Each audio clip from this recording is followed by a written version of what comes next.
In an era marked by cataclysmic upheaval, a beam of sword light descended from the heavens, shattering the boundary between Earth and the Kunlun realm.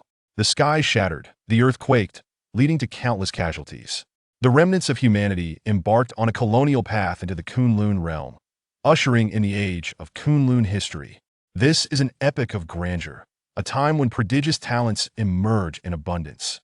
This is a fervent age, where human survival collides with the ferocity of otherworldly beasts. This is a magnificent era, where countless ancestors bravely advanced. Shedding their blood, humanity shall undoubtedly rise to supremacy. And how will Chu Yunfan, who has inherited the supreme legacy of the ancient civilization's formidable Dan Emperor, carve a path to ascendancy in such a tumultuous age? Genius? Forgive me, but that title belongs to me. Resources? My elixirs could bury you in abundance. Heritage? The supreme legacy resides within my mind. Our journey stretches across infinite realms. Chapter 1. The Great Era of Cultivation.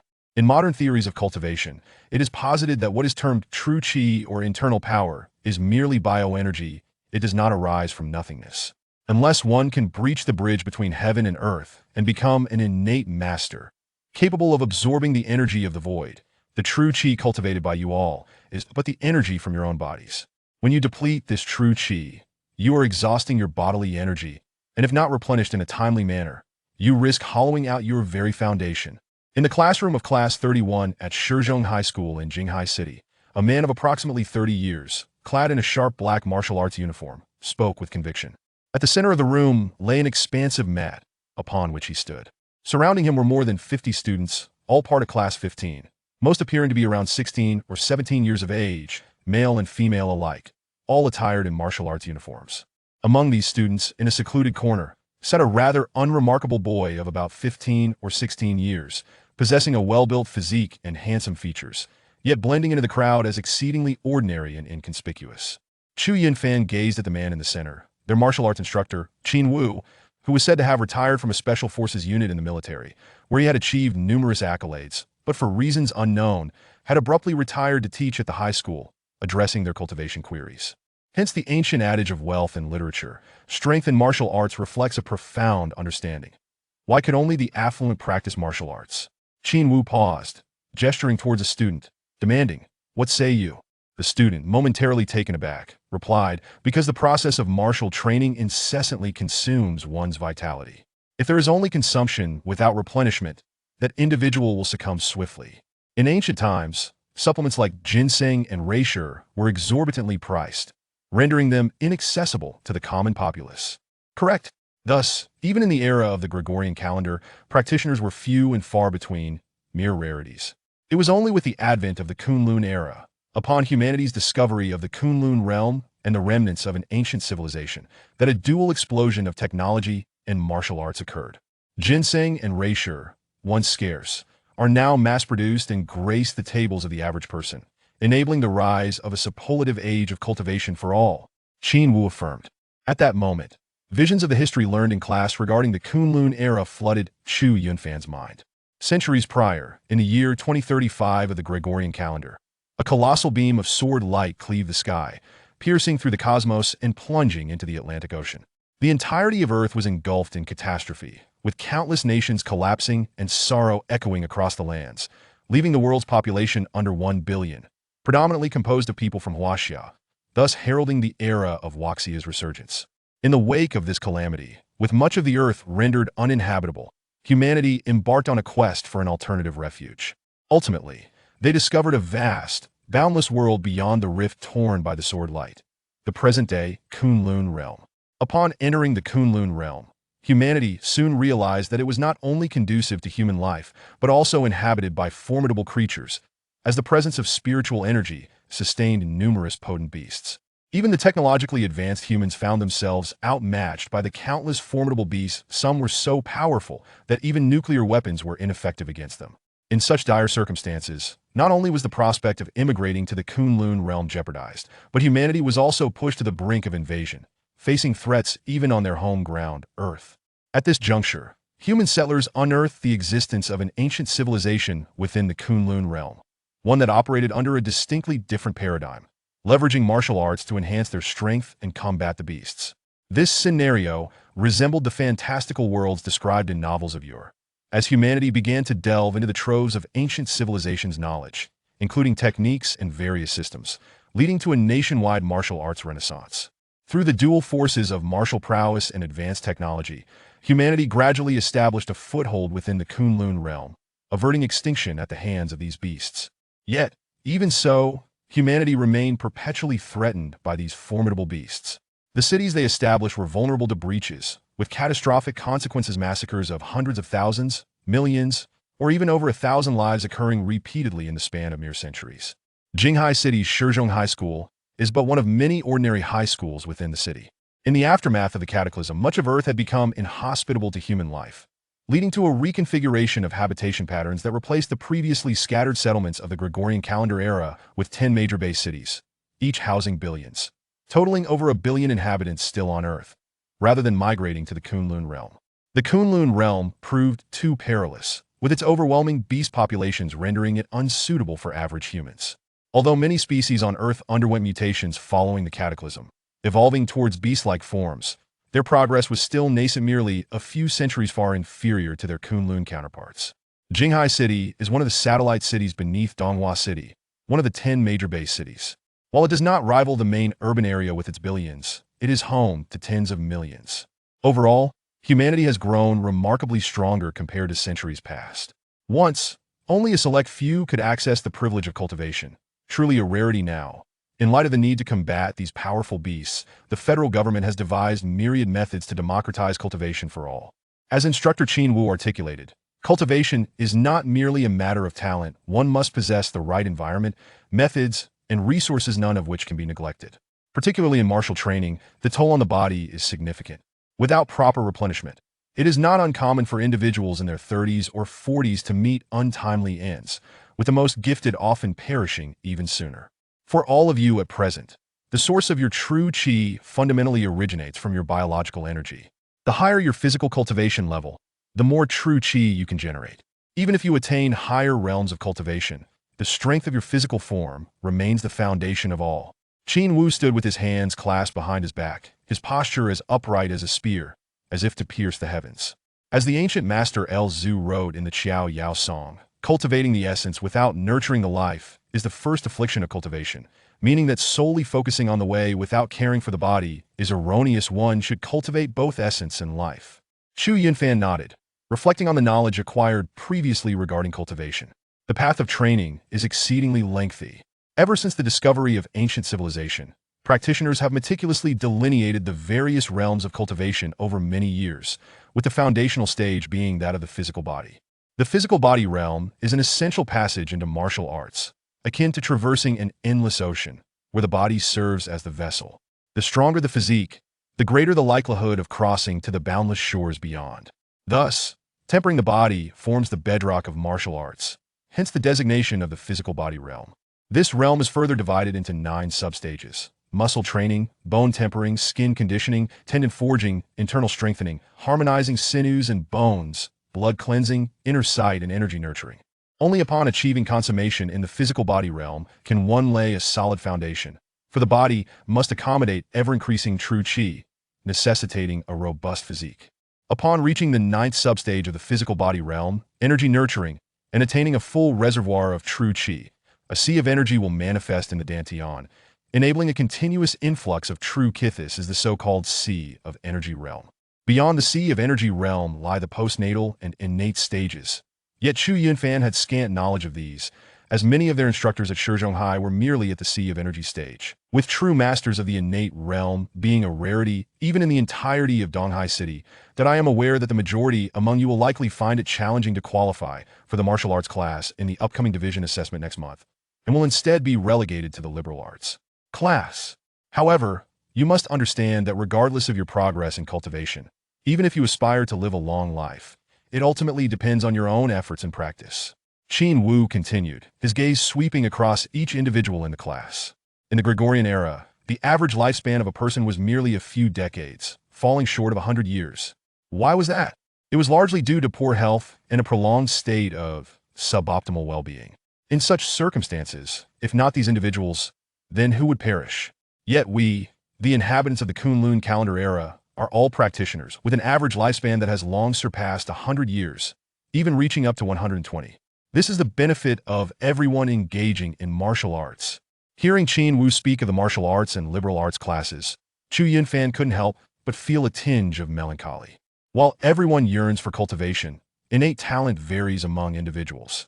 According to the standards of number 13 middle school, those who can reach the 7th level of the physical realm before the division into classes in their senior year possess commendable talent.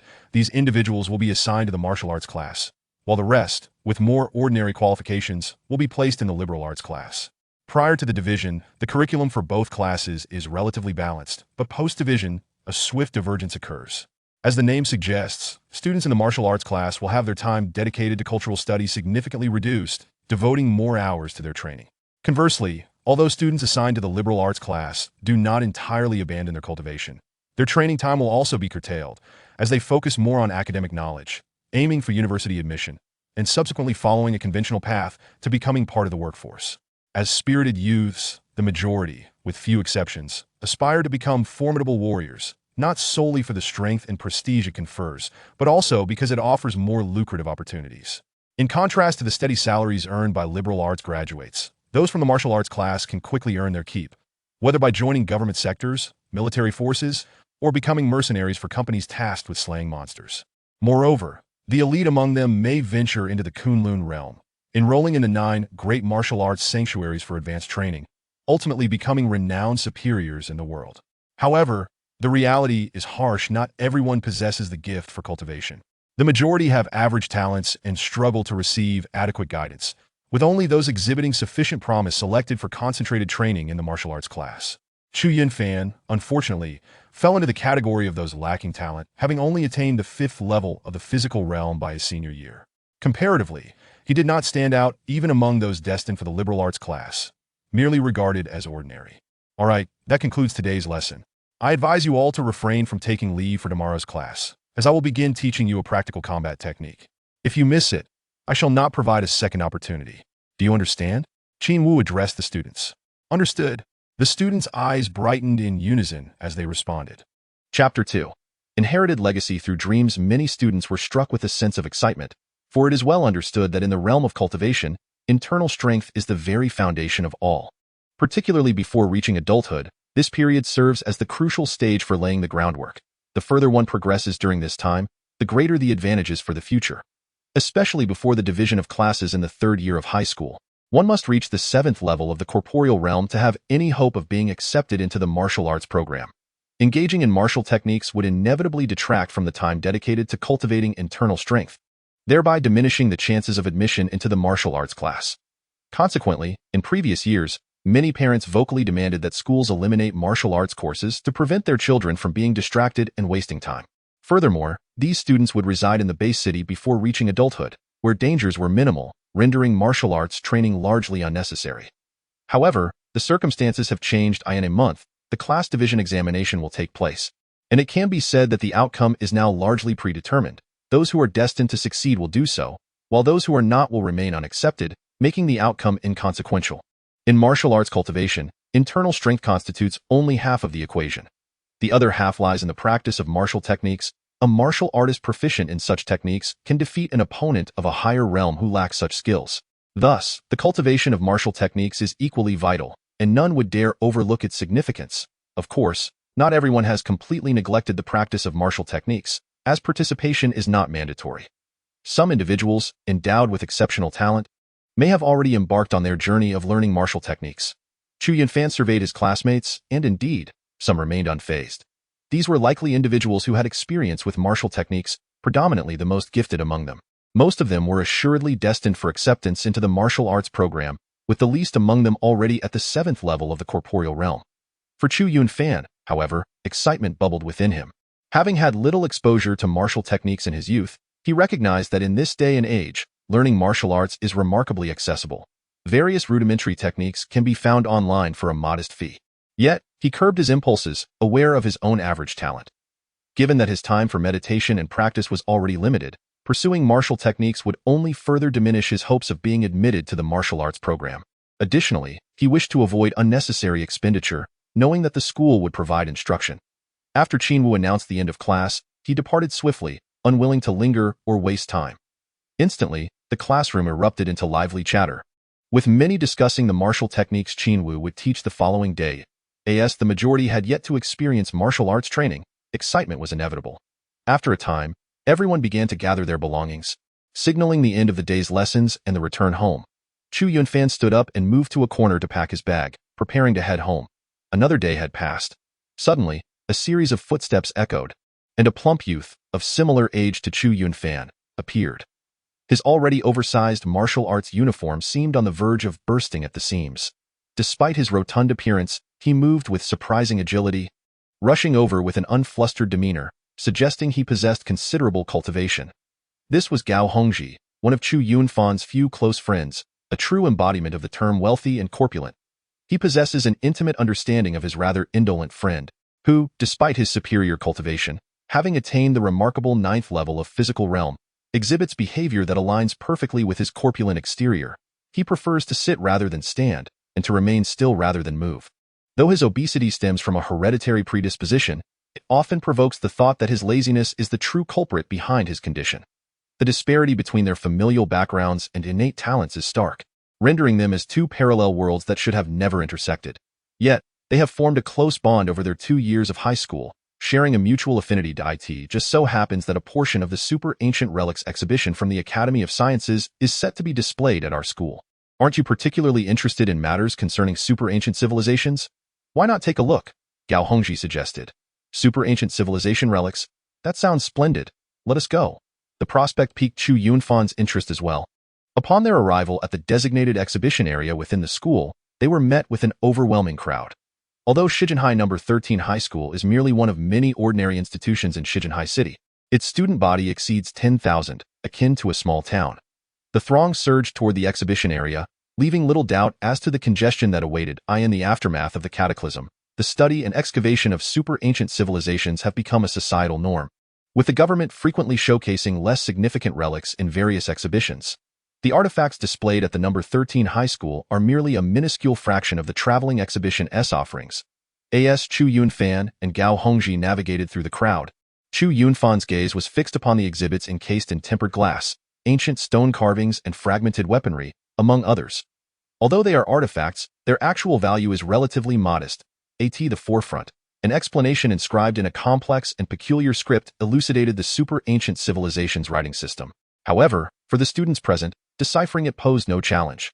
Since humanity transitioned into the Kunlun era, learning this language has been a fundamental aspect of education, akin to how students in the Gregorian calendar era learned English. Moreover, this language bears a striking resemblance to the ancient Chinese seal script, being pictographic in nature.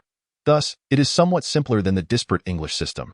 Due to the similarities in script, there exists a prevailing theory within the historical community that the super ancient civilization of the Kunlun realm must have some connection to ancient China, though this remains unproven. Over the course of centuries, thousands of commonly used ancient seal characters have been deciphered, while numerous obscure characters remain untranslated. Nevertheless, the majority of standard ancient seal characters are now comprehensible. Chu Yunfan perused the exhibits with casual interest. Although these artifacts are indeed historical, he had already encountered many of them online. The images and textbooks closely resemble these actual items, rendering them rather unremarkable, save for their physical presence.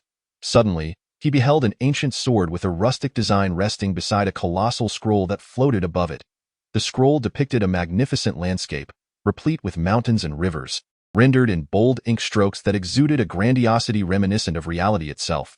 Though merely a watercolor painting, it imparted to Chu Yunfan a sensation as if the essence of the world had been indelibly etched upon it. This was somewhat astonishing, as it was merely a piece of ink wash art. Lao Gao, is that painting also an exhibit? Chu Yunfan inquired, gesturing towards the landscape painting on the display. The ultra-ancient civilization, having existed tens of thousands of years ago, had surely erased all traces of its existence over such an expanse of time. Yet, this landscape appeared as if it had just been freshly completed. Although Chu Yunfan's cultivation was modest, he understood that during the exploration of ultra-ancient civilizations, such occurrences were not uncommon. There seemed to be a peculiar protective energy that allowed these artifacts to remain vibrant after millennia. These artifacts could essentially be classified as magical tools, and even those recreated using modern technology would command a price in the hundreds of thousands. If not millions, it was inconceivable that such a priceless item would be displayed casually in a school. Surely the total value of all exhibits combined would not even reach a fraction of that landscape's worth. That painting? Have you lost your mind? Gao Hongji glanced in the direction pointed out by Chu Yunfan, but saw nothing, casting a dubious look at him. "No painting." Gao Hongji's reaction left Chu Yunfan in a state of astonishment. What a jest! Such a large painting could not possibly be overlooked. Of course there isn't. You mustn't overexert yourself, Gao Hongji said earnestly, patting Chu Yunfan's shoulder as if he were an experienced elder. Men must take care of their health. You've clearly lost your sight. Get lost, Gu Wuan. Chu Yunfan felt an overwhelming impulse to stomp on Gao Hongji's chubby face. He looked again, and there was undeniably a painting floating above the ancient sword. However, as he surveyed the surrounding crowd, it appeared that no one else acknowledged the anomaly. It seemed he alone had noticed it. Could it truly be an illusion? Even Chu Yunfan began to waver in his certainty, and he could not push through the throngs of people to confirm. Suddenly, at that moment, the painting transformed into a radiant beam that surged towards him, instantaneously merging into his consciousness. Boom!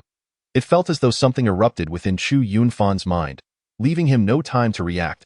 He sensed countless divine lights illuminating his being, an excruciating pain enveloping him, as if every cell in his body were erupting like a volcano, each one torn asunder. Concurrently, a torrent of images flooded into his mind. It was as if he had slipped into a dream, an incredibly vivid dream, where he existed as another person. This was a glorious epoch, a time of emperors, where civilization had reached unimaginable heights, conquering one era after another, sweeping across myriad realms and subjugating countless races. He was a prodigy in the art of alchemy, having embarked on his journey at the tender age of 5. By the age of 10, he had already become well-versed in pharmacology, and by 15, he had earned a reputation as a renowned master of the alchemical arts. After turning 20, he began to traverse the world, and by 25, he had ascended to the status of the revered alchemy king, sought after by all. By the time he reached 30, he attained the unparalleled realm of the alchemy emperor, a feat unmatched in history. In the domain of alchemy, he not only perfectly inherited the wisdom of the ancients, but also continually innovated, elevating alchemy to one of the prominent scholarly pursuits of his time. The elixirs he concocted stirred the hearts of emperors. Even a single pill, if circulated, would ignite a frenzy of competition among countless individuals.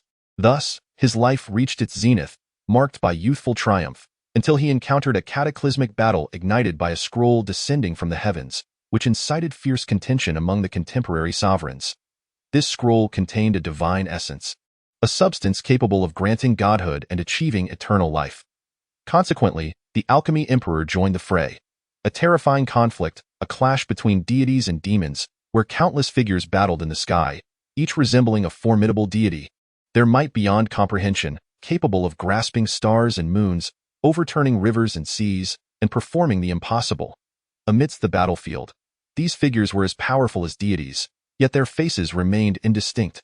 Only one towering figure stood out, capable of single-handedly contending against 100 demonic entities. His visage was similarly obscured, revealing only a pair of golden eyes, profound as if they concealed an entire universe, possessing the power to annihilate worlds with a mere blink.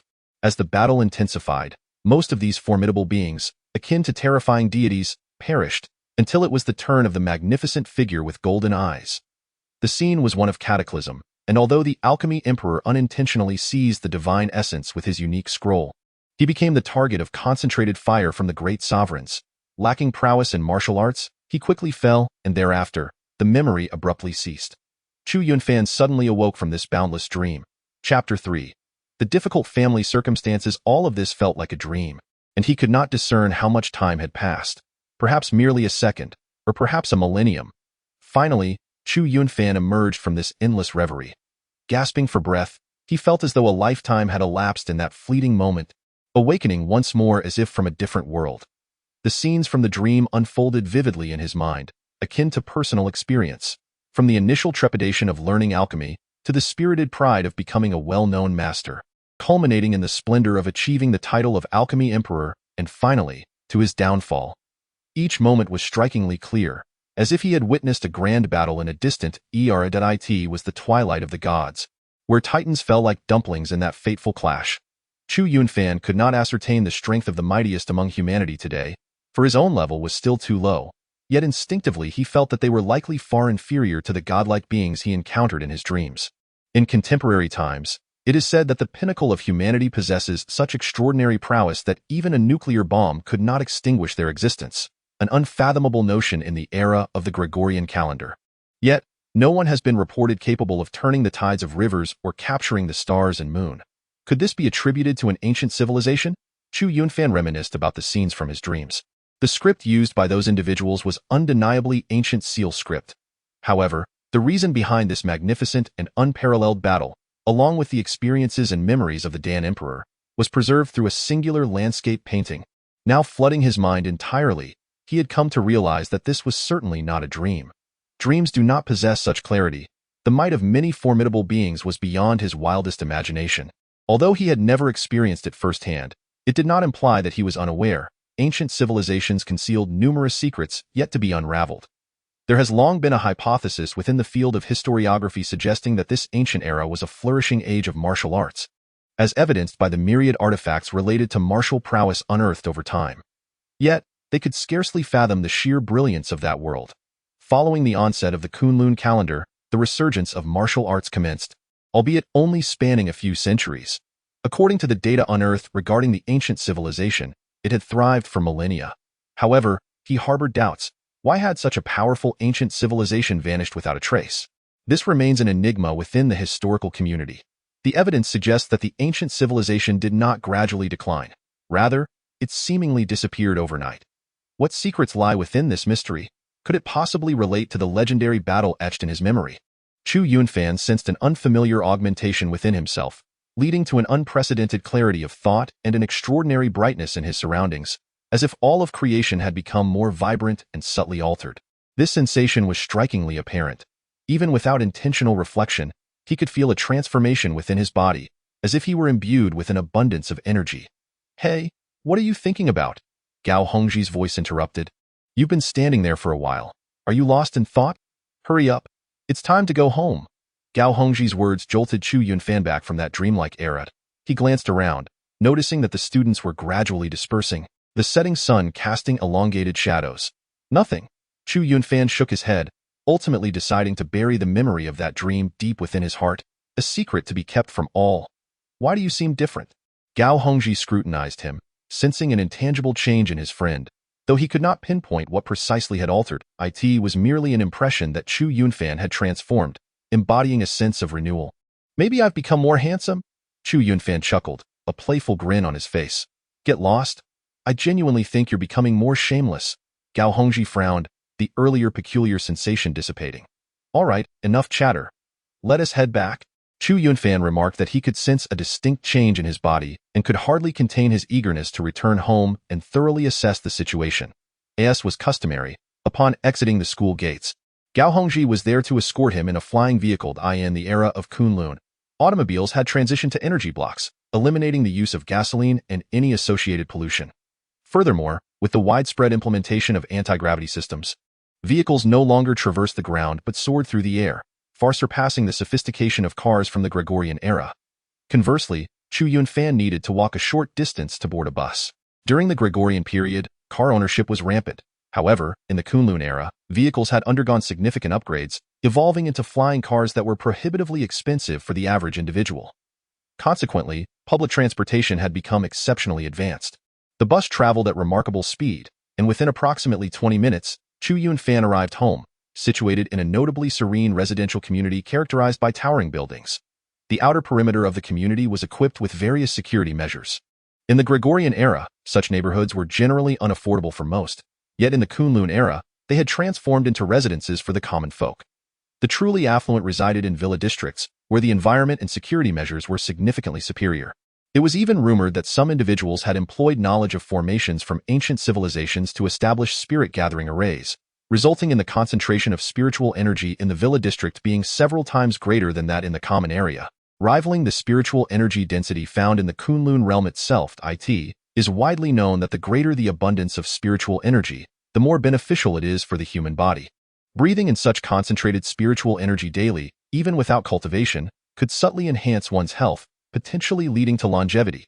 If one were to engage in cultivation, the results would be extraordinary, with rapid advancements in mastery becoming commonplace.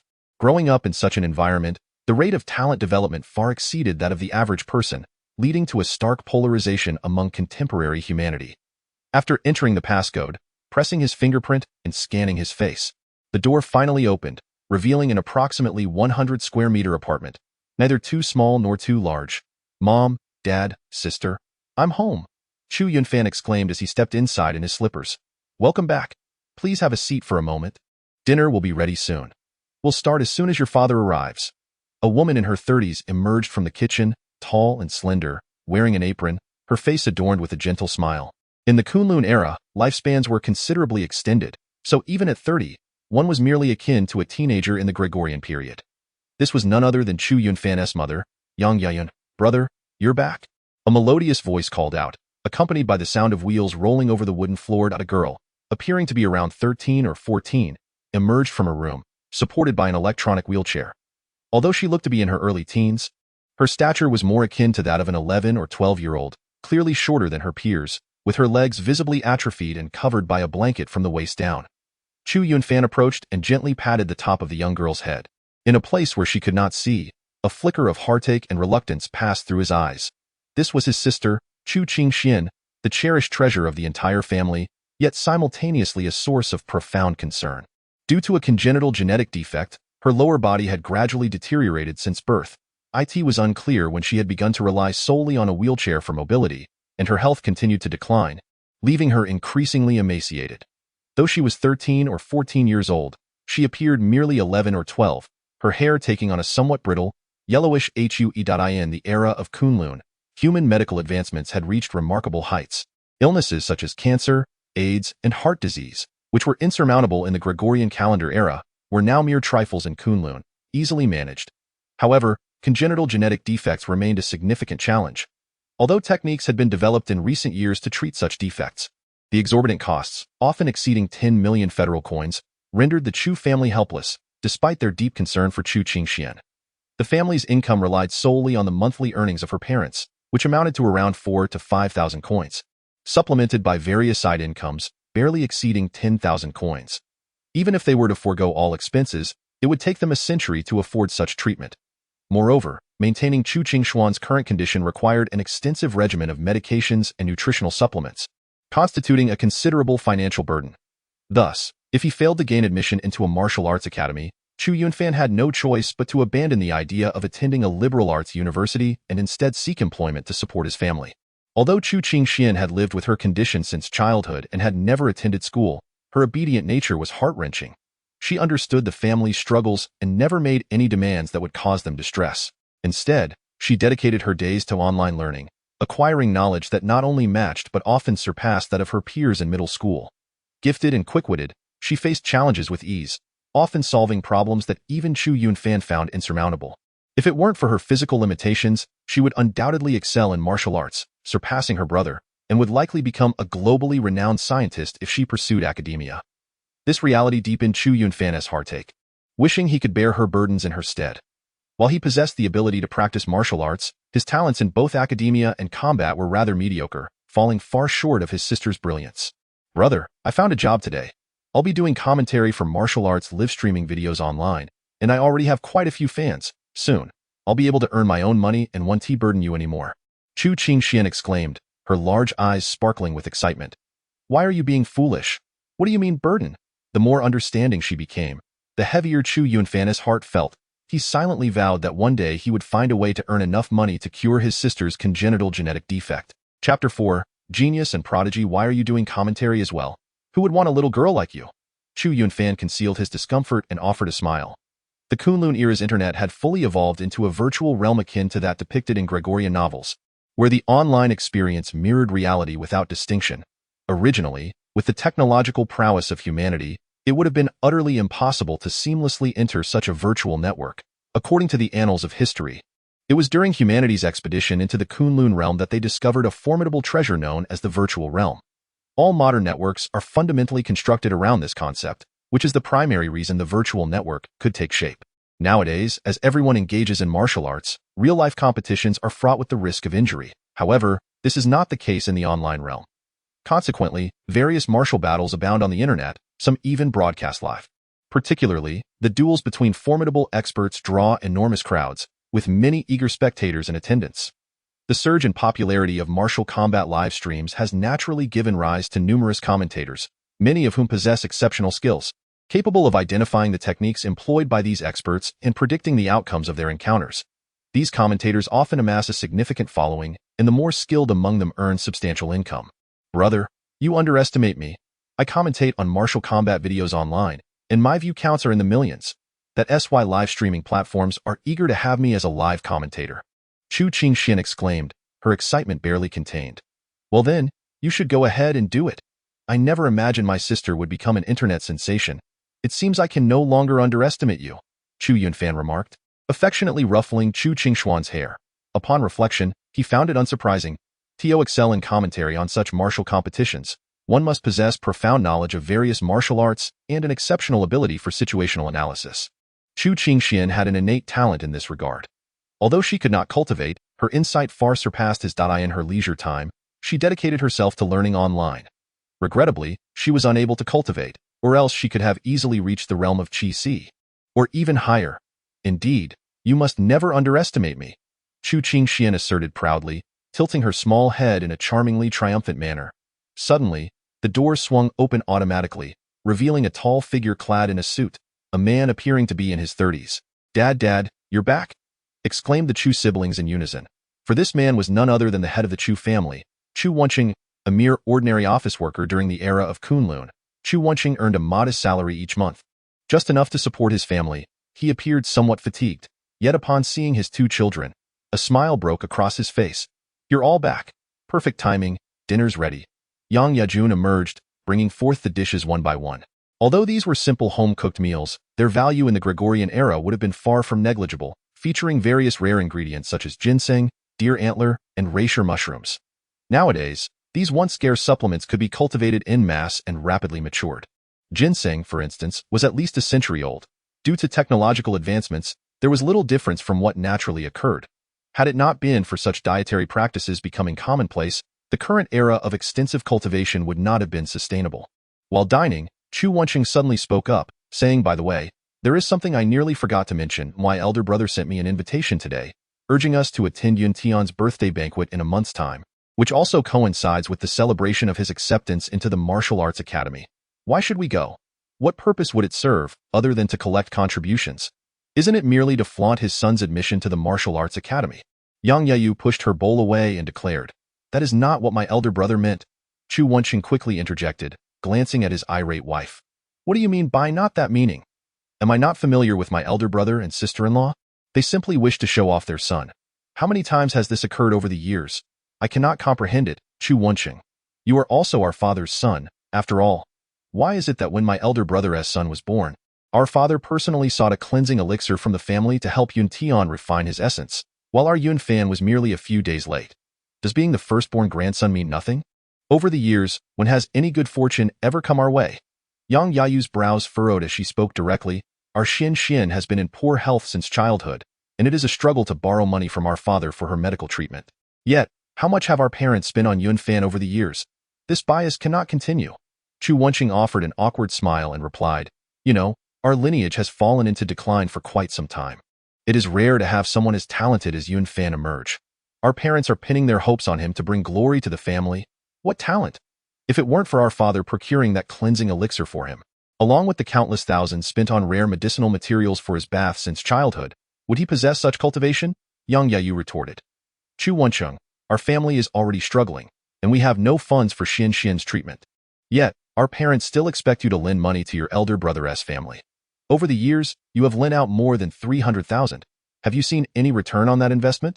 Isn't there already a return? Yunfan has not only gained admission to the Martial Arts Academy, but he has also caught the attention of a mentor from the Federal University who wishes to ensure his enrollment there. In the future, our entire family will benefit from that. Chu Yunfan maintained a smile as he spoke. Benefit? Do you truly believe we will gain anything? My elder brother's family has always looked down upon us. And now it is even worse. Do you still expect us to gain anything from them? Forget it. I am no longer hungry. Yang Yayu stood up abruptly and turned to enter the house. Chu Yunfan quickly followed her inside, while at the table, siblings Chu Yunfan and Chu Yunfan exhibited a demeanor of indifference. Chu Yunfan served a bowl of ginseng chicken soup to Chu Qingxian, while he himself consumed another bowl of rice. As martial artists naturally have hearty appetites, in this modern society of abundant resources, otherwise, it would truly be overwhelming. Yet, in his heart, Chu Yunfan felt far from calm. His cousin, Chu Yuntian, who was only a few days older, loomed over him like a nightmare. Unlike the average talent of Chu Yunfan, Chu Yuntian had exhibited extraordinary abilities since birth, astonishing all who beheld him. Their grandfather had even gone to the family to procure a priceless cleansing elixir worth millions to aid him, refining his essence and marrow, which is why Chu Yuntian had shown exceptional promise from a young age, rapidly advancing in his cultivation due to the various medicinal materials provided by the family for his herbal baths. Qianxin and Chu Yunfan are of comparable age, both in their final year of high school. However, while Chu Yunfan attends the ordinary Shijian Middle School in the tranquil city of Jinghai, Qianxin is enrolled in the prestigious No. 1 High School of Donghua City, renowned as the finest institution in the entire region. It is a gathering place for prodigies and exceptional talents, where even the least accomplished students secure admissions to the top 10 universities in the Federation, and the most brilliant among them may even attain the highest rank at the Federal University, the pinnacle of academic excellence. Remarkably, despite being merely a newcomer to his senior year, Qianxin has already garnered the attention of a mentor from the Federal University who is inclined to recommend him for direct admission, a gesture that would undoubtedly bring honor to the Chu Yun family. The Federal University stands as the foremost institution in the Federation, backed by the central government, and those fortunate enough to gain entry are among the elite. A rarity of 1 in 100,000. Graduates from this esteemed university often rise to significant positions in both military and government sectors, with many prominent figures in the realms of science, economics, and culture also emerging from its hallowed halls. Gaining admission to the Federal University equates to a guaranteed prosperous future. In stark contrast, Chu Yunfan, who is merely days younger than Qianxin, serves as a foil to his brilliance. He has frequently heard individuals remark openly in his presence that all the talents of the Chu Yun family seem to have coalesced in Qianxin, leaving Chu Yunfan deprived and utterly worthless. While Chu Yunfan does not lack merit when compared to the average individual, in the eyes of many, he is rendered indistinguishable from mediocrity when juxtaposed with the prodigious Qianxin. Every human possesses a sense of pride, and subjected to such blatant comparisons and disdain throughout his life, Chu Yunfan cannot help but feel the sting of these judgments. Yet, he has mastered the art of concealment, ensuring that his emotions remain hidden beneath the surface, for he understands that those who truly suffer are not the onlookers reveling in his misfortune, but rather his loving parents, who bear the brunt of the pain. As he contemplates this, Chu Yunfan's gaze drifts toward Chu Qingxian, his heart heavy with regret. His own talents may be mediocre, yet Chu Qingxian is a different story. Her gifts are extraordinary, not inferior to Qianxin's in his estimation. Alas, fate has dealt her an unfair hand, bestowing upon her a congenital illness that renders all her potential futile against her deteriorating health. Listening to the intermittent sounds emanating from the room, Chu Yunfan silently grapples with the notion that perhaps his father truly lacks resolve. Does he merely acquiesce to the demands of his grandfather and uncle, bowing to their whims and succumbing to their pleas for financial assistance? Chu Yunfan inadvertently learned of his father's intentions and realized that he might never amass the fortune required to secure his sister's treatment. In contrast, Qianxin, with his exceptional talents, is destined to emerge as an elite among humanity. Although 10 million is a considerable sum, it would not pose an insurmountable challenge for someone of Qianxin's caliber in the future. If only Qianxin could remember their bond and extend a helping hand, his sister's affliction could be alleviated. It is this very hope that drives him to relinquish all dignity, allowing his grandfather and uncle to dictate his actions. No, I must change this entire situation. As these thoughts consume him, Chu Yunfan clenches his fists tightly, the knuckles turning pale and his nails digging into his flesh, oblivious to the pain he inflicts upon himself. As Chu Yunfan awaited his younger sister Chu Qingxian to finish her meal, he tidied up the dishes and placed them into the dishwasher. Such as the marvels of modern technology, sparing one the arduous task of washing dishes by hand as was customary in the past. They would be thoroughly cleaned and neatly arranged automatically. After completing the chores, Chu Yunfan retreated into his room, closed the door, and seated himself upon a soft cushion beneath his bed, embarking upon his routine cultivation practice. Chapter 5. The unfathomable speed of cultivation. As Chu Yunfan's thoughts converged, he reflected on the unexpected events that transpired at school that day. The dream he experienced was strikingly vivid. It felt as though he had relived another person's life. A phenomenon utterly astonishing. It defied explanation, yet even with contemporary technology, there remain countless enigmas surrounding ancient civilizations. Nevertheless, He was convinced it was not merely a dream, though he could not ascertain the reason behind his inheritance of the Dan Emperor's memories. Following that dream, he sensed a transformation within his body. This change, he believed, was for the better. He felt an unprecedented clarity of mind, perceiving the world in more vibrant hues, and sounds resonated with greater clarity. An inexhaustible energy coursed through him, a powerful force surging within. He refrained from disclosing this transformation to anyone, instinctively aware that revealing it might incite a tumultuous uproar. After all, it was the memory of an emperor. He feared he might be seized and subjected to experimentation as a test subject. He found himself pondering the whereabouts of the Dan Emperor's map of mountains and rivers, as well as the divine essence entwined within it. But after considerable contemplation, he could not unravel the mystery. Ultimately, he decided to relinquish such thoughts and resumed his cultivation. In his mind, a foundational mantra emerged, the basic qi cultivation formula. This formula was issued by the federal government, serving as the most fundamental technique for cultivating internal energy. The bedrock of all martial arts. It was the culmination of efforts from countless masters and experts, derived from the exploration of numerous ancient civilizations' cultivation methods. While the basic qi cultivation formula was rather simplistic, its stability ensured a smooth practice devoid of complications. It was the internal cultivation method utilized by the entirety of humanity within the Federation for foundational training. However, it was typically only the common folk who engaged in long-term practice of this formula. Talented individuals, or scions of prestigious families and sects, often pursued their unique legacies, eschewing the basic qi cultivation formula altogether. Initially, Chu Yunfan practiced the basic qi cultivation formula as well, but now, his mind was filled with the entirety of the Dan Emperor's memories. The Dan Emperor's talent in alchemy was unparalleled, a brilliance unmatched by any before or after him. However, his prowess in martial cultivation was rather mediocre. Ultimately, he achieved the realm of an emperor largely through the relentless accumulation of countless elixirs. While he fared well in ordinary circumstances, when faced with another emperor, his true nature would inevitably reveal itself. He could even distinctly recall the Dan Emperor's thoughts in his final moments. I prided myself on being a genius, traversing life with unparalleled charm, commanding respect from all. Yet it was all an illusion, utterly unreliable. Only one's personal cultivation is the true foundation upon which to dominate the world. If there is a next life, I shall devote myself entirely to the path of cultivation. Although we currently live in an era where everyone is devoted to cultivation, aspiring to master martial arts necessitates the guidance of a teacher or a prestigious lineage. Absent these, one is left with no choice but to purchase martial arts knowledge, which requires a substantial amount of money. Originally, Chu Yunfan was troubled by the matter of internal energy cultivation, but that concern has now dissipated. Despite the Dan Emperor's mediocre innate talent for martial arts, he possesses an impressive repertoire of extraordinary skills. Even other unparalleled sovereigns sought his expertise, and gradually, he amassed a wealth of divine techniques from many illustrious rulers. Moreover, he had already set his sights on a target. The towering figure from his memories, a being capable of contending against hundreds of sovereigns, exuding an aura akin to that of a deity or demon. This individual, known as the unmatched sovereign, was universally recognized as the first sovereign of all time. Even in the era of the Dan Emperor, which was replete with exceptional rulers, in the Dan Emperor's recollections, this was an unparalleled genius he had never encountered before. The unmatched sovereign began his martial training at the tender age of 3, effortlessly mastering various martial arts, able to grasp concepts with minimal exposure. By the age of 5, he had already gained considerable fame, and by 10, he had no rivals among the younger generation of his clan.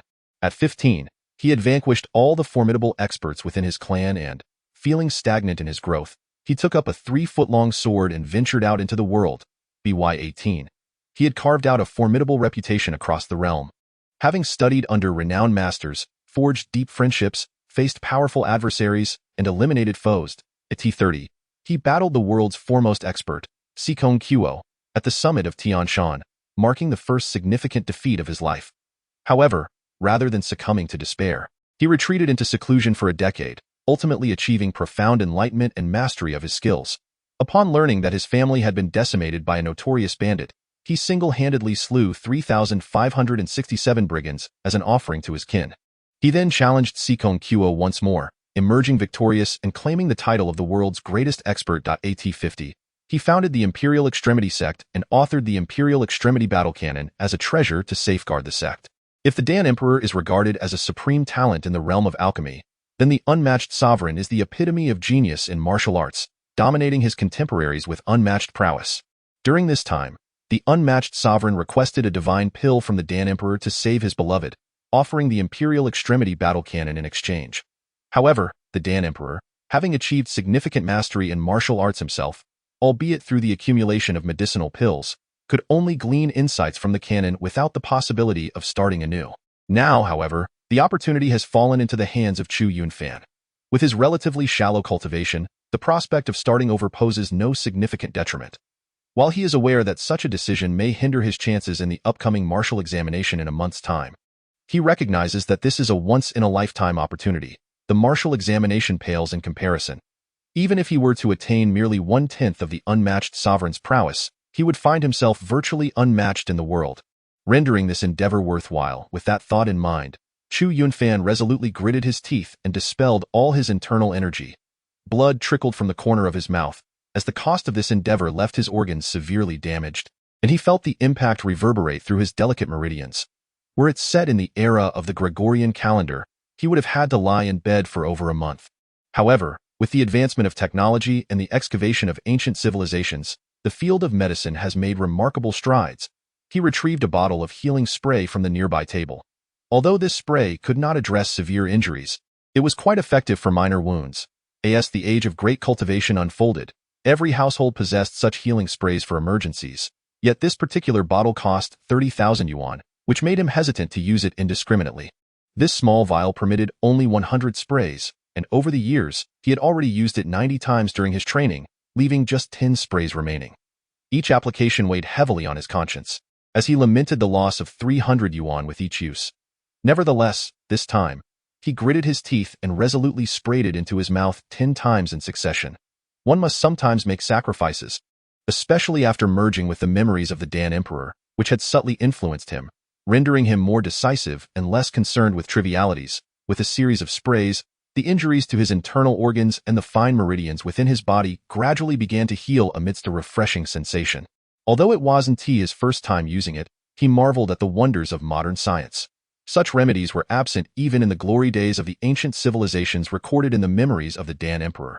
Indeed, modern science possessed realms that ancient civilizations could scarcely aspire to reach. In his mind, the title of a cultivation technique, Eternal Sovereign Skill, emerged, a method chronicled in the Sovereign Battle Classics. This classic is a martial arts compendium that not only documents internal cultivation methods but also encompasses the myriad martial arts acquired by the unparalleled emperor. Upon commencing the practice of the Eternal Sovereign Skill, Chu Huang felt an intense pain coursing through his entire being, as if every fiber of his flesh was being torn asunder.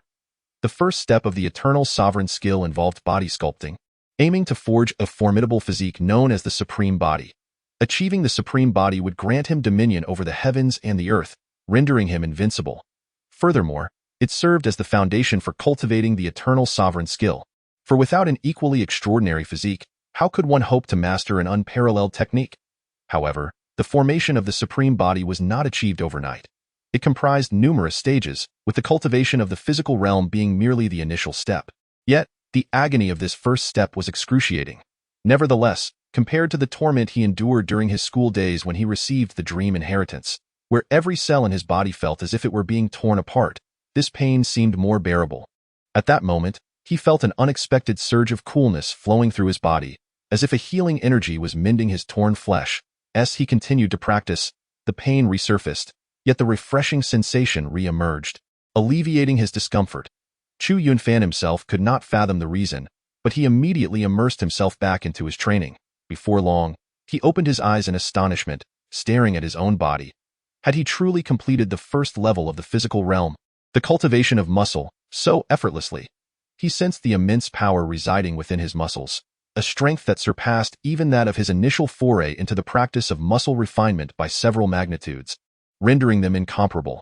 However, what filled him with even greater astonishment was the realization that, upon glancing at the time, he had accomplished this feat in less than an hour, successfully completing the first level of corporeal refinement. To put this in perspective, during his first attempt, he had expended a full 3 months. Yet this time, he felt as though he had grasped every essential aspect of muscle refinement with absolute clarity, devoid of any confusion or doubt. It all seemed remarkably simple, with all the challenges of cultivation effortlessly resolved. In his previous endeavors, there were numerous aspects he found perplexing, merely following the textbook explanations in a state of bewilderment. Now, however, everything was devoid of mystery, fully understood and comprehended. An unprecedented clarity and enlightenment washed over him. Could it be that he truly was a genius?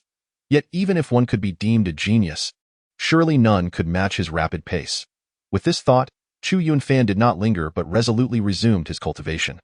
What followed served to affirm that the previous events were not mere dreams, and that the miraculous occurrences continued unabated. The second level of corporeal refinement, bone forging. The third level, skin refinement. The fourth level, muscle refinement. The fifth level, internal strengthening. When Chu Yunfan opened his eyes, disbelief washed over him. Having commenced his journey into cultivation at the tender age of 10, he had only just reached the state of internal strengthening after 6 years, and yet now, upon checking the time, he realized that from the moment he had dined at 6 o'clock and began his practice, it was now only just past midnight and a mere 6 hours. He had traversed the path that had taken him 6 years previously, a speed that was nothing short of astounding, even accounting for the advantages of his renewed cultivation. This was truly extraordinary. Moreover, it was no exaggeration to declare that he was now several times more powerful than before, capable of besting his former self multiple times over. Although it was typically the hour for slumber, he felt no trace of drowsiness while meditating.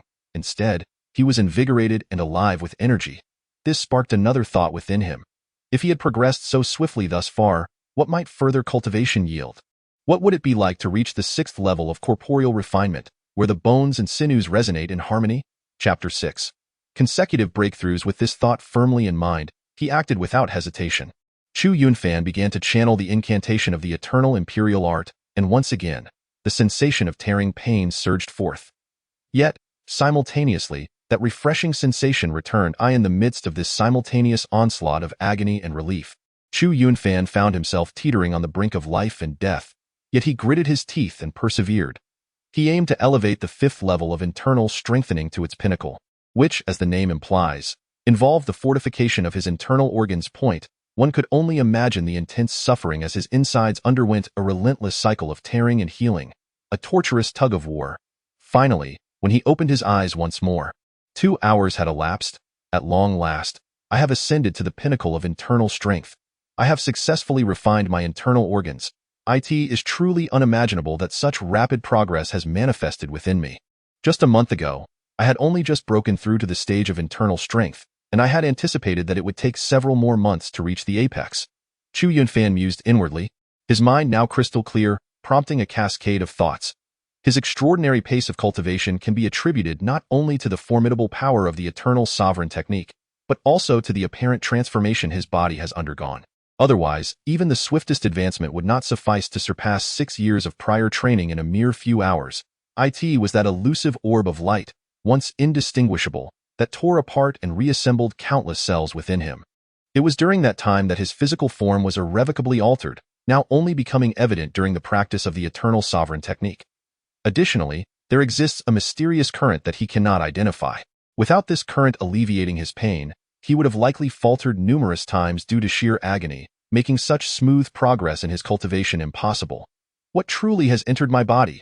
Chu Yunfan found himself engulfed in perplexity, yet he decided to set aside these uncertainties for the moment. Ultimately, this is a fortuitous occurrence for me. Once I attain the 8th level of physical cultivation, the inner vision, I shall uncover the nature of this phenomenon. The 8th level of physical cultivation, aptly named inner vision, grants one the ability to perceive the internal state of their own body, blood vessels, organs, muscles, and more. However, this perception transcends mere sight. It emerges from the mastery of the physical form to an extraordinary degree, allowing all sensations to manifest in the mind, thereby creating an effect akin to sight. Since I have already reached the zenith of internal strength, I shall endeavor tonight to directly challenge the 6th level of bone resonance. Chu Yunfan resolved to temporarily set aside his doubts. The priority was to break through, and he could hardly contain his eagerness. Having been overshadowed by Chu Yuntian throughout his life, he had never felt such fervor for cultivation, nor such hope for the future. Previously, opportunities had eluded him, but now, fate has placed an opportunity before him, and he would not let it slip away. With this determination, Chu Yunfan closed his eyes once more and commenced his assault on the 6th level of physical cultivation. allowing all his vital energy to surge into the spaces between his bones, refining the fascia within. Everything unfolded precisely as Chu Yunfan envisioned. He felt in complete control, with all the crucial points of fascia cultivation vividly manifesting in his mind. To his astonishment, he recalled many instructional methods previously taught by his mentor, once hazy in his memory, now vividly clear. He could even recall the expressions on his teacher's face while speaking. This sensation was unlike anything he had experienced before. This is the legendary ability of photographic memory. Before him, the sixth realm of the corporeal body, known as the resonance of bones and muscles, revealed no secrets. The teachings imparted by his master were distilled from the lived experiences and insights of countless martial arts masters throughout history. Rendered transparent and comprehensible, at that time, his limited aptitude had hindered his full comprehension. However, now, this knowledge served as the very foundation for his breakthrough into the realm of resonance. There existed almost no barriers as his vital energy surged within him, continuously refining his physical form and relentlessly assaulting the barrier of the sixth realm. Boom. In Chu Yunfan's mind, it felt as though something had erupted. The barrier that had steadfastly obstructed his progress was swept away like a dam breached by a deluge. At this moment, Chu Yunfan opened his eyes, and with the slightest movement, a cacophony of crackling sounds erupted, reminiscent of fireworks, a clear testament to his entry into the sixth realm of resonance. His entire being was suffused with vital energy, propelling him into an entirely new state of existence. The sensation was indescribably delightful, yet, he noted with a tinge of disappointment that the refreshing feeling within him had dissipated, as if a once vibrant source of energy had gradually faded away after tirelessly mending his body. This energy had supplemented the requirements for his breakthrough. Practitioners of martial arts often possess substantial appetites to replenish their energy, which far exceeds that of the average individual. Their family already faced significant hardships, leaving little means to procure the nourishing supplements he required. Otherwise, despite his ordinary talents, if born into a prosperous household, he might have easily secured a place in a martial arts academy. Ginseng and reishi mushrooms, though seemingly beneficial and regarded as tonics for the average person, fell woefully short for those who had achieved mastery in their cultivation. Consequently, scientists had even devised pure nutritional agents, with a single vial containing energy equivalent to several tons of rice.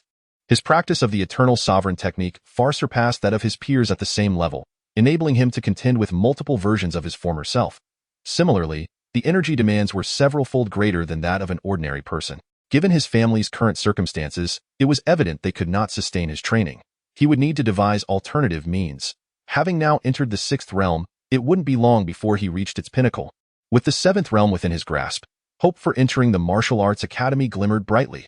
Excitement coursed through Chu Yunfan as the aspiration to join the martial arts academy had been his unwavering obsession. Even now, he was reluctant to relinquish it. Previously, he had persevered solely out of sheer willpower. Now, he genuinely perceived a glimmer of hope. With such a pace of cultivation, even the most gifted would be left far behind. At this juncture, Chu Yunfan glanced at the time, astonished to find it was already 7 o'clock the following morning. He had been training for nearly 13 hours straight, a whole night devoted to his practice, yet he felt invigorated, not the slightest bit fatigued. Chu Yunfan marveled at his own state of clarity and vitality, finding it almost unbelievable. In the past, after merely a few hours of cultivation, he would often find himself beset by dizziness and disorientation. For during the practice, it was imperative to concentrate one's entire being, which particularly drained one's mental energy. However, now, having engaged in continuous cultivation throughout the night, he felt no semblance of fatigue. Instead, he was invigorated and brimming with vitality. By this reckoning, did it not imply that he had amassed significantly more cultivation time than others? Naturally, he understood that those from affluent families likely possessed alternative means to replenish their expended mental energy. Thus his cultivation duration might not surpass that of certain individuals.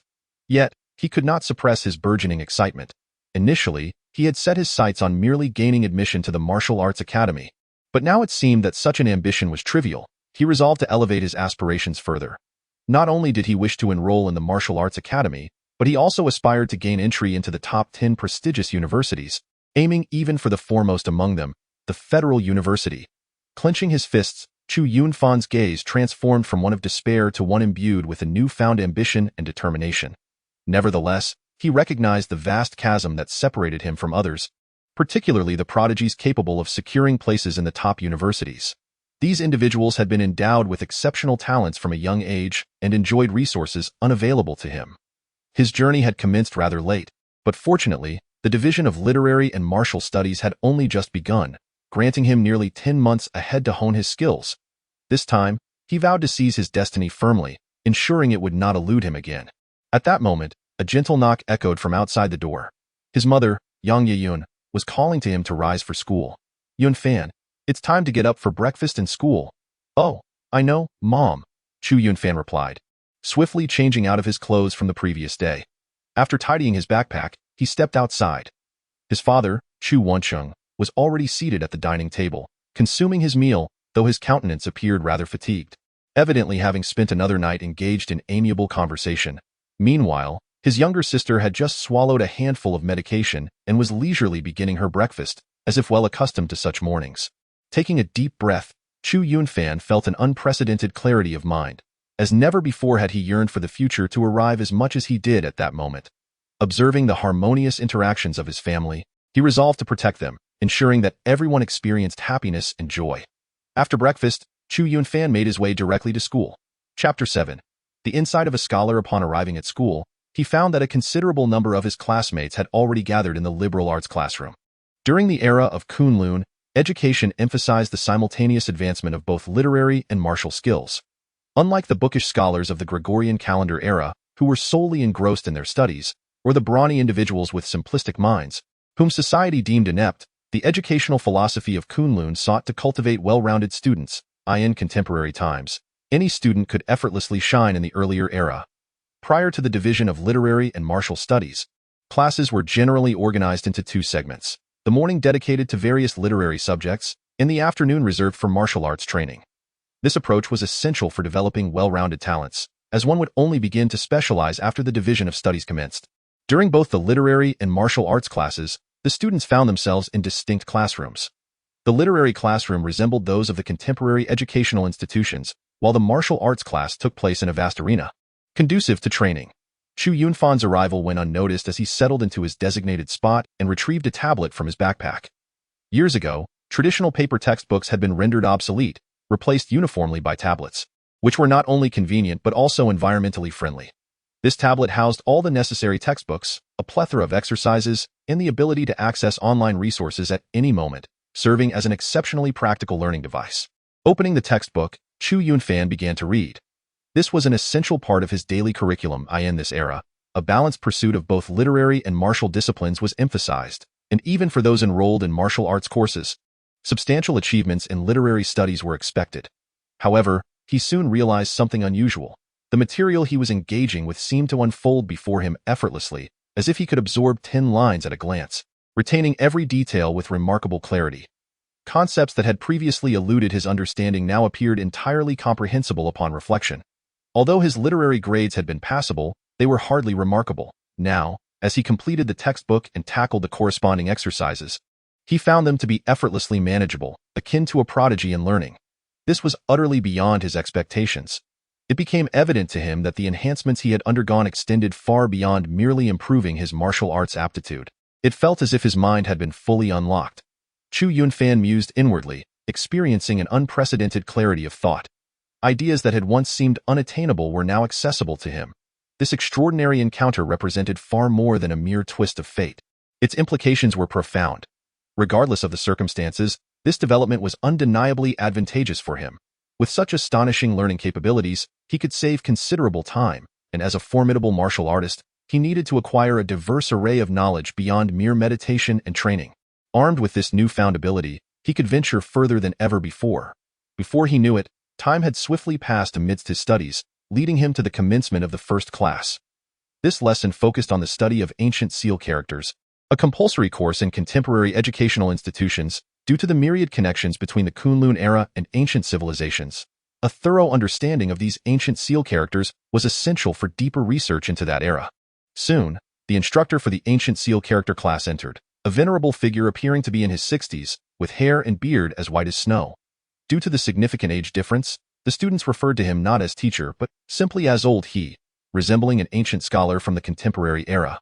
However, Chu Yunfan perceptively sensed a powerful life force emanating from him, indicating that he too was a martial arts master. Following that dream, his perceptions had sharpened considerably.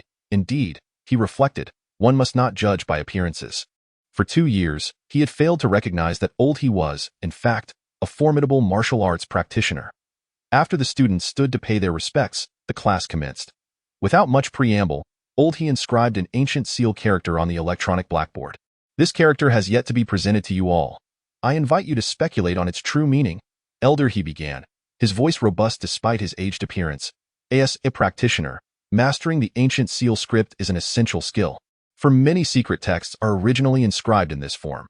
Without knowledge of the ancient seal script, even if one were to acquire a secret manual within the Kunlun realm, its contents would remain incomprehensible. Previously, I mentioned in class that ancient seal script is pictographic, much like our own Chinese characters.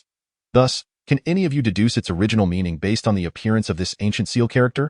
Elder He glanced at the crowd and then pointed to one individual, saying, Feng Dang, please share your thoughts. You are the class monitor and have performed admirably in the ancient seal script course.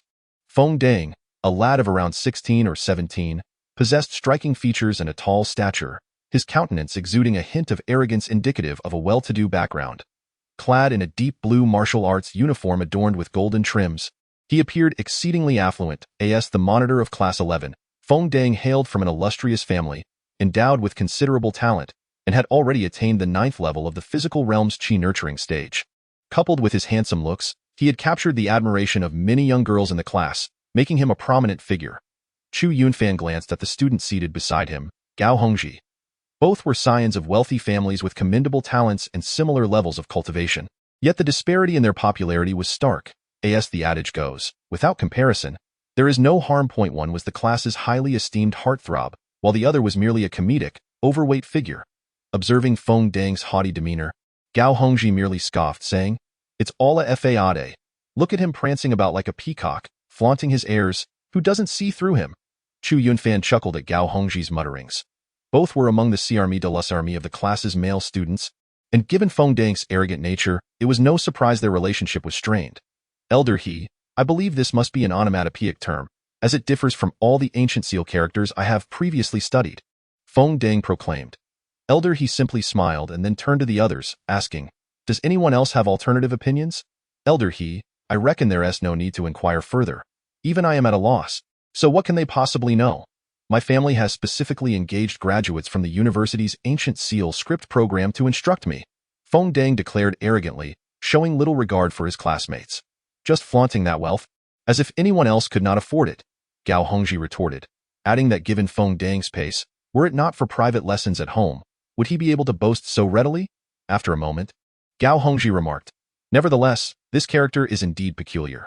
I have never encountered it before. He also found it strange, having sought guidance from experts in ancient seal script privately, and was well acquainted with nearly all commonly used characters and their meanings. However, he could definitively assert that he had never seen this particular character. Tang Siyu, what say you? Elder He smiled again, pointing to a female student. The young girl, seemingly around 16 or 17 years of age, possessed delicate features and a hint of baby fat. Clad in a pristine white martial arts uniform, her figure appeared tall and curvaceous. She was the vice-class leader of Class 11, revered as the goddess of unrequited affection by the majority of the boys in her class, Tang Siyu. It is worth mentioning that Tang Siyu's background remains a significant enigma within the class, for she did not enter the school through conventional means. Rather, she transferred in last year. At the time of her transfer, Tang Siyu's cultivation level was merely at the 3rd stage of the physical body realm, yet, astonishingly, a year later, she had ascended to the 9th stage. Such extraordinary talent even caught the attention of the school's higher authorities, and she garnered admirers from other institutions as well. Alongside Tang Siyu, Gao Hongji and Feng Dang were the 3 individuals with the highest cultivation levels in the entire Class 11, serving as the face of the class. Whenever there were competitions against other classes, they were the core participants. While many were still striving to secure their places in the martial arts division a month from now, the 3 of them had already solidified their chances. Old He, I perceive that this character is not likely an onomatopoeia. It may be a noun, possibly a type of creature, based on its form, Tang Siyu remarked as she stood up, her voice resonating clearly. At that moment, a subtle smile graced Old He's face as he inquired, Are there any other opinions? Suddenly, Chu Yunfan raised his hand and stood, declaring, Old He, I know the meaning of this character. All eyes turned to Chu Yunfan, as Old He had encouraged them to speculate on the character's meaning. which evidently exceeded their current learning scope. Yet, here was Chu Yunfan, asserting his knowledge. "Oh, pray tell, then," he responded with an amused smile. "The vice class leader is correct. This character actually signifies a colossal predatory bird," Chu Yunfan asserted with unwavering confidence. For others, deciphering these ancient seal characters might require effort, but he was intimately familiar with such script due to his vivid memories of the Dan Emperor's era. Where this ancient script was the norm, he recognized not only the common characters, but also those that were exceptionally obscure. "Nonsense." The exclamation came from Feng Dang. "Chu Yunfan, do not feign understanding. Even I do not comprehend. How could you possibly know?" "Ah, that is a statement I find unpalatable. Just because you do not understand, does that imply others are not permitted to know?" Gao Hongji interjected, unable to tolerate Feng Dang's demeanor. "You?" Feng Dang seethed inwardly, his eyes flashing with malice. He was infuriated that Chu Yunfan dared to insinuate that his explanation was flawed, and he could not fathom that Chu Yunfan genuinely understood. Over the years, he had engaged specialized tutors to master ancient seal characters, becoming exceedingly proficient in their meanings, and yet this character remained unknown to him. How could someone from a destitute background like Chu Yunfan comprehend it? Enough of the bickering. Chapter 8. Astonishing predictive power. As He Lao coughed, the two individuals were compelled to halt their conversation. He Lao then remarked, "Chu Yunfan is indeed correct. This character signifies a type of ominous bird. I am astounded that you possess such knowledge. The meaning of this character has only recently been thoroughly researched, and many specialists in ancient seal script remain unaware of it. It appears you have put considerable effort into your studies." He Lao's words left Feng Dang blushing furiously, partly due to the irritation caused by Gao Hongji and partly because he had completely misjudged the situation. Though Tang Xiyu may not rival Chu Yunfan in knowledge, she at least deduced that the character represented an animal. In contrast, his own guess, a phonetic word, was utterly off the mark. At that moment, Chu Yunfan felt two piercing gazes upon him. One from class leader Feng Dang, whose eyes glimmered with a hint of malice, and the other from deputy class leader Tang Xiyu, whose expression bore a trace of curiosity. It seemed she had not anticipated that this ordinarily inconspicuous student could possess such profound understanding in this area. "Since that is the case, let me challenge you further," He Lao continued, sequentially inscribing several exceedingly obscure ancient seal characters on the electronic blackboard. Originally intending to test Chu Yunfan, He Lao was taken aback by how effortlessly and confidently he responded. Many of his answers even illuminated He Lao's perspective. While the translations of numerous rare seal characters could only convey a general meaning, they lacked precision. However, the interpretations offered by Chu Yunfan, though slightly divergent from contemporary translations, increasingly convinced He Lao that Chu Yunfan's explanations were superior. "Excellent, excellent.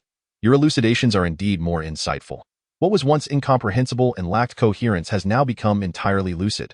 The accurate interpretations of many characters carry significant implications." He Lao's excitement grew, prompting him to exclaim, "I must promptly submit these findings to the Institute of Ancient Seal Script." His gaze towards Chu Yunfan brimmed with admiration.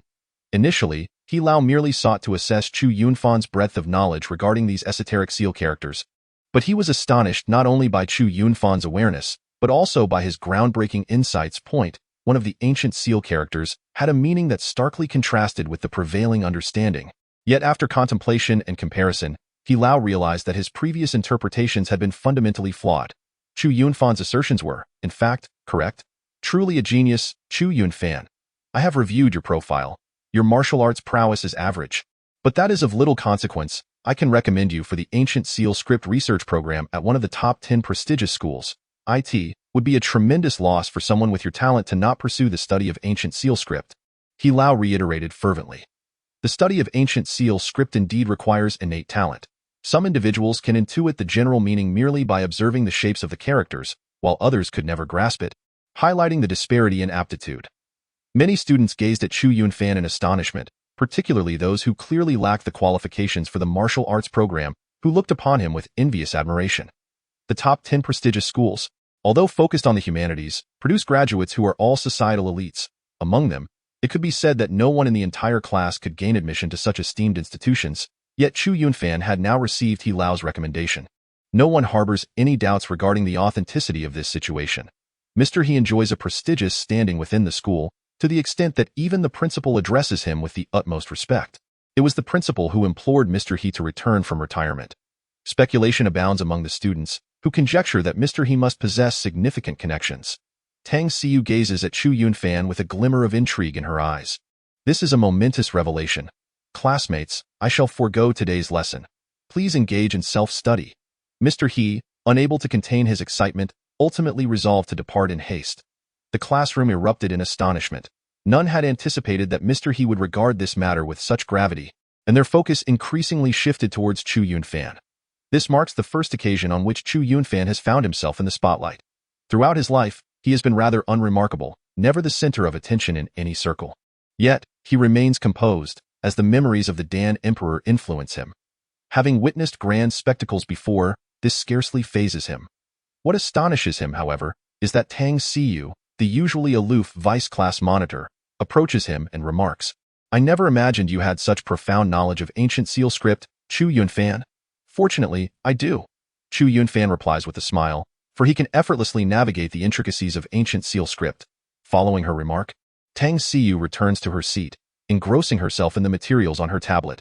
Feng Dang observes Tang Xiu and then glances at Chu Yunfan, a flicker of malice crossing his gaze.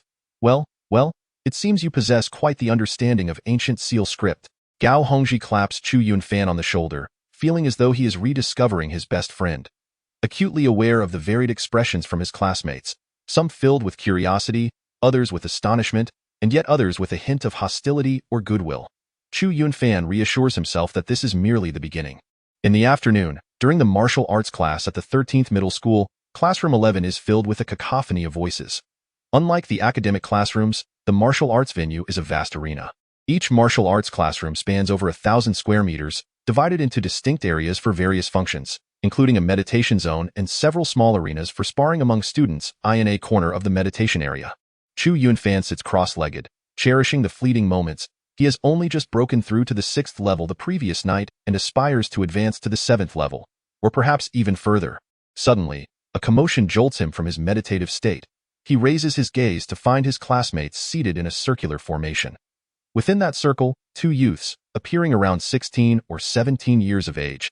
Prepare to spar. Point one is tall and robust, towering over 1.9 meters, while the other stands at approximately 1.7 meters. Chu Yunfan recognizes both. The tall one is named Mu Zhenfei, and the other is Diming. The two have a history of rivalry, their cultivation levels closely matched, both surpassing the original Chu Yunfan, having reached the pinnacle of the 6th realm, just a step away from entering the 7th realm and qualifying for the martial arts program. Thus, both are eager to seize the final month to achieve a breakthrough, thereby securing a promising future. Chu Yunfan took a seat beside Gao Hongji. Upon noticing Chu Yunfan's arrival, Gao Hongji eagerly inquired, "Yunfan, care to take a guess at who will emerge victorious between the two?" With palpable enthusiasm, he regarded Chu Yunfan. "What do you think?"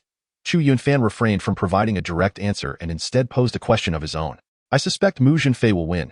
His imposing stature inherently grants him an advantage. If Diming possessed superior cultivation, it would be a different story, but given their comparable levels, Diming's chances seem rather slim." Unbeknownst to Gao Hongji, who was engrossed in his own thoughts, Chu Yunfan had recently experienced a breakthrough. "I beg to differ." Chu Yunfan shook his head. Though Mu Zhenfei is indeed tall and strong, this very strength could also become his Achilles heel. If his foundation were stable, he would be formidable, but I perceive his stance to be rather precarious. Ming possesses exceptional leg techniques. If he launches a fierce assault on Mu Zhenfei's lower body, he will surely prevail within 3 moves. As Chu Yunfan spoke, his gaze was fixed on the two contenders, seemingly scanning them as if he were assessing their strengths and weaknesses comprehensively. Such clarity of perception would have been unfathomable in the past, when both Mu Zhenfei and Diming's cultivation levels surpassed his own. Yet now, these insights flowed effortlessly into his mind, and he articulated his thoughts with unwavering conviction, as if he had already simulated their encounter, the outcome mirroring his assertions precisely.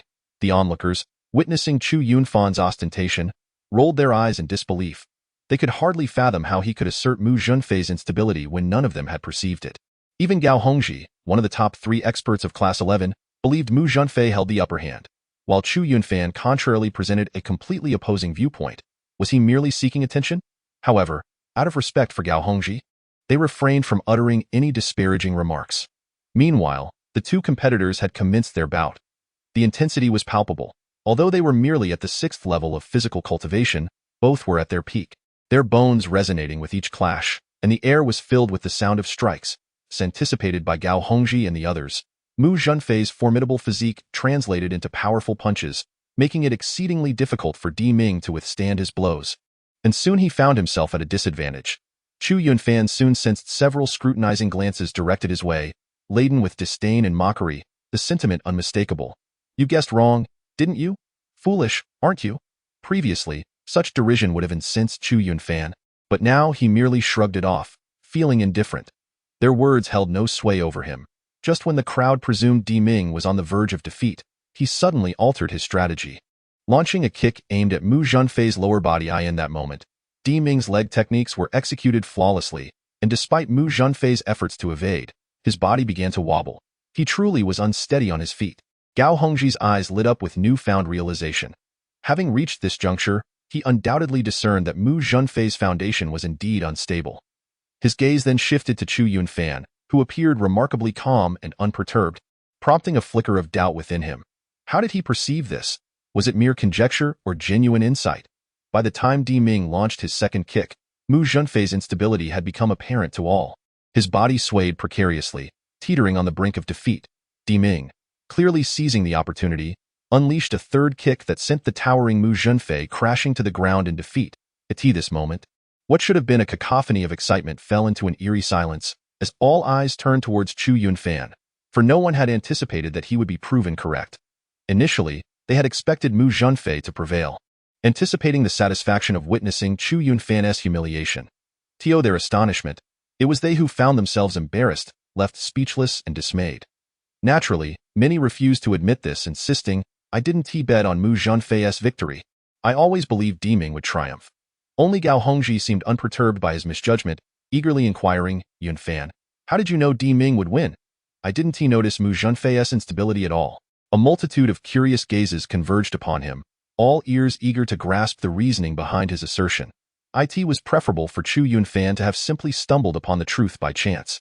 Otherwise, it would be rather awkward if everyone else had erred while he alone had been correct. Chu Yunfan suddenly noticed, across the circle, Tang Siyu, her bright, sparkling eyes now fixed upon him, imbued with curiosity as if she too wished to uncover the answer. Meanwhile, diagonally opposite him, another prominent figure in their class, Feng Dang, wore a somewhat unkind expression, though it quickly masked itself. After a brief pause, Chu Yunfan spoke. Mu Zhenfei's foundation isn't as unstable as it appears. It's merely that Di Ming excels in leg techniques, which is why I made that assertion. The crowd exhibited expressions of dawning realization, yet it all felt as though he had merely stumbled upon good fortune.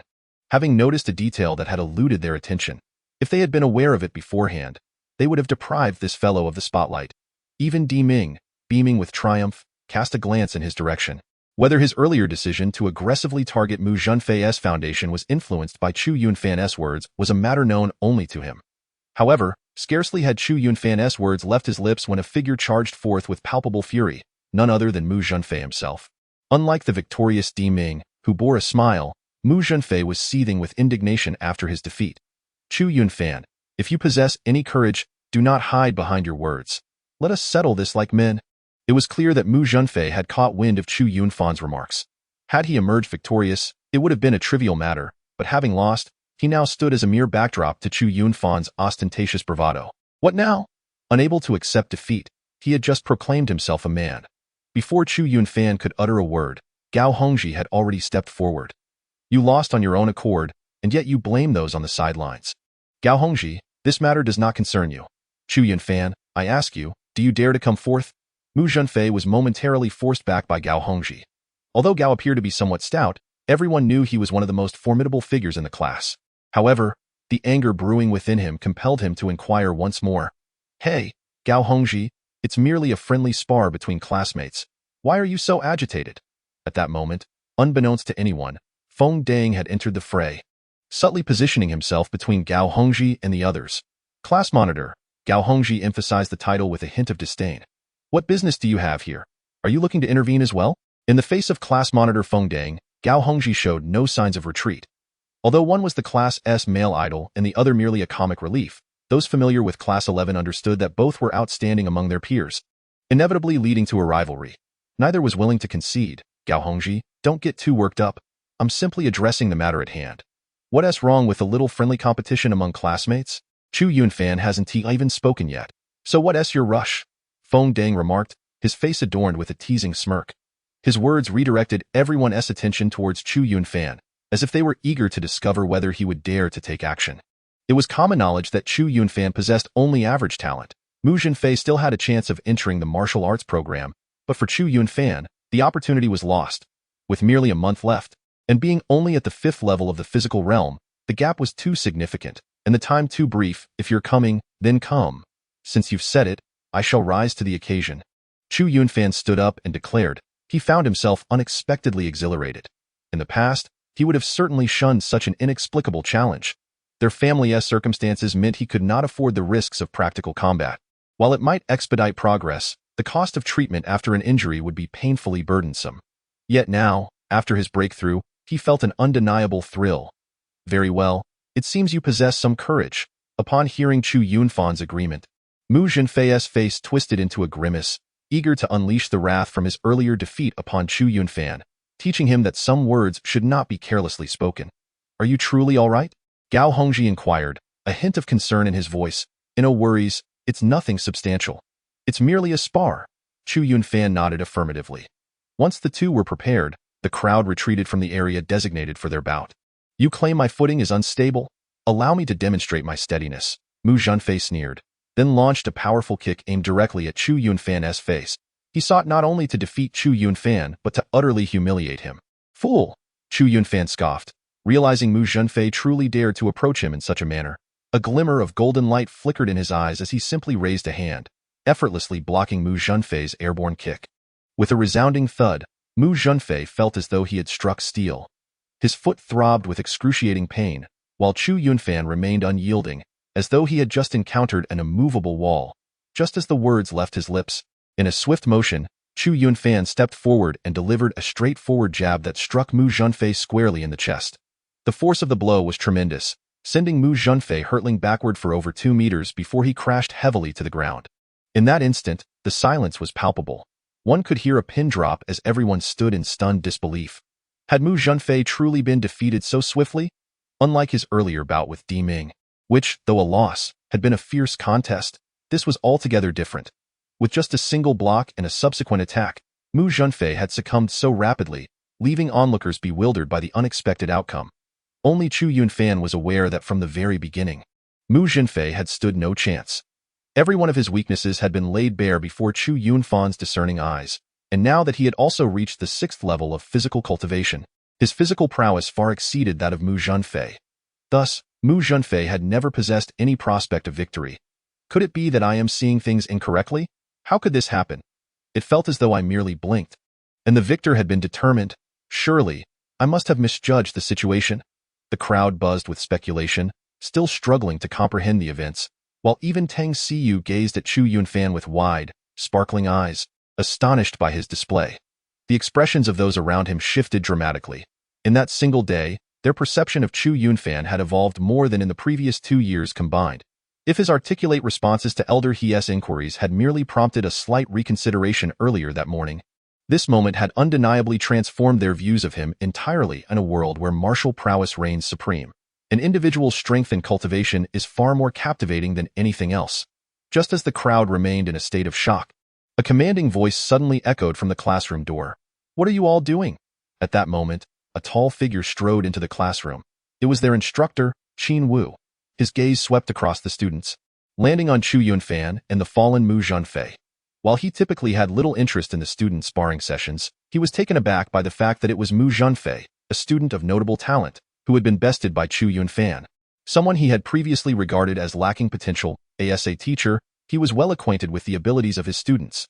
Despite Chu Yunfan's diligent efforts, his innate talent had seemed rather average, and the prospect of significant advancement appeared slim, a harsh reality indeed. Yet today, Chu Yunfan had managed to earn his respect.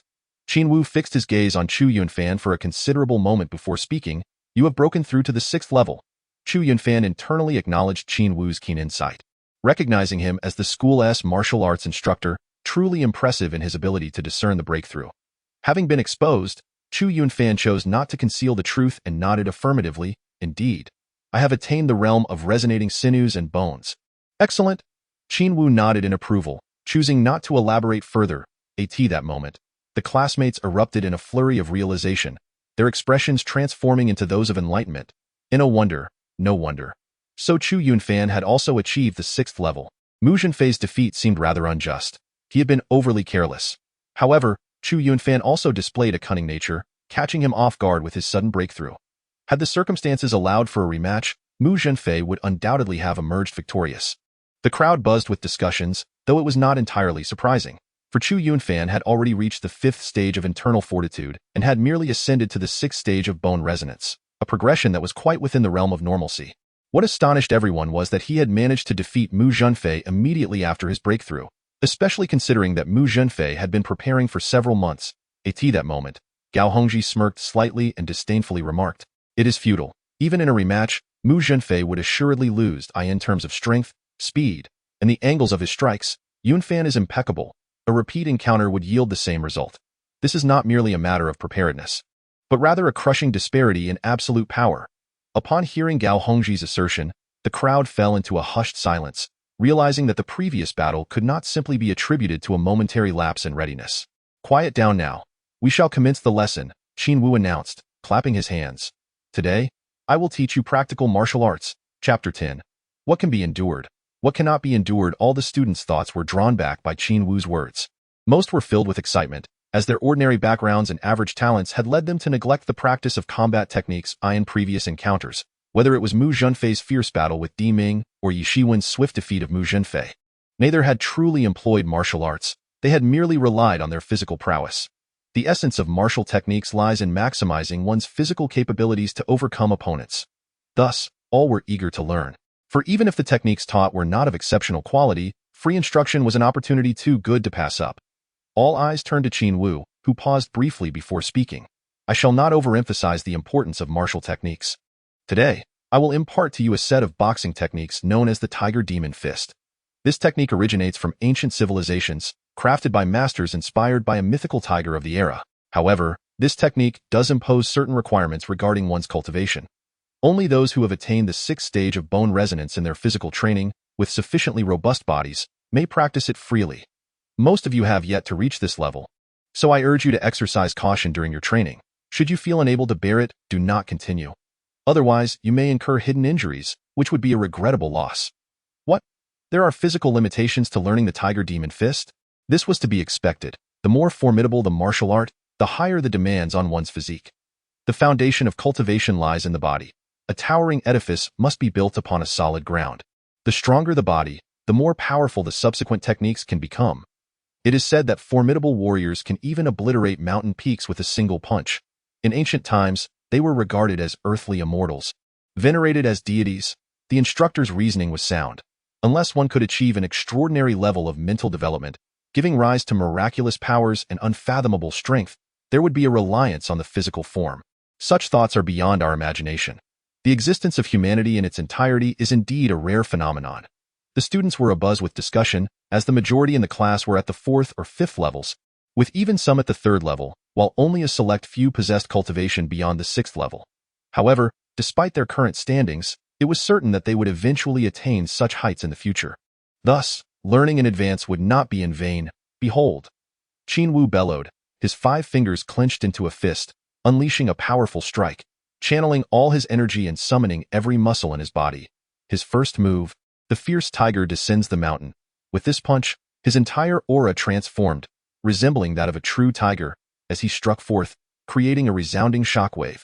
His second move, the tiger's roar shakes the world. The third, the fierce tiger whips its head. The fourth, the fierce tiger pierces the heart.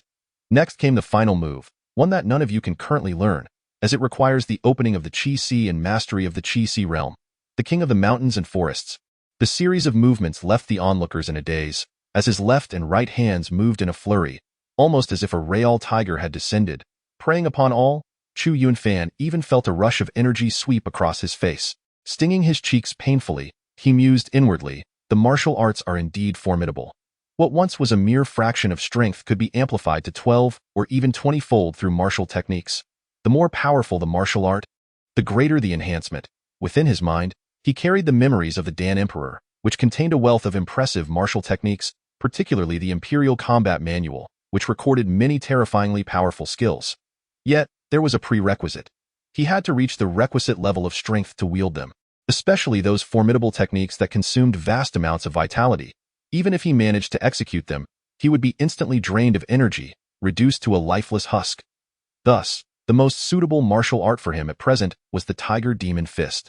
Chu Yunfan felt himself entering a state of profound understanding, his gaze fixed intently on Qin Wu's form, as if each movement were being recorded by a camera, replaying endlessly in his mind. With each replay, he felt himself grasping a little more, and by the time Qin Wu demonstrated for the third time, he realized he had preliminarily mastered the Tiger Demon Fist. However, he kept this revelation to himself. My demonstration concludes here. After class, I will send a video of the Tiger Demon Fist training to your emails, allowing you to practice privately, though do not overdo it, as it is quite taxing. Qin Wu announced, "Now, I need to select someone from among you to demonstrate. Has anyone mastered it? Teacher, I have mastered it." At that moment, Feng Dang stood up, pride radiating from his expression. "Very well, give it a try." Qin Wu nodded in approval. Feng Dang assumed his stance and shouted, "Fierce tiger descends the mountain. Tiger's roar shakes the world. Fierce tiger whips its head. Fierce tiger pierces the heart." Feng Dang demonstrated a total of 4 techniques. Omitting the final move, the King of the Mountains, due to its immense physical demands, which can only be accomplished at the Qi realm. Although Feng Dang had already reached the 9th level of the physical body realm, merely a step away from the Qi realm, he was still not at that level. His movements were fluid and exhilarating. Indeed, you must have engaged in private lessons for this set of Tiger Demon Fist long ago, Qin Wu remarked. The other students maintained their composure, such as the unfairness of modern society, where ordinary individuals might only now have the opportunity to learn martial skills, while Feng Dang likely began his practice long before. Yes, my private martial arts coach informed me that among the widely circulated martial techniques, the Tiger Demon Fist is the most powerful. However, it also places a significant burden on the body, rendering it nearly impossible for an average person to master. Yet, I am different. I am a genius, and the Tiger Demon Fist is perfectly suited for me, Feng Dang proclaimed with pride. Your coach possesses considerable skill. Indeed, the Tiger Demon Fist is the most potent among basic martial techniques, and it is challenging for most to learn, yet it offers the highest cost-performance ratio. Even at the Qi realm, its power remains substantial. Qin Wu elucidated his rationale for teaching the Tiger Demon Fist. You must have been studying for several months now, having reached the stage of proficient understanding. Your comprehension is commendable. Qin Wu observed Feng Dang and then addressed everyone. Here, I shall take this opportunity to enlighten you about the various realms of martial arts cultivation. Initially, one begins learning, merely grasping the basics and being able to execute a complete set of techniques, which signifies a superficial understanding. Progressing to the ability to execute the techniques fluidly in one breath, with the capacity for free combination, is known as the proficient stage, marking a significant accomplishment in this martial art. Beyond the proficient stage lies the mastery stage, wherein a practitioner has honed their skills to the limits attainable by most. Subtly touching upon the essence of the fist's intent, why own cultivation of the Tiger Demon Fist resides within this realm. Following mastery, one may attain the transcendental stage, where practitioners possess an exceptionally profound understanding of a particular martial technique. Even for a popular style like the Tiger Demon Fist, reaching such heights is exceedingly rare. Perhaps 1 in 100,000 practitioners may achieve it. Of course, this is also related to the fact that most eventually transition to other martial techniques. Qin Wu imparted knowledge of the 4 realms of martial arts cultivation: superficial understanding, proficient stage, mastery stage, and transcendental stage. Chu Yunfan, reflecting on Qin Wu's delineation of the 4 realms, realized he had already attained the proficient stage. Considering that Feng Dang had trained for several months to reach that level, his own efficiency was astonishing. Coach, I believe that demonstrating the Tiger Demon Fist alone will not adequately showcase its power. I would like to find a classmate to engage in a spar, Feng Dang suddenly suggested. Indeed, true progress is only achievable through practical combat. Qin Wu nodded in agreement. All eyes were fixed upon Tang Xiyu and Gao Hongji. For within the class, the only contenders capable of matching the prowess of Feng Dang were indeed Tang Xiyu or Gao Hongji. However, what took everyone by surprise was Feng Dang's bold stride directly towards Chu Yunfan. As he proclaimed, "Classmate Chu Yunfan, shall we engage in a friendly spar?" Gao Hongji immediately interjected, exclaiming, "Head class leader, this seems rather like an abuse of power, does it not? You are fully aware that Yunfan possesses only the cultivation of the 6th level. Is this not merely a consequence of the embarrassment you faced in class this morning that you were so unwilling to let go?" Having been rivals for 2 years, Gao Hongji understood Feng Dang's motives all too well. He recognized that while Feng Dang held the title of class leader and was idolized as the male deity of class 11, he harbored a petty spirit, quick to seek revenge. Even when confronted, Feng Dang's demeanor remained unchanged. He fixated his gaze on Chu Yunfan, stating, "Classmate Chu Yunfan, you wouldn't dare to back down, would you? It is merely a spar. After all, I shall even restrain my power to match your 6th level. What do you think?" "Shameless," Gao Hongji muttered under his breath.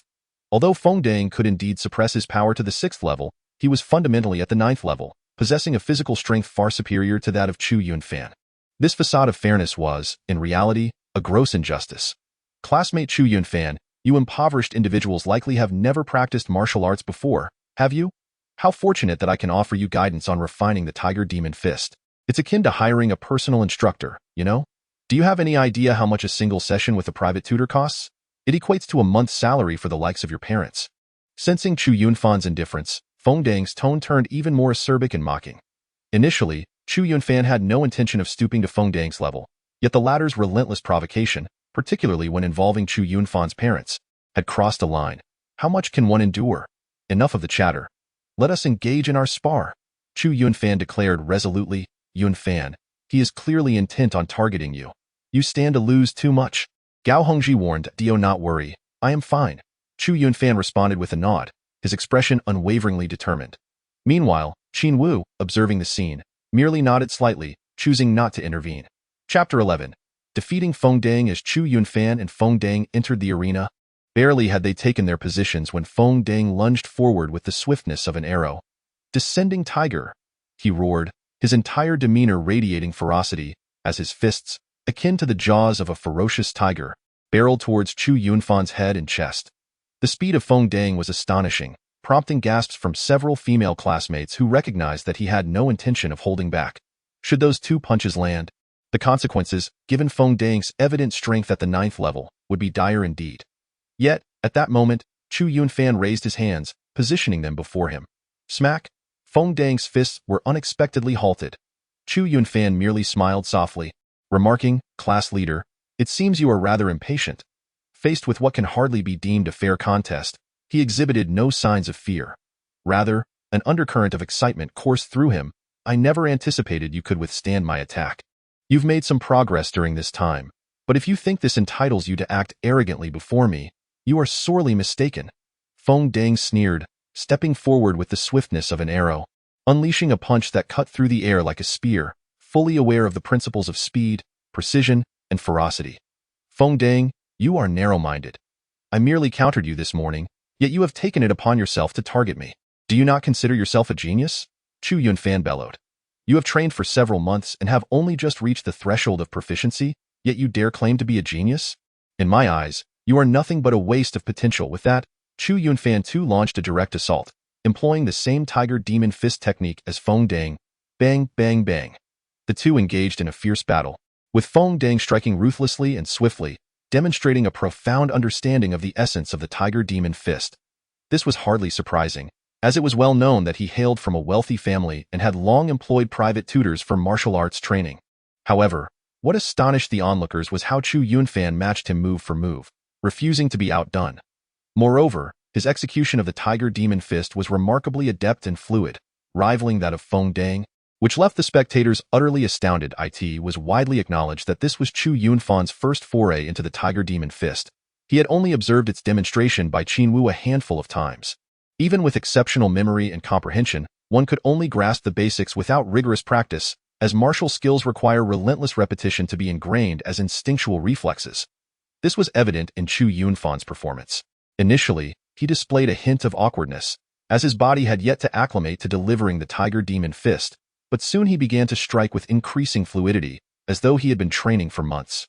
As the duel progressed, the speed and intensity of their exchanges escalated, with both combatants colliding multiple times within mere breath. It quickly became apparent to many that Chu Yunfan was specifically targeting Feng Dang. No matter the technique employed by Feng Dang, Chu Yunfan mirrored it, adopting an offensive stance in response, and surprisingly, he fought back with considerable flair. Both fighters wielded their strikes with equal speed, precision, and brutality, and in the fleeting moments between their clashes, the audience could see their arms marred with bruises, with blood seeping from various wounds. This exemplified the peril of real combat. Even in a duel devoid of life and death stakes, one could easily emerge battered and bruised.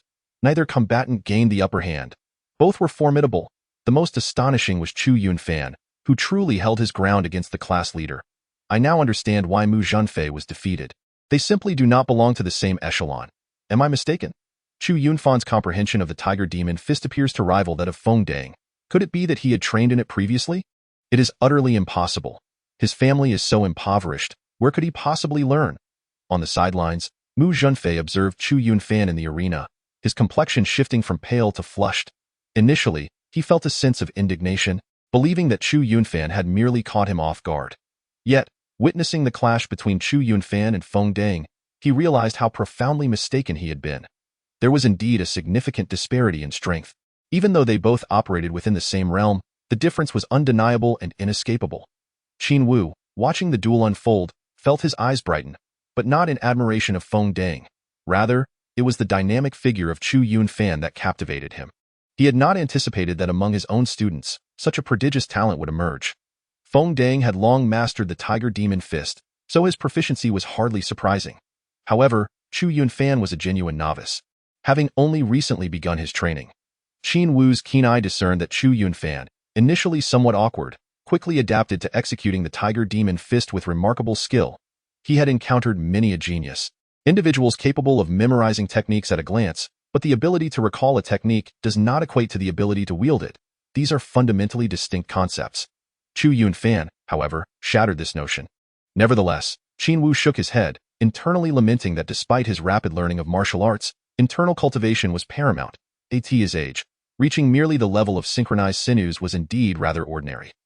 Otherwise, he could have been groomed for greater potential. Yet, he soon noticed something intriguing. Throughout the exchange with Feng Dang, Chu Yunfan exhibited no signs of fatigue. The Tiger Demon Fist, when executed earnestly, demanded considerable physical stamina, and yet, despite the ongoing battle, Chu Yunfan's breathing remained steady, indicating an impressive endurance. Typically, a martial artist at the 6th level of sinew synchronization would be utterly exhausted after repeatedly employing the Tiger Demon Fist, which highlighted the unfairness that Gao Hongji had mentioned. While Feng Dang could suppress his power to the 6th level, his inherent stamina far exceeded that of an average practitioner at the same stage. In this regard, Chu Yunfan held his own remarkably well, which astounded Qin Wu. This student was indeed extraordinary. It was the first time he regarded this otherwise unremarkable student with genuine attention. Meanwhile, in the arena, Chu Yunfan was engulfed in a fervent battle, his mind brimming with combat intent.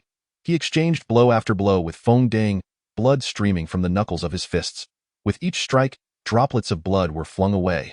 Yet, he felt an exhilarating rush, as if the very blood in his veins was boiling. The more he fought, the more invigorated he became, his mind growing clearer. At this moment, the advantages of the eternal sovereign technique were fully manifested. As his vital energy flowed ceaselessly, and he felt no sign of exhaustion, he called out, come on, continue, class leader. Is this truly all you are capable of? Opposite him, Feng Dang was engulfed in an overwhelming sense of frustration. As the unfolding events deviated entirely from his anticipated script, he had presumed he could completely suppress Chu Yunfan, yet to his astonishment, he found himself utterly outmatched. Chu Yunfan, instead of faltering, grew increasingly exhilarated, even managing to dominate Feng Dang while daring to provoke him repeatedly. The more he pondered, the more agitated he became, ultimately revealing a flaw, one that might have been inconsequential under normal circumstances.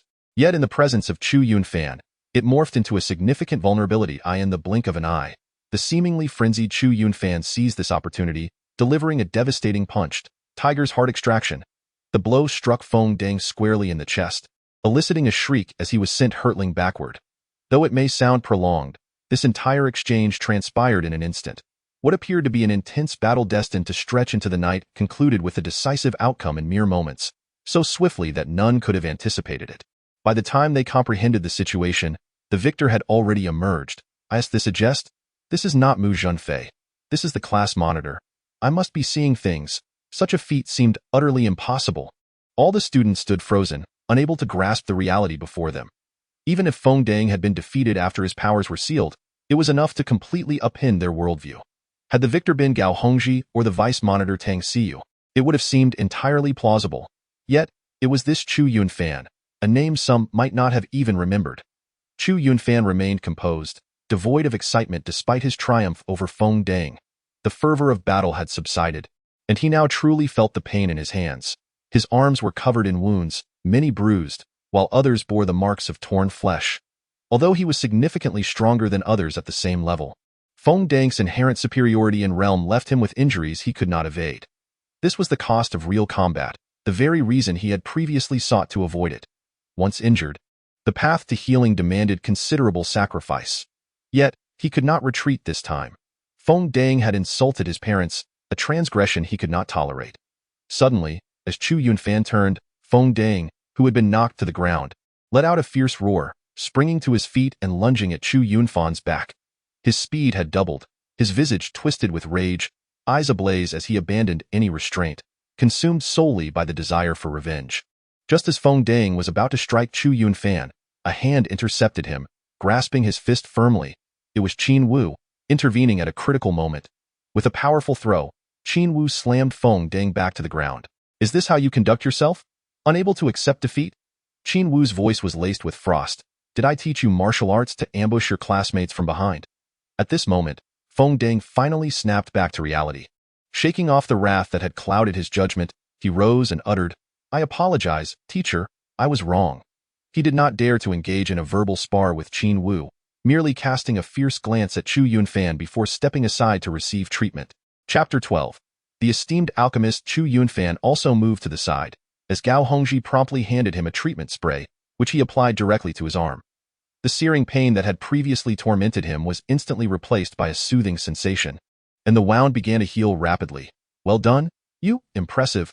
Ha ha ha. I have never seen him so humbled before," Gao Hongji exclaimed, playfully slapping Chu Yunfan on the shoulder, his eyes dancing with mischief. Meanwhile, the other students seemed to have only just grasped the situation, their faces a tapestry of disbelief. Even the vice-class leader, Tang Siyu, gazed at Chu Yunfan with wide, astonished eyes. Everyone had witnessed the earlier confrontation. The might of the tiger demon fist was formidable, particularly for them, thus caution was warranted. Qin Wu remarked, showing no sign of concern for the injuries of the two, being a retired soldier who had encountered countless brutal scenes, rendering him indifferent to such matters. "If you have any uncertainties regarding your training, feel free to approach me. I will now elucidate some key points regarding the cultivation of the tiger demon fist." Qin Wu began to expound on common issues encountered during the training of the tiger demon fist and how to surmount them. These were invaluable insights. In a bygone era, such knowledge would have been deemed a closely guarded secret. Yet in the contemporary world, many choose to share these experiences publicly, and some martial arts insights are even available for paid download online, serving both as a means of income and a way to disseminate martial arts knowledge. Humanity has managed to restore aspects of ancient civilizations to this extent within mere centuries, largely due to this breaking down of traditional barriers in thought. Seated in meditation, Chu Yunfan circulated the eternal royal extreme skill, channeling his vital energy into his arms to expedite healing, while reflecting on the recent battle. Although it was merely a single confrontation, his understanding of the tiger demon fist had reached parity with Feng Dang, making this encounter immensely rewarding. He could sense Feng Dang's malevolent gaze fixated upon him from the other side of the classroom. Unwavering, aware that he had severely offended Feng Dang this time, he remained unconcerned. This battle had significantly bolstered his confidence, and no matter how talented the classmates might be, given sufficient time, he could ultimately surpass them all. A class period swiftly elapsed, and by the time it concluded, Chu Yunfan's injuries had nearly healed. The advancements in modern medical technology were beyond the imagination of the previous historical era. Well then, today's lesson comes to a close. Class dismissed. The next 2 days are the weekend. Be sure to practice the tiger demon fist diligently at home. Qin Wu announced, "Oh, Chu Yunfan, please come to my office for a moment." Chu Yunfan felt a twinge of curiosity, as Qin Wu had never summoned him privately before. He had previously been too unremarkable to garner such interest. Following Qin Wu, he arrived at the teacher's office. "Sir, may I inquire as to the reason you called for me?" Chu Yunfan asked directly. Qin Wu cast a glance at Chu Yunfan and remarked, "Previously, both myself and the other instructors underestimated you, assuming your abilities to be rather mediocre. However, it seems your innate talent is indeed ordinary. Yet, your speed in mastering martial arts is remarkably swift. It appears that your prior lack of exposure to martial techniques has obscured this particular talent. While people often speak of talent, it is, in truth, multifaceted. In the realm of martial arts, it manifests in various forms. Some individuals possess an innate comprehension, while others excel in drawing insights from their training.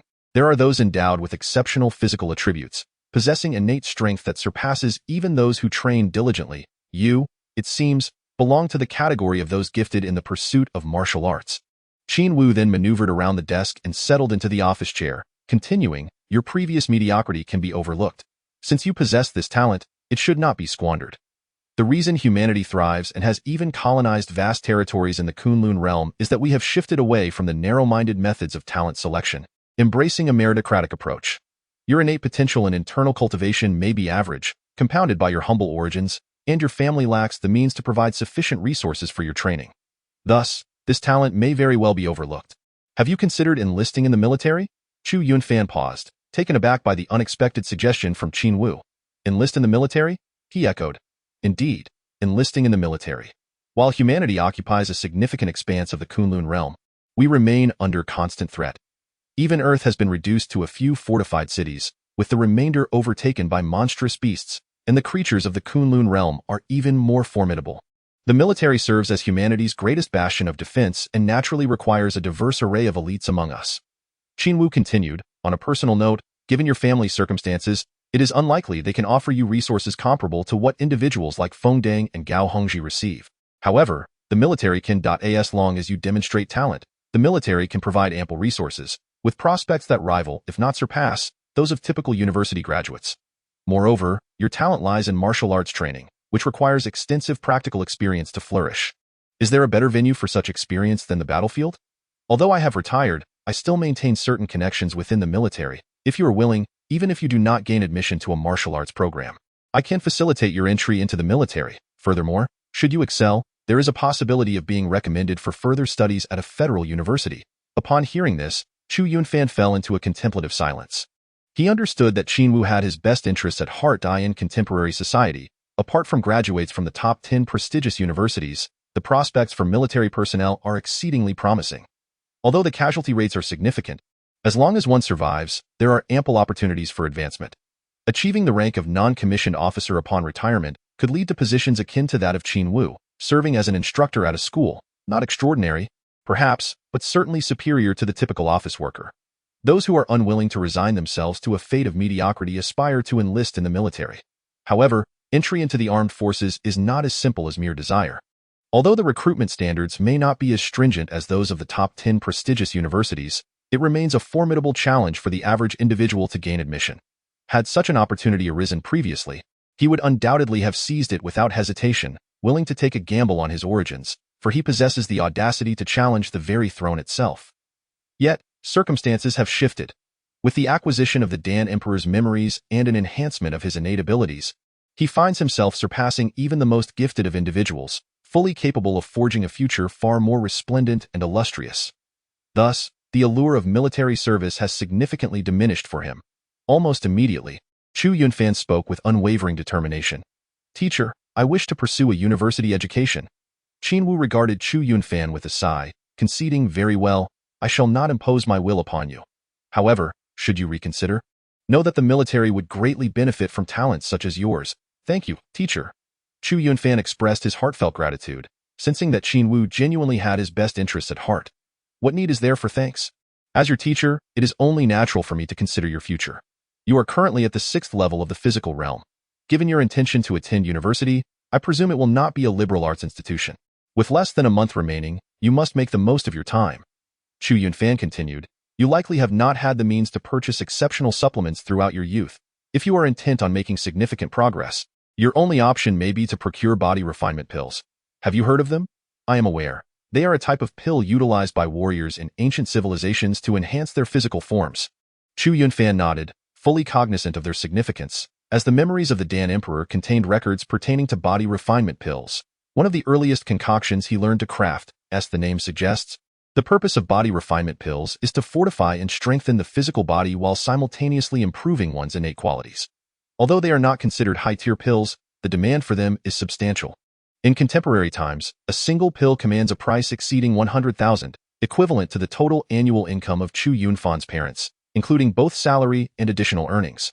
Such an expense is well beyond their family's means, leaving him only to hear of them in tales, never having witnessed one firsthand. In the era of the Dan Emperor, while body refinement pills were not inexpensive, their cost was not exorbitant, roughly equivalent to around 10,000 today.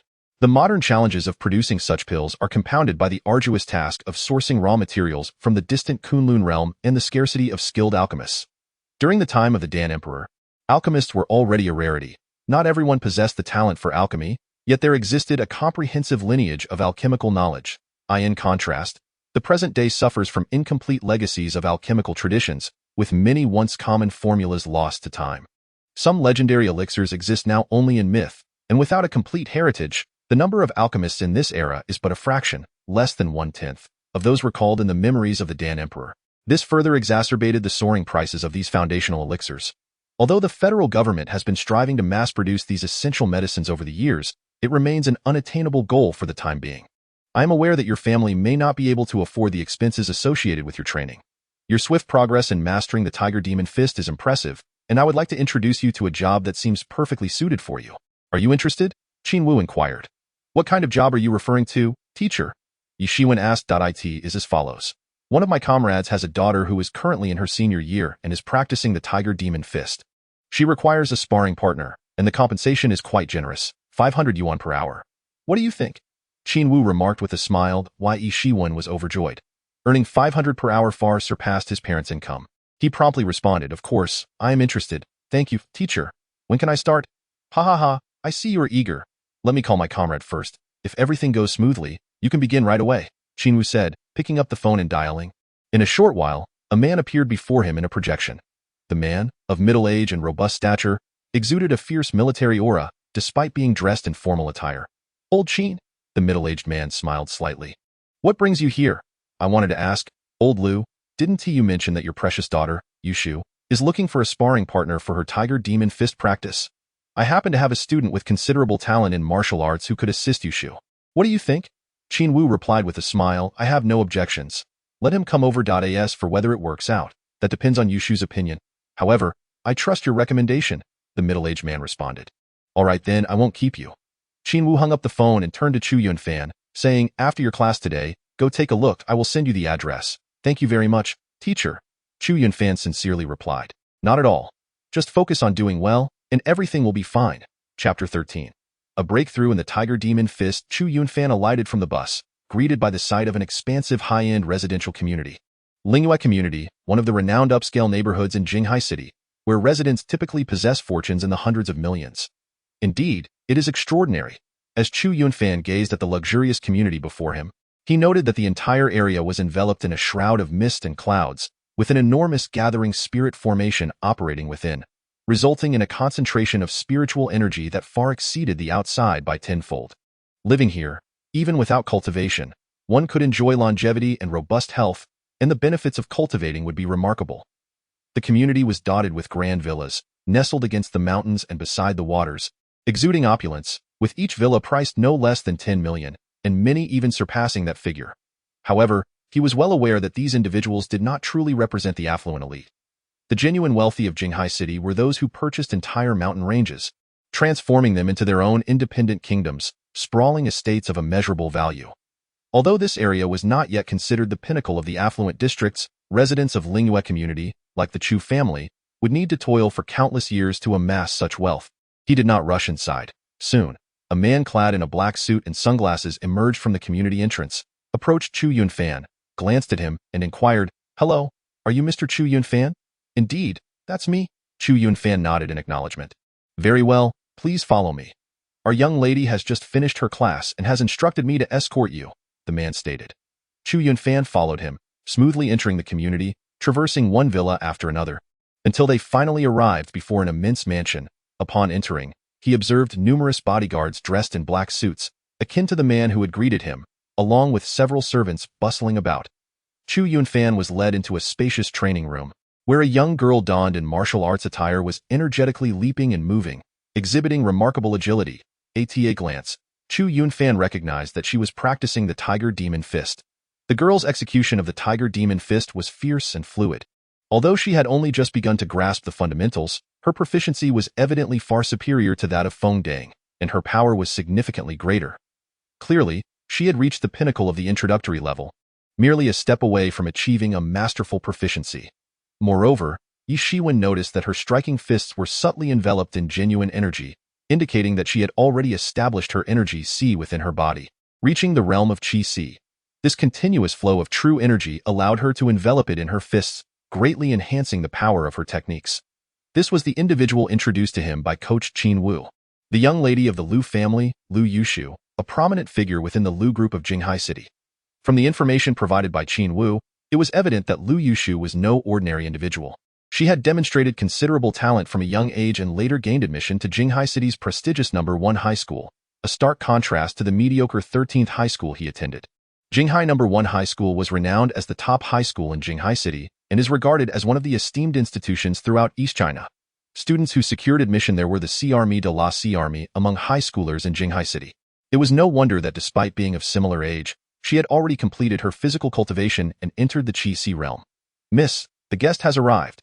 The bodyguard instructed Chu Yunfan to wait on the side until Lu Yushu concluded her training. Only then did he begin to speak. The girl appeared to be around 16 or 17 years old, her figure accentuated by a fitted crimson martial arts uniform, highlighting her alluring curves. Her skin was fair and flawless, rivaling the beauty of fresh snow, and her features were exquisite, making her a campus beauty wherever she went. Lu Yushu picked up a towel nearby to wipe away her sweat and approached Chu Yunfan, saying, "Are you the person introduced by Uncle Qin?" "Yes, I have been sent by the teacher." Chu Yunfan nodded slightly. "Uncle Qin mentioned that you have just begun to learn the Tiger Demon Fist and have already reached an advanced level. But I find that hard to believe. I started practicing the Tiger Demon Fist 10 days ago, and I have only just begun to grasp the basics. Out of respect for Uncle Qin, I allowed you to give it a try." Lu Yushu's voice was melodious, yet her tone was icily dismissive. She could see at a glance that Chu Yunfan had not even reached the Qi Si realm, which led her to question Uncle Qin's assertion of his talent. "Did Uncle Qin tell you what you were here for?" Lu Yushu raised her delicate brow and inquired. "He did mention that I should serve as a sparring partner." Chu Yunfan replied. "You should just go back. You have not even reached the Qi Si realm, and you are simply not qualified to be my sparring partner." Lu Yushu stated bluntly, "I fear a single misstep could be fatal for you." With that, she turned and strode towards the center of the training ground, preparing to continue her practice of the Tiger Demon Fist. In her view, merely meeting a student of Uncle Qin was already a favor to him. "Miss Lu, I believe you only seek a sparring partner for the Tiger Demon Fist, and one's understanding of it is unrelated to cultivation level." Seeing Lu Yushu about to leave, Chu Yunfan was unwilling to forsake this rare opportunity and hurriedly spoke up. "With all due respect, in terms of understanding the Tiger Demon Fist, you may not surpass me, Miss Lu." "What did you just say?" Lu Yushu, upon hearing this, turned around, her beautiful eyes fixated on Chu Yunfan.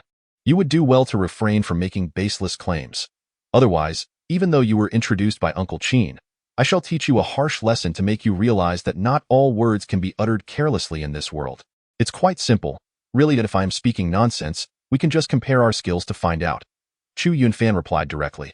"Although my cultivation is not on par with yours, if you are willing to suppress your own strength, it would still serve the purpose of honing the Tiger Demon Fist, wouldn't it? You merely wish to find a sparring partner to help you break through your current limitations." Lu Yushu had not anticipated that Chu Yunfan would respond in such a manner. Upon reflection, she realized he had a point. However, she still responded, "In that case, I shall grant you an opportunity, but you must understand that I have already entered the Qi Si realm and completed the initial tempering of my physical body. Even if I suppress my true energy, you will still not be my match based solely on physical prowess." "No problem, let us find out," Chu Yunfan said confidently. "If that is the case, I shall not hold back." Lu Yushu took a step forward, her slender figure transforming into a picture of agility as she lunged towards Chu Yunfan, executing a fierce tiger pouncing heart strike, akin to a spear aimed directly at his heart. Unfazed, Chu Yunfan, having recently triumphed over Mu Zhanfei and Feng Dang, felt his combat skills surging at an astonishing pace. He focused intently, then clenched his fist, launching a countering tiger pouncing heart strike with equal ferocity. As sharp as the original bang, the fists of both parties collided with a resounding impact, and to everyone's astonishment, Chu Yunfan's punch surged forth with unexpected swiftness, meeting Lu Yushu's strike head-on. Thud, thud, thud, thud. Both combatants were forced to retreat simultaneously. However, the difference lay in the fact that Lu Yushu only took a single step back, while Chu Yunfan staggered back 3 paces. Although Lu Yushu had not employed her true energy, she had nonetheless undergone the rigorous refinement of her physical body, rendering her considerably stronger than Chu Yunfan in terms of physical prowess. How intriguing! A flicker of surprise glimmered in Lu Yushu's beautiful eyes. Despite not utilizing her true energy, She had indeed exerted her full strength in that punch. Many of her contemporaries had been pushed back by her might, yet her opponent, merely a physical realm practitioner, managed to stabilize himself after a mere few steps of retreat, indicating that while Chu Yunfan's cultivation level might be ordinary, his physical refinement was remarkably solid. She began to ponder that perhaps Uncle Qin had not been indiscriminate in his introductions. This Chu Yunfan certainly possessed some skill now. If he wished to serve as my sparring partner, I shall ascertain his true capabilities. With a commanding shout, Lu Yushu's delicate fist sliced through the air, hurtling directly towards Chu Yunfan's face. Resolute in his decision to stand his ground, Chu Yunfan stepped forward, advancing rather than retreating, and faced the challenge head-on. Bang, bang, bang. In a flurry of continuous punches, the two engaged in a fierce exchange within mere seconds, their movements swift, precise, and ruthless, showing no mercy. Soon, Lu Yushu's fair arms bore several bruises, starkly contrasting against her porcelain skin, making them all the more eye-catching. Yet, she showed no sign of yielding, repeatedly unleashing the tiger demon fist. In contrast, Chu Yunfan fared even worse. His arms were marred with numerous bloodied wounds, far more severe than Lu Yushu's. The disparity between them became increasingly evident, and as time wore on, he found himself utterly suppressed. With each collision, he was at a disadvantage. Had it not been for his practice of the eternal sovereign art, which granted him a physical strength several times that of others at the same realm, an ordinary sixth-tier martial artist would have been defeated long ago. Even so, he found himself struggling greatly, gritting his teeth to endure. I refused to believe it. Chu Yunfan silently proclaimed within himself. Suddenly, he felt as though he had entered an unprecedented state. Before him, Lu Yushu's movements appeared to slow dramatically. Initially, her physical attributes far surpassed his, and her speed had left him overwhelmed, but now it seemed as if time itself had decelerated. The once impenetrable barrage of punches revealed vulnerabilities that he could now discern. Without hesitation, he targeted those openings. Lu Yushu immediately sensed a change. While Chu Yunfan's punching frequency was still inferior to hers due to their inherent physical differences, the precision of each of his strikes had markedly improved. Each blow aimed at the weaknesses she had previously been oblivious to. Yet, instead of being startled, she found herself unexpectedly pleased, for this was precisely the reason she sought a sparring partner. Only through actual combat could one uncover their own flaws. However, she soon realized that Chu Yunfan's accuracy in striking was remarkably improving. From initially being overwhelmed by her attacks, he now effortlessly executed punches that compelled her to fumble. She understood that this was a reflection of Chu Yunfan's deepening comprehension of the tiger demon fist, and as the precision of his strikes reached its zenith, his aura underwent a profound transformation. In a single punch, he shattered Lu Yushu's barrage of strikes and directed a powerful blow straight towards her face. The speed of this punch was astonishing, swift as lightning, fierce as thunder. Just as the bodyguard nearby gasped in astonishment, preparing to intervene, the punch halted a mere inch from Lu Yushu's face. Chapter 14.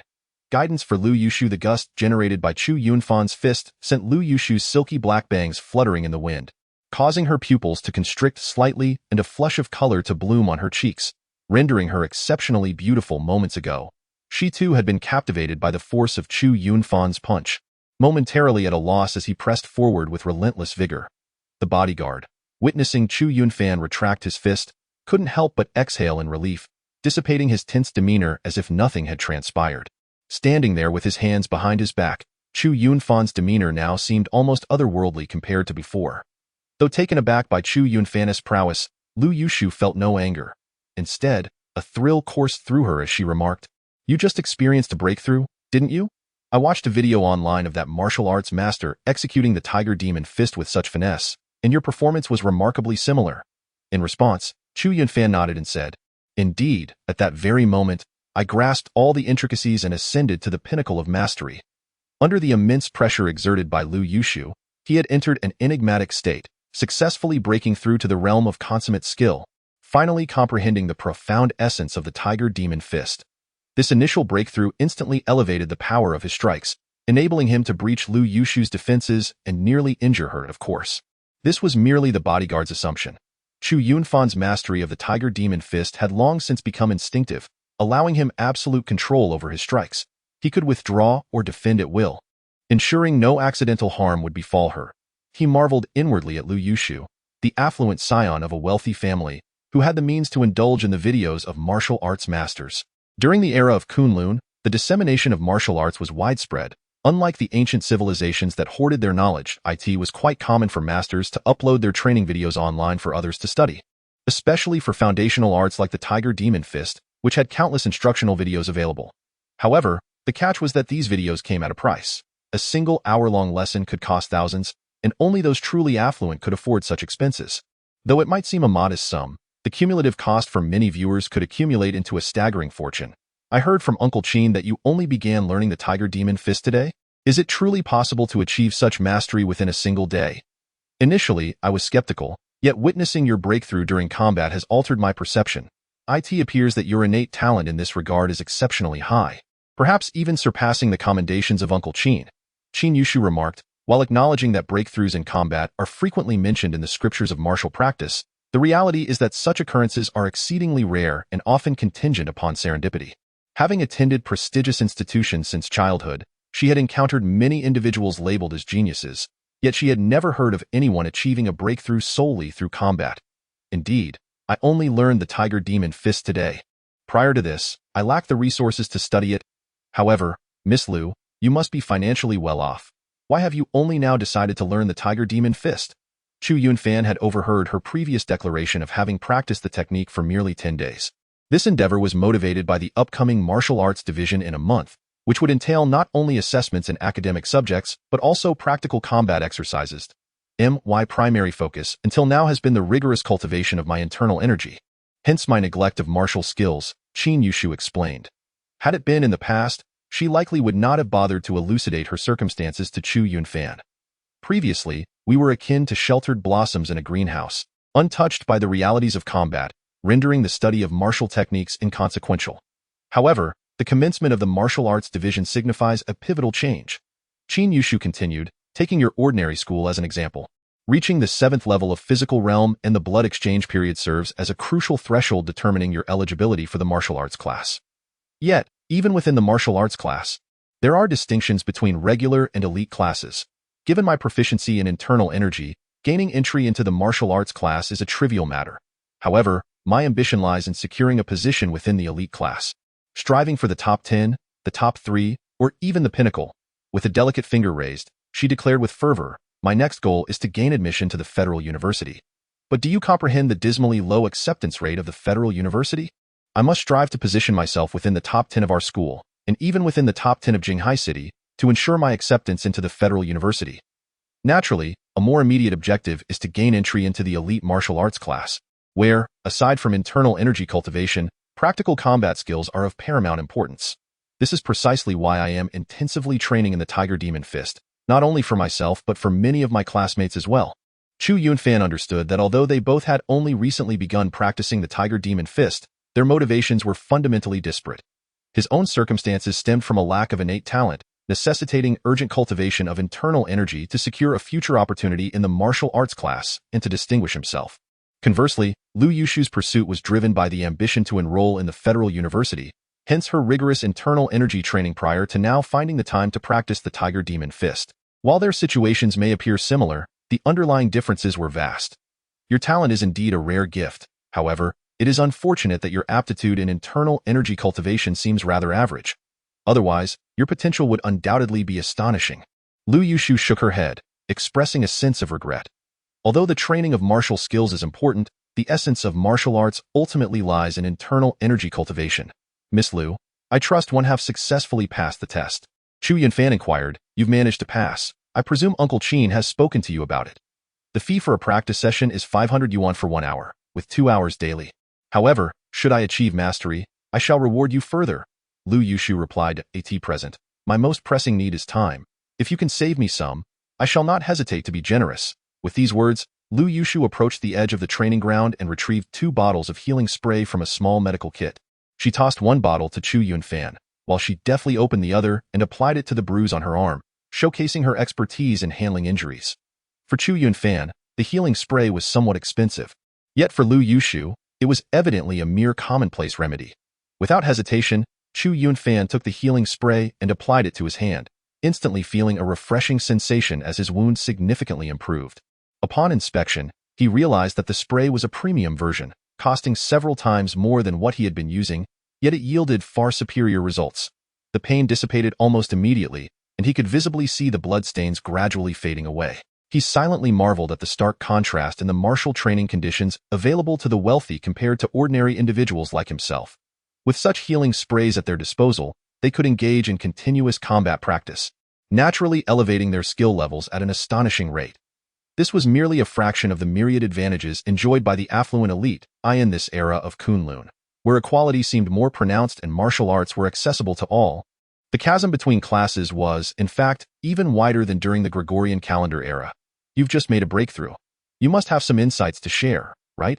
I've been stuck between the threshold of entering the room and achieving mastery, unable to cross over, Lu Yushu remarked, her gaze towards Chu Yunfan tinged with envy.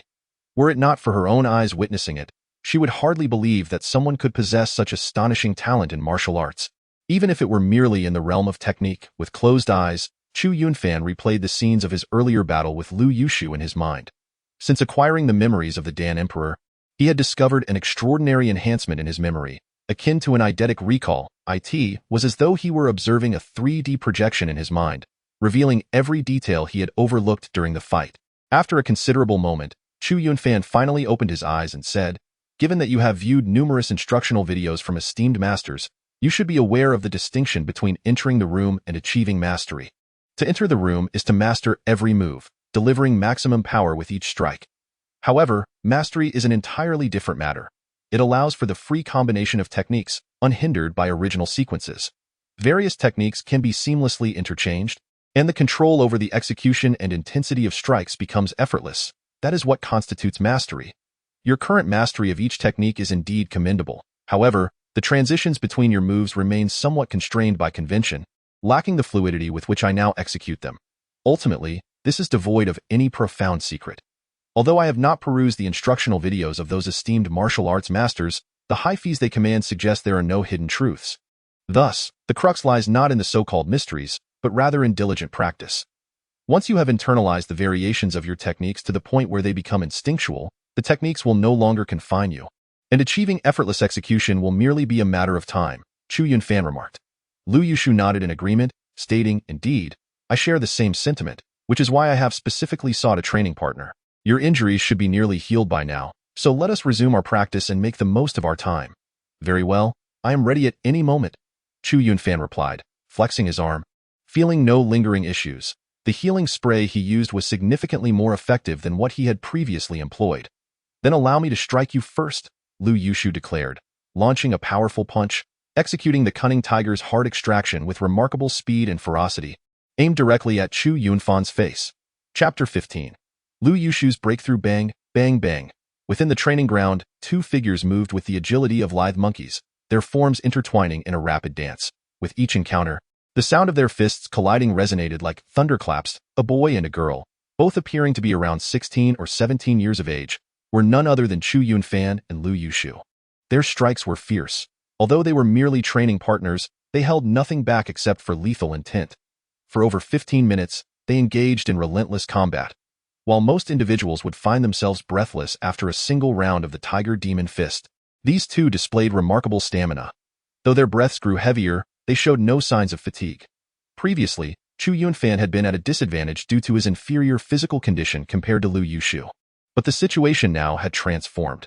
They exchanged blows with vigor, and Chu Yunfan even managed to gain the upper hand against Lu Yushu. Despite his punches being slower and less forceful than hers, and even though he threw fewer punches overall, each strike found a way to breach Lu Yushu's defenses, often catching her off guard. The bodyguard stationed nearby observed intently, unwilling to relax, for the sparring had persisted for over an hour. Aside from brief respites to apply healing spray and recuperate, they had not ceased their combat at this moment. Both Lu Yushu and Chu Yunfan bore various cuts and bruises upon their hands. Such practical training proved exceedingly effective. Lu Yushu was already at the pinnacle of her craft, a mere step away from mastery. With Chu Yunfan's continuous onslaught and his vocal guidance, her openings diminished, and the once obscure transitions between her techniques began to feel seamless. In this moment, Lu Yushu experienced a sensation akin to an impending eruption of potential under the oppressive force of Chu Yunfan. Many of her techniques were executed purely on instinct, leaving her no time to contemplate her responses. This was precisely what Chu Yunfan had articulated. To transcend into a realm of unparalleled mastery, One must not only adeptly wield techniques, but also engrave them into one's very being, at last. All of Lu Yushu's prior accumulation erupted forth, propelling her into an entirely new realm. The attacks that once exploited her vulnerabilities, perpetually probed by Chu Yunfan, suddenly vanished. The so-called flaws could now be mended at any moment, for every maneuver was firmly within her grasp, effortlessly at her command. With no rigid patterns to adhere to, there were consequently no openings or weaknesses to exploit. Thud, thud, thud. Chu Yunfan was forced back several steps before regaining his balance, a look of unexpected delight illuminating his face as he applauded. Congratulations, Miss Lu, on your tiger demon fist attaining the pinnacle of mastery. Lu Yushu accepted the healing spray handed to her by a nearby bodyguard, applying it to her hands, where the bloodstains and bruises marred her snow-white arms, creating a ghastly spectacle, so dense they seemed to cover her entirely. In her pursuit of cultivation, Lu Yushu was unyieldingly harsh on herself. Even with her arms battered and bruised, she never once cried out in pain, earning Chu Yunfan's newfound respect. Her accomplishments were not solely attributed to her privileged lineage. This is all thanks to you as my sparring partner, Lu Yushu exclaimed, her delicate face betraying a hint of excitement. No matter how composed she appeared, at her core, she was merely a teenager. As her proficiency in the Tiger Demon Fist Sword, so too did her combat capabilities. While her classmates had begun their training over 6 months ago, employing numerous private tutors, they had only recently reached a level of mastery, whereas she had achieved it in a mere 10 days. Naturally, all of this was attributable to Chu Yunfan. You flatter me, Miss Lu, Chu Yunfan replied, also applying the healing spray, a refreshing sensation replacing the previous sting. Lu Yushu's relentless dedication, even with her hands bruised and bloodied, made it difficult for him to call for a halt. Moreover, in such a combat scenario, he had reaped numerous benefits. Having just broken through to the pinnacle of mastery, he had now solidified his standing. The opportunity to engage in practical combat, receive healing spray, and earn some income was undeniably advantageous. As he fought, he enhanced his own skills while gaining profound insights. Ultimately, the path of martial arts is not solely about techniques, but the essence of one's internal cultivation. Although Lu Yushu had suppressed her true energy, her physical prowess far surpassed his.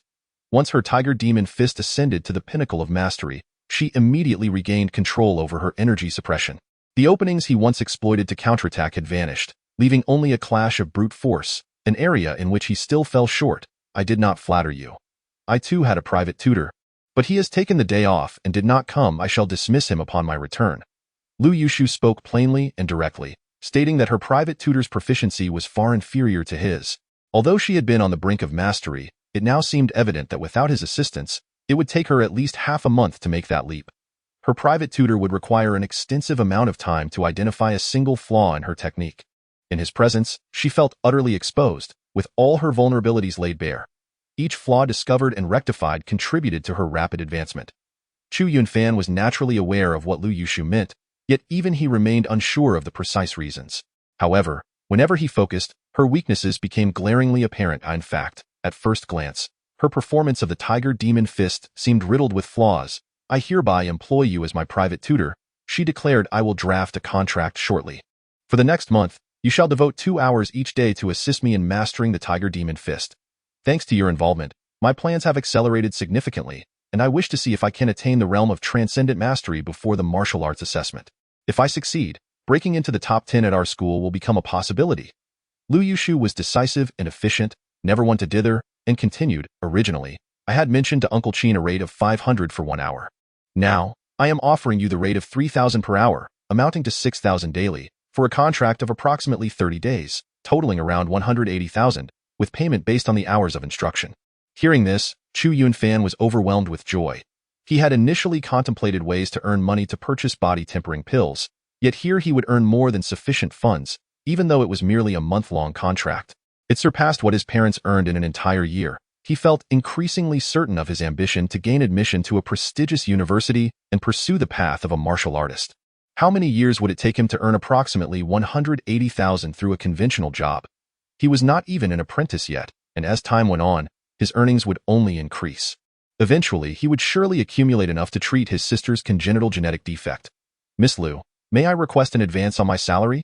Chu Yunfan pondered for a moment before voicing this request. An advance on your salary? What do you intend to do with it? Lu Yushu inquired. I shall be candid with you, Miss Lu. I am currently at the 6th level of the physical realm, my bones resonating harmoniously. I wish to use the advance to purchase a body-tempering pill. It is not solely your ambition that drives you. I too aspire to enter the martial arts program, and with only a month remaining, my time is limited. Chu Yunfan stated his intention straightforwardly, believing there was nothing shameful about his purpose. Lu Yushu nodded in understanding. You are right. I had overlooked that. When we sign the contract shortly, please provide your linked bank account number. I will transfer 100,000 as an advance to serve as a deposit for your month of service. Does that sound agreeable? For Chu Yunfan, this sum was considerable. However, for Lu Yushu, it was merely a few days' allowance, inconsequential in the grand scheme. After all, this money would inevitably be given to Chu Yunfan. It was merely a matter of a few days' advance, facilitating convenience for both parties. As for the notion that Chu Yunfan would abscond with the funds, it was a thought that had never crossed her mind. Firstly, the mere sum of 100,000 was inconsequential to her. Furthermore, we now reside in a society governed by the rule of law, where the federal government is capable of monitoring every nook and cranny. Unless Chu Yunfan intended to flee to a desolate wilderness and never return, such a scenario was utterly implausible, in her estimation. Chu Yunfan possessed an extraordinary demeanor and grand aspirations, with a promising future ahead of him. He would not engage in such foolishness. That is wonderful. Thank you so much, Miss Lu, Chu Yunfan exclaimed. With this financial support, his endeavor to transcend the 7th stage of blood transformation would be significantly more feasible. Oh, it's nothing. These matters are trivial. Please, refrain from calling me Miss Lu. My friends all call me Yushu. So you may address me as Yushu from now on, Lu Yushu replied. The bodyguard nearby, upon hearing this, couldn't help but exhibit a subtle change in expression, his eyes widening in disbelief. He had followed Lu Yushu for several years and had essentially witnessed her growth. He understood that while the young lady might not appear particularly haughty, very few could truly capture her interest and earn her friendship. Moreover, Chu Yunfan had only served as a sparring partner for a mere 2 hours. He could not fathom what made this young man so special. Then I shall not hold back.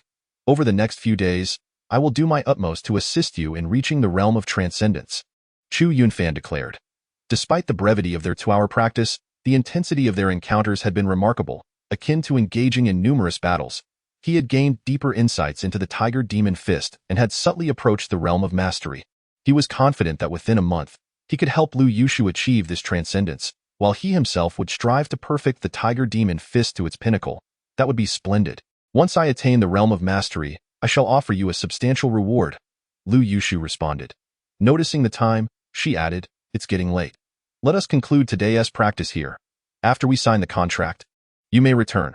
From now on, you can come at this same time. Understood. Chapter 16. The top student of Donghua City High School Lu Yushu promptly transferred the funds, and the 100,000 was instantly credited to Chu Yunfan's bank account. By the time Chu Yunfan returned home, night had already fallen. His parents, Chu Wenqing and Yang Yeyun, did not express any concern regarding his late return, as he had already informed them via message that he would be working and would be 2 hours late. In the era of Kunlun history, students were more independent and self-sufficient. It was quite common for children from ordinary families to take part-time jobs from a young age to earn their living expenses, tuition, and pocket money. Over the past 2 years, Chu Yunfan had also taken on numerous odd jobs, and his parents were quite at ease with him. When he finally arrived home, the family had already finished dinner, but they had saved him a portion. His mother, Yang Yeyun, reheated the meal and brought it to him. While dining, Chu Yunfan contemplated his future plans. This time, he had drawn an advance of 100,000 yuan from Lu Yushu.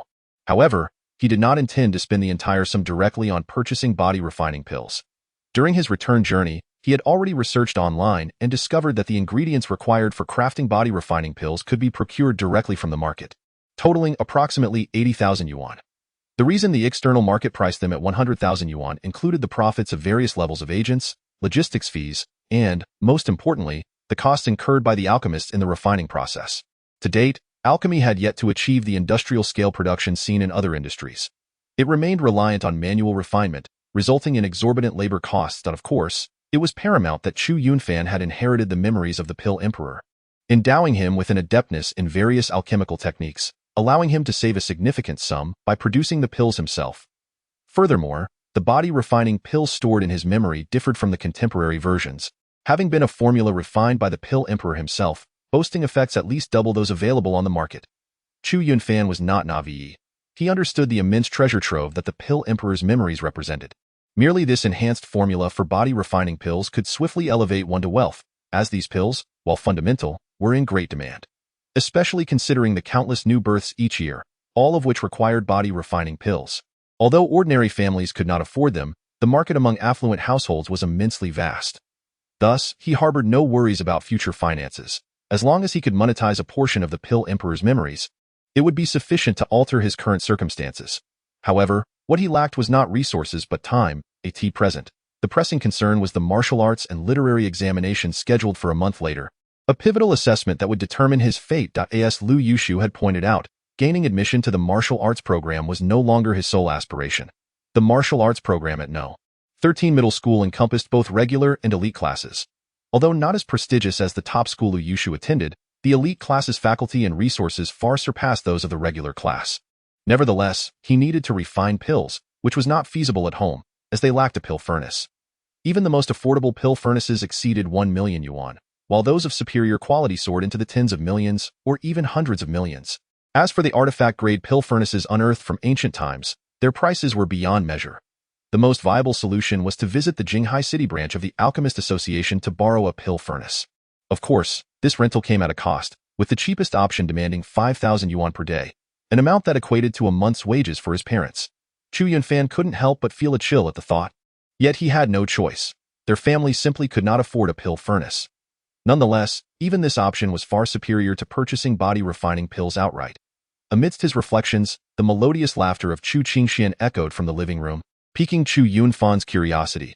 Although she had always presented herself as well-behaved, striving to appear cheerful, such unrestrained laughter was a rarity for her. Dear parents and brother, I have some exciting news to share with you. Today, I earned money by providing commentary for a competition and received over 1,000 yuan in tips. In the living room, Chu Qingxian lifted her little head, her face adorned with a hint of pride. Due to her illness from a young age, she has matured far beyond her peers and understands all too well the burden her condition has placed on her family. Now that she can contribute financially through online endeavors, her heart feels much lighter. What competition did you commentate on that earned you such a sum? Chu Yunfan put down his tablet, momentarily diverting his attention from the news, and gazed at his daughter in astonishment. His monthly salary barely reaches a few thousand yuan, and even with various benefits, it totals around 10,000. The fact that his young daughter could earn over 1,000 yuan from a single commentary surpasses the earnings of many adults. Yes, you mentioned yesterday that you would be commentating on a martial arts competition. I did some research, and it seems that newcomers in this field typically earn only 1 or 2,000 a month, interjected their mother, Yang Yayu. Although there are numerous protections in place for minors in the workforce, and given that she was merely providing virtual commentary online, she still felt a twinge of concern and sought to understand the industry's fundamentals. Like many fields, this one exhibits severe polarization. Top-tier commentators can earn over 10 million annually, while beginners are fortunate to make 1 or 2,000, if at all. Noticing her parents' worried expressions, Chu Qingxian playfully stuck out her tongue and said, "Typically, it's not that much, but yesterday we commentated on a major competition, and the audience was 10 times larger than any I've had before. Many viewers enjoyed my commentary and generously tipped me." Whose competition attracted such a crowd? Chu Yunfan, relieved by his daughter's explanation, casually inquired. It was the competition featuring Dongfang Hao, who is currently hailed as the top high school student in Donghua City. You don't know how amazing he is. Today, he challenged a martial arts master at the Qi refinement stage, and over 1 million people watched live. I felt quite fortunate to be a part of it since our website is one of the broadcasters. Chu Qingxian elaborated. Dongfang Hao has already entered the Qi refinement stage. The voice of Chu Yunfan echoed from the dining room into the living room. Upon hearing his sister's words, he was taken aback.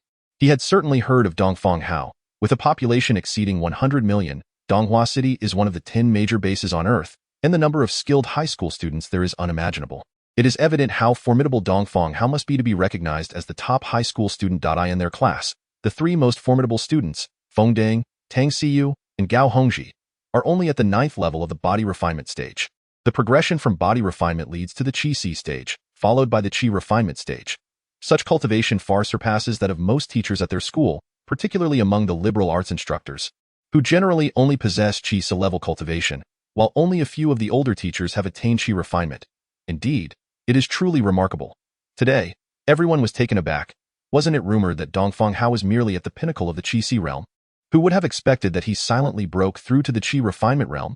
I estimate he will be the talk of the town for several days to come, Chu Yunfan remarked. However, I came across information online stating that our Earth pales in comparison. The truly formidable individuals reside in the Kunlun realm, where the spiritual energy is tenfold richer than that of our Earth. That is where true masters emerge. Although the number of high school students at the Qi refinement realm is not extensive, it is certainly not negligible. I had previously thought it was a fabrication. But seeing it now, it must indeed be true. These are the truly exceptional individuals. If he were to apply to a federal university, it would likely be a foregone conclusion, and he would probably secure a guaranteed admission. Chu Yunfan nodded in agreement, though he did not take it to heart. Over the years, the number of talented individuals among humanity has surged, each generation surpassing the last. I recall that over a century ago, any high school student with Qi cultivation could gain admission to the top 10 prestigious schools, even the federal university. Now, even those at the Qi realm struggle to gain entry into ordinary universities. Humanity is indeed becoming increasingly formidable. Chu Yunfan nodded in affirmation, stating, "This is certainly the case." I read online that some experts suggest the progress we have made in just a century may equate to what would have taken several millennia in an ancient civilization. We are advancing at an astonishing pace every day. Neither Chu Yunfan nor Chu Yunfan regarded Dongfang Hao's achievements as anything more than a curious anecdote. To them, Dongfang Hao, as the top student, felt exceedingly distant. However, Chu Yunfan was different. Although Dongfang Hao currently surpassed him by leaps and bounds, the future remained uncertain. Perhaps the memories of the Dan Emperor were influencing Chu Yunfan, for he had never felt such a strong drive to compete as he did now.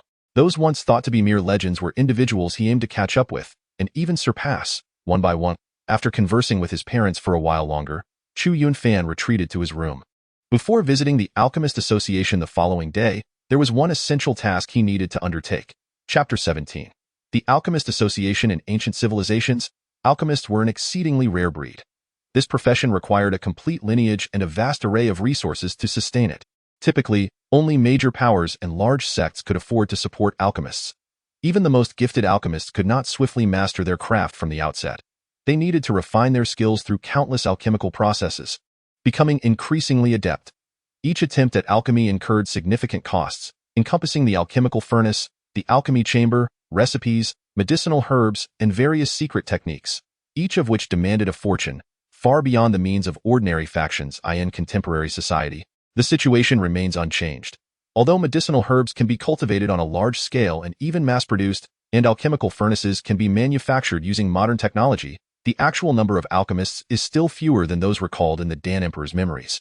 In contemporary society, there exists a lack of a comprehensive lineage for alchemists. In truth, it is not merely the alchemists. The inheritance of martial arts is similarly fragmented. This is primarily due to the limited archaeological discoveries of ancient civilizations, which have unveiled only a fraction of the martial prowess that once flourished during the epoch of imperial rivalries in the minds of individuals like Chu Yunfan. However, it cannot be asserted that the current martial capabilities of humanity are entirely devoid of merit. On the contrary, progress is being made incessantly, with new relics being unearthed and further insights into ancient civilizations being deciphered. Consequently, the pinnacle of human martial prowess is advancing at an astonishing rate, with new realms being breached by exceptional practitioners every few decades or centuries, swiftly leading to the development of suitable methods for transcending these new stages. The dawn of the Kunlun calendar. The Qi realm was an attainment exclusive to the elite within the military, yet it has since become accessible to the populace at large. With diligent training over several decades, even those with the least aptitude can achieve this level. In contrast, the system of alchemy has been explored much more recently, with a systematic compilation of knowledge only emerging over the past 2 centuries. Therefore, despite the robust support from the federal government for research in this field, its developmental level remains relatively low. At least, from the perspective of Chu Yunfan, who harbors the memories of the alchemy emperor, the progress appears considerably lacking when juxtaposed with the zenith of ancient civilization. Moreover, the Alchemist Association oversees numerous affairs related to alchemists within the Federation, functioning as a semi-official entity. Although financially and logistically supported by the government, the association is presided over by the legendary figure known as the Alchemy King. Du Qingtao had a free spirit from the public domain. Du Qingtao is not beholden to the federal government, and his alchemical skills are unrivaled among contemporary humans. Any elixir crafted by him, should it circulate, inevitably incites fervent competition among countless affluent individuals. His potions have aided innumerable formidable warriors, and as a result, many owe him a debt of gratitude. for to offend him would be to provoke a multitude of powerful allies. Additionally, Du Qingtao himself is a martial arts expert, and though he may not be the utmost pinnacle of prowess, he consistently secures a place among the top 10 influential figures in the Federation as voted by the government each year. The Alchemist Association, under his leadership, commands a level of respect that even the federal government dares not encroach upon excessively.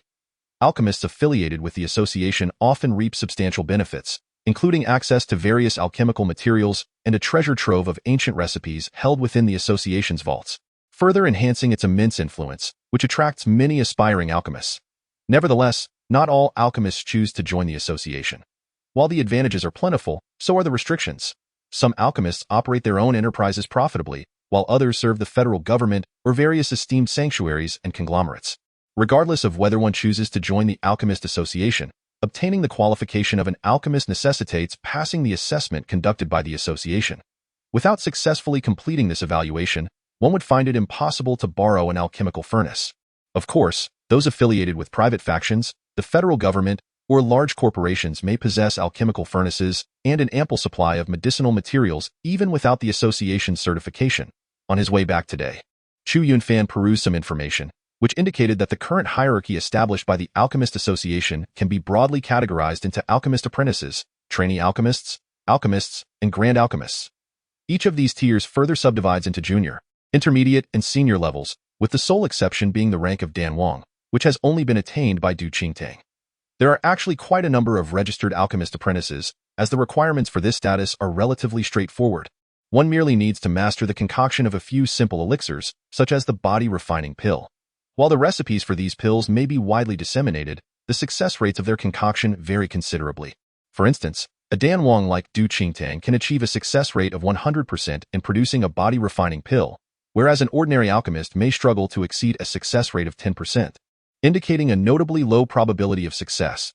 To elevate an alchemist apprentice to the status of a trainee alchemist, one must undergo at least 100, if not several hundred, attempts at alchemical practices, which could easily cost millions, an expense that most individuals cannot afford. Even to attain a mere 10% success rate as an alchemist apprentice requires numerous practical opportunities for concoction. In the case of their school, number 13 middle school, only 3 to 5 students have managed to obtain the alchemist apprentice license, each hailing from affluent families. For example, his close friend Gao Hongji possesses sufficient financial resources to support his alchemical endeavors. However, he is not particularly inclined towards this path, as not everyone is endowed with the talent for alchemy. Thus, it is not solely in a school like number 13, which is considered a less prestigious institution, that only a small fraction of students achieve the alchemist apprentice license.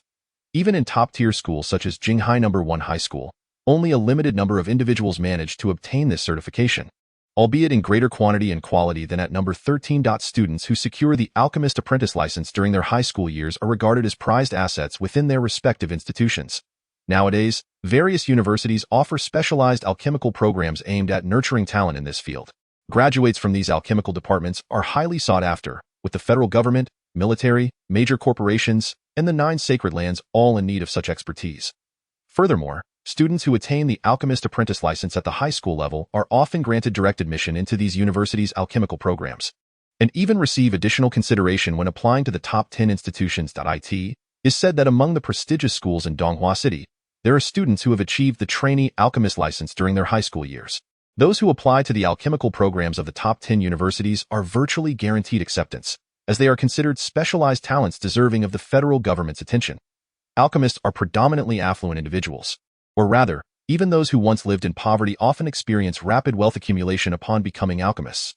For ordinary individuals aspiring to become alchemists, the path is not without its challenges, yet it is undeniably more arduous compared to those hailing from wealthy families. Among them stands Du Qingtao, a paragon of success who emerged from humble beginnings. By a stroke of fortune, he inherited a legacy from an ancient civilization, embarking on a journey that ultimately led him to become a renowned pill king, celebrated across the realm.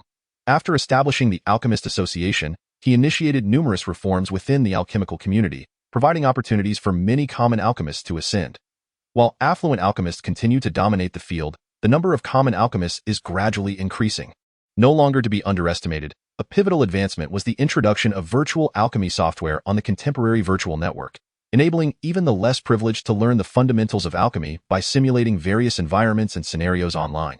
Though it remains merely virtual and cannot match the rapid progress achievable through real-world practice, it serves as an indicator of one's innate talent. If an individual possesses exceptional aptitude, even in poverty, they may attract the attention of the Alchemist Association. In cases of true promise, they could even be selected for training by the association, with many large corporations and conglomerates eager to recruit such talent. While these individuals may currently seem insignificant, these powerful entities are willing to provide ample resources for their development, albeit at the cost of signing employment contracts, binding them to serve these forces upon graduation. This represents the only potential avenue for ordinary individuals to rise. Although this arrangement is evidently unequal, the mere existence of such an opportunity is the greatest fairness available to the common folk. Thanks to the virtual alchemy software, the assessment of alchemical apprentices can now be conducted online, eliminating the need for a physical visit to the Alchemist Association. To engage in alchemy without constraints in the future, one must at least become an alchemical apprentice. Those without a license are deemed unregistered and lack protection from the federal government. However, when it comes to the evaluation for becoming a probationary alchemist, a physical presence at the Alchemist Association is mandatory, as probationary alchemists are considered official practitioners, unlike apprentices who are merely learners. Chu Yunfan retrieved a pair of virtual glasses designed for accessing the virtual network during the Kunlun era. This device has become a ubiquitous tool in modern society, akin to personal computers in the Gregorian calendar era. Admittedly, the model he possesses is a decade old, as the latest internet terminal devices are reportedly implantable beneath the skin, allowing users to access the virtual network anytime and anywhere. Chapter 18. Successful assessment of the alchemist equipped with the virtual glasses. Chu Yunfan activated the device, and in an instant, he found himself in a rudimentary space. This is the initial realm encountered by every individual upon entering the network. Everything appears strikingly real, yet it is merely the spirit that has transcended into this domain. It is said that the virtual network was originally deemed impossible to realize, and even if it were, it could never replicate the experience of an alternate world as it does now. Even an individual can engage in martial combat within it, indistinguishable from the real world, a phenomenon that was non-existent over a century ago. However, it is said that during the colonization of the Kunlun realm over 100 years ago, humanity uncovered the remnants of an ancient civilization, from which they procured a mystical artifact. By harnessing the power of this artifact, they successfully constructed a virtual network. Presently, this virtual network envelopes the entirety of Earth and the human settlements within the Kunlun realm, enabling connectivity at any time and from any location. As for the nature of this artifact, Chu Yunfan remains unaware. It is a closely guarded secret of the human government. Although it is a widely acknowledged secret, the authorities do not officially recognize the existence of such an artifact, which only adds to its enigmatic allure. Every individual registers an account at a young age, a unique identifier linked to their identity card. Each time one connects to the virtual network, they undergo a personal scan, imprinting their displayed prowess into the virtual realm. This means that, in reality, if Chu Yunfan possesses the 6th level of the corporeal realm, resonating bones, he will similarly resonate within the network, indistinguishable from his real-world state. This feat is unattainable through technology alone. It is solely the result of that mysterious artifact. However, the transference of real-world prowess into the virtual domain is not without its limitations. Typically, it only extends to the corporeal realm. For those aspiring to transfer their strength from the Chi realm, Chi refinement realm, or even the acquired and innate stages, additional fees must be paid. The stronger the individual, the greater the expense, culminating in what could be considered a substantial sum. Nevertheless, those who attain such heights are likely capable of affording these fees. The official explanation posits that the scanning and reconstruction of one's body within the virtual world necessitate considerable energy, all of which must be borne by the individuals seeking to transfer their prowess. Thus, when one witnesses a figure like Dongfang Hao engaging in martial contests within the virtual realm, possessing the strength of the Qi refinement stage, Chu Yunfan's immediate realization is not solely that of formidable power but rather of wealth, followed by the acknowledgement of strength. Upon entering the initial locale, Chu Yunfan chose not to exit but instead activated the virtual assistant, downloading an application named Alchemy Assistant, the very software introduced by Du Qingtao. However, it did not come cheaply, priced at a hefty 5,000 yuan. Although marketed towards the common populace, it nonetheless caused Chu Yunfan a twinge of regret. Had it not been for the 100,000 yuan sent by Lu Yushu that day, he would not have been able to afford even this software. Overall, it is deemed worth the investment. Otherwise, a 5,000 yuan application would not have thrived to this day, having undergone numerous enhancements and upgrades over the years, rendering it quite refined. Moments later, the Alchemy Assistant completed its download. Upon opening the application, Chu Chu Yunfan found his surroundings abruptly transformed, and he found himself within a rudimentary alchemy chamber. This chamber was quite simple, comprising a modest structure with an alchemy furnace at its center, accompanied by a mat before the furnace for seating. There is nothing else. If one wishes to concoct elixirs, one must purchase medicinal ingredients. Even if these are merely virtual data, these materials are not free. They must be acquired within the marketplace of this alchemical assistant. Naturally, the prices are significantly lower than in reality, often by hundreds of times, yet as the number of alchemical attempts increases, the cost can still be quite astonishing. Furthermore, with so many users, the owner of this software, Danwangdu Qingtiao, has undoubtedly amassed a fortune over the years, though the exact sum remains a mystery to all. Despite exhibiting some unscrupulous traits, this platform has proven beneficial for the average citizen, at least providing a potential path to success for those among them who possess talent. In fact, many affluent alchemist apprentices also prefer to utilize the alchemical assistant for their practice. While the enhancements gained cannot compare to real-life results, the affordability is certainly appealing. Practicing in the virtual realm before applying those skills in reality is indeed the optimal approach. After all, wealth is not simply blown in by the wind. Chu Yunfan opted not to engage in alchemical practice but rather to directly select the assessment for alchemical apprentices below. For a typical alchemist, countless hours of practice are required to attain the necessary skills and insights, yet having acquired the memories of the Dan Emperor, he possesses them already. He cannot help but acknowledge that the Dan Emperor is indeed a prodigious talent in the realm of alchemy, surpassing even the current foremost alchemist in human society, Danwangdu Qingtiao. Shall we proceed with your first assessment? Given that you have not previously undertaken any evaluations, your assessment will commence with the Junior Alchemist Apprentice License Test. The assessment fee is 1,000 coins. The mechanical, electronic voice resonated in Chu Yunfan's ears. To prevent individuals from merely attempting their luck at passing the alchemist license without prior preparation, each level of assessment incurs a fee, which escalates with each subsequent stage. Begin the assessment, Chu Yunfan declared without hesitation, commencing random selection of examination questions. A chime sounded, and a luminous screen projected itself before Chu Yunfan. Please concoct a junior tranquilizing pill. With a time limit of 2 hours, immediately, a plethora of medicinal ingredients materialized around Chu Yunfan, evidently intended for the creation of the junior tranquilizing pill. Instantly, the details regarding the tranquilizing pill flooded Chu Yunfan's mind. For martial artists, meditation is the initial step, and achieving tranquility is the foundation and commencement of cultivating internal energy. However, not everyone can easily reach this state. Many individuals expend considerable time dispelling distractions and calming their minds before commencing their practice, resulting in significant time wastage. Moreover, there exists a considerable variance between states of tranquility. The deeper the state achieved, the more effective the results, yielding exponentially greater benefits in practice.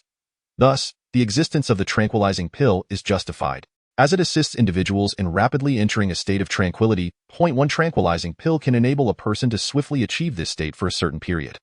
Furthermore, tranquilizing pills are classified into junior, intermediate, and advanced levels. The primary meditation elixir is remarkably affordable, priced at merely 5,000 yuan. While this may still be somewhat steep for the average individual, it is certainly within reach. However, the intermediate meditation elixir escalates to a staggering 100,000, and for the advanced version, one must prepare to part with over 1 million. These meditation elixirs not only facilitate the process of entering meditation but, with prolonged use, can significantly enhance one's innate abilities. Yet, even those with considerable wealth often find such expenses burdensome. Typically, individuals rely on meditation elixirs to aid their cultivation. His older cousin, Chu Yunfan, frequently consumes meditation elixirs, achieving remarkable efficiency in his practice. Previously, every time he sought to meditate, it posed a considerable challenge. Dedicating 2 hours to cultivation, he would require at least an hour to clear his mind of distractions and focus entirely on his practice. However, the situation has transformed. He now perceives that his state of meditation surpasses even the rumored effects of consuming an advanced meditation elixir. Once he enters a state of practice, he is instantly undistracted, exhibiting extraordinary prowess. This alone allows him to save considerable time and resources. While he himself has no need for such elixirs, his parents and sister would greatly benefit from them in the future. Once he amasses substantial wealth and remedies his sister's condition, he envisions crafting meditation elixirs for their use, thereby enhancing their cultivation. Despite having never concocted elixirs nor delved deeply into the theoretical aspects, as alchemy was merely an elective in school, attended only by a select few with the means and time, he hardly had the opportunity to attend classes, fully aware that he would not excel in this domain. Yet, as Chu Yunfan ignited the alchemical furnace, A wave of familiarity coursed through him. This modern furnace, equipped with a flame-throwing mechanism, eliminated the need for the incessant addition of firewood as practiced in ancient civilizations. The principle remains. Once one comprehends the basics, mastery follows swiftly. Adding water, igniting the fire, heating and incorporating various herbs, he executed each step with the grace of flowing water, as if he had rehearsed this process countless times, devoid of even the slightest hesitation. He instinctively knew when to stoke the flames, the intensity required, and the precise moment to introduce the herbs and their quantities. Such intricate details are seldom included in the basic alchemical recipes, which merely outline the fundamental ingredients and general procedures. The nuances remain hidden, passed down through generations of alchemists as closely guarded secrets. Typically, alchemists must undergo numerous trials to ascertain the most efficient method for crafting a particular elixir. Although the modern approach is not as rigidly secretive as that of ancient civilizations, the alchemical framework has only recently been rediscovered and organized over the past 2 centuries, leaving many uncertainties in comparison to the legendary alchemist from his memories, who epitomized the pinnacle of the ancient alchemical tradition. Chu Yunfan's knowledge is still lacking. After an hour had elapsed, the elixir emerged successfully, steam rising in billowing clouds, accompanied by a fragrant aroma of herbs. Congratulations! You have successfully refined the foundational elixir, earning the certification of a junior alchemist apprentice from the Alchemist Association. Please proceed to your local Alchemist Association to collect your license. Chapter 19. Continuous advancement. The body refining pill achieved following the successful refinement. Chu Yunfan naturally passed the assessment for the junior alchemist apprentice without any reservations. However, he was not content and intended to pursue further examinations. According to the regulations of the Alchemist Association, the assessments that can be cleared in the virtual network only extend to the level of senior alchemist apprentice. To become a true alchemist, one must undertake the examination at the Alchemist Association. Unlike alchemist apprentices, who can only concoct elixirs for personal use, the federal government's legislation stipulates that only upon becoming a certified alchemist, or an apprentice alchemist, can one sell the elixirs they have refined to others. During the apprentice stage, alchemists purely invest their efforts with minimal returns. Yet, upon attaining the status of a formal alchemist, they can auction their refined elixirs online. At that juncture, they can begin to recoup some of their costs. The higher the rank of the alchemist, the greater the financial rewards. Once one surpasses the apprentice level to become a certified alchemist, they are essentially esteemed guests among the major factions. With a population exceeding 10 million, Jinghai City boasts only a handful of certified alchemists, while those of intermediate rank are primarily found in Donghua City.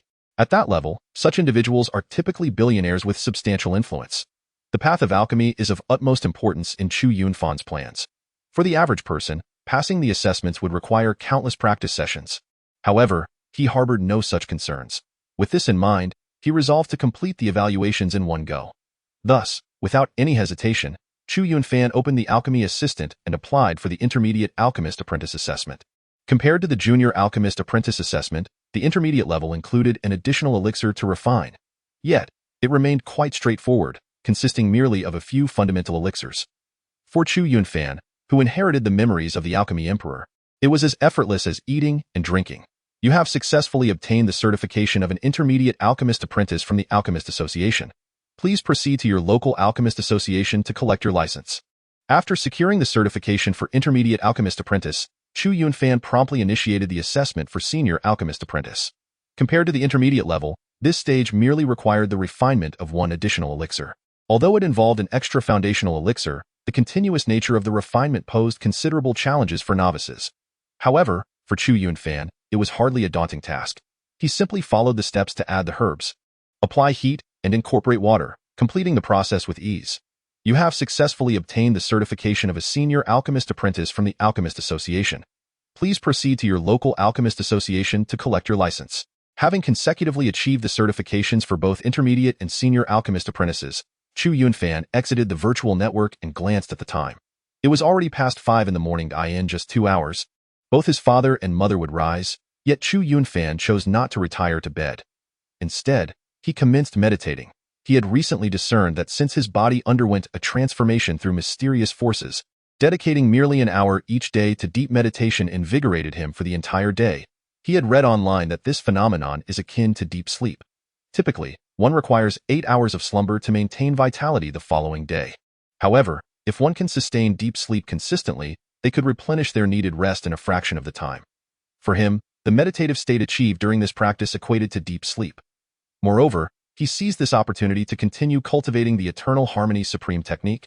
A discipline renowned for its extraordinary prowess, he realized that the power he could amass through this technique now surpassed his previous attempts by several folds, effectively allowing him to save considerable time while reaping exceptional results. After an hour of meditation, he concluded his training, as hunger had become quite insistent. Modern theories of cultivation assert that all internal energy cultivated manifests as biological energy. In essence, the amount of energy one generates corresponds directly to the energy expended.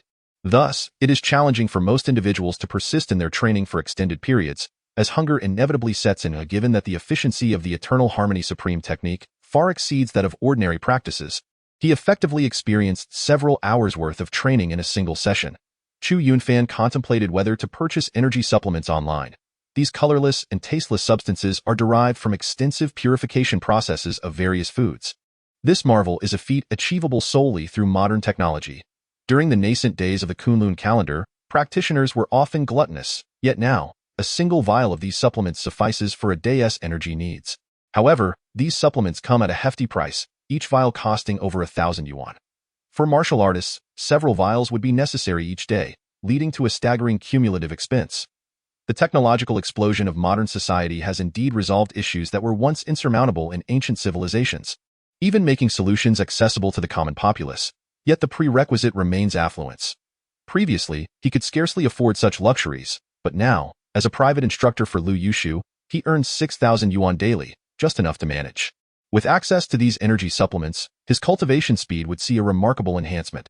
Early in the morning, after breakfast and a brief farewell to his family, Chu Yunfan departed from home, taking a bus to the Alchemist Association. His family was not particularly wealthy, and their residence in Jinghai City was somewhat remote. However, the Alchemist Association, a formidable entity with substantial financial power, was situated in the city center. After an hour's journey, he finally arrived at the bustling heart of Jinghai City. Despite its modest standing during the Kunlun calendar era, in the present Gregorian age, it would undoubtedly be classified as an international metropolis, boasting a population of over 10 million. Although it was still morning, the place was already teeming with people. Numerous ordinary office workers had commuted from the suburbs to this bustling city center, where many renowned conglomerates were situated. Shortly, with the aid of navigation, Chu Yunfan found the Alchemist Association, which was already a hive of activity, bustling with individuals. Many had come seeking assistance, while others had specifically traveled here to purchase elixirs. Generally, the elixirs from the Alchemist Association were more affordable than those available outside, and they also offered many high-grade elixirs that could not be found elsewhere. Before long, a servant from the Alchemist Association approached Chu Yunfan and inquired, "Sir, may I ask how I may assist you? I wish to refine an elixir. Could you kindly direct me on where to proceed with the rental of the alchemy room?" Chu Yunfan asked directly, as he was unfamiliar with the procedures at the Alchemist Association. "The rental of our alchemy rooms requires you to possess at least a junior alchemist apprentice certification," the servant replied, casting a scrutinizing glance at Chu Yunfan. The servant was somewhat dubious, not for any particular reason, but simply because Chu Yunfan appeared exceedingly youthful. "I certainly possess the necessary certification. I acquired it online and have yet to collect my license here," Chu Yunfan clarified, fully aware of the servant's skepticism. "That is not an issue. As long as you obtained it online, it will be recorded in our files and linked to your citizen identification card. We can verify it when the time comes," the servant promptly assured him. "Very well, then please lead the way," Chu Yunfan responded, adding, "Additionally, could you please arrange for the medicinal materials I require?" "Of course. You can pre-order these materials online, and once you have reserved the alchemy room, someone will deliver them to you," the servant quickly replied. As he spoke, the servant handed over a tablet displaying a plethora of medicinal materials along with a price list. As Chu Yunfan walked, he swiftly selected the materials, noting that the prices were consistent with those he had checked online the previous day, and he was assured of the quality provided by the Alchemist Association. Upon glancing at the tablet, the servant, having worked at the Alchemist Association for several years, could generally deduce the type of elixir being refined based on the materials requested. Although there were some discrepancies, he recognized that they were for a body-tempering elixir. He was internally astonished, for only mid-level apprentice alchemists possessed the capability to refine such an elixir, and the young man before him appeared far too youthful for that designation. However, after years in the association, he had learned what inquiries were appropriate and which were not, so he promptly turned to arrange these matters for Chu Yunfan. Before long, the alchemy room had been successfully reserved, and even the elixirs Chu Yunfan ordered had been delivered. The efficiency of the alchemist association was indeed remarkable. Once inside the alchemy room, Chu Yunfan wasted no time. He ignited the furnace and added water. Soon, the water within the furnace began to boil, and Chu Yunfan began to grasp a handful of the gathered medicinal materials, tossing them into the alchemical furnace. He has completely assimilated the memories of the alchemy emperor, as if he has personally experienced the art of alchemy countless times. With a mere grasp of his hand, he intuitively discerns the precise quantities of the medicinal herbs, akin to a seasoned master who has toiled for many years. For an alchemist, such skills are fundamental, akin to being able to ascertain the approximate age and origin of herbs with just a glance. These are basic competencies. However, contemporary alchemists, relying on advanced technology, seldom practice these techniques, as they have electronic scales at their disposal. Moreover, apprentice alchemists often serve as assistants, handling the timing of when to add herbs, categorizing them, weighing, and preparing them, all of which can be accomplished by the apprentices. Time and again, as water is added and herbs are incorporated, Chu Yunfan's technique flows like a gentle stream, leaving no room for criticism. The process of alchemy can be monotonous.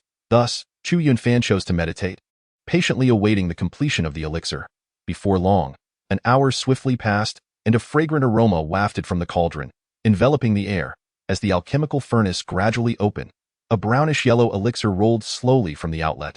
And without opening his eyes, Chu Yunfan could discern that the body-refining pill was complete merely by inhaling the aromatic scent.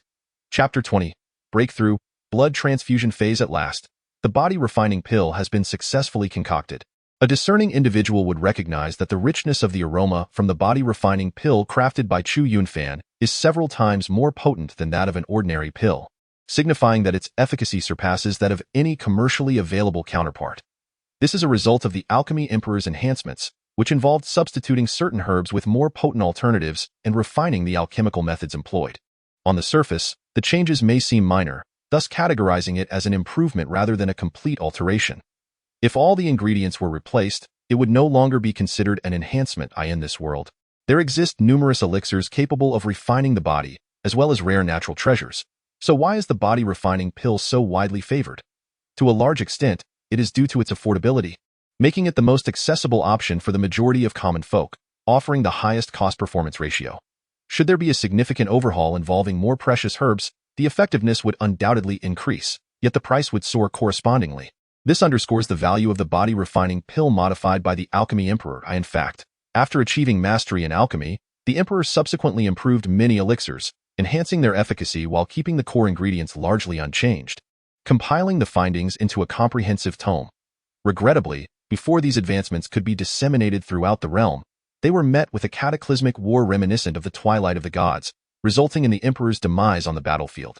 Emerging from the alchemical furnace, Chu Yunfan retrieved the elixir. It was still just approaching noon, and considering he had rented the alchemy chamber for the day, he felt no urgency to depart. Instead, he resolved to utilize the space as a sanctuary for cultivation. He promptly seated himself upon the meditation mat, adopting a meditative posture, and swallowed the body-refining pill with deliberation. Then, Chu Yunfan promptly began to channel the Tianchang Dijiahuang Jigong, initiating the refinement of the medicinal power contained within the body-forging pill. Chu Yunfan continuously circulated his energy to refine the pill. The medicinal essence transformed into surging waves of heat, flooding into his limbs and bones. The practice of body cultivation, as its name suggests, focuses on the enhancement of the physical form, and the body-forging pill was specifically developed to address this aspect. It exhibits its optimal effects when consumed in the body cultivation realm. However, even those not in this realm can still benefit from it, albeit at a less favorable cost-performance ratio. Almost instantly, a series of crackling sounds emanated from Chu Yunfan's body, reminiscent of firecrackers, as the muscles throughout his body writhed and the bones grated against one another, producing these noises. The essence of body cultivation lies in the refinement of the physical form rather than merely increasing one's power. Following the resonance of the bones at the 6th level of body cultivation comes the blood transformation phase. This is the final stage where a significant amount of refinement is required, marking a minor achievement. Simultaneously, this phase represents a metamorphosis, as an increasing amount of medicinal energy infiltrated his limbs and bones, continuously aiding in his transformation. Beads of sweat began to emerge profusely from Chu Yunfan's body, cascading down and quickly soaking him as if he had just been hauled up from the depths of water. However, it didn't take long before what flowed from him was no longer mere sweat, but a viscous black substance. Initially mingled with sweat, it soon became solely this dark matter, and in mere moments, Chu Yunfan's entire form was enveloped in it. Even black blood seeped through his pores, and the process was excruciating, akin to having his entire body torn apart. Had it been the Chu Yunfan of before, he would have been unable to maintain his meditation under such pain. Yet now, he remained serene, the agony he experienced during the inheritance far surpassing this torment, and his heart's resolve had evolved beyond comparison. The most arduous aspect of body cultivation lies within the blood transformation phase. This transformation does not entail a literal replacement of blood, but rather a profound metamorphosis of the physical body. As the ancients said, true marvelous methods are seldom imparted, for you are but a mortal vessel. The path of cultivation is not one that ordinary individuals can traverse. Thus, the first step on this journey is to shed the mortal coil and undergo a fundamental transformation. In ancient times, this was referred to as the innate Tao body, and only upon reaching this stage does one gain the qualification to cultivate. However, due to the constraints of the era, the opportunity to cultivate was often a matter of fortune. Some individuals were naturally endowed with unobstructed meridians, making them prime candidates for cultivation, while ordinary mortals had no chance to reverse their fate. Consequently, this rarity made it difficult to find successors, leading to the gradual decline of the once thriving path of cultivation in ancient Huaxia, an inevitable consequence of the limitations of the times. Yet in the modern era, there exists a formidable power capable of defying the heavens and altering destiny. It remains uncertain how much time had passed until Chu Yunfan found himself entirely enveloped in a foul-smelling black substance interspersed with black blood, rendering his original form unrecognizable. At long last, he finally opened his eyes. By this point, the sharp, stinging sensations that once pervaded his body had vanished, replaced instead by an invigorating and refreshing clarity. He felt as light as a swallow. It was a true rebirth. His entire being was enshrouded in a layer of black impurities. Yet Chu Yunfan was not surprised, for he was well aware of the myriad circumstances that accompanied the blood purification phase. However, the foul stench emanating from this black substance was unbearable. He quickly exited his quarters and made his way to the bathhouse within the Alchemist Association to cleanse himself. After completing his bath and using the vacuum laundry machine to clean his clothes, he glanced at the time and realized it was already afternoon. He had been in meditation for the entire afternoon, and his stomach was growling in protest from hunger. Nevertheless, he could not afford to dwell on such trivial matters. He still had to serve as a personal instructor for Lu Yushu. He hurriedly stepped outside and hailed a cab, setting off towards her residence. Upon his second visit, under the guidance of Lu's black-clad bodyguards, Chu Yunfan effortlessly navigated his way to the training ground where Lu Yushu practiced.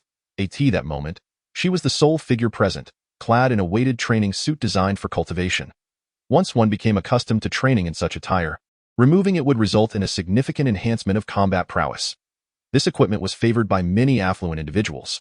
Such technology was unattainable in ancient times, and even in the era of superancient civilizations. It was a rarity.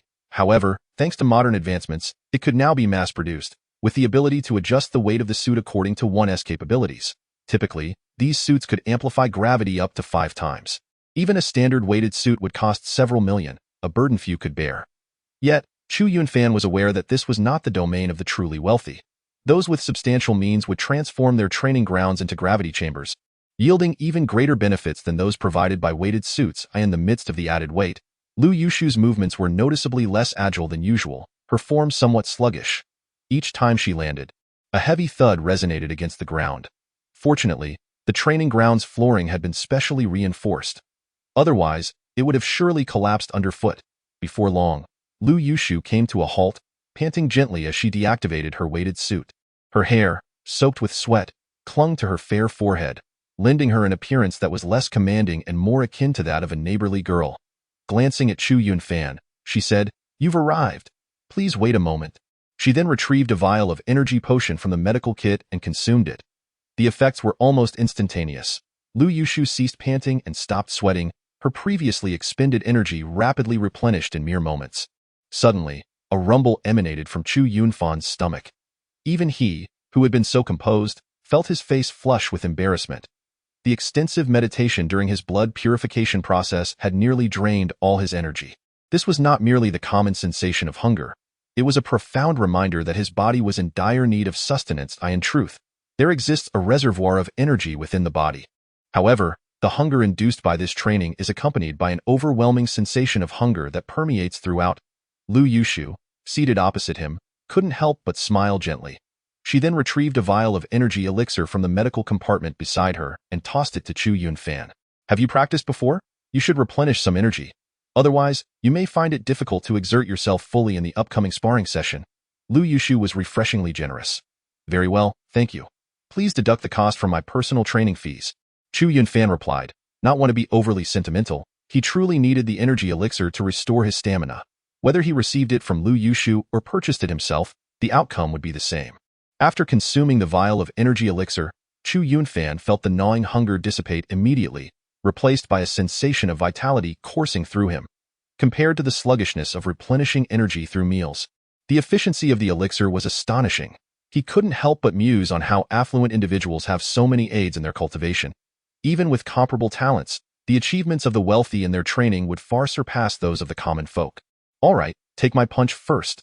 I've gained some insights today, and you should give it a try as well, Lu Yushu exclaimed, her voice ringing with authority as she lunged towards Chu Yunfan like a fierce tiger descending a mountain, exuding a faint aura of ferocity, a sign of her further mastery of the tiger demon fist. Yet, Chu Yunfan showed no fear, responding with a punch of his own, emanating an even more potent aura of strength than Lu Yushu. Bang! Their fists collided with a resounding impact.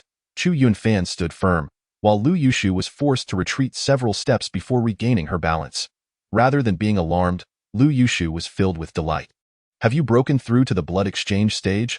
Such rapid progress. No wonder you felt so famished.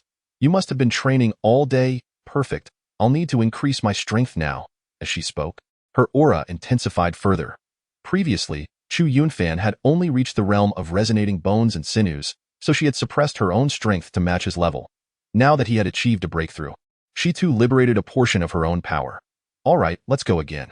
I am eager to discover my current capabilities, Chu Yunfan declared, advancing boldly rather than retreating.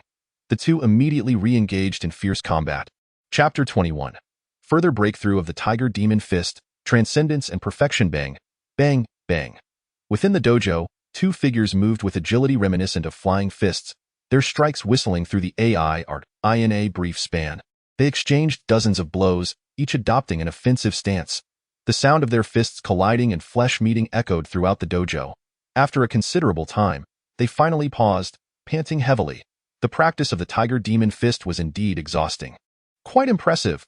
Lu Yushu quickly regained her breath and remarked. What cultivation technique are you practicing? Your physical strength must far exceed the typical blood exchange stage. Coupled with your mastery of the Tiger Demon Fist, even an average practitioner at the blood exchange stage would be fortunate to withstand 3 of your strikes. You harbor secrets of your own, which starkly contrasts with what Uncle Chin described, an average talent for internal martial arts cultivation. When I saw you yesterday, you had barely just reached the stage of harmonizing your sinews and bones, yet now you are on the verge of breaking through to the blood transformation phase. Hehe, if this isn't genius, then what truly defines genius? Lu Yushu chuckled softly before continuing, but rest assured, I have no interest in your secrets. Every martial artist has their own share of mysteries, especially those destined for greatness. Who doesn't he have a few fortuitous encounters? For me, the faster you advance, the more benefits I reap, allowing me to unleash greater strength without holding back. Chu Yunfan instantly felt a flicker of fondness for Lu Yushu, not in a romantic sense, but rather an appreciation for her decisive nature and straightforward demeanor, making her a worthy companion. You are indeed a formidable opponent for me, he admitted candidly. Now that I am unrestrained in my efforts, those of the same realm cannot withstand even a few of my moves. He felt an overwhelming surge of power coursing through him. The Tianchong Dijio Huang Jigong was undeniably formidable, rendering him nearly unmatched within his current realm. Perfect. I feel that while sparring with you, I gain the most insight into the Tiger Demon Fist. Our understanding of it is quite comparable and you are slightly stronger, making you an ideal opponent for me. Within a month, I must break through to the ethereal realm. Let us not waste any time. Your presence as a sparring partner is invaluable, and I intend to make the most of it, Lu Yushu declared with a spirited shout, lunging at Chu Yunfan once more, executing another strike of the tiger descending the mountain, her momentum fierce and unyielding. Chu Yunfan stood unafraid, roaring, Not enough, Yushu. Unleash even more. I crave greater pressure. This level of intensity is insufficient to spur my advancement. Lu Yushu was momentarily taken aback by his insistence on breaking through mid-battle, yet her eyes sparkled with newfound determination. She felt no envy towards Chu Yunfan's progress. Rather, with less than a month at her disposal, his rapid advancement could equally expedite her own growth. In an instant, her aura surged, reaching the 9th level of the physical realm. If there had been a time when Chu Yunfan could have matched Lu Yushu in a closely contested exchange, now he sensed an overwhelming pressure bearing down upon him. The formidable weight of her unleashed might pressed heavily against him, and Lu Yushu's fist speed had markedly increased. Each blow seemed to cut through the air like a bullet. Techniques are ultimately mere techniques. It is the inherent power that forms the foundation. As she unleashed more of her strength, Lu Yushu's tiger demon fist did not evolve, but the sheer force behind her strikes doubled. Boom! Chu Yunfan braced himself against Lu Yushu's ferocious tiger descending the mountain, his body nearly faltering as he staggered back several steps, a vivid crimson mark appearing on his arm, truly astonishing. Yet, rather than panic, he felt exhilaration swelling within him, his fighting spirit ignited. Once he steadied himself, he surged forward instead of retreating, launching an assault of his own. Boom, bang, bang. The two figures darted about like fleeting shadows, their every intersection and clash resonating with a dull thud. As Lu Yushu increasingly unleashed her prowess, the pressure on Chu Yunfan intensified. Yet, he remained utterly composed, paradoxically feeling an unprecedented clarity of mind amidst the fierce confrontation. It was as if he operated like a central processing unit, capable of processing countless pieces of information in an instant. Initially, his tiger demon fist appeared to be nearly flawless, devoid of any apparent weaknesses. Even if there were vulnerabilities, he could swiftly adapt at the moment of striking. However, as Lu Yushu unleashed her full strength, the once seemingly impenetrable techniques of Chu Yunfan suddenly revealed myriad flaws, turning even some non-weaknesses into chinks in his armor. It dawned upon him that some perceived flaws might not inherently be weaknesses. Rather, they could transform into vulnerabilities under external pressures, while what once seemed weak could now emerge as the strongest point at that moment. He seemed to enter a realm of profound enlightenment, a state of enigmatic clarity where he resembled a calculating machine, effortlessly discerning and resolving myriad issues. This transformation was most acutely felt by Lu Yushu. Initially, her casual strikes would expose Chu Yunfan's vulnerabilities without resistance. However, as time progressed, she noticed that some of his once obvious flaws had vanished. This advancement was strikingly evident, almost palpable to the naked eye. Eventually, she found herself earnestly searching for his weaknesses to maintain her dominance, a remarkable progression indeed. "You truly possess an extraordinary talent for martial arts," Lu Yushu exclaimed, delighted by Chu Yunfan's performance. His mastery of the tiger demon fist grew. Many of his weaknesses were rectified, evolving from a position of passive endurance to one of counterattack. Although the frequency of his retaliations was limited, each strike targeted her vulnerabilities, unearthing flaws in her seemingly impeccable technique. Chu Yunfan's gaze was akin to a scanning machine, capable of identifying every issue and executing counterattacks. This presented Lu Yushu with an invaluable opportunity for learning and progression. Although her rate of improvement seemed slower compared to the meteoric rise of Chu Yunfan, who appeared to ascend like a rocket, his impact on her advancement was exponentially greater than that of her previous private tutor. While that tutor possessed a high theoretical acumen, his practical skills paled in comparison to Chu Yunfan's. Indeed, as Chu Yunfan had asserted, no amount of theory could rival the rapid growth achieved through real combat experience. In the realm of martial arts cultivation, Chu Yunfan's talent was nothing short of astonishing. Among the many gifted peers Lu Yushu had encountered, none could compare to him, nor had she heard of anyone achieving such rapid progress in such a short span. The two individuals appeared to be tireless, their arms adorned with a myriad of bruises and bloodstains. Unable to endure any longer, they paused to apply a healing spray, patiently awaiting recovery before plunging back into their fierce duel. Should their stamina dwindle excessively, they would consume energy potions to replenish their vitality. This time, Chu Yunfan refrained from voicing many thoughts, for even though each vial of energy potion would be deducted from his personal training fees, he sensed that a breakthrough loomed on the horizon. The transformation of the tiger demon fist from mastery to transcendence represented a fundamental leap, akin to a metamorphosis of the soul. In truth, many practiced the tiger demon fist, yet only a select few could attain the pinnacle of transcendence. Most individuals would not dedicate excessive time to such a technique, as it merely served as a foundational method for body refinement and self-defense. The two engaged in an unrelenting battle, an hour passing, then 2, and even 3, 4 hours slipped by unnoticed. Although they had initially agreed on a training duration of 2 hours, Neither paid heed to the swift passage of time. At last, a shift occurred on the battlefield. Suddenly, Chu Yunfan seemed transformed. If one were to close their eyes, they might perceive that the figure before them was no longer human, but rather a fearsome, legendary tiger lying in wait, exuding an awe-inspiring presence, as if the surrounding air had solidified. With the wind swirling around him, Chu Yunfan truly embodied the essence of a demonic tiger.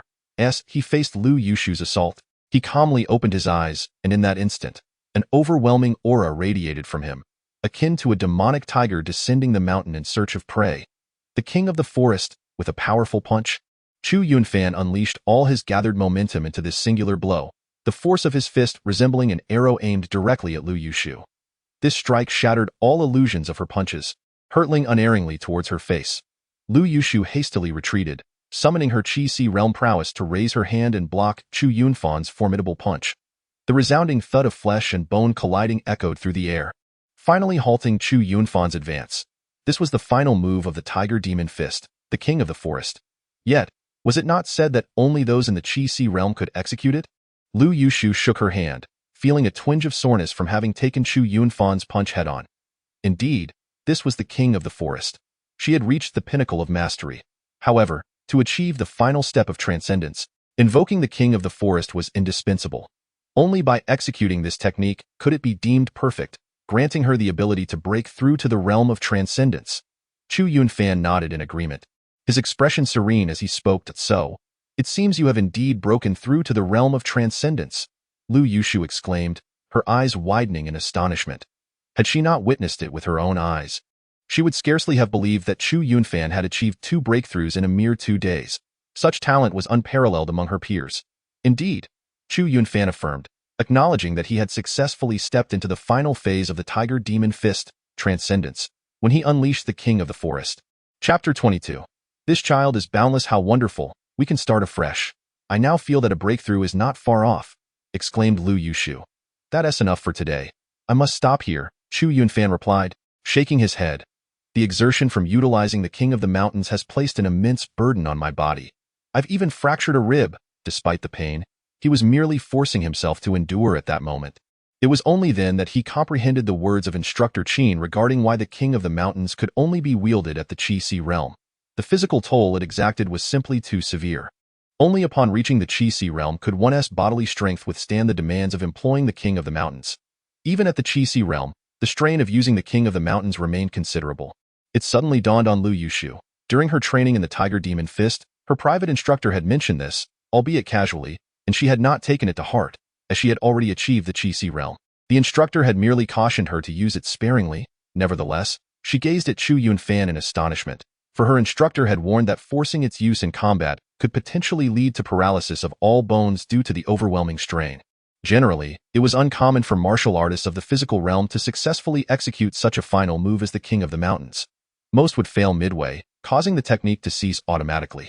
Yet here was Chu Yunfan, who not only had perfected its use, but had only sustained the minor consequence of a single fractured rib. His physical prowess was thus vividly evident. Well then, let us leave it at that. After all, there is still time, and there is no need to rush. We have emergency medical equipment at home. You should receive treatment there, and by tomorrow, after a day's rest, you should be just fine, Lu Yushu remarked. In the era of the common calendar, a broken rib would indeed be a serious matter, but in the Kunlun calendar era, it was merely a trivial issue easily remedied with a brief respite. Without such advanced medical technology, the fervor for martial cultivation among the populace could not be sustained. Injuries, both external and internal, were commonplace in martial arts training. If recovery took as long as it did in the common calendar era, martial cultivation would be utterly impractical. All right, Chu Yunfan responded without pretense. He did not wish to return home bearing injuries and causing concern for his parents. Come back tomorrow, however, we will not engage in combat. You can simply sit beside me and guide my training, Lu Yushu stated directly. Understood. Chu Yunfan nodded in agreement. Just then, the door of the training hall swung open abruptly, and a middle-aged man strode in. This man was tall and robust, moving with an imposing presence. Upon entering, one could see a square jaw, thick eyebrows, and large eyes that exuded an air of authority. As Chu Yunfan observed this man, he couldn't help but notice a resemblance between him and Lu Yushu. Yet his demeanor mirrored that of Qin Wu almost identically. It was evident that both had served in the military. The essence of their character remained indelible even after retirement. "Father, what brings you down here?" Lu Yushu inquired. A chill ran through Chu Yunfan's heart as he recognized that this was Lu Weiguo, the old comrade of instructor Qin Wu. Indeed, the aura emanating from him bore a striking resemblance to that of Qin Wu, yet it exuded an even more perilous sensation. This seemingly ordinary middle-aged man was, in truth, a master of martial arts. Although there was no tangible evidence to substantiate this belief, Chu Yunfan had unwavering faith in his judgment. As mealtime approached, Lu Weiguo chuckled. "Your mother noticed you hadn't come up for dinner, so she asked me to check on you." His affection for his daughter was boundless. Similarly, the daughter had not disappointed him. Attending the prestigious Jinghai No. 1 high school was not merely a matter of wealth, as it demanded high standards regarding students' qualifications and character. "Who is this?" Lu Weiguo inquired, turning his gaze towards Chu Yunfan. "Dad, this is the student that Uncle Qin introduced. His name is Chu Yunfan. He is of the same age as I am, and also a senior." Lu Yuju responded, "Greetings, Mr. Lu." Chu Yunfan nodded respectfully. Lu Weiguo's eyes flickered with surprise, not out of suspicion regarding his daughter's connection with this youth, but rather out of curiosity. He distinctly remembered his old comrade Qin Wu calling to recommend a sparring partner for his daughter, but he hadn't thought much of it at the time. It was merely a gesture of goodwill towards an old friend. He was well aware that his daughter, despite her seemingly generous demeanor, was quite proud and would hardly regard an ordinary university graduate, let alone a peer, with any esteem. Surely you would have been sent away on the very first day. Yet, the mere fact that Chu Yunfan remained in their presence spoke volumes. "So, you are the student introduced by Old Qin?" "Indeed, a young talent. Old Qin's judgment is not to be underestimated." Lu Weiguo laughed heartily. "I appreciate your efforts in training my daughter in the Tiger Demon Fist. It is no trouble at all. I have gained much from this experience." Chu Yunfan promptly replied, though internally he mused that Lu Weiguo truly deserved his success in business, although he had not initially held him in high regard.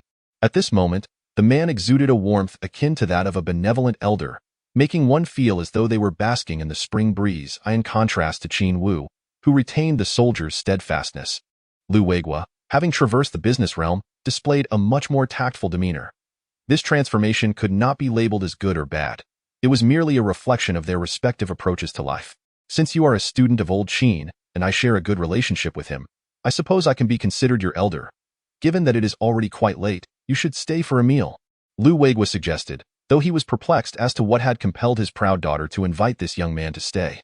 Nevertheless, he maintained a faade of composure. "No, thank you for your kindness, Mr. Lu. My parents are still waiting for me to return home for dinner, so I mustn't impose." Chu Yunfan replied hastily, "In that case, I shall not insist." Lu Weiguo relented. "Yunfan, I will have a bodyguard escort you for some treatment before you head home," Lu Yuju offered. "Thank you." Chu Yunfan expressed his gratitude as he followed the bodyguard away from the dojo to receive treatment. Lu Weiguo finally spoke up, inquiring, "Yushu, what is it that makes this Chu Yunfan so extraordinary? I had previously arranged for you a private tutor, yet you dismissed him just a couple of days ago." "Indeed, father, while the private tutor you arranged was commendable, he pales in comparison to Chu Yunfan." Lu Yushu replied candidly, "On his very first day yesterday, he helped me elevate my Tiger Demon Fist to an unparalleled level of mastery." "Oh? That is rather intriguing. It seems Old Qin has indeed discovered a prodigious talent." Lu Weiguo mused, narrowing his eyes. "It would not be an exaggeration to call him a genius, father. Had I not witnessed it with my own eyes, I would hardly believe it. Just yesterday, he had barely grasped the fundamentals of the Tiger Demon Fist. Yet during our sparring session, he ascended to a realm of consummate skill. Furthermore, his cultivation level surged from harmonious bones to the blood exchange phase in a single day. Today, his Tiger Demon Fist has transcended to a realm of ethereal perfection. However, given that he had not exhibited any exceptional talents for over a decade, I suspect he may have suddenly awakened his potential." Lu Yushu explained with clarity. "Awakened potential? If that is indeed the case, this young man's future achievements could be limitless," Lu Weiguo asserted. Regardless of whether Chu Yunfan has encountered fortuitous circumstances or has merely tapped into his latent abilities, his recent performance indicates substantial promise. Should he continue to demonstrate sufficient talent, I would be inclined to recruit him. Our company is currently organizing an expedition team to explore the Kunlun realm. In addition to researchers, scientists, linguists, and historians, we also require a significant number of martial arts experts. Lu Weiguo continued, "In today's society, the most lucrative ventures revolve around the exploration of the Kunlun realm. If we were to uncover a relic, our family's business would undoubtedly ascend to new heights. potentially multiplying our wealth several times over. Thus, we must diligently seek out various talents. However, Father, isn't exploration quite perilous at present? There are frequent reports of entire teams meeting disastrous fates, Lu Yushu remarked. Such is the nature of the endeavor. Otherwise, how do you suppose humanity has managed to colonize the Kunlun realm to this extent in a mere few hundred years? The government's organized expeditions alone could not achieve such rapid progress. The exploration of the Kunlun realm is inherently fraught with danger. A single failure could exact a tremendous toll. However, our company has reached a bottleneck, and to advance further, we must take this critical step. Every Fortune 500 company has its own expedition teams in Kunlun, and some formidable teams may even surpass regular military forces, Lu Weiguo elaborated. Enough of these matters for now. They are still far removed from your immediate concerns. Your primary focus should be on gaining admission to the Federal University. Everything else is secondary. As for the expenses, you may procure the necessary funds yourself. Very well, let us set aside these discussions for now and proceed to dinner. Your mother must be waiting anxiously indeed. As Chu Yunfan tended to his wounds and returned home, it was already quite late. Fortunately, the current medical treatments are indeed remarkable. Although his ribs were fractured, after preliminary care, he felt considerably better and was not hindered in his movements, thus evading the notice of Chu Wenxing and Yang Yayun. The following day, Chu Yunfan engaged in no other activities but focused on recuperating at home. In the afternoon, he visited the Lu family once more, not to spar with Lu Yushu, but to observe her practice while pointing out some flaws in her tiger demon fist technique. Time flew by in this manner, and soon it was Monday, time to return to school. Additionally, I would like to mention that during the promotion of my new book, please refrain from sending me recommendation red envelopes. Thank you. Chapter 23. The challenge to Fengdang early on Monday morning. Chu Yunfan appeared promptly at the school gates, but this time, unlike before, he radiated confidence. If he had felt any trepidation previously, it had now transformed into an unwavering self-assurance. He had successfully entered the blood exchange phase. And what once seemed insurmountable, the arduous entrance exam for the martial arts class, was now a trivial pursuit. Similar to Lu Yushu, he was no longer content merely with passing the exam. Rather, he aimed to qualify for the elite class within the martial arts program. However, by current standards, he still had a considerable distance to cover. Based on previous year's data, only those who reached the pinnacle of the body refinement realm and broke through to the chi cultivation phase could aspire to join the elite class. Thankfully, he still had nearly a month left to strive for this breakthrough. Ultimately, he had much to compensate for after years of neglect, yet even so, his present circumstances were far superior to what he had envisioned for himself in the future. The healing apparatus at Lu Yushu's home was undeniably extraordinary. His fractured bones had healed remarkably well after merely a day of rest, showing no signs of the pain he had experienced just 2 days prior. As Chu Yunfan blended into the crowd, he entered the school. Upon entering the classroom, he noted that most of his classmates were already present. However, Gao Hongji had yet to arrive, which was not surprising, as he was not typically an early bird. Just as he was about to head to his seat, he suddenly found a tall figure blocking his path. Who else could it be but Mu Zhenfei? With an unfriendly expression, Mu Zhenfei stood directly in front of Chu Yunfan. Had this been before, Chu Yunfan might have felt a surge of anxiety due to his scant combat experience, which made him nervous even when facing someone of similar prowess. However, after several recent sparring sessions with Lu Yushu, he had gained considerable experience, arguably surpassing most of his classmates. At this moment, he merely smiled faintly and remarked, Mu Zhenfei, you are obstructing my path. Chu Yunfan, I intend to block your way. What do you think you are? Either I beat you up, or you take the long way around when you see me in the future. Mu Zhenfei glared at Chu Yunfan menacingly. Chu Yunfan instantly understood that Mu Zhenfei was still brooding over previous events. Beat me up? If I recall correctly, the school rules state that engaging in fights privately results in punishment. Chu Yunfan replied with unhurried composure. Punishment is but punishment. Do you truly think I am afraid? What are you but a worthless being, incapable of even passing the martial arts examination? Mu Zhenfei let out a sinister laugh, the frustrations he had endured over the past few days boiling to the surface. He stood on the brink of the 7th level of the body refinement stage, merely a step away from transformation. With effort, breaking through within a month was merely a matter of time, and he was undoubtedly destined to pass the martial arts examination. In his eyes, Chu Yunfan was unequivocally a failure, with no hope of succeeding in the martial arts class. Yet, this very failure had managed to defeat him, and in a single blow no less. Chu Yunfan had earned the admiration of his classmates, while Mu Zhenfei had become the backdrop to his triumph. Every mention of Chu Yunfan's move would inevitably lead back to him. Fueling his ire, Mu Zhenfei confronted Chu Yunfan, successfully capturing the attention of the majority of their classmates. Everyone was aware of the animosity between the two. Mu Zhenfei's humiliating defeat at the hands of Chu Yunfan had become a topic of conversation over the past few days. Was it not enough that he had already suffered disgrace? Now he sought out further humiliation. I could hardly believe it. Mu Zhenfei was not foolish. After being defeated by Chu Yunfan, would he dare to approach without a trump card? This was becoming rather interesting. My morning trip to school was not in vain. Chu Yunfan set down his backpack, shrugged, and remarked, "Since you are not afraid of punishment, I have nothing further to say." With a wicked smile, Mu Zhenfei advanced, unleashing a fierce strike aimed directly at Chu Yunfan's face. Both his speed and strength had significantly increased compared to 2 days prior.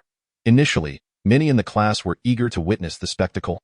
But as soon as Mu Zhenfei made his move, their eyes widened in realization. He had indeed broken through. He had ascended to the 7th level of the body refinement stage. No wonder. If I were in his position, I too would seek to reclaim my honor.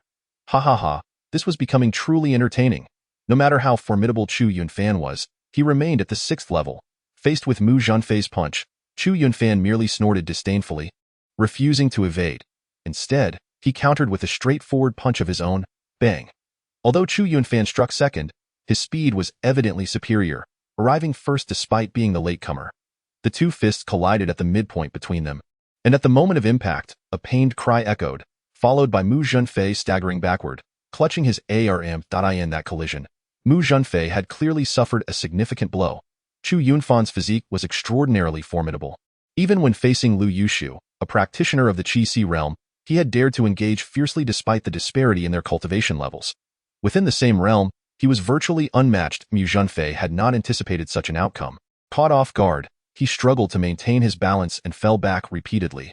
Yet, Chu Yunfan's assault was far from over. In a blur, an image appeared before him, and before he knew it, a foot connected squarely with his chest.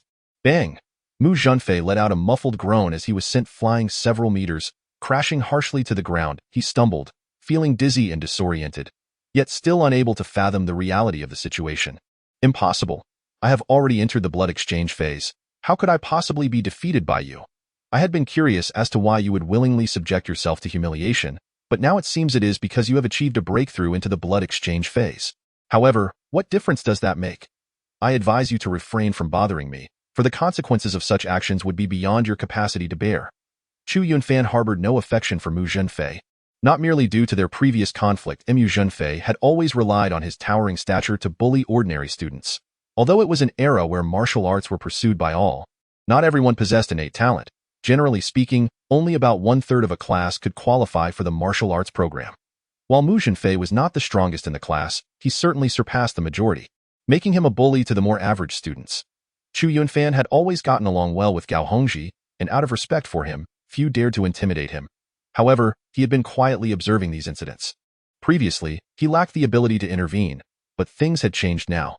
With Mu Zhenfei daring to provoke him, he would not let this opportunity slip by to teach him a severe lesson. As for Mu Zhenfei's breakthrough, Chu Yunfan was not surprised. After all, Mu Zhenfei had already reached the pinnacle of physical prowess, so it was no wonder he had advanced to the blood exchange phase. At this moment, the students in the class finally regained their composure. Wow, how impressive! Another instant kill. Seems Mu Zhenfei wants to reclaim his pride, but I fear he might be out of luck. Didn't the teacher say he was definitely not going to qualify for the martial arts program? Who would have thought he could be this formidable? Could it be that he has encountered some extraordinary fortune? I've seen many in the blood exchange phase, but none as powerful as him. Many were filled with such doubts. However, a fellow student also in the blood exchange phase sneered and remarked, "So formidable. I am also in the blood exchange phase, yet I lack even 1/3 of his strength and speed." Upon hearing this, many were left even more astonished. How had he trained to become so powerful? He seemed less like a human and more akin to a demonic beast.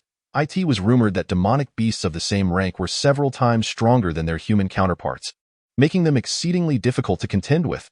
The most perplexing aspect was that he had previously been an ordinary person. How could he have strengthened so rapidly? Chu Yunfan, how dare you injure a fellow student at school? You truly disregard school rules and regulations. At that moment, a booming voice interrupted, and who else could it be but Feng Dang? Chu Yunfan hoisted his backpack and cast a sidelong glance at Feng Dang, retorting, "I say, big class leader, are your ears defective or your eyes blind? Did you not see that he struck at me first? This is self-defense. Even if you report me to the principal, I am not afraid of you. Feng Dang's expression darkened slightly as he surveyed the crowd, declaring, You claim he attacked you first. Does anyone witness this? Who can testify on your behalf? His gaze turned sinister, subtly emanating a threat, causing those who had been eager to speak up for Chu Yunfan to fall silent. I believe I can testify for classmate Chu Yunfan. A sweet voice resonated from the opposite direction of the classroom, drawing the gazes of all present. Who else could it be but the deputy class monitor, Tang Siyu? Chu Yunfan was equally astonished, not expecting Tang Siyu to come forth as a witness on his behalf. He subtly nodded in acknowledgement, expressing his gratitude. However, upon seeing Tang Siyu's emergence, Feng Dang's countenance darkened, becoming even more grim. Since it is Siyu testifying for you, I shall refrain from further remarks. Yet, I cannot stand idly by while you, relying on Gao Hongji as your backing, bully your classmates. If this continues, the morale of our class will be utterly corrupted, Feng Dang declared with a fierce intensity, though his words bore a hypocritical grandeur. Big class monitor, spare me your sanctimonious rhetoric. I am well aware that you have harbored a disdain for me for quite some time. How about this? I won't deny you an opportunity in half a month. Let us meet on the arena for a genuine contest, thus saving you from concocting excuses to create trouble. Chu Yunfan bluntly identified Feng Dang's ulterior motive. The school strictly prohibits clandestine brawls. However, formal duels on the arena are entirely permissible. It is an impossibility to expect these spirited youths, so brimming with vigor, to refrain from any form of disturbance. Very well, half a month from now, we shall meet on the arena, Feng Dang hastily affirmed, as if fearing that Chu Yunfan might retract his agreement in the next breath. A cold smile crept upon his face, as if he could already envision the scene of Chu Yunfan kneeling before him in supplication. During the intermission, Chu Yunfan scanned the textbooks on his tablet, realizing that to secure a spot in the prestigious class, his academic performance must match his martial prowess. He had fallen behind significantly over the years and now needed to catch up. Yunfan, are you truly going to engage in a duel with Feng Dang?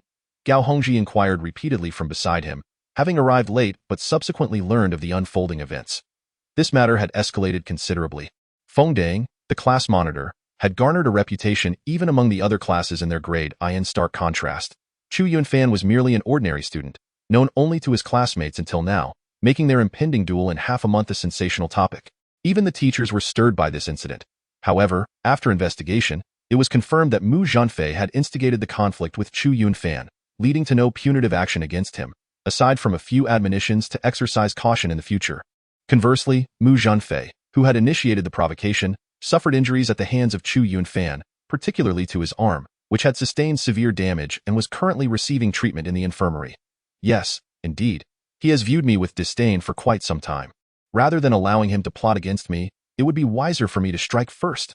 Chu Yunfan nodded, reflecting on the events of that morning. You heard about the trouble Mu Zhenfei caused me, right? Although it was purportedly due to his recent breakthrough into the blood transition phase, I suspect that his advancement is closely tied to Feng Dang. While it is indeed true, I recently inquired and discovered that Mu Zhenfei has been spending the last few days at Feng Dang's residence. In order to trouble you, our class leader must have invested quite a bit. However, Mu Zhenfei was unexpectedly defeated by you in an instant. Let us see if he still has the audacity to appear before you. Gao Hongji chuckled and remarked, nonetheless, you must understand that although Feng Dang is quite bothersome, his abilities are genuinely formidable. Even I cannot guarantee my victory over him. While everyone claims you are impressive, ultimately, you are merely in the blood transformation phase, which is still far inferior to the nurturing phase. Rest assured, since I dared to challenge him for a duel in half a month's time, I am confident in my ability to defeat him, Chu Yunfan replied nonchalantly. As long as you are confident, that is what matters. Should you require any assistance, do not hesitate to call upon me. Gao Hongji, recognizing Chu Yunfan's determination, chose not to press further. However, how is it that you have suddenly become so strong in these past few days? Do not attempt to deceive me with fanciful tales. I am well aware of your capabilities.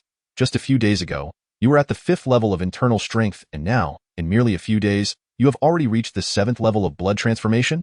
Gao Hongji could not help but inquire in the era of Kunlun. Such inquiries into the cultivation secrets of others were considered a grave taboo. Lu Yushu also found herself intrigued by Chu Yunfan's transformation, yet she understood that such questions were inappropriate. However, Gao Hongji's relationship with Chu Yunfan was so close that he felt unrestrained by such taboos. I say I have achieved enlightenment. Do you believe me? Chu Yunfan grinned, knowing that their camaraderie allowed for some shared secrets. Yet, this time was different. He understood that should this secret be revealed, the consequences could be dire, not only for himself but potentially for his family as well. Even though Gao Hongji was his dear brother, he had no intention of disclosing the truth. This secret would accompany him for a lifetime. Until he took his final rest, he could only silently express his apologies in his heart. However, when he claimed to have achieved enlightenment, it was not entirely false. Rather, his entire being had undergone a profound transformation, far beyond mere intellectual awakening. Gao Hongji glanced at him and replied, "I believe you. Regardless, I do not possess a deep interest in the particulars. I only need to know that you are my good brother. I have but one request. Give him a thorough beating. That fellow is overly concerned with his reputation." After several attempts to challenge him, he has yet to respond. "You must help me vent my frustrations." "Absolutely, no problem," Chu Yunfan responded with a smile. Chu Yunfan's confidence in making such a statement stemmed from his unwavering assurance. In the realm of physical cultivation, the 7th level represents the blood transformation phase, while the 8th level signifies the internal observation phase. This stage is both challenging and straightforward. Internal observation does not imply truly seeing the conditions within one's body, but rather refers to the ability to perceive various bodily states in the mind, once a sufficient mastery over the body is attained. This phase requires precise control over the body following numerous enhancements. At this juncture, one can exhibit some extraordinary capabilities. For instance, if an area sustains an injury, one may even exert control over the muscles surrounding the wound, facilitating automatic hemostasis. Many individuals find themselves ensnared at this stage for a year, or even 2, as it is exceedingly taxing on the mind to simultaneously manage various conditions throughout the body. Even upon attaining the realm of internal vision, one would not readily enter such a state. However, Chu Yunfan, having undergone a transformation through mysterious powers, has achieved a remarkably advanced level of bodily control. Coupled with his mastery of the Tiger Demon Fist, which he has cultivated to an extraordinary degree, he has attained a level of control over his own physique that is unparalleled. Were it otherwise, he could not possibly replicate the Tiger Demon Fist with such finesse and achieve its transcendent effects. What would take an ordinary person 6 months, or even a year, to master, he can now grasp comprehensively in just a few days. At that point, he would genuinely enter the period of internal vision. Following this stage is the cultivation of vital energy, wherein the paramount task is to accumulate a sufficient amount of true energy to rupture the dantian located in the abdomen, thereby establishing a stable sea of energy. The crux of this step lies in nurturing energy, which typically requires an extensive duration, as breaking through the dantian and establishing the sea of energy is an inherently perilous endeavor. Should the true energy prove insufficient, one may fail to breach the sea of energy, potentially causing significant harm to the dantian, and in some cases, it may render one incapable of ever achieving the state of energy sea. This process can be expedited with the aid of medicinal pills. Regardless of whether in ancient or modern civilizations, there exists a type of pill known as the energy-nurturing pill. Consuming it can substantially augment one's true energy and hasten the completion of the energy cultivation phase.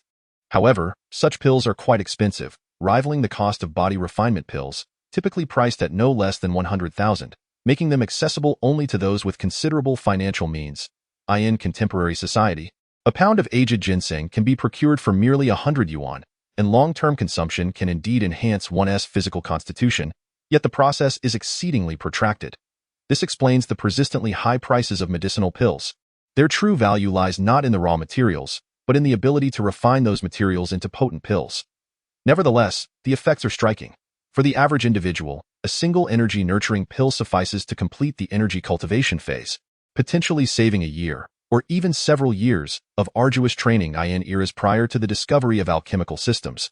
When no one possessed the knowledge of pill refinement, warriors would spend several years merely on the energy cultivation phase. Thus, while the energy-nurturing pill is costly, it is indeed worth its weight in gold. In modern times, there are no truly impoverished individuals, as most families, with a bit of determination, can afford it. However, for Chu Yunfan, this is insufficient. He cultivates the eternal sovereign technique, and the width of his meridians, along with the strength of his body, far exceeds that of his peers. However, similarly, the endeavor to open the dantian and establish a reservoir of energy proves to be significantly more arduous for him than for the average individual. While a typical person requires merely a single energy-nurturing pill, he finds himself needing at least 3 or more, amounting to no less than 300,000. Furthermore, considering the necessity to complete this within the shortest possible time frame, he would require an additional 2 pills. In essence, he must devise a means to earn at least 500,000 more. His role as a training partner for Lu Yushu over the course of a month has yielded a mere 180,000, and after an advance of 100,000, this sum is woefully inadequate to cover the cost of the energy-nurturing pills, even if he were to concoct them himself. At this moment, he truly comprehends the ancient wisdom that regards wealth as one of the 4 essential elements of cultivation. It is not without merit but rather wholly accurate. It is indeed time to prioritize a plan for generating income. Chapter 25. Breaking through inner vision, discovering the divine character. 5 days later, in the depths of the night, Chu Yunfan sits cross-legged upon the mat in his chamber, fully prepared to embark on the challenge of entering the inner vision stage. Throughout these 5 days, he has maintained a routine of attending school, practicing diligently, and after classes, visiting Lu Yushu to guide her in the training of the Tiger Demon Fist. Everything has proceeded as usual during this time. Class monitor Feng Dang has refrained from provoking him, evidently intent on utterly defeating him in the upcoming battle in half a month's time, seeking to vent his frustrations. This aligns perfectly with Chu Yunfan's own thoughts, allowing him to focus without distraction. Lu Yushu's mastery of the Tiger Demon Fist has also been steadily advancing. Although she has yet to reach the pinnacle of her skills, it is merely a matter of time. She is on the verge of a breakthrough, needing just that final moment of insight to cross the threshold. Chu Yunfan's role in this progression is distinctly evident. Had it not been for his guidance, drawn from personal experience, Lu Yushu's advancement would not have been nearly as swift. However, regarding the timing of Lu Yushu's attainment of the pinnacle of her skills, even Chu Yunfan cannot say, for comprehension is not the same as mere practice. While practice may accumulate through various means, understanding is absolute. Either one comprehends or one does not. With no room for pretense, as for Chu Yunfan himself, he stands on the cusp of entering the inner vision stage, but has yet to fully grasp it. Over the past few days, he has been consolidating his progress in the blood transformation stage, while striving to penetrate the inner vision stage. It must be said that although the body refining pill is costly, its effects are indeed remarkable. Had he relied solely on his own strength to reach the blood transformation stage, the time required would have been extensive, necessitating a prolonged period for consolidation. However, now, having devoted merely a few days, he has ascended to the pinnacle of the blood transformation stage, maximizing the benefits of the body refining pill, which he has also enhanced beyond what is commercially available. Yet, whenever he attempts to enter the inner vision stage, he invariably encounters obstacles. The mental exertion required to achieve this state is overwhelming. On this particular night, he once more endeavors to break through into the inner vision stage. With unwavering focus, he channels all his attention into his own body. Muscles, bones, meridians, and various conditions throughout his physique materialize vividly in his mind. Akin to undergoing a form of X-ray scanning, as the images flooding his consciousness multiply, he gradually begins to feel the strain. The demand on his mental faculties during this inner vision process is indeed substantial. From the perspective of cultivation theory, the neglect of refining one's fate while focusing solely on refining one's nature represents the foremost ailment of the spiritual journey. The concept of dual cultivation of nature and fate refers to the simultaneous enhancement of both the body and the spirit. The cultivation of the physical realm signifies the arduous training of the corporeal form, while conversely, the mind embodies the spiritual cultivation. The reason ordinary individuals often struggle during the introspective phase ultimately stems from their exclusive focus on the physical body, neglecting the advancement of their spiritual practice. Those with formidable mental strength and unwavering willpower find it easier to navigate the introspective journey, whereas individuals with weaker mental fortitude and indecisive wills encounter significant challenges. The introspective phase itself serves as a testament to the validity of dual cultivation.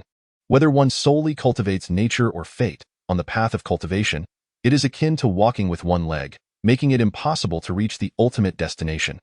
Undoubtedly, the physical form serves as the foundation of all, and spiritual cultivation must progress concurrently, contingent upon the strength of the body.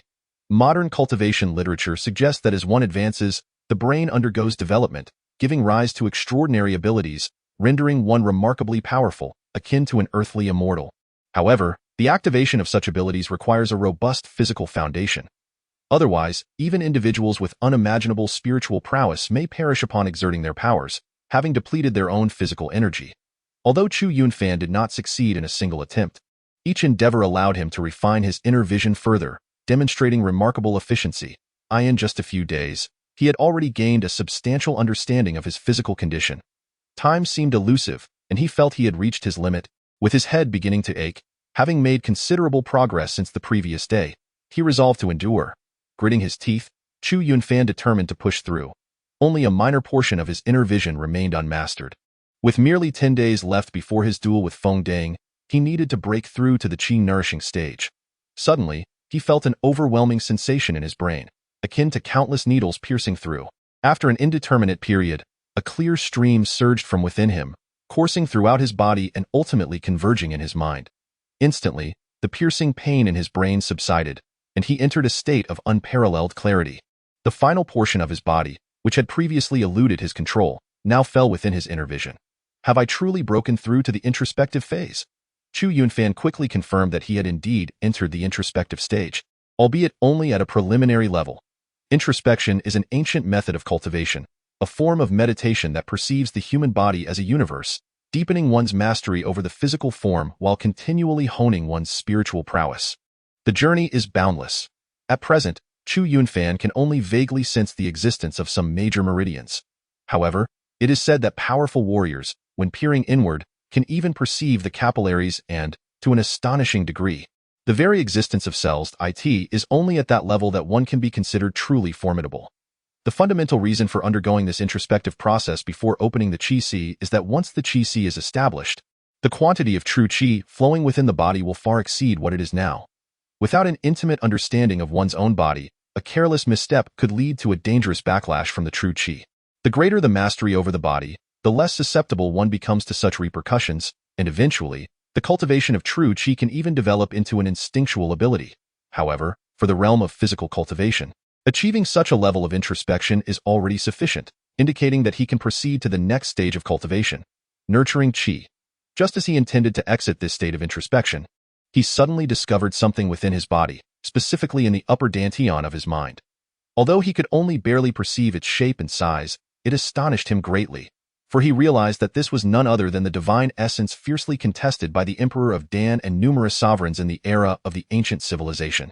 Chapter 26. The talent market. Through introspection, Chu Yunfan discovered that there was indeed a divine essence within his mind, enveloped by a scroll that had abruptly appeared in his consciousness, without him feeling a thing. In an instant, many things became clear to him. Why he had been thoroughly transformed, why his innate talents had dramatically improved. It all seemed to stem from that divine essence. This divine essence had completely integrated into his mind, and Chu Yunfan soon realized that whenever he practiced his techniques, the divine essence would emanate beams of light, visible only to him, allowing him to feel waves of refreshing coolness, invigorating his spirit and significantly enhancing his cultivation efficiency. So that was it. It was all due to this divine essence. Moreover, the map of mountains and rivers also resided in his mind, encasing that divine essence. However, no matter what Chu Yunfan did, he could not activate this map. He had no choice but to concede that perhaps his mental strength was insufficient, which prevented him from invoking the map and eliciting any response. From the relics of the ancient civilization, numerous magical artifacts had been unearthed, some of which were still usable, and even some that were well replicated according to the ancient texts of that civilization. However, according to various materials released by the federal government, utilizing these artifacts required extraordinarily high levels of mental cultivation, a threshold that Chu Yunfan evidently had yet to reach. Furthermore, the fact that this map of mountains and rivers could encase the divine essence, having traversed countless ages from the distant ancient times to the present, clearly indicated that it was no ordinary artifact, making its activation significantly more challenging. Regardless, since neither the divine essence nor the map of mountains and rivers could be moved at present, he resolved to set the matter aside for the time being. Whether willingly or unwillingly, since he has no other options, he can only set this matter aside for the time being. The pressing concern now is not anything else but the issue of how to generate income. Following the introspective period, there comes a phase of nurturing one's vital energy, wherein one must replenish a sufficient amount of true energy to cultivate the qi. However, this process is exceedingly protracted, and given that Chu Yunfan possesses a physique considerably stronger than most, his concept of nurturing true energy is several times greater than that of the average person. According to his current estimations, he would require at least 5 qi-nourishing pills. Even if he were to concoct them himself, excluding labor costs, it would still amount to a minimum of 400,000. Such pills, which can shorten the time required and rapidly enhance one's abilities, have always been exorbitantly priced and are destined to escalate in cost rather than diminish. Suddenly, a thought struck Chu Yunfan. The reason for the persistently high prices of pills today, aside from the cost of the medicinal herbs themselves, is primarily due to the steep fees commanded by alchemists. If that is the case, why should he not assist others in pill concoction? Although the number of alchemists has significantly increased compared to previous years, it still falls short of the demands of the pill market. Moreover, many of these practitioners have been absorbed by various powerful factions, conglomerates, and the federal government, no longer serving the common populace. Consequently, the demand for alchemists within human society remains substantial. The Alchemist Association typically sells only ordinary types of pills, while those with notably unique effects are often unavailable. Even individuals who possess pill formulas must seek others to concoct them. Additionally, the pills produced by alchemists sourced through the association incur considerable taxes, whether for personal use or sale. In contrast, engaging a privately found alchemist could substantially reduce costs. However, Chu Yunfan currently possesses only the license of a senior alchemist apprentice, which, by regulation, prohibits him from concocting pills for others. The formal assessment to become a certified alchemist requires an examination at the actual Alchemist Association, conducted uniformly, with the next assessment scheduled for 1 month hence. Clearly, Chu Yunfan cannot afford to wait for the next month. This reminded him of another talent market, the black talent market. Unlike conventional talent markets, this underground network does not operate overtly, yet many are aware of its existence. Numerous individuals with unmet needs seek assistance within this realm. The clientele is diverse, with even bounty posters for assassinations brazenly displayed, yet curiously, the order within this black talent market is often superior to that of other places. Ordinary individuals entering do not need to worry about safety issues, as it is said that a powerful force underpins the market's existence, deterring any reckless behavior. Those who dare to transgress would face swift and severe consequences. One cannot help but ponder why this black talent market has not been dismantled by the federal government, especially considering that many are cognizant of its existence. The force behind this market is undoubtedly formidable. Chu Yunfan only learned of such a place when Gao Hongji mentioned it once. Certainly, if one were to depart from the clandestine talent market, their safety would inevitably be compromised. In legitimate establishments, he is unable to concoct elixirs for others, as he lacks the requisite licensing. However, the scenario differs in the shadowy talent market, where no one demands to see such credentials. In fact, a multitude of alchemical apprentices seek employment within this underworld, as established alchemists are seldom in want of opportunities, consistently courted by powerful factions and affluent conglomerates. Renowned alchemists, in particular, are often multimillionaires or even billionaires. Utterly unconcerned with financial constraints, it is the apprentices, lacking stable incomes, who must rely on their talents to garner attention from significant forces, conglomerates, or the federal government for training, or resort to such avenues for employment. Even formally recognized alchemists occasionally seek work in the shadowy market, albeit for high-end, discrete tasks that evade taxation by the federal government, with protection offered in the black market, making it a tempting option. Having resolved his intentions, Chu Yunfan hesitated no longer. Early the next morning, seizing the opportunity during the Sunday break, he took a bus to a confluence between Jinghai City and Donghua City, a border managed by both cities, which also serves as a blind spot in governance, thus establishing the foundation for the clandestine talent market. For the first time, Chu Yunfan truly arrived at this talent market, which existed only in the whispers of the populace, yet was bustling with activity, rivaling any legitimate market. It was evident that the forces sustaining this underground market were formidable, perhaps nearly as influential as those in Jinghai and Donghua cities. Without further hesitation, he immersed himself in the throng. Chapter 27. Business opportunities. This shadowy talent market, though concealed from the light of day, was surprisingly well organized, with specialized management entities addressing various issues. It was evidently not a mere spontaneous formation but rather backed by a significant power. Upon entering this underground market, Chu Yunfan's first order of business was to approach the management institution located within a towering skyscraper. He promptly paid 5,000 yuan to secure a stall, the smallest type available, which could be rented for a day. As for the nature of his endeavors, the market did not concern itself with such details, nor did it inquire into Chu Yunfan's background or identity. Were they to interrogate every entrant, it would likely deter many from venturing here. Despite the market's facade of legitimacy, it remains a black market, and seeking business within its confines is, by nature, illicit. Such is the case with black markets worldwide. They do not inquire into origins or backgrounds, focusing solely on competence. Naturally, in a black market, unscrupulous dealings are not uncommon, leaving one's success to depend on personal skill.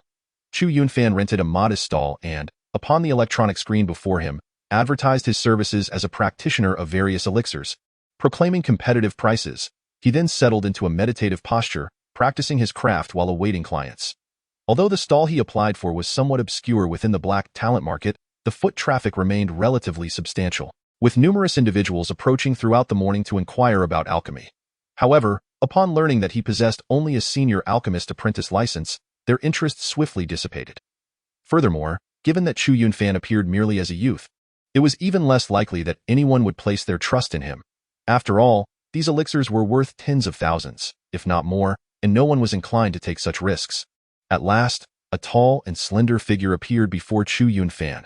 When he looked up, he beheld a woman, seemingly in her 20s, with exquisite features, adorned in refined makeup and impeccably tailored professional attire, standing before him. With an air of confidence, she questioned, "You claim to be proficient in crafting various elixirs. Is that truly the case?" Her expression revealed a clear skepticism. Having encountered numerous alchemists in the past, she noted that most practitioners in such black talent markets typically displayed a list of the elixirs they could concoct for ease of selection. However, none had boldly asserted their mastery of all elixirs. "I cannot claim to know them all, but I should have no issue with the majority of commonly used elixirs," Chu Yunfan replied. The young woman's disbelief deepened as she inquired, "Do you currently possess an alchemist's license?" "Of course not.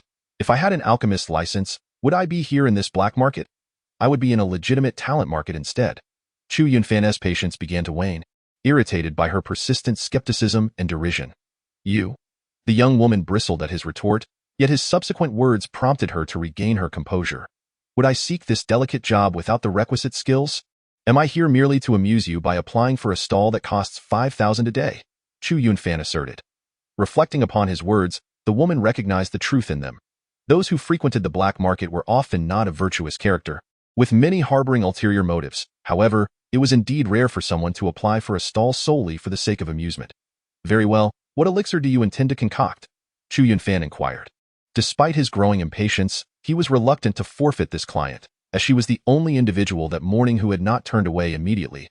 Her urgency was palpable, even in the face of his apparent lack of a proper alchemist's license. "I plan to brew a batch of body-tempering elixirs," the woman finally disclosed after a moment's contemplation. "Body-tempering elixirs? You could easily resolve that by approaching the Alchemist Association," Chu Yunfan questioned. Perplexed. It seemed that this woman was no ordinary individual. Body-tempering elixirs were legitimate products that could be sold openly, not controlled substances. Seeking assistance in the black talent market for such a straightforward task raised questions about her intentions. Although it is often said that the black market for talent possesses certain advantages in pricing, it is also fraught with various dangers. Within the confines of this clandestine marketplace, individuals are generally restrained. Yet once one steps beyond its boundaries, the circumstances transform entirely. Given the high demand for body-tempering pills, even enlisting an alchemist from the Alchemist Association guarantees a considerable profit. Thus, few would opt to seek out those unlicensed alchemists operating in the black market.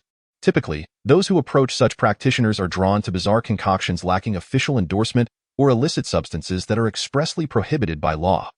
While the excavation and restoration efforts of the ultra-ancient civilization are primarily led by the federal government, numerous large corporations, wealthy conglomerates, and various sects and sacred lands maintain their own pioneering teams, resulting in many forbidden formulas falling into the hands of the enterprising.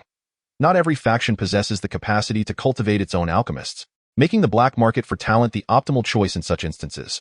Chu Yunfan, recalling the legendary Dan Huang, was well versed in various forbidden drugs, whose classification as such stems either from incomplete development or significant adverse effects on the human body.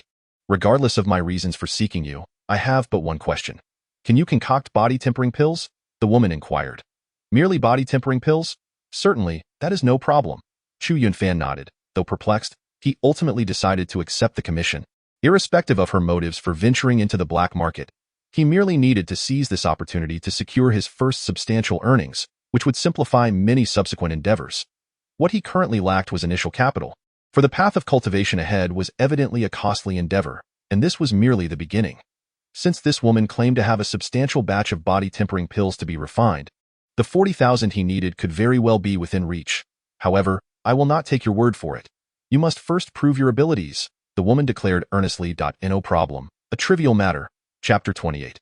An opportunity. Lu Qingxian, a woman in her 20s and a recent university graduate, despite her youth, had already established herself as the proprietor of a business engaged in the trade of medicinal pills.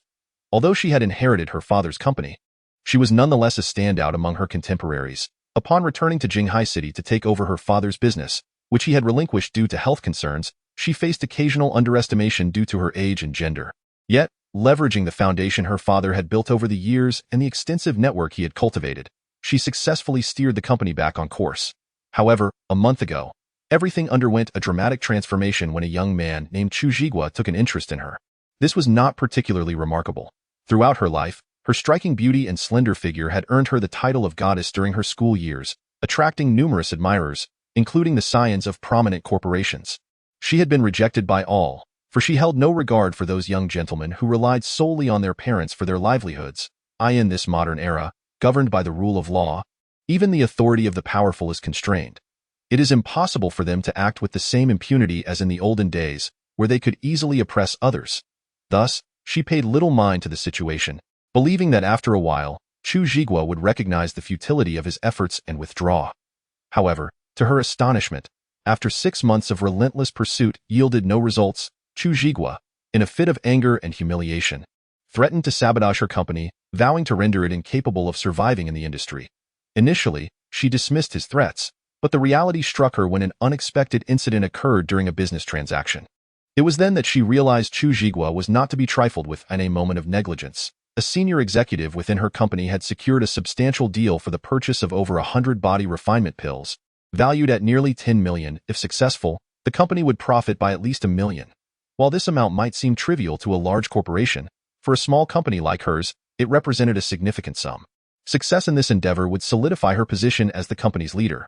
Yet, fate had other plans. The executive who had signed the contract quickly left the company, and the 2 alchemists she had originally hired also resigned simultaneously. Although this seemed manageable, considering the number of intermediate apprentice alchemists in Jinghai City was not overly scarce, it became dire when she sought out other alchemists, only to discover that they had all received a unified warning. They were forbidden from crafting pills for her. It was glaringly evident that this was a trap laid for her. Compounding her troubles, the penalty for breaching the contract was exorbitantly high. Failure to deliver on time would result in a compensation of over 10 million. Her entire company was valued at merely that amount, and having taken out a loan of several million to procure the materials for producing the body refinement pills, her company faced the grim prospect of bankruptcy should she fail to fulfill the order. At this juncture, Chu Yunfan appeared before her, and it dawned on her that he was the mastermind behind this machination. The Chu family Tengda group, of which he was a part, was a formidable entity in Jinghai City, wielding considerable influence in the realms of medicinal herbs and elixirs, and ranked among the top in Donghua City as well. Their primary business revolved around herbs and pills, giving them significant leverage over the alchemists. With a decree from Tengda Group, even the alchemists associated with the Alchemist Association were compelled to show deference, as it required little sacrifice on their part. Merely refraining from crafting pills for Lu Qingxian would earn them a favor from the Tengda Group, a reward with minimal cost. Despite the overwhelming odds, Lu Qingxian was unwilling to succumb to Chu Yunfan's pressure. She had heard of his notorious reputation during his pursuit of her. His arrogance and tyrannical demeanor made her resolute in her refusal to associate with such a character. While she sought assistance from the Alchemist Association within the city, she also reached out to alchemists from other regions. However, as the deadline for delivery draws ever closer, her efforts seem akin to the futile struggles of one on the brink of death, proving utterly ineffective. With the delivery time looming tomorrow, there is simply no time left. Despair threatens to engulf her, prompting her to seek out the black market in a last-ditch attempt for fortune. Yet, it is evident that the influence of the Tengda Group has permeated even into the ranks of the alchemists within the black market. The alchemists there either lack the requisite skills or, if they possess them, are unwilling to offend the Tengda Group for the sake of this commission. It was not until she laid eyes on Chu Yunfan that her perspective shifted. Initially, upon seeing his youth, he appeared no more than a high school student, prompting her to consider turning away. While it is true that some high school students have obtained apprentice alchemist licenses, the numbers are not insignificant. The crux of the matter lies in the fact that body refining pills are beyond the capabilities of an apprentice alchemist. The few types of pills required for the apprentice alchemist examination do not include those of the body refining variety. Even a novice junior alchemist would struggle to concoct such a pill. It is only the intermediate apprentices who possess the skill to do so. Moreover, she required not just 1 or 2 pills, but rather hundreds, a feat far beyond the capabilities of a mere apprentice alchemist in a short span of time. Nevertheless, the confident demeanor of Chu Yunfan sparked a flicker of hope within her, akin to a drowning person clutching desperately at a lifeline. Such grand claims might seem implausible, yet if you seek someone to concoct body refining pills, you must already have prepared the necessary materials. If you wish to gauge my abilities, you need only request the creation of a single pill, Chu Yunfan asserted with unwavering confidence. Moreover, I surmise that you have consulted others along your journey. I cannot fathom why they have declined your request, but given your lack of alternatives, I believe granting me a chance to prove myself is not an unwise proposition. Very well, if that is the case. Follow me, replied Lu Qingxian. Chu Yunfan accompanied Lu Qingxian to a garage adjacent to the talent market, where she parked her flying vehicle. From the sight of this vehicle, Chu Yunfan discerned that Lu Qingxian's family was fairly well off. Certainly better than his own, though not excessively wealthy. The flying vehicles belonging to Lu Yushu's family appeared far more luxurious. Once seated, the flying vehicle roared to life, soaring skyward towards the direction of Jinghai City. Chapter 29. Textbook Alchemical Techniques. Lu Qingxian navigated the flying vehicle, swiftly arriving at a commercial district within Jinghai City, where her family's company is situated. It occupies a standalone office building. Though merely rented, it is indicative of the company's promising revenue. Were it not for the unforeseen intervention of Chu Zhigua, it is unlikely they would have found themselves in such dire straits. As Chu Yunfan entered the company alongside Lu Qingxian, he noticed several telltale signs. The building appeared quite desolate. Despite it being the weekend, not a single staff member remained, suggesting that the business was indeed facing difficulties. Before long, Chu Yunfan followed Lu Qingxian into the underground alchemy chamber of the company. Her firm specialized in elixirs and medicinal herbs, and she often concocted alchemical potions for sale. However, since two of the company's alchemists had left for other ventures, the chamber had remained dormant. Nevertheless, the entire facility was equipped with the latest dust-free technology, ensuring that even after a period of inactivity, it remained as pristine as ever. In one corner of the chamber, a veritable mountain of materials for refining body-enhancing elixirs lay stacked high. Chu Yunfan glanced over and remarked, "Are you planning to concoct 100 body-enhancing elixirs? How did you know? I don't believe I mentioned the quantity to you." Lu Qingxian replied, her expression one of astonishment. Throughout their journey, she had not disclosed the exact number of elixirs to be produced, merely stating it would be a batch. Standing with his hands clasped behind his back, Chu Yunfan was merely assessing the freshness of the herbs and offered casually, "It's merely a matter of fundamental skills, nothing to concern yourself with." Although Lu Qingxian remained somewhat skeptical of Chu Yunfan, his uncanny ability to discern the quantity of elixirs to be produced added a measure of trust in him. "As this is our first collaboration, it is natural for us to harbor some doubts. Allow me to refine a single body-enhancing elixir for you first. Once you witness my capabilities, we can discuss further cooperation." Chu Yunfan was unreserved in his approach, understanding that earning Lu Qingxuan's trust outright would be challenging. Thus, he decided to demonstrate his skills firsthand. Ignoring Lu Qingxuan's somewhat dubious gaze, he approached the alchemical furnace, ignited the fire, and added water. His movements flowed seamlessly, as though he had indeed concocted countless potions before. This spectacle is rather impressive. I wonder how genuine his skills truly are, Lu Qingxian mused with a hint of skepticism. Now, she found herself uncertain, caught in a quandary about whether Chu Yunfan was genuinely skilled or merely putting on a facade. Before long, the water in the furnace reached a boil, prompting Chu Yunfan to seize a handful of herbs and toss them into the pot. "Hey, you don't even measure the weight of the herbs? You just throw them in like that?" Lu Qingxian exclaimed, her voice tinged with disbelief. Although she lacked expertise in alchemy, her company had previously maintained a long-term contract with 2 intermediate apprentice alchemists, and she had witnessed their meticulous processes. Each step was executed with utmost caution, with precise timings and quantities of herbs being paramount. Even a slight error could drastically affect the potency of the resulting elixirs. The disparity in skill among alchemists was evident, as it was not merely the number of formulas one knew that determined their prowess. The same formula, executed by alchemists of differing levels, could yield results that were worlds apart. "Rest assured, there is no room for error," Chu Yunfan declared confidently. His unwavering self-assurance reminded Lu Qingxian of conversations she had had with the 2 alchemists at her company, who had mentioned that practitioners like them, aided by modern technology, were often informal, self-taught individuals lacking legitimate lineage. Some truly venerable alchemists, possessing a rich heritage, can effortlessly procure the precise amount of medicinal herbs they require, without the need for modern technological advancements. However, such alchemists with a genuine lineage are exceedingly rare. Even the most knowledgeable among them have merely heard whispers of their existence, never having encountered one in person. Could it be that Chu Yunfan is one of these illustrious alchemists? This notion flickered through Lu Qingxuan's mind, only to be swiftly dismissed. It was inconceivable. Judging by Chu Yunfan's demeanor, he was clearly just an ordinary high school student. How could he possibly be an alchemist of renown? Those practitioners invariably possess a profound heritage, with substantial connections to major factions, powerful conglomerates, and even the federal government, rendering them financially secure. The idea that they would come here to assist someone with alchemy for monetary gain seemed utterly implausible.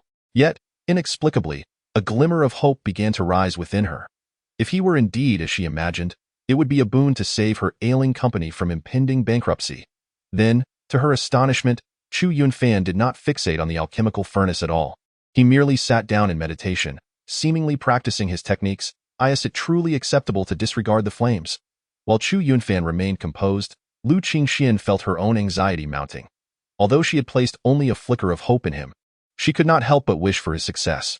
Rest assured, it's nothing to worry about. I've crafted this body refinement pill countless times before. I could do it with my eyes closed. Chu Yunfan stated nonchalantly, and then returned to his meditative state. As the alchemical process commenced, even Lu Qingxian, despite her lack of experience, understood that this was not the time to interfere. Though her heart raced with trepidation, she could only observe. Suddenly, a remarkable occurrence unfolded. Just as she contemplated reminding Chu Yunfan of the timing to add the additional herbs per the alchemical formula, he opened his eyes and began to add the ingredients himself. Flawlessly precise tea was not merely a one-time occurrence. He continued to add herbs or switch between fire modes with impeccable accuracy, as if an internal clock were alerting him. This could not help but astonish Lu Qingxian, and Chu Yunfan's extraordinary display gradually fortified her confidence in him. Finally, as the moment of culmination approached, Chu Yunfan maintained an air of tranquility, while Lu Qingxian clenched her hands tightly, her knuckles turning white with tension. For him, this might merely represent a business transaction. However, for her, it was of paramount importance, determining the fate of her company. With a rush of white steam billowing forth, the massive alchemical furnace's lid automatically opened. Witnessing the physical manifestation for the first time, Chu Yunfan couldn't help but marvel. Modern civilization indeed possesses many merits. In the ancient civilization remembered by the Dan Emperor, it was far from simple for an alchemist to open a furnace. Each occasion required considerable effort. A fragrant aroma wafted through the air, and with the scent alone, Chu Yunfan confidently concluded that this body refinement pill had succeeded. Lu Qingxian hurriedly stepped forward to grasp the elixir, which had just taken form and was still quite hot to the touch. However, she paid little mind to the discomfort, as she herself possessed a certain level of cultivation. After enveloping it in a layer of true qi, she began to examine it closely. Although she lacked expertise in alchemy, her involvement in this line of business had granted her a fundamental eye for quality. There was no doubt that this particular elixir was indeed a body-refining pill. And remarkably, its quality appeared to be flawless. Lu Qingxian gazed at Chu Yunfan in astonishment. It is important to note that while elixirs are concocted from the same formula, the varying skill levels of alchemists can significantly influence the final product, even if the difference amounts to mere seconds in the addition of ingredients. Generally speaking, a quality elixir achieving a 7 out of 10 rating is deemed acceptable, 8 out of 10 is considered a fine product, and anything above 9 is largely a matter of luck. Only with fortuitous circumstances might one achieve such results. As for a flawless 10 out of 10 quality, such an accomplishment requires every step of the process to be executed with textbook precision, leaving no room for error. It is not merely a matter of good fortune. An intimate understanding of the elixir is essential. Clearly, the young man before her had accomplished this feat. Lu Qingxian regarded Chu Yunfan with profound astonishment. If she had previously harbored doubts about his claims, witnessing him produce a body-refining pill of perfect quality dispelled all her skepticism. Her mind was filled with a sense of wonder, for she understood just how rare a 10 out of 10 elixir truly was, an achievement not simply attainable by luck. Consequently, she was eager to uncover the true background of this remarkable youth. While it was within the capabilities of an intermediate apprentice alchemist to refine a body-refining pill, achieving one of perfect quality was likely the realm of a fully qualified alchemist. At a loss for words, Lu Qingxian found herself momentarily speechless. Meanwhile, Chu Yunfan remarked, "Well, you've seen the quality. There should be no issue, right? Absolutely no problem. It turns out you are a master." "My apologies," Lu Qingxian replied hastily. Alchemists hold a prestigious position within human society. Although only officially recognized alchemists are referred to as masters, it is common for others to extend that title to apprentice alchemists as well. For who does not appreciate a kind word? However, Lu Qingxuan's acknowledgement was sincere. At least concerning the crafting of a body-refining pill, Chu Yunfan truly deserved the title of master. "Now that you have seen the elixir, we can discuss the price for my services," Chu Yunfan stated. Chapter 30. Frenzied Alchemy. If initially Lu Qingxian had harbored doubts regarding Chu Yunfan's capabilities, those doubts had now evaporated entirely. Thus, discussing the price for his services was now a matter worthy of consideration.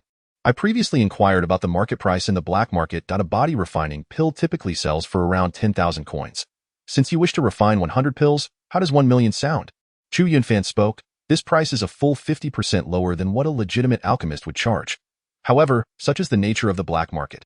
Those who seek out alchemists in this realm, aside from individuals like Lu Qingxian who are driven to desperation, or those concocting particularly rare elixirs, are primarily motivated by the allure of lower costs. If the prices were not enticingly cheap, it would be nearly impossible to attract clientele, for legitimate alchemists provide greater assurance, bolstered by the endorsement of the Alchemist Association. The alchemists who venture into the black market for work are mostly those lacking formal licenses. Their motivations lie solely in profit and honing their craft. Even the most gifted prodigy cannot master the art of alchemy without prior connections. The training of an alchemist is a costly endeavor.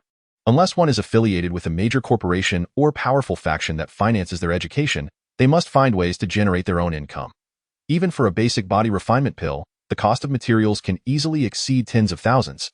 And to proficiently grasp the crafting of such pills, an investment of several million is required. Aspiring to become a formal alchemist entails mastering more than just the body refinement pill. The thought of the required investment is daunting. This reality has spurred countless alchemists to seek opportunities in the black market. The initial phase for alchemists is undoubtedly a mere drain on resources, but as their skills and ranks improve, the situation becomes more favorable. Once one reaches the status of an apprentice alchemist, they can generally cover their own expenses and even generate some profit. Although there are numerous avenues to earn money as an apprentice, advancing further necessitates purchasing materials and practicing the creation of other elixirs, which incurs significant costs. However, once an alchemist transitions from apprentice to formal status, the real financial gains begin. A qualified alchemist can easily possess wealth in the tens of millions, and while the costs of daily practice remain substantial, they can still achieve revenue. Understanding this, Chu Yunfan felt no concern for his sister Chu Qingxuan's illness. The minimum cost of over 10 million for treating a genetic disorder is an almost insurmountable task for most professionals. Yet, for Chu Yunfan, who possesses the memories of the alchemist emperor, it is not an unattainable goal. Once he secures this deal, the funds for crafting the nourishing qi pill will be assured. However, as soon as Chu Yunfan finished speaking, Lu Qingxian appeared somewhat hesitant. Master, I believe you have noticed that our company's situation is quite dire. All our liquid assets have been allocated to purchase this batch of materials, and we are due to make the delivery tomorrow. To be frank, if we had not encountered you today, we would likely be facing bankruptcy. At this point, Lu Qingxian could no longer maintain her composure. In truth, all of her company's funds were tied up in this venture. Chu Yunfan felt a sense of incredulity, almost inclined to turn and walk away, yet he ultimately refrained from doing so. He contemplated that if he were to miss this opportunity with Lu Qingxian, regardless of whether others might offer him a similar chance, it would be rare to encounter such a substantial deal again. This was a transaction worth millions. If you are unable to provide cash at present, that is acceptable. However, it will necessitate the signing of a contract, Chu Yunfan articulated.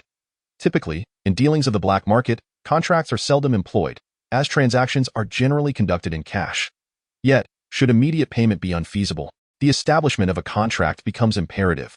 Very well, that poses no issue. I am immensely grateful to you, Master. Lu Qingxian felt as though her emotions were akin to a roller coaster, surging from an initial low to an exhilarating high. Had Chu Yunfan declined, they would have faced the grim reality of bankruptcy. With no alternative paths available, it could be said that the fate of the company her father founded rested solely upon Chu Yunfan's decision. We shall deliver the goods tomorrow. According to our contract, the company acquiring the body refining pills must transfer 3 million in payment, and at that time, the disbursement of your 1 million should pose no challenge. Lu Qingxian promptly declared. At that moment, Chu Yunfan represented her sole glimmer of hope, and she was determined to clarify every matter with him. All right, let us first sign the contract, and you may transfer the funds to my account at the appropriate time. Chu Yunfan responded. However, a significant portion of that money will be required for the purchase of medicinal herbs and alchemical materials. Could I trouble you to procure 5 sets of materials for the qi nourishing pill? Additionally, may I borrow your company's alchemical chamber? Chu Yunfan had come to recognize the considerable inconvenience of lacking his own alchemical facility, which proved to be quite troublesome. Should he not borrow Lu Qingxuan's alchemical chamber, he would have to seek assistance from the Alchemist Association. No problem at all, Master. You may utilize it as you wish, Lu Qingxian eagerly replied, hoping to cultivate a favorable relationship with the esteemed alchemist before her.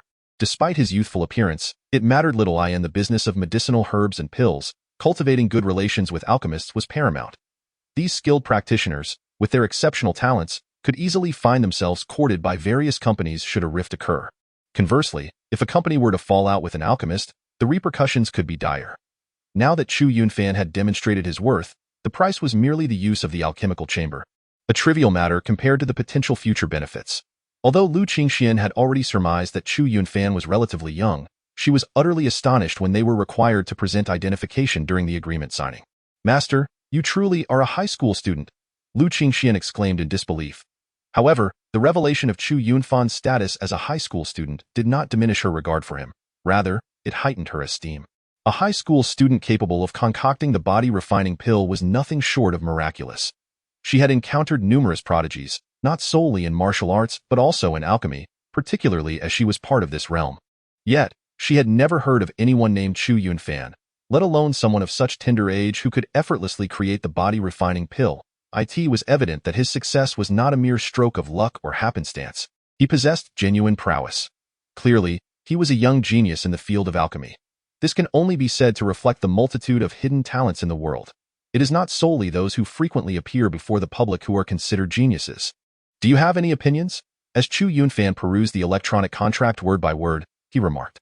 Once assured of its accuracy, this contract would be uploaded to the virtual network for safekeeping. For particularly significant agreements, a physical contract might even be signed, though certainly not on the ordinary paper of the Gregorian era, but rather on specially treated paper that, if preserved properly, would remain intact for centuries. These advantages have emerged in the wake of the Great Cataclysm and the ensuing technological explosion. No, Lu Qingxian hastily shook her head, fearful that Chu Yunfan might reconsider. After both parties had signed the contract, Chu Yunfan commenced the alchemical process for concocting elixirs. The creation of hundreds of elixirs undoubtedly constituted a monumental endeavor, even for Chu Yunfan, who inherited the memories of the alchemy emperor. This remained true even with his assurance of flawless execution. A single error could render one or two minor tasks utterly futile. The exorbitant price of modern elixirs is largely attributed to their inability to be mass-produced. Typically, an average intermediate apprentice alchemist can manage only one body-refining elixir at a time. Even under optimal conditions, crafting hundreds of them would require several days. When accounting for breaks and potential failures, the production of such a quantity would necessitate at least a month, even with two intermediate apprentice alchemists. However, Chu Yunfan soon left Lu Qingxian in awe, for while ordinary intermediate apprentice alchemists could only produce one body-refining elixir simultaneously, Chu Yunfan astonishingly managed to concoct 5 at once. Initially, Lu Qingxian suspected he had lost his mind, yet swiftly realized her error. Just because she deemed it impossible did not imply that Chu Yunfan was incapable. His existence seemed to serve only to subvert her established worldview. This was still under the condition that Chu Yunfan feared his inaugural large-scale production of body-refining elixirs might fail, leading to wasted time and materials. Otherwise, he could have attempted even more. After all, the memories of the alchemy emperor were not bestowed in vain. If the alchemy emperor himself were present, producing not just 5 but 50 elixirs would be a trivial task, underscoring not merely a difference in experience, but a significant disparity in prowess. By the time Chu Yunfan completed the hundreds of body-refining elixirs, it was already the afternoon of the following day. To focus on this task, he even requested leave from Lu Yushu and called home to explain, fully immersing himself in the alchemical process. For over 20 hours, he dared not blink, and even now, Chu Yunfan felt fatigued. He had completed his task, leaving the subsequent matters entirely in Lu Qingshuan's hands, with his sole responsibility being the receipt of the alchemical payment. However, he could not afford to rest for long. After a brief meditative session to regain his energy, he was compelled to visit the Lu family to guide Lu Yushu in her practice of the Tiger Demon Fist. When the bank notified him of an additional 600,000 in his account, it was already the morning of the next day, and Lu Qingxian had duly transferred the funds as promised. Chapter 31. The concern of my sister. Early the next morning, Chu Yunfan received a cash sum of 700,000. This time, he had assisted Lu Qingxian in alchemy, and according to their contract, the remuneration was set at over 1 million. Out of that, 300,000 was allocated for Lu Qingxian to procure the materials necessary for crafting the nourishing chi pill, while the remaining 700,000 was deposited into his account. Finally, it was accomplished, and even sooner than I had anticipated. Chu Yunfan mused, noting that there was still about a week left until his appointment with Feng Dang, ample time for him to break through to the 9th stage of the nourishing chi period. By then, it would be his moment to achieve renown. Now was certainly not the time for modesty. With the college entrance examination looming less than a year away, Displaying exceptional talent would undoubtedly attract the attention of prestigious schools, leading to focused cultivation on his part. If he aspired to secure a place in one of the top 10 universities or even the federal university, his chances would significantly increase. The era no longer celebrated the virtues of discreetly honing one's abilities, for humanity's colonization of the Kunlun realm required a constant influx of elite individuals. Those capable should contribute to the advancement of mankind, a prevailing worldview in contemporary society. Upon receiving the 700,000 in cash, Chu Yunfan felt invigorated, losing all desire to linger at home. He needed to head to Lu Qingxian's company to refine 5 nourishing chi pills. Although he was supposed to attend class today, he decided to take a leave of absence. Such circumstances were commonplace among third-year students. As the final push for cultivation often necessitated several days of seclusion, rendering regular school attendance impractical. In recent days, Gao Hongji had also missed school multiple times. Chu Yunfan discreetly learned that Gao Hongji had completed his cultivation of the nourishing qi period and was now breaking through to the qi realm. Although with Gao Hongji's prowess, he would undoubtedly excel even in the martial arts class. Achieving the qi realm represented an entirely different level of distinction. If he could enter this realm before the class division, he would be recognized as an elite candidate worthy of the school's concentrated resources. However, just as Chu Yunfan was about to step out, his sister, Chu Qingxian, mysteriously intercepted him. As he raised an eyebrow in curiosity, his personal computer alerted him that 50,000 had been transferred into his account, and to his astonishment, the sender was none other than Chu Qingxian. "Where did you get this money, and why did you transfer it to my account?" Chu Yunfan inquired, his brow furrowing. "I earned it as a streamer." Chu Qingxian replied, her large eyes wide with excitement. "A streamer?" Chu Yunfan's frown deepened. Although his knowledge of this profession was limited, he understood the fundamental principle that rewards come only with effort. How could Chu Qingxian, having only streamed for a few days, possibly earn 50,000? This seemed utterly implausible.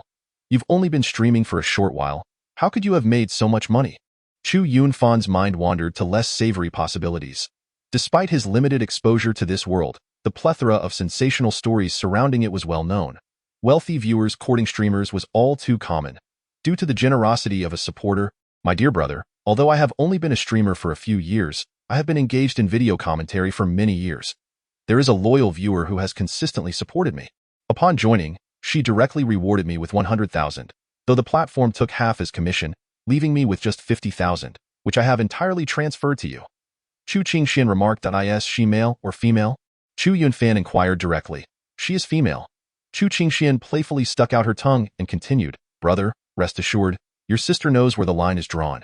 Jiqing Jia has been a devoted viewer of my commentary videos, yet I never anticipated she would turn out to be a wealthy patron." Oh, upon hearing this, Chu Yunfan felt a slight sense of relief, but then he reconsidered, realizing there was little to worry about. Although his sister had a genetic condition, her maturity and understanding had always been remarkable for her age. Unlike other girls her age who might exhibit rebellious tendencies, she displayed none, so there was little cause for concern. "Brother, I am aware that over the years, most of the family's finances have been devoted to my medical needs, offering you scant support, if any at all. In the past, I was unable to assist, but now that I can, I shall do so wholeheartedly. The class assessments are approaching, right? You should consider trying to acquire a body refinement pill. There might even be a chance for you to enroll in the martial arts academy," Chu Qingxian stated earnestly. Looking at his sister, Chu Yunfan realized that despite her seemingly oblivious demeanor over the years, she was acutely aware and had always wished to contribute to the family. Suddenly, a smile crossed his face as he replied, "Fear not. Your brother is no longer the same as before. Gaining admission to the martial arts academy will be a breeze." Saying this, Chu Yunfan promptly transferred 150,000 to Chu Qingxian. "Brother, where did you acquire such a sum?" Chu Qingxian exclaimed in astonishment. She understood that although her brother had been working outside, the earnings from such labor could not be substantial, and even if he had saved some money, it would scarcely suffice to support his own cultivation. "Must it only be me who can earn money? I have my own means, you know," Chu Yunfan replied. Over the years, the family's situation had been rather challenging, and he had not been able to provide her with much pocket money, so he insisted she take this 100,000 to spend, as girls often have many things they wish to purchase. "All right." After her initial surprise, Chu Qingxian did not say much more, knowing her brother was quite prudent in his dealings. "I was wondering why you've undergone such a significant transformation lately. You must be nearing the pinnacle of the body refinement stage now." Chu Qingxian observed her brother closely. Although she had sensed a change over the past few days, she had not examined it closely until now, realizing just how greatly he had transformed. "You noticed that?" Chu Yunfan was somewhat astonished. What is so surprising about that? For streamers like us, this is merely fundamental skill. Although I have only recently taken to streaming, I have spent several years providing commentary and have encountered many martial artists. Chu Qingxian remarked, brother, you now resemble those martial artists who have completed their blood transformation period, yet your aura is substantially more powerful than theirs. She felt a surge of joy for her brother's breakthrough into the blood transformation stage. Fully aware that for years, he had ardently desired to cross into this phase and enroll in the martial arts program. With his aspirations finally fulfilled, her heart brimmed with happiness, though she was also taken aback. Despite his efforts to conceal it, the energy emanating from him was evident to her keen eyes, and it was likely several times more formidable than that of an ordinary practitioner at the same stage. Ha ha ha, yes, I have recently experienced a breakthrough, so you need not worry about me. I can handle my affairs. Chu Yunfan chuckled amiably. Within the realm of physical cultivation, upon reaching the blood transformation period, one's physical training nears its zenith. The introspective phase, in comparison to the blood transformation stage, does not yield significant advancements in physical prowess. Rather, it greatly enhances one's control over various aspects of the body. What was once a considerable strength can now be wielded with 12-fold potency, which elucidates why the introspective phase surpasses the blood transformation stage in might. As one progresses to the energy cultivation phase, the ability to cultivate a substantial amount of true energy not only aids in breaking through to the Dantian and establishing the energy sea, but when channeled into strikes, its power amplifies dramatically. Ultimately, Chu Yunfan decided to withhold from his sister the fact that he was earning money to fund her medical treatment, intending instead to surprise her later. Very well, I shall take my leave now. Feel free to browse online and purchase whatever you desire. Your brother will foot the bill. He affectionately ruffled Chu Qingshuan's hair before departing. Upon arriving at the office of Lu Qingxian, he was greeted personally by her, brimming with renewed vitality. Though only 2 days had passed, she appeared entirely transformed, in stark contrast to her previous anxious demeanor masked by forced composure. The company itself had undergone a remarkable transformation. When Chu Yunfan had visited 2 days prior, it had been eerily silent, devoid of personnel. Now, however, it seemed as though the entire workforce had returned overnight. The company had emerged from the brink of collapse, and the morale of its employees had been revitalized. Should this deal materialize, it would elevate the company's business, connections, and reputation, an auspicious development for the staff. Master Chu, forgive me for not welcoming you properly. Lu Qingxian hurriedly approached him. If her previous address of him as Master Chu had hinted at a desire for alliance, it was now imbued with genuine sincerity. It could be said that this young man had single-handedly rescued her company, reviving it from the brink of death. Ms. Lu, you appear to be in good spirits. Has the deal been finalized? Chu Yunfan inquired, well aware of its success, as he had already received payment. Indeed, we owe it all to Master Chu. Lu Qingxian expressed her heartfelt gratitude. We successfully completed the transaction with the other party. This deal had been in the works since my father was still with the company, and establishing a connection with them was no small feat. Had we failed, I would have had no choice but to file for bankruptcy. Thankfully, Master Chu was here to assist us. Nothing much, merely a matter of mutual benefit. Chu Yunfan replied with a slight nod, then added, is the alchemy chamber in your company currently unoccupied? Indeed, it remains vacant at the moment, awaiting the arrival of the master. The medicinal materials have already been transferred to the alchemist. Lu Qingxian promptly responded. Previously, the alchemist and the company had resigned, and a new one was still being recruited. Naturally, the alchemy chamber was still empty. Even if Chu Yunfan did not utilize it, there was no one else to do so. Very well, let us proceed, Chu Yunfan declared. The employees of Lu Qingshuan's company gazed in astonishment at the young man personally guided by the CEO, perplexed by his origins and why he commanded such solemnity from her. Who exactly is he? Could he possibly be some wealthy heir? That seems implausible. Our President Lu is known for her pride. Even the scions of major conglomerates could not persuade her to willingly descend to greet them. I believe I just heard President Lu refer to him as Master Chu. Could he possibly be an esteemed alchemist? Yet he appears so youthful. Who can say?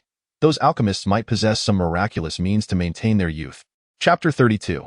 Entering the qi-nourishing stage, the employees of Lu Qingshuan's company had never encountered Chu Yunfan, and thus speculated that he was an alchemist skilled in the art of youth preservation. Though it sounded fantastical, it was certainly more palatable than the notion of an actual young alchemist. Upon his second visit to the alchemy chamber, Chu Yunfan found it still brimming with an array of medicinal materials.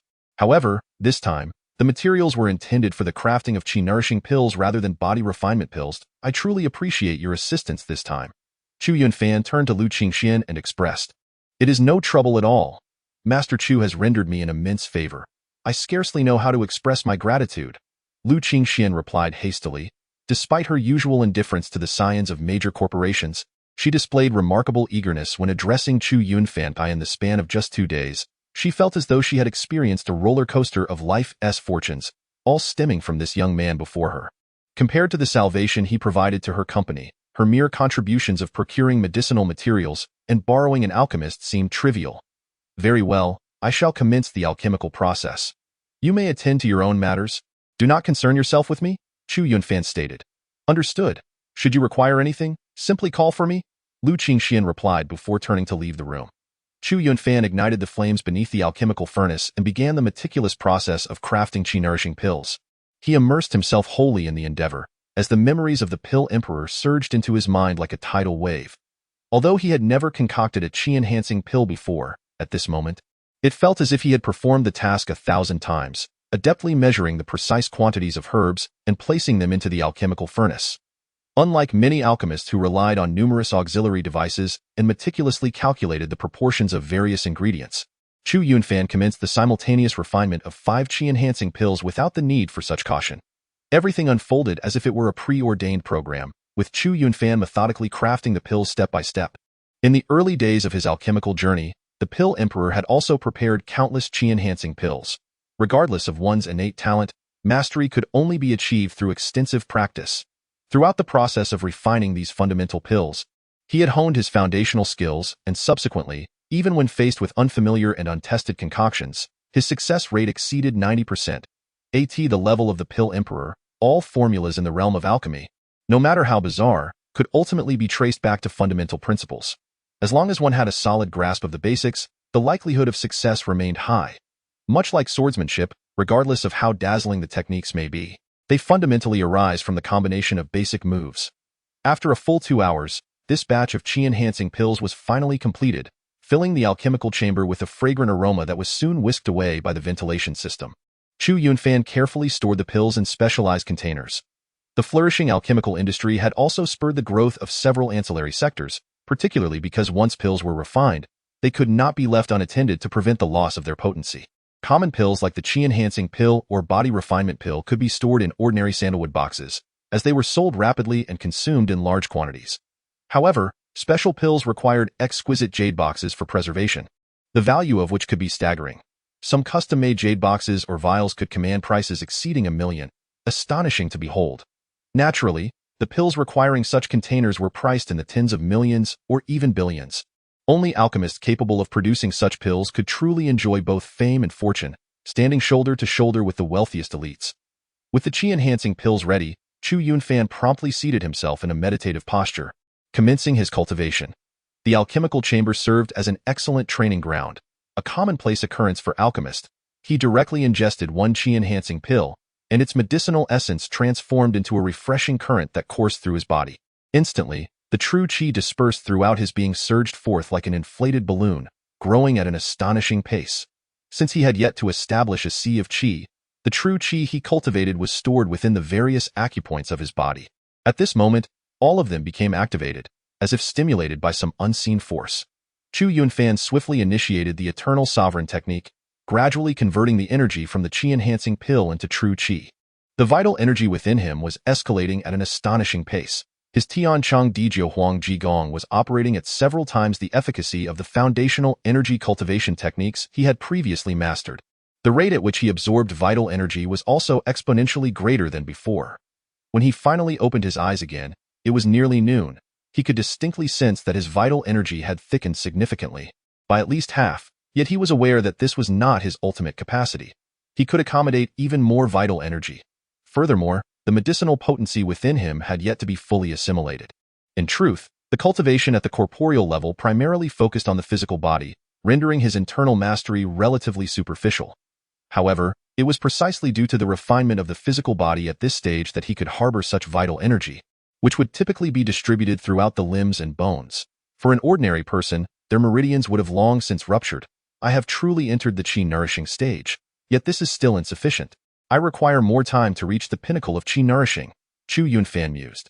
Now that he had indeed transitioned into the qi-nourishing phase, bidding farewell to the trials of physical refinement, his immediate priority was to cultivate a sufficient reserve of vital energy, break through to the Dantian, and penetrate the Qi Sea, aspiring to reach the Qi Sea realm. Fortunately, time was still on his side. Chu Yunfan remarked. With his advancement into the Qi-nourishing stage, he was confident he could succeed in the martial arts examination. However, his thoughts were already fixated on how to ascend to the Qi Sea realm and secure a spot in the elite class of the martial arts program. Otherwise, he would only find himself increasingly distanced from others. With this thought, Chu Yunfan closed his eyes once more, but suddenly, a loud bang echoed as the door to the alchemy chamber swung open. A young man, appearing to be in his 20s and adorned in resplendent attire, strode in confidently, followed closely by Lu Qingxian. Chu Zhigua, let me tell you, this is private property. I could sue you for trespassing. Chapter 33. Annihilate you. Chu Yunfan lifted his gaze to see the young man at the forefront, clad in opulent garments, his face bearing an air of defiance, glaring at Chu Yunfan with evident displeasure. Are you the one who dares to oppose me and ruin my plans? The youth, Chu Zhigua, cast a sinister glance at Chu Yunfan. Puzzled, Chu Yunfan quickly deduced, in that fleeting moment of clarity, that this was likely connected to the troubles Lu Qingxian had encountered earlier. He had gathered some information prior, and this individual was presumably the instigator. I must see for myself what kind of person dares to disregard my commands. I will eradicate you. In Jinghai City, no. In Donghua City, you shall never receive another contract. Chu Zhigua declared with malevolence. Fool. Chu Yunfan dismissed Chu Zhigua's threats entirely. In this day and age, avenues for selling elixirs were abundant. Online stores had become immensely popular. Could he truly be cut off from the internet? Even if Lu Qingshuan's family business had been unfortunate enough to be ensnared by this particular transaction, with a bit of caution, they would not have been bullied to the brink of bankruptcy. The human world is vast. Jinghai City and Donghua City are merely minuscule fragments of it. What did you say? Very well. Chu Zhigua was taken aback by the utter disrespect displayed by this individual. I am eager to discover the origins of this alchemist, and I shall ensure that you find it impossible to continue, leaving you with no place to rest in peace. Chu Zhigua had not anticipated that the seemingly youthful figure before him was indeed a mere boy. Rather than someone skilled in the art of maintaining youth, he vowed to make this fellow regret his actions, to instill in him a profound understanding of the consequences of offending the esteemed Chu Zhigua. Chu Zhigua, I have already summoned the authorities. If you do not depart immediately, when the police arrive, I fear your reputation will be irreparably damaged. A distinguished heir of the Tengda group, being escorted to the police station, would surely pique the interest of numerous gossiping media outlets. Lu Qingxian spoke with an icy tone, her gaze towards Chu Zhigua brimming with disdain. Initially, her feelings towards him were merely one of mild distaste, but now they had escalated into genuine loathing.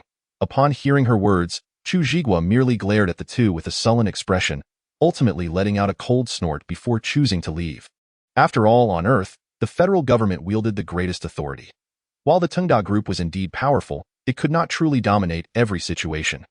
Being taken into custody would not lead to any significant repercussions, but for someone of his standing, such an incident would be a severe embarrassment. Just you wait. With that dismissive remark, Chu Zhigua stormed off. Lu Qingxian then approached Chu Yunfan and said, I apologize, Master Chu. That this matter has extended to you. I have no idea how he learned of your presence. Chu Yunfan smiled broadly and replied, where else could he have received such information? It is likely that he has someone monitoring your company. With his wealth, hiring a watcher is a trivial task. However, there is no need for you to worry. What can he truly do? This is a society governed by law. Can the Tengda group truly act with impunity in Jinghai City? Although true equality was still a distant dream, it was certainly an improvement compared to the past. At the very least, the powerful no longer dared to act with reckless abandon in public. You should exercise caution, however. He is likely to create trouble for you in your business dealings. Chu Yunfan warned, it matters not. As long as I remain vigilant, what can he do to me? Even if he attempts to undermine me in Jinghai City or Donghua City, I can simply relocate to another base city. The worst that would happen is a slight increase in logistics costs and a reduction in my profits. Lu Qingxian declared resolutely that I refuse to believe that he can exert influence over alchemists in Beihua, Nanhua, and Shihua Bay cities. I doubt the Tengda group is as formidable as he believes. Lu Qingxian was quite steadfast, showing no inclination to compromise on this issue. I have already completed the refinement of my elixir. I will temporarily utilize your alchemy chamber as a training space, Chu Yunfan stated. Not a problem. Feel free to use it. Lu Qingxian readily agreed. I shall now attend to matters at my company. Should you require anything, do not hesitate to summon me. Chu Yunfan once again entered a period of seclusion. The energy-restoring pill he had previously consumed still lingered within his body, its potency not yet fully refined. As he immersed himself in his meditation, time slipped by until the afternoon, when the alarm he had set roused him from his trance. It was once again time to head to the Lu family to serve as a sparring partner for Lu Yushu. Although he had recently acquired a substantial sum of money, rendering Lu Yushu's remuneration inconsequential, he felt compelled to honor his commitment. This principle was a cornerstone of Chu Yunfan's philosophy. Upon arriving at the Lu residence, he found Lu Yushu already awaiting him, having opted not to attend school. The academic material she needed to grasp had already been covered during her first and second years of high school. Her immediate concern lay with the upcoming class assessment. "You've arrived just in time. I have a feeling that a breakthrough is imminent," Lu Yushu exclaimed with a glimmer of joy upon seeing Chu Yunfan. "Very well, let us see," Chu Yunfan replied with a nod. Without waiting for Lu Yushu to make the first move, he charged forward in a swift motion, delivering a punch directly aimed at her face. Bang!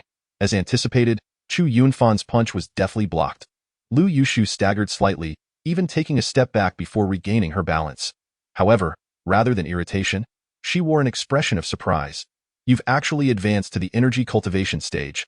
Your speed is remarkable," Lu Yushu remarked in astonishment. Despite her high expectations of Chu Yunfan, she was still taken aback by his progress. In just a matter of days, he had not only completed the blood transformation phase, but had also ascended to the energy cultivation stage. Although he had likely just started cultivating this new phase, such rapid advancement was indeed extraordinary. She felt increasingly confident in her previous assessment that Chu Yunfan must have experienced a sudden enlightenment, propelling his cultivation to new heights in such a brief span. Such occurrences were not uncommon in contemporary times, and thus she found no reason for skepticism. "Haha, I just consumed an energy restoration pill and achieved a breakthrough." Chu Yunfan laughed heartily, his spirits lifted. "Come, let us continue. Today, I shall aid you in reaching the realm of transcendent mastery." With that, Lu Yushu cast aside any lingering thoughts and unleashed a punch that shot toward Chu Yunfan like a spear. The intense battle erupted anew. Chapter 34. Lu Yushu's ultimate breakthrough. Bang, bang, bang. The muffled sounds of collision reverberated through the training room of the Lu residence. The bodyguards, having grown accustomed to the commotion over time, regarded this spectacle as routine. Each day, Chu Yunfan would arrive to engage in combat with their young mistress. Although they stood silently at the sidelines, they were inwardly astounded. As bodyguards, their prowess surpassed that of anyone in the arena. Had they been weak, Lu Weigua would never have brought them on board specifically for protection. During this period, they have all witnessed the remarkable growth of the two individuals. In less than a month, the young lady Lu Yushu has progressed from the basics of the Tiger Demon Fist to a level of unparalleled mastery, a speed of proficiency that can only be deemed extraordinary. Moreover, throughout these days, Lu Yushu's internal cultivation has also advanced further, rendering her even stronger. Such accomplishments are undeniably dazzling. However, when compared to Chu Yunfan, they pale in significance. When Chu Yunfan first arrived, he had not even reached the blood exchange stage, merely having just broken through to the resonating bones level. Yet now, he has ascended to the chi-nourishing stage. Furthermore, his Tiger Demon Fist has transitioned from mere mastery to an astonishing level of transcendence, which is the true source of their astonishment. As the young lady of the Lu family, Lu Yushu naturally has access to all the resources of the Lu group, yet Chu Yunfan, as far as they know, is merely a youth from an ordinary family. Achieving such breakthroughs in such a short span of time is indeed remarkable. Their gaze remained fixed on the arena, not daring to relax for even a moment. Although the sparring was bound to incur injuries, fists and feet are unpredictable, and anything could happen. Their duty as bodyguards is to minimize such possibilities. As the clash between the two intensified, Chu Yunfan, despite his lower cultivation level, showed an extraordinary command of the Tiger Demon Fist, executing each punch with exquisite finesse, consistently striking at Lu Yushu's vulnerabilities.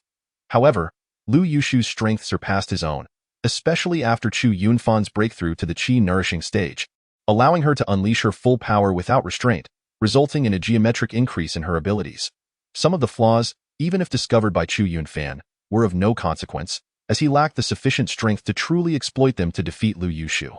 The intensity of their battle escalated, with Lu Yushu's openings dwindling. In fact, her mastery of the Tiger Demon Fist had reached its peak, merely a step away from transcendence. Just a slight sensation would suffice for her to break through. At this moment, Chu Yunfan's objective was to demonstrate the essence of the transcendent Tiger Demon Fist to Lu Yushu, allowing her to comprehend what true mastery looks like. He even aimed to let her experience it firsthand in the heat of battle, as this method of training proved to be the most effective. Both their strengths had improved compared to just a few days prior, and as they engaged, the wounds on their hands became increasingly severe, far beyond what they had experienced earlier, with blood flowing freely. Yet, no one paid heed to this. Such injuries were merely superficial, easily remedied by modern medicine within moments. This clash, instead, served as an excellent opportunity to temper their wills. Bang! After a collision, both retreated several steps. To this point, Chu Yunfan steadied himself, channeling all of his true energy into a single force. Lacking the cultivation of the Sea of Qi, he could not gather all of his energy instantaneously. In reality, out of the total 10 parts of true energy, he could only mobilize 3 to 5 parts at the outset. Nevertheless, even this was a significant improvement from before. Behold, this is the full force of my punch. It should be nothing less than extraordinary. With a thunderous roar, Chu Yunfan clenched his fist, resembling a bolt of lightning, as he unleashed a devastating strike toward Lu Yushu, the king of the forest. This punch transcended all, its momentum reaching an unparalleled pinnacle. Lu Yushu's expression grew serious. She could sense the extraordinary nature of Chu Yunfan's attack. This was the lethal move within the entire Tiger Demon Fist. Capable of delivering a fatal blow in that fleeting moment, she too sprang into action, her physical prowess surpassing that of Chu Yunfan at that moment. She struck first, colliding directly with the punch that hurtled toward her. Bang! A resounding explosion echoed as their fists met, and Lu Yushu's entire arm went limp, a testament to the overwhelming power of Chu Yunfan's king of the forest. Opposite her, Chu Yunfan felt several ribs in his chest shatter, having pushed himself beyond his limits to execute this formidable technique. Otherwise, he could not have inflicted such a severe injury upon Lu Yushu. "Miss!" exclaimed a nearby bodyguard, hastily escorting Lu Yushu for treatment. "You should come with me as well. That last move must have broken several of your ribs. I heard the sound." Lu Yushu merely furrowed her brow, not uttering a word, and addressed Chu Yunfan instead. "Indeed." Chu Yunfan nodded, eschewing any pretense. He had exerted his utmost to demonstrate the transcendent level of the Tiger Demon Fist. Otherwise, he would not have sustained such grave injuries. "Though you rendered one of my arms useless, it was still worth it? Ha ha ha. I have now fully grasped the essence of the Tiger Demon Fist, and I owe it all to you. After the preliminary treatment, I shall settle the remaining 50,000 with you," Lu Yushu declared. Chu Yunfan, serving as Lu Yushu's sparring partner, had initially agreed to an 18,000 remuneration. After receiving an advance of 100,000 previously, he had subsequently deducted 30,000 due to the consumption of energy elixirs, leaving a balance of 50,000. "But it's only been less than a month," Chu Yunfan inquired. "Time is of little consequence. What matters is that I have achieved a breakthrough to the transcendent level. You have saved me over 10 days. Should that not warrant a reward?" Lu Yushu responded, "In addition to the 50,000, I intend to offer you another 100,000 as a token of gratitude. Please do not decline. This sum is trivial to me compared to the significant assistance you have provided." "Very well, I shall accept your generosity," Chu Yunfan replied with a nod. Having aided Lu Yushu in her breakthrough, he would now have more time to recuperate, especially considering the imminent duel with Feng Dang. He sought not only victory but a resounding triumph. In a room that was neither overly simple nor extravagantly opulent, a young man sat cross-legged upon a mat, breathing in a steady rhythm. With each inhalation, he drew in deep breaths of air, exhaling slowly and deliberately. Suddenly, a melodious chime echoed within the room, prompting the young man to open his eyes and exhale a long, deep breath. Chu Yunfan released a sigh and stretched languidly. Despite having practiced throughout the night, he felt no trace of fatigue. Ever since acquiring that divine essence, he had scarcely slept, primarily substituting sleep with meditation. Often, after meditating for an hour or two, he would awaken the next day feeling remarkably refreshed. It was said that among the ranks of the federal government, there existed masters who had reached an extraordinarily profound level of cultivation, achieving the state of foregoing food entirely, subsisting solely on the spiritual energies of the heavens and earth. Furthermore, they could forego sleep entirely, with meditation serving as a substitute. Though Chu Yunfan had yet to attain such a realm, it was undoubtedly a state he would reach in the future. Today marked the long-awaited day of his duel with Feng Dang. In the blink of an eye, a week had passed, and the time for the confrontation had finally arrived. The brief span of days had proven insufficient for Chu Yunfan to completely finalize his qi-nurturing phase.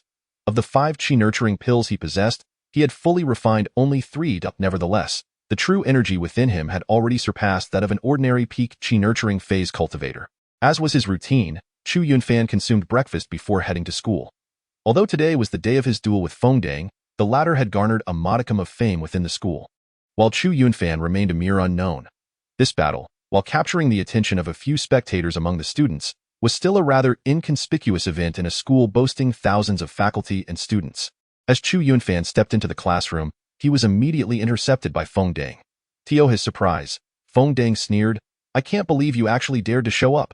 He then cast a glance around the classroom and added, "Today, your good buddy won't be here to shield you." Although today was indeed the day of the duel between Feng Dang and Chu Yunfan, Gao Hongji was absent a few days prior.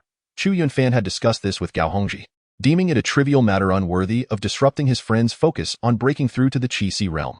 Not only Gao Hongji, but Tang Xiyu was also absent, which left Feng Dang feeling somewhat disappointed. It was no secret within the class that Feng Dang harbored feelings for Tang Xiyu. He had made several attempts to express his affections, both overtly and subtly, yet Tang Xiyu had neither accepted nor explicitly rejected him, simply choosing to ignore his advances. From the moment Tang Xiyu joined the class, she had exhibited an air of uniqueness, remaining distinctly apart from her peers, as if she had never truly integrated into the class. Despite attending school daily, she emanated an aura of seclusion and independence, and it was precisely this quality that exuded an irresistible allure for him. He yearned to utterly vanquish the bothersome Chu Yunfan before her. But alas, she was not present. However, he reassured himself that once he triumphed over Chu Yunfan, the news would inevitably reach Tang Xiyu's ears. "Do I need your approval? Spare me the trivialities," Chu Yunfan retorted, tossing his backpack forward onto his desk with precision, landing perfectly in place. Merely this single maneuver demonstrates that Chu Yunfan has truly reached an extraordinary level of self-control, akin to a master artisan at the pinnacle of their craft. Compared to a fortnight ago, he has undergone a remarkable transformation, as if reborn. "Let us proceed to the arena," Chu Yunfan declared, turning away without the slightest inclination to engage in further dialogue with Feng Dang. This scene only intensified the malevolent glare in Feng Dang's eyes. "Just wait until I shatter every bone in your body. We shall see if you remain so arrogant." The frustrations accumulated due to Chu Yunfan in recent times were destined to be avenged in one fell swoop. The arena was set within the campus, and alongside Chu Yunfan and Feng Dang were the students of Class 11, as well as over 200 students from various classes who had gathered upon hearing the news. Creating a considerable spectacle, it was unexpected to witness a tournament today. But who exactly is this Chu Yunfan? "I know Feng Dang. He is the class monitor of Class 11, is he not? Who knows? Who can decipher what Class 11 is up to?" Yet, it seems Feng Dang has brought shame upon himself, unable to subdue even a single student from his own class, and now finds himself coerced into the arena. Who can say? However, I have heard that Chu Yunfan is closely associated with Gao Hongji from Class 11. Perhaps it is due to Gao Hongji's influence that he dares to confront Feng Dang. For Gao Hongji is not to be trifled with. Before the tournament had even commenced, numerous students were already engaged in fervent discussions, evidently perplexed by this seemingly lopsided confrontation.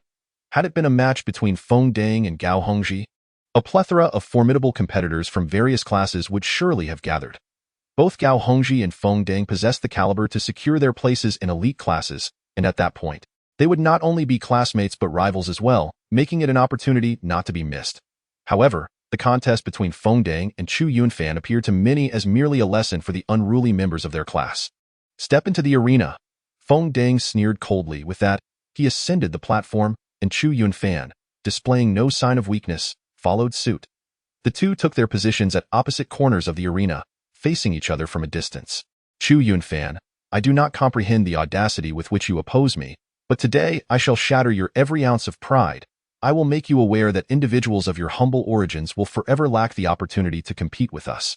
We are inherently superior by birth," Feng Dang proclaimed haughtily. His words immediately incited a stir among the students surrounding the arena, many of whom were commoners, sharing a financial plight similar to that of Chu Yunfan.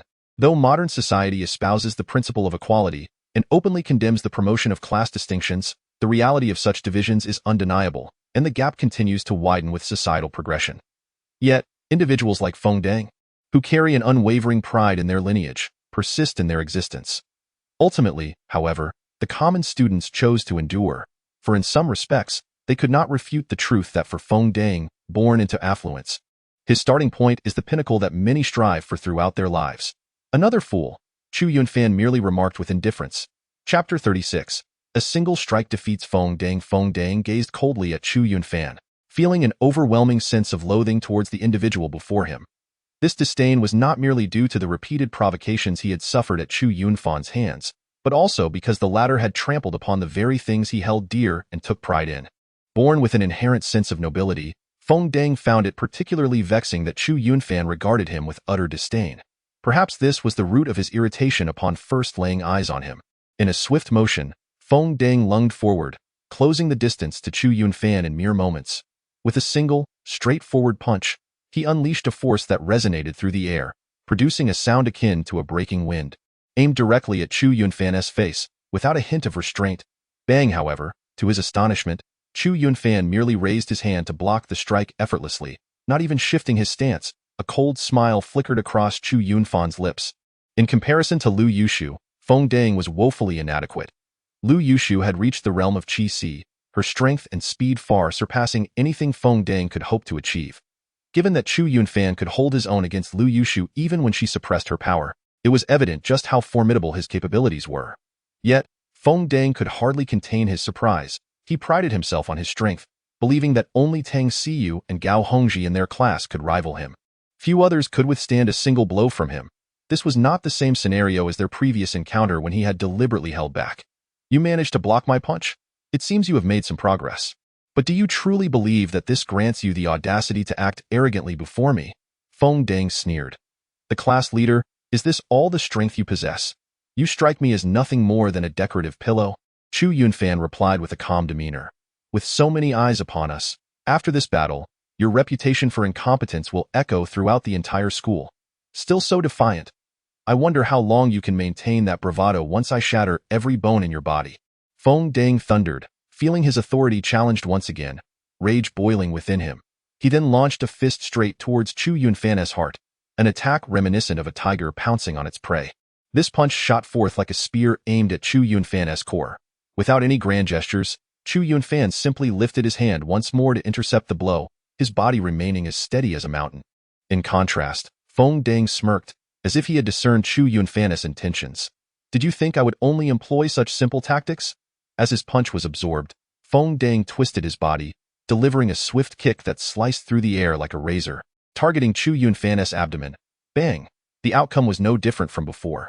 Chu Yunfan blocked the attack effortlessly. Bang, bang, bang. Feng Dang's onslaught raged like a tempest, yet Chu Yunfan stood resolute, unfazed by the relentless barrage. This was indeed intriguing. Unbeknownst to anyone, a tall and robust youth clad in martial arts attire and possessing a strikingly handsome visage emerged in the arena. This young man appeared to stand at least 6 feet 3 inches tall, towering over those around him, exuding a palpable sense of authority. Upon his arrival, the surrounding crowd instinctively parted to create a space for him. It was none other than Ouyang. How did he come to be here? Everyone promptly recognized the identity of this young man. If Feng Dang was well known throughout Class 11, then this youth was undoubtedly the luminary of the entire 13th school. His name was Ouyang, not a compound surname but rather Ouyang, with the surname Ouyang and the given name Yang. Since his enrollment in 13th school, he had consistently been regarded as a figure of renown, acknowledged as one of the strongest among his peers.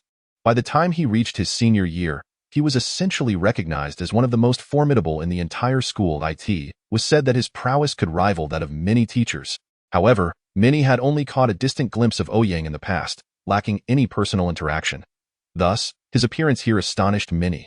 While Feng Dang had some notoriety, it was evident that he could hardly pique Ouyang's interest to the point of spectating a match. In truth, only Ouyang himself understood that he had merely happened upon the arena by chance today. With his cultivation at the 9th level of the body refinement stage, he was undoubtedly a standout among ordinary students. Yet for him, it was far from sufficient, as he had already entered the Qi realm.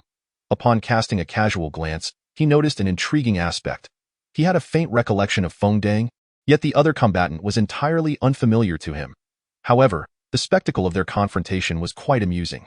Feng Dang's attacks came forth like an unrelenting tide, demonstrating his formidable strength characteristic of the body refinement stage. Yet, all his assaults proved futile, accomplishing nothing, and no matter how ingeniously Feng Dang unleashed his tiger demon fist from any angle, they were effortlessly countered by Chu Yunfan, who appeared to remain completely still while receiving the onslaught. Could he have already broken through to the Qi realm? Ouyang could not help but regard Chu Yunfan with curiosity, though he quickly dismissed this possibility. Nevertheless, for someone merely in the body refinement stage to exhibit such strength was indeed miraculous. However, he did not find it particularly surprising, as every year around this time, during the class division assessments, many seemingly inconspicuous students would suddenly rise to prominence, astonishing all and even surpassing the established strong contenders. To Ouyang, Chu Yunfan was simply one among many. Class leader, are you fatigued yet? With such a level of performance, I must admit, I am truly disappointed. Chu Yunfan remarked, shaking his head. Damn it, how dare you underestimate me? Feng Deng roared in fury, finally erupting. His aura surged, ascending to a new level, as he unleashed a punch that radiated a formidable intensity, reaching an unparalleled peak of mastery. Feng Deng's face twisted into a grotesque smile, revealing that he had concealed his true strength all along. He had mastered the Tiger Demon Fist to an extraordinary degree, but had refrained from using it until this very moment. Now, he could no longer afford to underestimate Chu Yunfan. Though prideful, he was not foolish enough to disregard the threat posed by his opponent. As the battle progressed, he had discerned that Chu Yunfan was indeed formidable. And to his astonishment, he had also entered the Qi nurturing stage. It was only at this juncture that he chose to unleash his full power, investing all his hopes into this decisive blow. Yet, to his dismay, it failed to meet his expectations and was effortlessly countered by Chu Yunfan. With a swift motion, Chu Yunfan raised his hand to block the attack and coolly remarked, Class leader, is this your trump card? It appears insufficient to reverse your defeat. You have struck me countless times to no avail. Now witness how I can vanquish you with but a single move. As he spoke, he darted forward like a flash of lightning, taking the initiative for the first time in the battle, and unleashed a single, powerful punch.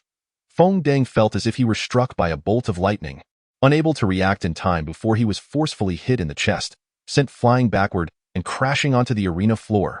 The outcome was as clear-cut as the results of that day's class sparring. Chapter 37. The aftermath. Everyone stood in stunned silence, their expressions frozen in disbelief. Perhaps they could not have fathomed that Feng Deng would suffer such a defeat. In fact, few could have anticipated his downfall, let alone such a crushing one. From an overall perspective, it appeared that Feng Deng had dominated the match, with Chu Yunfan having only made a single move. Yet, that solitary strike was evidently sufficient. One move? Just one move, and Feng Deng was defeated. This thought reverberated in everyone's minds, sending shockwaves through them. The spectators, most of whom were familiar with Feng Deng's prowess, particularly among his classmates, were acutely aware of his capabilities. Apart from Gao Hongji and Tang Xiyu, who could contend with him, he had no real rivals. Even Gao Hongji could only be said to compete with him, not to defeat him, especially not so effortlessly. How could Chu Yunfan be so extraordinarily powerful? It was astonishing. They had failed to recognize it before. After a prolonged moment, it seemed they finally began to accept this reality. I cannot possibly have lost. How could I have lost?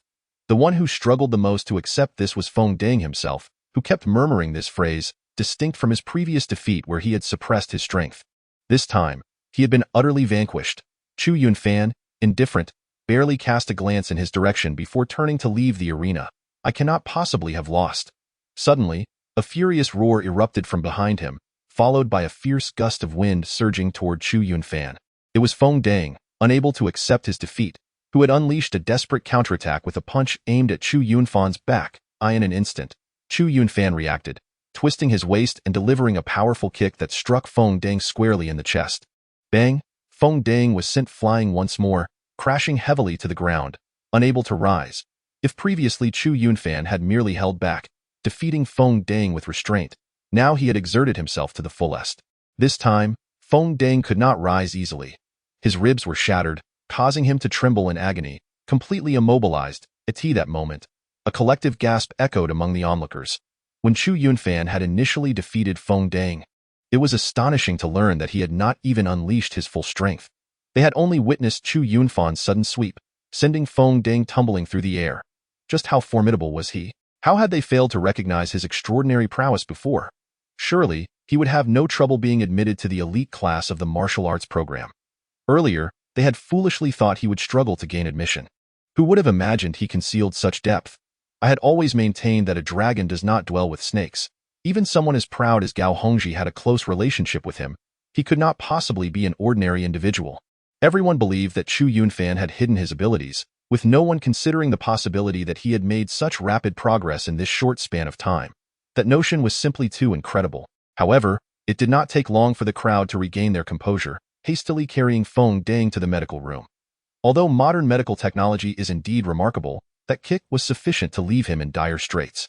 Nonetheless, this did not cast any aspersions on Chu Yunfan. The very purpose of the arena was to allow for fierce competition, and typically, no one would be held accountable for the severity of the bouts. Should anyone be unwilling, they simply need not step onto the stage. Having done so, one must abide by the rules. Previously, everyone had anticipated that it would be Chu Yunfan lying down, not Feng Dang. Yet the outcome had utterly defied their expectations. Many silently mused that Feng Dang had truly woven his own web of entrapment. Among the multitude of students, Ouyang had mysteriously vanished without a trace. Chu Yunfan remained oblivious to the fact that a prominent figure from the school had taken note of him. T this moment, he merely observed as the crowd busily assisted Feng Dang in his medical treatment, his expression betraying no sign of emotion. To him, defeating Feng Dang was a matter of course. The key lay in achieving a resounding victory. With only about 10 days remaining until the class placement assessment, he found himself unsatisfied with merely gaining admission to the martial arts program. Rather, he aspired to be accepted into the elite class within it. He needed to break through to the Qi-Si realm to secure his place in that distinguished cohort. Having refined only 3 Qi-nourishing pills thus far, he required the assimilation of 2 more to elevate his cultivation to its pinnacle. Following that, he would need to break through to the Qi-Si realm. And time was undeniably pressing. There could be no room for complacency. Chu Yunfan clenched his fist and declared. Before Chu Yunfan returned to the classroom, news of his swift defeat of Feng Dang had already made its way back, leaving the students of Class 11 in a state of shock, struggling to comprehend that Chu Yunfan possessed such formidable strength. Prior to this moment, many believed it was nothing short of a miracle that Chu Yunfan could remain undefeated. However, he has now truly imparted to them the essence of what it means to be a person of integrity. At this juncture, in the hearts of many, the Chu Yunfan who triumphed over Feng Dang has subtly emerged as the foremost figure within the class. Nevertheless, on a broader scale within the school, this battle did not stir significant waves. After all, Feng Dang held a modicum of renown, but it was merely that, just a semblance of fame. Most were unfamiliar with him, let alone with Chu Yunfan, the one who bested him. However, during lunchtime, Chu Yunfan was summoned by the homeroom teacher, ostensibly regarding the incident with Feng Dang. Yet, no reprimand was issued, for the matters of the arena are inherently beyond reproach, especially given that Feng Dang had resorted to a sneak attack, resulting in his severe injuries at the hands of Chu Yunfan. Many had witnessed this event, thus even the teacher would not lean in favor of Feng Dang. The homeroom teacher merely called Chu Yunfan over to offer words of encouragement, recognizing his sudden surge of strength, having decisively defeated Feng Dang, marking him as a promising candidate from the elite martial arts class. For ordinary educators like them, each student they successfully guided into a prestigious program brought rewards, and should any student gain admission to the federal university, the federal government would also extend its accolades. This endeavor is pivotal for cultivating talent within human society. The homeroom teacher had never before displayed such warmth towards Chu Yunfan, leading him to realize that, regardless of the circumstances, only true strength garners respect in this world. In the past, his mediocrity went unnoticed and unvalued by anyone. Following Feng Dang's defeat, he retreated home to recuperate, focused on the upcoming class division assessment.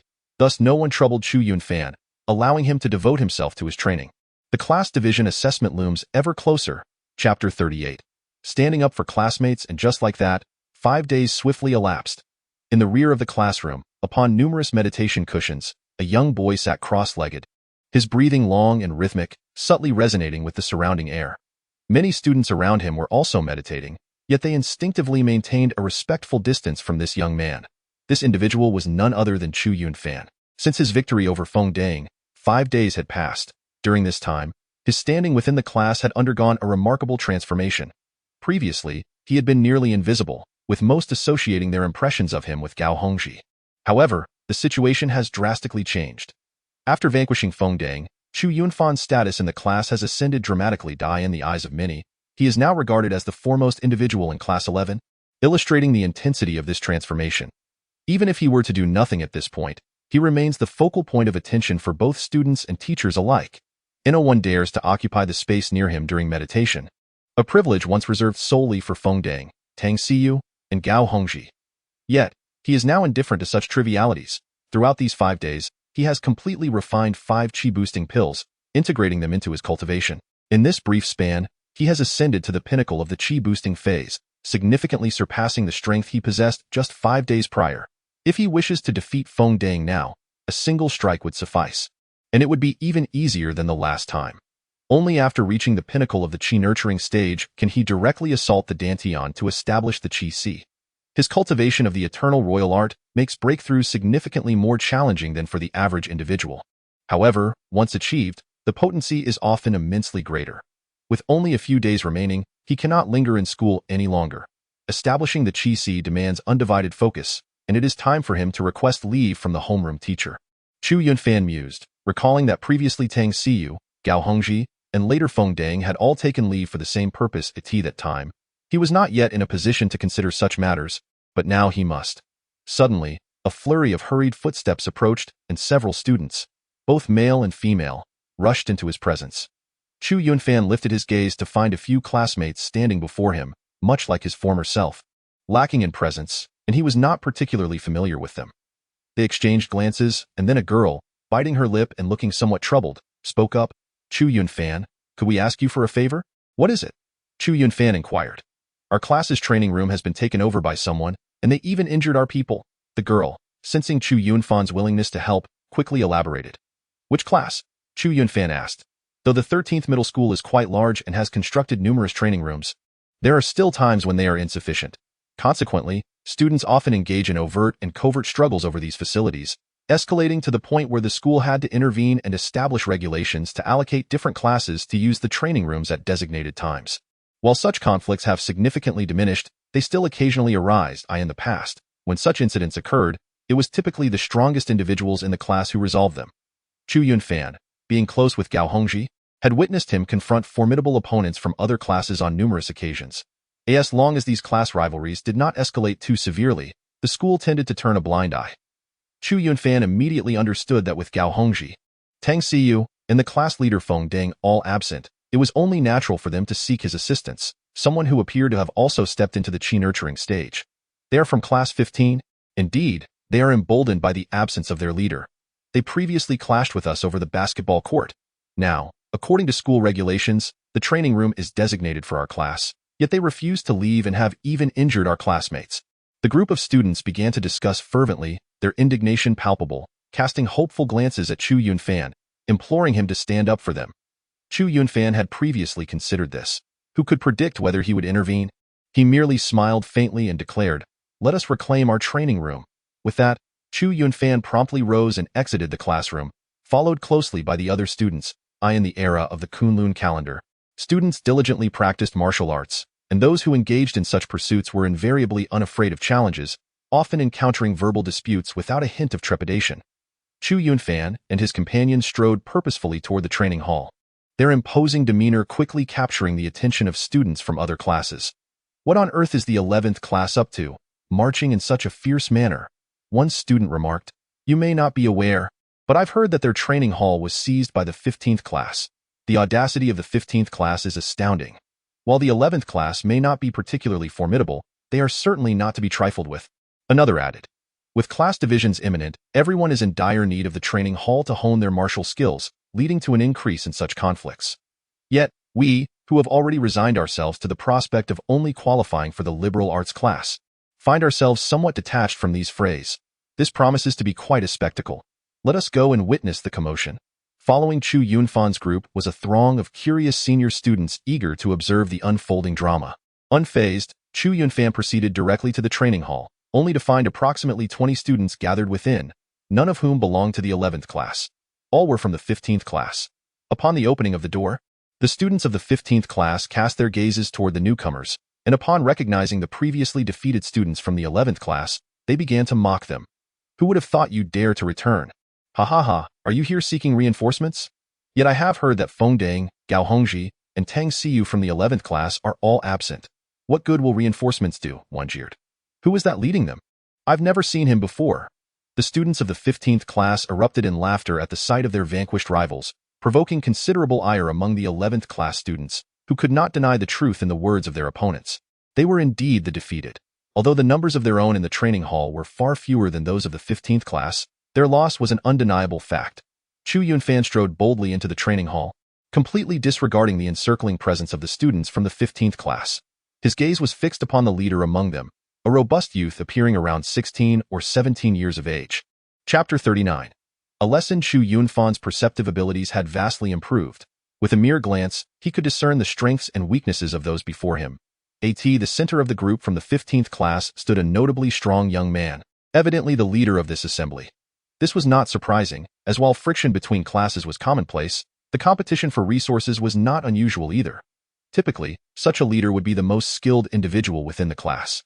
The young man's impressive physique and steady breath were unmistakable signs of having recently attained the chi cultivation stage, a milestone that Chu Yunfan, now having just broken through to this level himself, could easily recognize. However, Chu Yunfan had no knowledge of this individual's identity, much like many others from different classes were unaware of who Feng Dang was. While this individual possessed commendable strength, he did not possess the extraordinary prowess or renown of someone like Ouyang. "Who are you?" Chu Yunfan inquired. "Gao Hongji, Feng Dang, and Tang Xiu are not present, yet you dare to step forward." The audacious youth glared at Chu Yunfan and declared, "What does it matter who I am? I have no interest in knowing your identity. I have but one demand today. Return our class's training room." As Chu Yunfan rolled up his sleeves, the youth's fury surged. He was incensed that someone could be more arrogant than himself. "Today I have witnessed a phenomenon. There exists someone even more audacious than me, Song Fei. Not even your class leader, Feng Dang, would dare speak to me in such a manner." Pointing at Chu Yunfan, Song Fei bellowed, "Charge at him. Teach him a lesson." Instantly, the students from class 15 surged forward, encircling Chu Yunfan from all directions. A tall student from class 15 lunged at him, delivering a powerful punch aimed at Chu Yunfan's head, employing the very same tiger demon fist, a move with which Chu Yunfan was intimately familiar. He merely tilted his head slightly to evade the blow.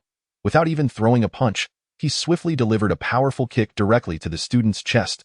Bang! The tall student was propelled backward with a speed surpassing that with which he had charged, crashing to the ground. The excruciating pain rendered him unable to move as he writhed on the floor. Yet, the other students showed no signs of halting. They simply could not react in time. For Chu Yunfan's kick had been executed with astonishing speed. That moment, 3 more students followed closely behind, attacking in succession. Bang, bang, bang. However, these 3 students found themselves unable to land a blow on Chu Yunfan. Despite his minimal evasive movements, they could not reach him. Chu Yunfan's offensive techniques were straightforward, simple jabs and kicks, but these 3 assailants were effortlessly sent flying. His speed was astonishing. He had already dispatched 4 students in a single breath. As the others attempted to retreat, it was already too late, for Chu Yunfan had seized the initiative. Bang, bang, bang. With lightning speed, Chu Yunfan struck out, sending all the attacking students from class 15 hurtling away. At this juncture, the sheer number of attackers held no significance against Chu Yunfan. All onlookers were left in stunned silence. Over 20 students, though not considered masters, were all at the 5th or 6th stage of physical cultivation, with some even at the 7th stage of blood transformation. Yet, before Chu Yunfan, they could not withstand a single move. Their combined efforts were utterly futile. Not only the students from other classes but even those from class 11 stood aghast. They were more aware than others, for Chu Yunfan had triumphed over their class leader, Feng Dang. However, knowing was one thing, and witnessing it firsthand was another entirely. Moreover, the astonishing defeat of over 20 students from class 15 by Chu Yunfan, akin to a tempestuous storm, far overshadowed his victory over Feng Dang. The students from other classes were left utterly dumbfounded, eagerly inquiring, "Who is this person?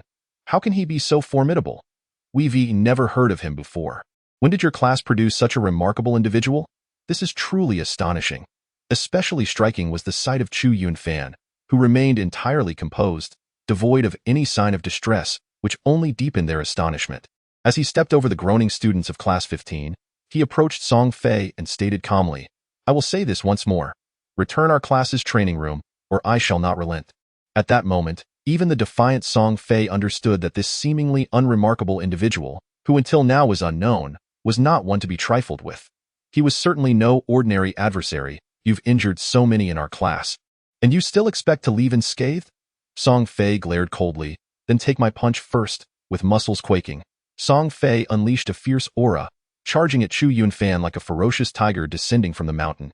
His punch, aimed directly at Chu Yunfan's face, was imbued with a speed and force that far surpassed that of the earlier students from class 15, at least several times more powerful. There was a reason Song Fei was the leader of the students in Class 15. He was on par with Feng Dang and seemed to possess an even deeper understanding of the Tiger Demon Fist. Against other students in the Qi Nourishing stage, he would likely emerge victorious in a fierce battle. Yet, unfortunately for him, he was facing Chu Yunfan. Without showing any sign of weakness, Chu Yunfan countered with a fierce strike, the tiger prowling heart. Bang! Their fists collided, resulting in an outcome that astonished everyone present. While Chu Yunfan remained steadfast, Song Fei was forced to stagger back several steps, his expression a mixture of disbelief and horror. Having exchanged just one punch, he found himself at a distinct disadvantage. His entire arm felt numb, and a searing pain surged through his mind, causing him to grimace in agony. "Is someone like you daring enough to seize our class's training room?" Chu Yunfan scoffed coldly before launching himself forward like an arrow released from a bow. His fists crashing into Song Fei's body. Caught off guard by the earlier blow, Song Fei had no time to react and was sent flying, crashing heavily to the ground. Chu Yunfan merely glanced at the pained figure on the ground and commanded, "Get lost." The students sprawled on the ground scrambled to their feet, ignoring their pain as they hurriedly assisted Song Fei in retreating outside.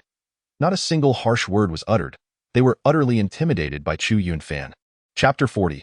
Differentiated treatment. The news of Chu Yunfan's victory over the students of Class 15 swiftly spread among the onlookers from other classes. Although in this tense moment before the impending class division, no one seemed inclined to pay heed to such matters, Chu Yunfan nonetheless rose to prominence, particularly as his previous victory over Feng Dang was recalled by many. His reputation finally began to resonate. While he had not yet attained the status of a campus luminary, he was certainly regarded as an outstanding figure among the senior students. Even numerous teachers had heard of this development and found it astonishing, as their impressions of Chu Yunfan were rather vague. Many of them juggled teaching multiple classes, often remembering only the top few or the bottom few students in each class. Consequently, students like Chu Yunfan, who did not stand out in either category, left little impression. Thus, his sudden emergence attracted attention. The one who was truly astonished was instructor Qin Wu, who had previously taken note of Chu Yunfan's cultivation level, which had not even reached the blood exchange stage. Given his current trajectory, the likelihood of him advancing to the blood exchange stage within a month during the class assessment seemed quite slim. Yet, who could have anticipated that he would break through to the Qi Nourishing stage? The rapidity of his advancement was so remarkable that even Qin Wu, a seasoned educator, found it hard to believe.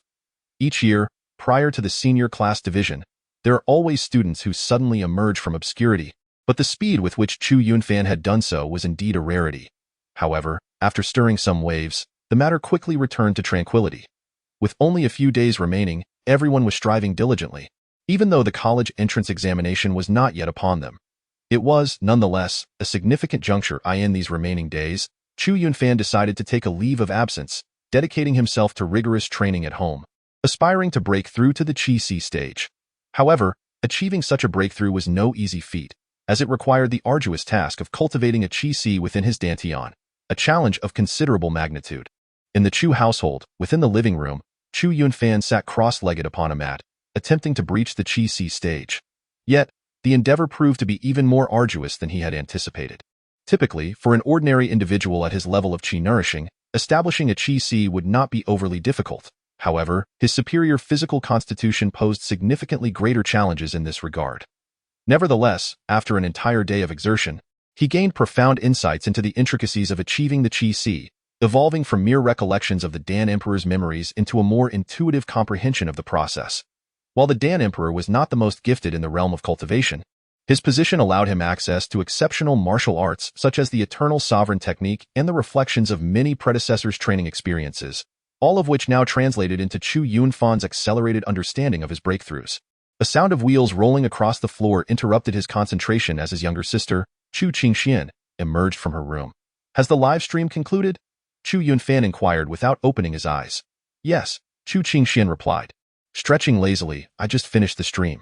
Unfortunately, I can only commentate on some rather basic matches now, featuring high school students who lack any remarkable skills. They are simply no match for Dongfang Hao." Upon hearing these words, Chu Yunfan opened his eyes and could not help but chuckle, saying, "In the entire city, there is only one Dongfang Hao. All right. Your commentary skills are still not well known. Those truly popular major competitions are far beyond your reach. Take your time, everything will improve." Observing his sister's somewhat emaciated figure struggling to muster a smile, Chu Yunfan felt a pang of compassion in his heart. he silently vowed to cure his sister's illness. Yet to achieve that would require at least several million, if not tens of millions, as it was indeed a grievous affliction of wealth. Although he possessed the memories of the Dan Emperor and could concoct various elixirs, he knew that success would not come overnight. Merely obtaining the certification as a legitimate alchemist required passing rigorous assessments, demanding a steady and methodical approach to achieve any progress. However, he believed that day was not far off. Unlike the past when he felt utterly helpless, he now at least had some assurance. It was merely a matter of time. Chu Qingxian nodded in agreement. Suddenly, the front door of their home swung open, and their father, Chu Yunfan, along with their mother, Yang Yayun, hurried inside. Upon raising his gaze, Chu Yunfan noticed that his mother wore an expression of ire, while his father appeared only slightly awkward. All right, no need to be angry. Chu Yunfan looked at his furious wife with a hint of helplessness, feeling nothing but guilt rather than anger. How can I not be angry? Why should we accept this? Our family was allocated merely 100,000 for Yunfan, while the eldest brother's family received a full million in educational funding, and now, thanks to the old matriarch's words, everything has been diverted to the eldest brother, leaving us with nothing. The mere thought of this intensified Yang Yayun's fury. Listen to what the old matriarch said. She claims Yunfan's talents are inadequate, and that this 100,000 would not bring about any significant change. It would be better to allocate it to the eldest brother's family. And once Yuntian gains admission to the federal university and makes a name for himself, perhaps they might extend their support to us. Can we really wait for that day? The mention of this topic left Yang Yayun seething with rage. The children are present. How can you say such things? Chu Yunfan gestured to Yang Yayun, reminding her that their son, Chu Yunfan, was also there. Currently, the situation was that Yang Yayun was infuriated, while Chu Yunfan felt immense guilt, and the one directly involved, Chu Yunfan, remained remarkably composed.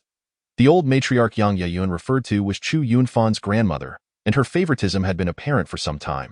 He had long since grown accustomed to it, having become numb to it in the past, and now, he simply did not care for the family's educational funding. He had heard of it before. The Chu family was a prominent clan known for its policy of supporting the younger generation. Even a remote branch like theirs would receive assistance in modern society. It was well understood that the development of a family hinges upon talent, which is why the Chu family consistently supported its descendants from birth through to the end of their university education. Naturally, those like Chu Yunfan, who had not demonstrated remarkable talent, were less frequently and generously supported. This time, for the crucial final year of high school, the family had allocated merely 100,000, while a prodigy like Chu Yuntian received millions at a time. However, as far as Chu Yunfan knows, the family's support for Chu Yuntian is not limited to this instance. In total, it amounts to at least 3 million. With the private sponsorship from the old master and the old lady, as well as the money borrowed from their household, Chu Yuntian has expended no less than 5 million over the years. Mere talent is of little use without financial backing. It is utterly impossible to outpace others during one's youth without such substantial resources. Without this 5 million, even if Chu Yuntian possessed extraordinary aptitude, he could never have secured a place at the Federal University during high school. Chapter 41. The heart's not its nothing, Mom. Just 100,000, right? Chu Yunfan remarked at this point. He certainly regarded 100,000 as negligible. If he desired to earn money, he certainly had ways to do so. It merely required a bit of time. He had long grown accustomed to the favoritism shown by his grandparents, having realized that it was futile to be upset over certain matters, as no one truly cared whether he was angry, save for his parents and sister. Why burden himself with such trivialities? Yet, Yang Yayun was unwilling to concede so easily. I originally intended to use that 100,000 to buy you a body refinement pill, giving you the opportunity to qualify for the martial arts class. Now it's all gone. Your father and I discussed on the way. We will mortgage the house and take a loan to purchase the body refinement pill and the chi nurturing pill for you. The coming year is crucial. Even if you don't get into the martial arts class, it's not the end of the world. You can apply for a transfer as long as your abilities keep pace. It turned out that Chu Yunfan and Yang Yayun had already contemplated this. Even if it meant mortgaging their home, they were determined to give Chu Yunfan a shot within the next year. No need, Dad, Mom. There's no need to mortgage the house. It's unnecessary. Chu Yunfan quickly exclaimed. We have already discussed it. The college entrance examination is a once-in-a-lifetime opportunity, a leap over the dragon gate.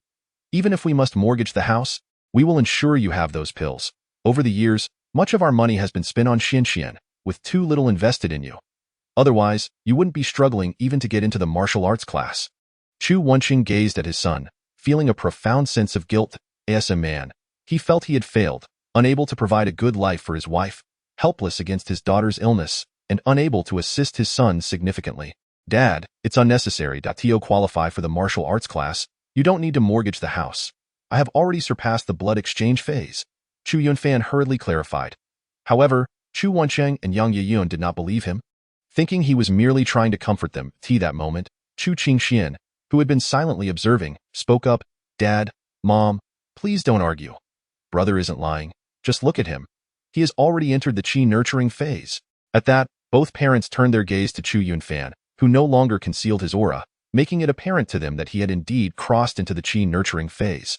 Having experienced this realm themselves, it all felt familiar. When did you break through? After the initial joy, Chu Wencheng felt an even deeper sense of guilt. He had been oblivious to when his son had progressed to the qi nourishing stage, and he realized how derelict he had been as a father. I have just broken through as well, so rest assured, not only will I gain admission to the martial arts class, but I shall also secure a place in the qi class. Chu Yunfan declared with unwavering confidence. He felt a twinge of remorse for not disclosing these developments to his parents sooner. Initially, he had intended to surprise his family after the class assessment, but then his younger sister, Chu Qingxian, began earning money through her live-streaming commentary to buy medicinal pills for herself, and his parents contemplated mortgaging their house to fund his cultivation. He realized he could no longer keep this hidden. How wonderful, truly my son. Hasn't the old lady always claimed you lacked talent, hence no resources should be wasted on you? When you get into the martial arts class, it will certainly startle her. And let us see who underestimates you then. Yang Yayun exclaimed, her voice laced with resentment. Though the others in the room had long since grown accustomed to such sentiments, they had endured this for years. The third branch of the family had also contributed 100,000. Yet the old lady had not taken it, demonstrating her blatant favoritism. Just mentioning this matter reignited Yang Yayun's anger. The old lady's bias was infuriating. Yet, within the household, 3 members remained either overly conciliatory or indifferent to the plight. However, her spirits soon lifted as she contemplated mortgaging the house to assist her son in gaining admission to the martial arts class, envisioning a bright future for him at a reputable university. To her astonishment, her son had just delivered a delightful surprise. She felt as though she could finally hold her head high. Although her son could not yet be compared to her eldest brother's child, Chu Yuntian, he certainly surpassed the children of the third branch, even proving to be more exceptional. This thought alone significantly improved her mood. Chu Wencheng was equally filled with joy. Over the years, he had endured much for the sake of his daughter's illness, inevitably causing his son to feel neglected. Now, witnessing his son's impressive progress, he felt a tremendous relief. All right, mother, even without the family's support, I have already entered the qi nourishing stage. There is no need to be upset. Chu Yunfan seized the opportunity to offer comfort. Very well, humph. Even with the family's assistance, what of it? My son is still remarkable. Yang Yayun's temper, swift to flare, was equally quick to dissipate. She was not inherently a petty person, yet when it involved her son, she found it hard to contain her anger. Not for herself, but in defense of her son. Now that her son had shown promise, she felt a swell of pride, and her mood brightened considerably. Indeed, mother, there is no need to be angry over a mere 100,000. Chu Qingxian quickly chimed in to offer her support. Meanwhile, Chu Wencheng took the opportunity to console her, having previously found himself in a rather awkward position where no persuasion seemed effective. They all took turns to encourage her, and soon Yang Yayun was in good spirits again, heading out to buy groceries, determined to celebrate Chu Yunfan properly today. Before long, Chu Qingxian returned to her room, leaving only Chu Wencheng and Chu Yunfan in the living room. Please, have a seat, Chu Wencheng said. Chu Yunfan sat across from him. These years, I have put you through much hardship. To see you achieve such success fills me with immense pride, Chu Wencheng remarked, gazing at his son. This marks the first occasion he has truly expressed his innermost thoughts. Father, there is no need to dwell on grievances, Chu Yunfan declared. Unlike his mother's straightforward temperament, Chu Wencheng was undoubtedly much more reticent in this regard. However, as far as he knew, his father had never been one to simply endure hardships. Yet, for the sake of the family, he had persisted, gradually allowing this endurance to become a habit over time. Why are we even discussing this? Chu Yunfan continued. What grievances are there to speak of? Over these years, I have not brought you any honor. Consider it evened out, and let us not revisit the past. Chu Wencheng understood his son's meaning and nodded solemnly. Indeed. For this upcoming class reassessment, just do your best and do not place too much pressure on yourself. Rest assured, no worries. This time, I will definitely be accepted into the martial science class, and I intend to join the elite class as well. I must bring honor to both of you. Chu Yunfan chuckled heartily. Ha ha ha, you rascal. In that moment, the laughter of father and son filled the living room. Chapter 42. Breakthrough, Qi realm within the confines of his room. Chu Yunfan sat cross-legged, his expression slightly grave. He continuously circulated the eternal sovereign technique, channeling the true energy within his body, gradually impacting his dantian. As more and more true energy surged in, his dantian Qi was being gradually established. For days now, he had tirelessly funneled true energy into his dantian, striving to create a Qi. If one could see within him, they would witness his divine essence radiating a dazzling light. Though this brilliance was obscured by a grand landscape painting, rendering it invisible to all, the process of forging a dantian in a space where none existed was excruciatingly painful, especially since Chu Yunfan's physique was significantly more robust than that of an ordinary Qi-nourishing stage cultivator, making this endeavor even more arduous. Cold sweat streamed down his forehead. Despite the pain, he dared not move, for any misstep could lead to failure. Many individuals spend extensive periods breaking through to establish their Qi, progressing slowly, step by step. Clearly, Chu Yunfan did not have the luxury of time. Merely 3 days remained before the class reassessment, leaving him with a limited window. It was uncertain how much time had elapsed. But finally, a Qi took shape within Chu Yunfan's dantian. An increasing amount of true energy flowed into it, sustaining the Qi, which gradually stabilized. Chu Yunfan understood that it was not yet time to relax. Throughout history, many had established their Qi only for it to collapse shortly thereafter. Thus, he had to exercise utmost caution. However, since the Qi had been successfully opened, the subsequent processes would naturally follow. The true energy that had previously been dispersed throughout his body began to converge toward the Qi. With the establishment of a Qi as a focal point for gathering true energy, the ability to mobilize this energy was significantly enhanced. Previously, he had to exert immense effort to concentrate true energy in his fists, but now, with the Qi in place, each punch could be imbued with true energy. The power of his martial techniques would greatly amplify. Moreover, once he could freely manipulate true energy using the Qi, he could attach this energy to any part of his body. Should one attach true energy to their feet, their jumping ability would be significantly enhanced. The extraordinary feats depicted in novels, such as traversing rooftops and even crossing rivers on a single reed, stem from the utilization of this true energy. It is unclear how much time has passed, but at long last, Chu Yunfan exhaled a long breath. Only now had his energy finally stabilized, allowing him to move freely without concern. Under ordinary circumstances, there is no need to fear a sudden collapse of the energy Seid. In fact, if the primary purpose of the physical realm is to strengthen one's corporeal training, then the energy C realm, as its name suggests, is essentially a process of continually fortifying the energy C. Should one attain the pinnacle of the energy C realm, the energy C would be truly solidified, thus paving the way for further cultivation. If the energy C remains unstable, recklessly advancing to the subsequent stage of energy refinement could lead to a catastrophic explosion of the energy C due to a substantial increase in true energy. Contemporary theories and systems of cultivation have been validated by countless practitioners, drawing not only from the classification methods of ancient civilizations, but also from modern research. Although ancient civilizations excelled in cultivation, they cannot compare to the thoroughness of modern studies, which often rely on habitual classifications without delving into the underlying reasons. While self-exploration may yield correct classifications, the process is exceedingly lengthy, making modern martial arts research far more expedient.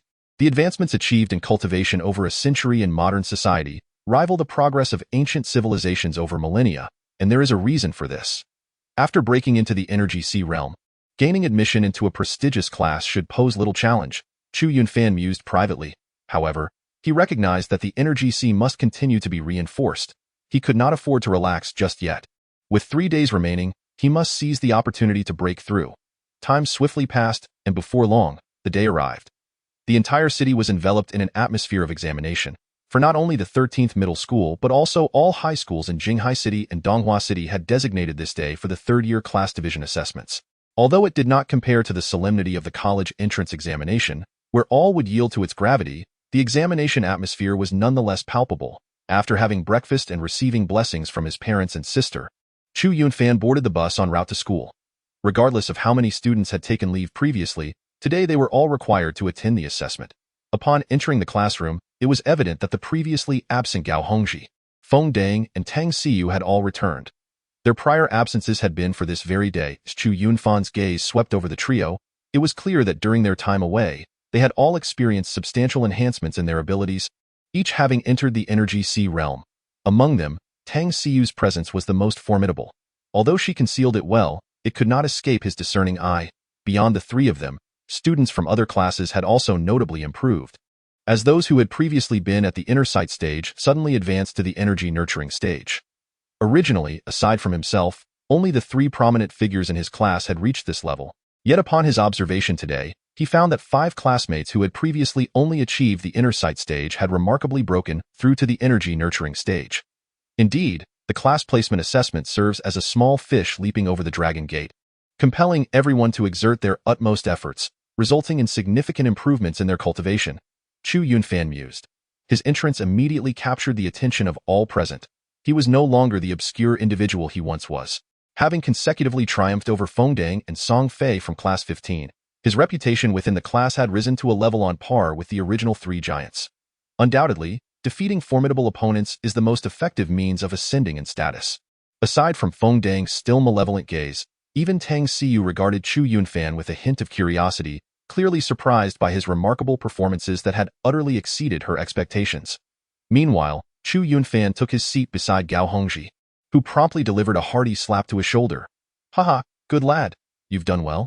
I heard you gave Fengdang a thorough lesson. Excellent work. I've been wanting to do that for ages. Let him show off. Gao Hongji expressed his approval. However, your progress is quite rapid as well. This time, you should be able to enter the key class too. TSK, it seems you've hit your stride this past month. A tinge of envy flickered in Gao Hongji's eyes, for it is rare for individuals to experience such enlightenment. Yet once they do, their cultivation often advances by leaps and bounds. Not long after Chu Yunfan settled in, the homeroom teacher entered. Chapter 43. The unstoppable assessment. Upon entering, the homeroom teacher surveyed the room and quickly discerned that everyone was present. He possessed considerable cultivation himself, and such perceptiveness was quite ordinary for him. All right, since everyone is gathered, I shall announce that this morning we will be assessing the liberal arts subjects. Regardless of whether you aspire to join the liberal arts class or the martial arts class, excelling in this aspect is imperative, the homeroom teacher proclaimed. The liberal arts class, of course, needed no further explanation. This class placement assessment would directly determine whether you belong to the ordinary class or the key class. Moreover, for those aiming for the martial arts class, this was equally essential. If your goal is to enter the key class, your liberal arts examination scores must, at the very least, reach a satisfactory level. The students nodded in agreement, as they had been aware of this for quite some time. The federal government's talent cultivation strategy had long since abandoned the outdated model that solely prioritized liberal arts, advocating instead for a balanced emphasis on both literary and martial disciplines. In contemporary society, those who only excel in liberal arts or possess a simplistic intellect, with brawn but little brain, are often looked down upon. The afternoon will be dedicated to the martial arts assessment, and you will learn the results by this evening. Following this assessment, you will enjoy a 5-day holiday, during which the school will finalize your class placements. Very well, proceed with your examinations. Soon, the students, according to their assigned seating arrangements, made their way to different classrooms for the assessments. This examination was a continuous process, persisting until completion. In the era of public schooling, students would lack the stamina to endure such a lengthy ordeal, yet for the present-day students, it was a relatively simple task, requiring no division into several days for assessment. The subjects to be examined encompass language arts, mathematics, ancient seal script studies, physics, chemistry, and the theory of cultivation, among others. The breadth of knowledge required across these disciplines is remarkably extensive. A student who achieves commendable results in all these subjects can be considered a well-rounded polymath. A month prior, it would have been somewhat challenging for Chu Yunfan to attain satisfactory grades across the board, but following a thorough enhancement of his physique by divine intervention, his brain has seemingly undergone countless optimizations. These topics now appear almost trivial to him. It was not until midday that he finally completed all the questions. Although the results had yet to be released, Chu Yunfan estimated that not only could he secure a satisfactory grade, but also an excellent one would likely be within reach. Contemporary examinations have long since discarded the scoring system of the Gregorian era, now categorizing results merely into 4 classifications: unsatisfactory, satisfactory, commendable, and excellent. However, he was aware that the ultimate classification would be determined by the martial arts assessment scheduled for the afternoon. After submitting his paper, Chu Yunfan exited the examination room, and shortly thereafter, Gao Hongji also emerged. The two decided to first have lunch in the cafeteria before preparing for the afternoon's martial arts evaluation. "Do you know how the afternoon assessment will be conducted?" Chu Yunfan inquired as they dined. The school cafeteria could hardly be described as offering delightful cuisine. It merely provided sufficient sustenance, I have inquired, and it appears that the assessments for previous year's seniors were conducted similarly. Essentially, participants enter a virtual network where they are assigned tasks, likely involving simulated combat. Ultimately, the better one performs, the higher the score awarded. I am not entirely certain how the scoring is calculated, but to my knowledge, it considers not only individual prowess but also the dynamics of the actual combat situation. Gao Hongji elaborated, possessing more insight in this regard.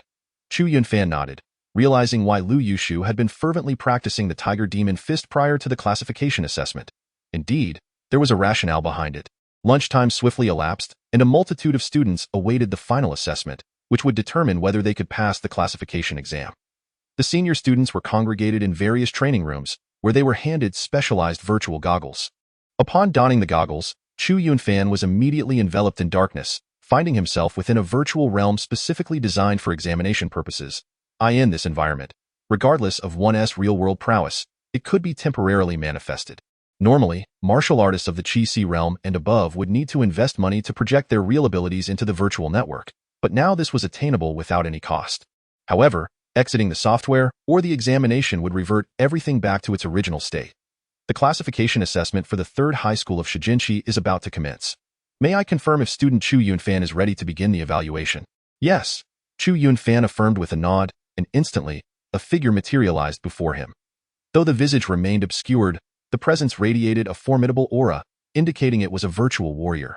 Before Chu Yunfan could fully comprehend the situation, the virtual warrior lunged at him with practiced skill, unleashing a powerful punch aimed directly at him. However, Chu Yunfan remained utterly unperturbed. This virtual warrior, though seemingly imposing, was merely equivalent to an ordinary practitioner in the blood exchange phase. This was a fundamental threshold to assess one's eligibility for the martial arts program. If one could not even meet the requirements of the blood exchange phase, they would undoubtedly be relegated to the martial arts program. Chu Yunfan took a decisive step forward and unleashed a punch that soared forth like a bullet, directly colliding with the opponent's oncoming fist. Bang! A resounding thud echoed as the virtual warrior's entire arm was shattered by Chu Yunfan's strike, sending him reeling backward. Chu Yunfan did not relent. He advanced a step and delivered a powerful kick that sent the virtual warrior crashing to the ground, rendered immobile. Student Chu Yunfan wins. Will he proceed to the next round? At that moment, a melodious notification chimed in Chu Yunfan's ears. The adversaries in the second round materialized as 3 virtual warriors in the blood exchange phase. If the first round merely gauged whether one had reached the minimum threshold for the martial arts program, this round tested whether one had attained the level of an elite in the ordinary class. Defeating these 3 warriors in the blood exchange phase would categorize one as an elite among the ordinary class. Clearly, even these 3 virtual warriors were no match for the current Chu Yunfan, who effortlessly dispatched them. He swiftly progressed to the 3rd round, where the warrior that appeared was already in the chi-nourishing phase. Chu Yunfan, with remarkable ease, overcame this chi-nourishing warrior, achieving victory with astonishing speed. The virtual warrior was utterly unable to retaliate against him. Chu Yunfan's remarkable pace in clearing the rounds caught the attention of numerous supervising instructors. Chapter 44. The gaze of the instructors as Chu Yunfan bulldozed through the assessments. His speed drew the notice of many supervising teachers. Through the monitoring computers, they could observe the performance of various students within the virtual network. While there were others who also passed their assessments rapidly, most of them were already well-known talents in their second year. However, Chu Yunfan stood apart. Although he had recently gained some recognition, he remained relatively unfamiliar to many teachers, particularly those from other classes. This student is progressing through the assessments at an astonishing rate. Incredible. Even 3 virtual warriors in the blood exchange phase, not to mention one in the chi-nourishing phase, would not be so easily dispatched. He appears to be a student from class 11. I recall hearing about him, a newly emerging talent. His name is Chu Yunfan. Let me check his records. Previously, he was not particularly outstanding in either the arts or martial disciplines, but over the past month, he has surged forward, achieving remarkable improvements in both. Many students have made progress lately, but it is rare to witness such a leap. Another promising candidate from a key class. On the monitor, Chu Yunfan's adversary had now reached the chi-nourishing phase. This time, his opponent is at the chi-nurturing stage, which is likely to prove more challenging. Although merely a virtual warrior, One can hardly underestimate its capabilities, especially when considering an average individual may truly struggle against it. Previous encounters pale in comparison. They merely demonstrate his qualification for the elite class, yet within that class, there are various tiers. This is where the true test of skill begins. Look, the battle has commenced. At this moment, Chu Yunfan remains oblivious to the fact that his every move has captured the attention of several instructors. Before him stands a virtual warrior at the Qi nurturing stage. He has spent a considerable amount of time in the virtual network, yet this marks his first encounter with a virtual warrior. He cannot help but marvel at the wonders of modern technology. The existence of virtual warriors allows those lacking combat experience to rapidly acquire such experience. Boom. The virtual warrior at the Qi nurturing stage lunges forward. Its indistinct visage revealing no discernible emotion, yet its speed and strength far surpass those of the earlier blood exchange stage virtual warrior. While it may not represent the pinnacle of the Qi nurturing stage, it is certainly not among the weakest. Defeating it would indicate one's capability to enter the elite class. Previously, this opponent might have posed a threat to Chu Yunfan, but since he has entered the Qi Si realm, his vital energy has coalesced within the Qi Si, amplifying both his power and prowess. Numerous instructors, observing Chu Yunfan on the monitoring screen, eagerly anticipate how he will contend with this virtual warrior. Through this combat, they hope to glean insights into his martial arts level, thereby inferring much more. However, contrary to their expectations, even when faced with a virtual warrior at the Qi nurturing stage, Chu Yunfan merely tilts his head slightly to evade the strike, then clenches his fist, delivering a punch that strikes like a lance directly into the virtual warrior's chest, sending it hurtling away. Just as the virtual warrior is launched into the air, Chu Yunfan executes a stunning kick from an astonishing angle, slicing through the air like a razor, and instantly obliterating the virtual warrior in a burst of radiant light. Throughout the entire encounter, only 2 moves were employed. He decisively defeated the Qi nurturing stage virtual warrior, lacking the intense battle that many instructors had anticipated. The fact that Qi nurturing stage is not even his limit seems somewhat exaggerated. Could it be that he has already broken through to the Qi Si realm? If that is the case, it would be nothing short of astonishing, as the Qi Si realm is comprised of elites within the elite class. Have you all noticed? His movements are crisp and decisive, clearly indicative of substantial combat experience. Such prowess cannot be merely honed through virtual combat. One cannot possess that kind of momentum without real-life experience. Many instructors have become increasingly perplexed by the aura with which Chu Yunfan strikes, questioning whether his victory as a student will lead him to the next challenge. Chu Yunfan nods and states, "Indeed."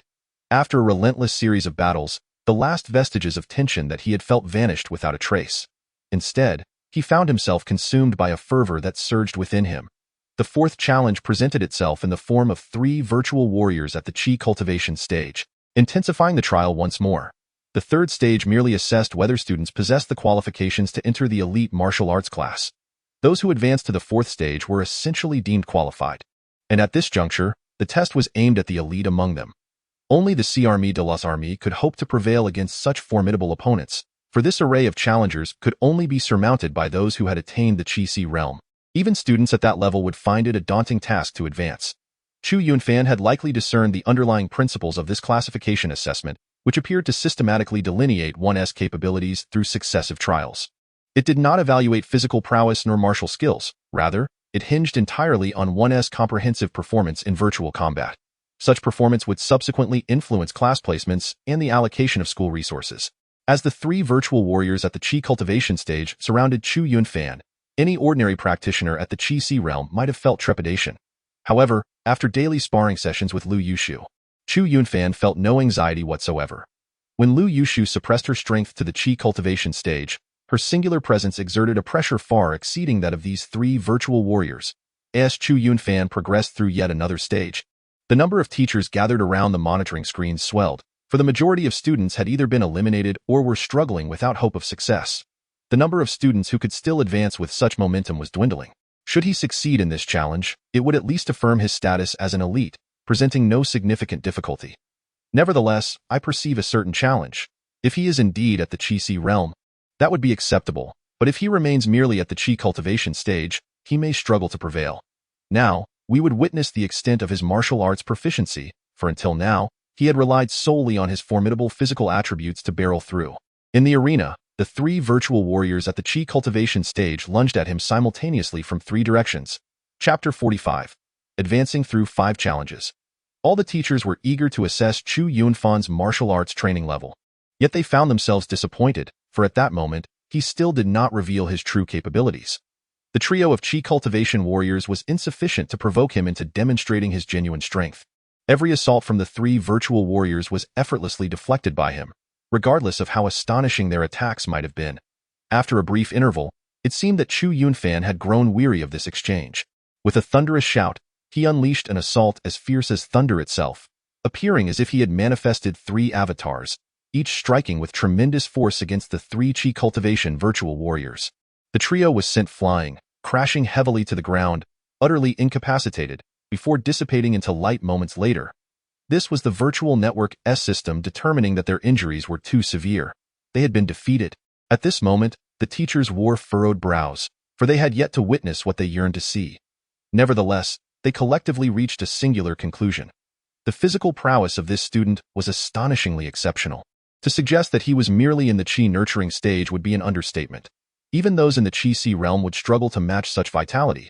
It is indeed a rarity for someone to progress this far solely on account of their physical attributes. Save for a select few who possess extraordinary gifts. While it is true that individuals of exceptional talent abound, those with remarkable physical endowments are exceedingly rare. This situation is rather intriguing. Let us observe how far he can advance. For there are no doubts remaining regarding the elite class. Within the confines of Class 11, the majority of the students had completed their assessments, having either failed early or late. As time progressed, the number of remaining participants dwindled. Gradually, only those few who had unequivocally attained the Qi nurturing stage remained. Suddenly, a student in the Qi nurturing stage opened his eyes and removed his glasses.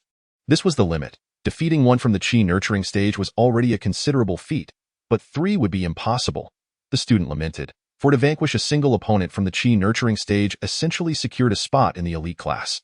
Yet, having come this far, who would not aspire to advance further? The elite class itself is stratified into various tiers, with some towering above the rest, while others languish among the multitude of mediocrity. Following him, several other students who had also entered the Qi nurturing stage subsequently emerged, all having succumbed at the same hurdle.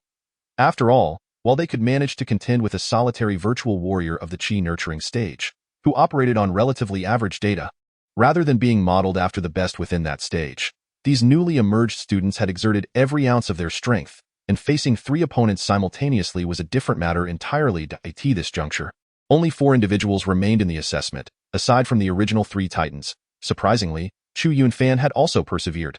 Indeed, he is a promising prospect. Qinwu nodded slightly, as Chu Yunfan's performance exceeded all expectations, surpassing even the most optimistic scenarios he had envisioned. After conquering the 4th challenge, Chu Yunfan smoothly transitioned into the 5th, where his opponent remained but a single entity, a virtual warrior of the 1st level in the Qi C realm. Chu Yunfan's expression grew somewhat solemn. The Qi C realm and the physical realm are fundamentally distinct concepts. Although his physical attributes had not yet reached that level, a warrior of the Qi C realm possesses the ability to infuse true energy into their body, rendering their destructive capability significantly greater than that of a similarly physically endowed warrior from the physical realm. With a series of rapid footfalls, the virtual warrior of the Qi C realm surged forth almost instantaneously, advancing step by step. Though it appeared unhurried, it was, in truth, executed with remarkable swiftness, as the true energy enveloped his feet, doubling his speed. Swift, swift, swift, in the blink of an eye, the virtual warrior of the Qi C realm had lunged toward Chu Yunfan with lethal intent. The strike was reminiscent of a tiger pouncing for its prey. The virtual warrior let out a tremendous roar, launching a powerful punch directly at Chu Yunfan's chest. The mastery of the Tiger Demon Fist had astonishingly reached a level of consummate skill, showcasing the remarkable wonders of the virtual network. The sound of true energy slicing through the air created a deafening explosion, heightening the tension of the scene to its utmost. Once again, the Tiger Demon Fist was unleashed. Yet, Chu Yunfan remained unperturbed. On the contrary, he laughed heartily before retaliating with a fierce punch, akin to a tiger pouncing on its prey, meeting the virtual warrior's strike head-on. Bang! The 2 fists collided with a force that transcended mere flesh and bone. Resonating with the sound of true energy clashing, it was undeniable that this virtual warrior's prowess was significantly superior to that of the previously encountered Qi nourishing stage fighters. Upon impact, his arm did not falter. Instead, it recoiled repeatedly, attempting to dissipate the full force of Chu Yunfan's punch imbued with true energy. Such immense power. He was even stronger than a first-stage Qi realm warrior. Many teachers gasped in astonishment. Chu Yunfan's strength was evidently far greater than they had anticipated. He had already crossed into the Qi realm. Such a student should have been cultivated as a seed candidate long ago. Yet they had never heard of him until now. Fortunately, it was not too late. There was still nearly a year until the college entrance examination, so there was no need for haste. As the teachers marveled, the monitor displayed Chu Yunfan initiating a counterattack, forcing the virtual warrior to retreat under the might of his strike, while Chu Yunfan remained steadfast and unyielding. Just as the virtual warrior finally steadied himself, Chu Yunfan had already closed the distance, roaring, tiger descending the mountain. He unleashed a punch that left the virtual warrior no time to react, compelling him to block. Yet he was once again driven back by Chu Yunfan's relentless assault. Having lost the initiative, there remained no possibility of reclaiming it. Chu Yunfan's barrage of attacks resembled a tempest, and although he had yet to face a true Qi realm warrior, his previous battle with Lu Yuju had seen her suppress her cultivation, thus not truly representing the Qi realm. He regarded this assessment as a rare opportunity to gain practical combat experience. With a series of tiger demon fists, the virtual warrior found himself utterly unable to retaliate. Everything unfolded under Chu Yunfan's command. The other teachers observed this spectacle with a mixture of amusement and disbelief. Having overseen numerous assessments, they had witnessed both tension and calm, yet this was the first time they had seen an assessment treated as a real battle. Once more, tiger pounces on the heart. Chu Yunfan bellowed as he struck the virtual warrior, sending him hurtling backward, vanishing in a burst of light midair. Chapter 46. The attention of the entire class following the completion of the 5th challenge. The 6th challenge awaited. Much like before, it escalated from one Qi realm opponent to a staggering 3. The expression on Chu Yunfan's face finally turned grave, markedly different from before in this 6th challenge. Not only had the number of opponents increased to 3, but each virtual warrior at the first level of the Qi realm was evidently far more powerful than those encountered earlier, having truly reached the pinnacle of the first level of the Qi realm. Simultaneously, he heard a notification in his ear. This 6th challenge was the final hurdle in the martial arts segment of the class division assessment. By this point, Chu Yunfan had already secured a position in the elite class of the martial arts program, even standing out as one of the top students. Logically, he had essentially achieved his goal. Yet he could not suppress a surge of excitement. He longed to discover where his limits lay, as it was clear that an ordinary warrior at the first level of the Qi realm could not even ascertain his baseline. Now, however, he could unleash his full potential in battle. The 3 virtual warriors at the first level of the Qi realm slowly encircled him, initiating a siege that was evidently more formidable. Employing a combined assault technique, Songtao welcomes guests. One of the virtual warriors lunged forward with astonishing speed, opting for a technique known as the Songhe Palm instead of the Tiger Demon Fist. This was one of the fundamental martial skills studied by many. Unlike the aggressive style of the Tiger Demon Fist, the movements of the Songhe Palm were more ethereal, yet its power was by no means diminished. Chu Yunfan met him head-on, unleashing a punch with ferocity. Mighty Tiger strikes the heart. A crisp and resonant sound echoed as their fists clashed. The virtual warrior employing the Songhe Palm was forced back a step. While Chu Yunfan's body swayed slightly, it was evident that this virtual warrior was significantly more formidable than the previous one of the same realm. Meanwhile, the other 2 warriors advanced from the left and right, their assault crashing down like a tide, threatening to engulf Yishiwen. Unfazed, Chu Yunfan executed the Tiger Demon Fist, successfully blocking all incoming attacks. The previously repelled virtual warrior employing the Songhe Palm rejoined the fray. In an instant, Chu Yunfan found himself surrounded, the situation appearing exceedingly dire. "Remarkable, truly remarkable," exclaimed a teacher at the monitor, clapping enthusiastically. The Tiger Demon Fist emphasized offense, exhibiting a clear vulnerability in defense. While it was manageable in one-on-one encounters, in group battles, this defensive weakness could become a liability. Yet, Chu Yunfan had ingeniously turned offense into defense, managing to guard flawlessly. Impressive indeed. Many teachers recognized the brilliance of his approach, noting how the offensive fist technique was adeptly employed for defense, which indicated that Chu Yunfan's mastery of the Tiger Demon Fist had reached a considerable level.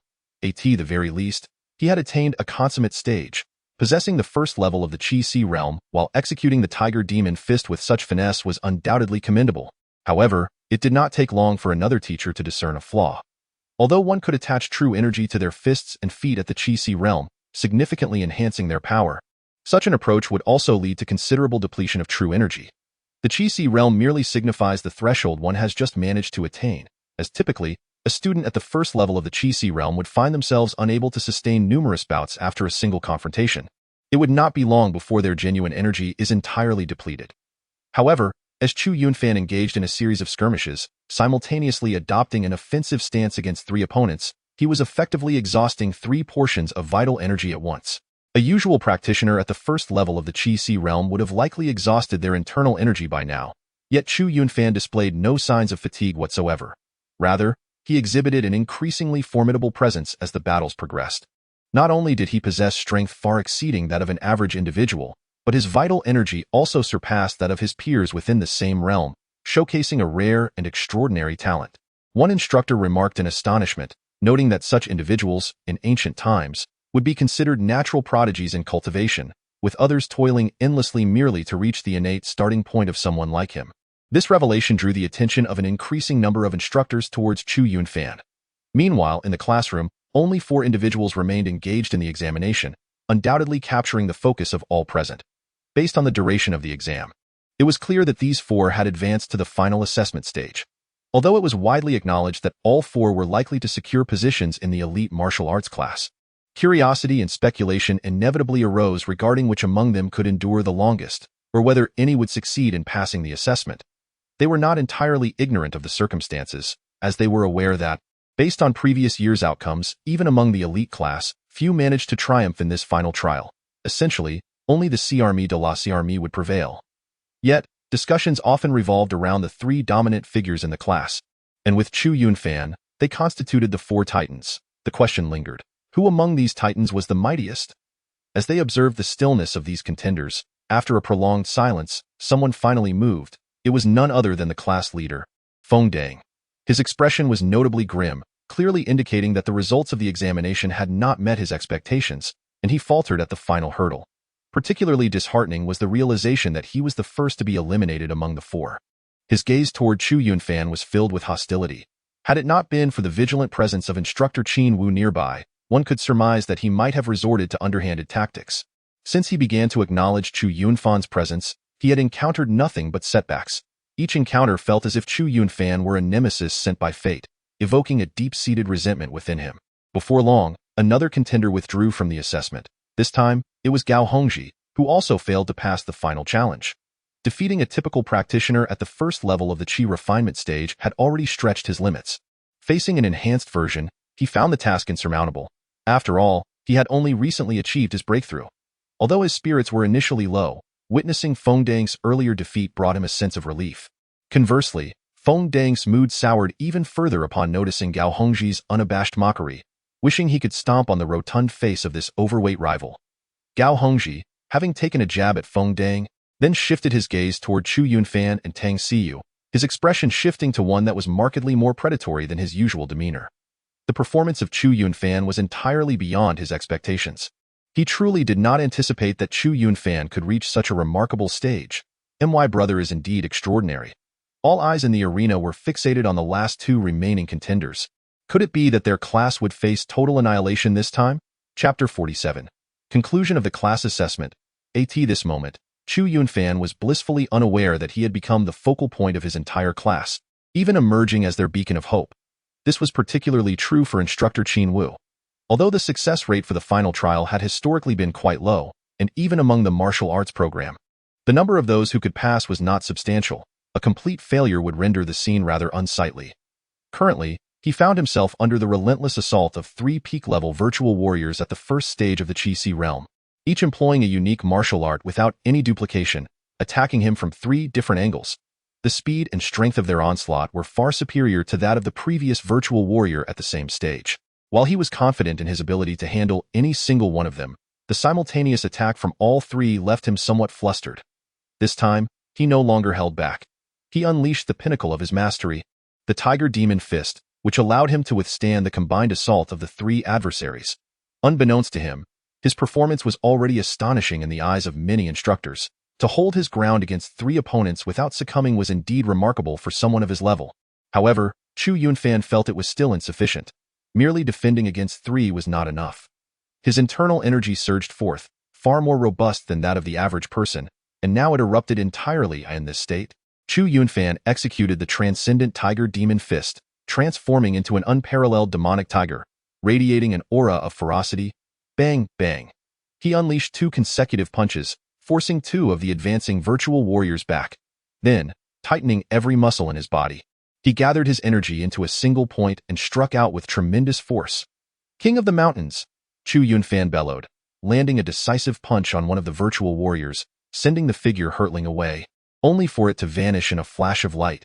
This scene left the instructors observing on the monitor utterly astounded. What did I just witness? The King of the Mountains. He actually executed the King of the Mountains, and without any backlash.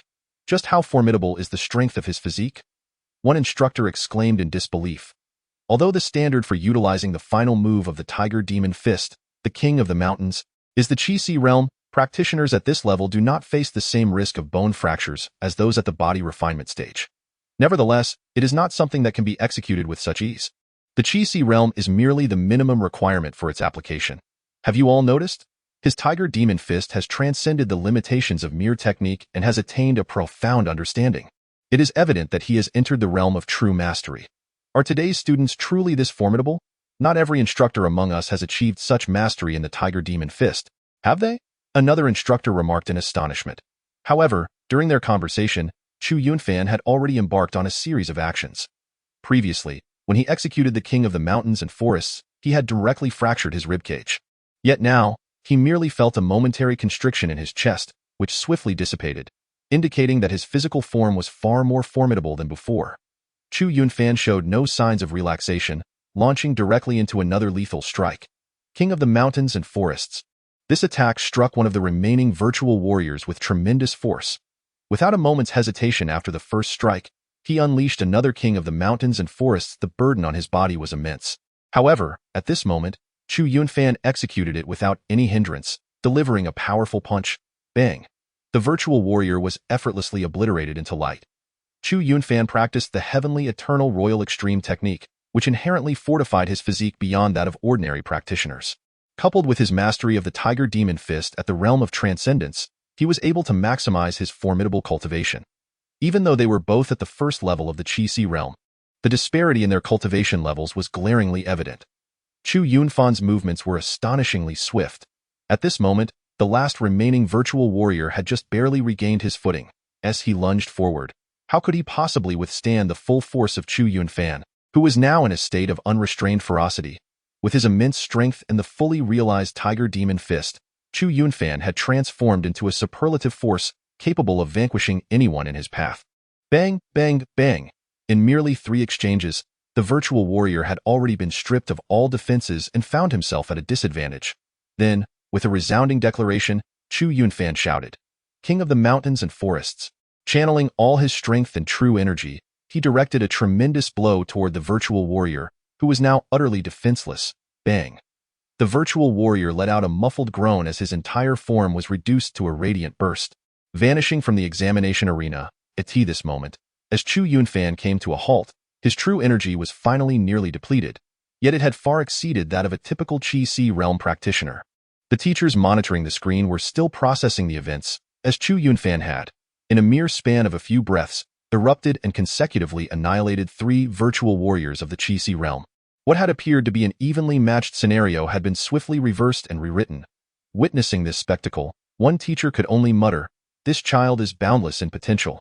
As the sound of passing the assessment echoed in his ears, Chu Yunfan opened his eyes to find everyone gazing at him, or rather, at him and the not-so-distant Tang Xiyu. At this moment, all other assessments had concluded, leaving only him and Tang Xiyu remaining. Not far away, Qin Wu approached and inquired, "So, did you pass the final trial?" All eyes were focused on Chu Yunfan, who did not hesitate to respond openly, "I passed. The results will be out shortly. Anyway." "Quite impressive." Qin Wu uttered only 2 words, yet a smile illuminated his face. "Impressive," Gao Hongji exclaimed, giving a thumbs up. He had faced the 3 virtual warriors himself and was acutely aware of the formidable challenge they posed. Defeating even one was no small feat, let alone overcoming all 3 in the assessment eye in the distance. Feng Dang's expression grew increasingly sinister. All eyes turned to the final contender, Tang Xiyu. Shortly after Chu Yunfan had withdrawn from the examination, Tang Xiyu emerged from the assessment as well. To everyone's astonishment, Tang Xiyu, who had long been regarded as one of the three titans alongside Gao Hongji and Feng Dang, had successfully passed the evaluation, thereby surpassing both Gao Hongji and Feng Dang, placing her on par with Chu Yunfan. Chu Yunfan's fists clenched slightly. The class assessment had finally concluded. Although the results had yet to be announced, his place in the elite martial arts class was unequivocal. His month of relentless effort had not been in vain. However, he understood that this was merely the beginning for him, with the path of seeking knowledge just taking its first step. Chapter 48. Iron Feather Flying Eagle. Once everyone had completed their assessments, the results were swiftly released, thanks to the rapid grading capabilities of modern society. Chu Yunfan soon received his examination results, which indicated an excellent score in the humanities and a perfect score in martial arts. Following the automatic computer-generated rankings, he had been placed in the elite martial arts class. However, it remained to be seen which of the two elite classes at the 13th school he would belong to, as the final division was still pending. Yet, this distinction was merely a matter of class allocation. The dual assessment of literature and martial arts had finally drawn to a close. Based on their respective strengths, students were categorized into the humanities and martial arts classes. Approximately one-third gained entry into the martial arts class, while the remaining two-thirds were assigned to the humanities class. This did not imply that the humanities class lacked promise.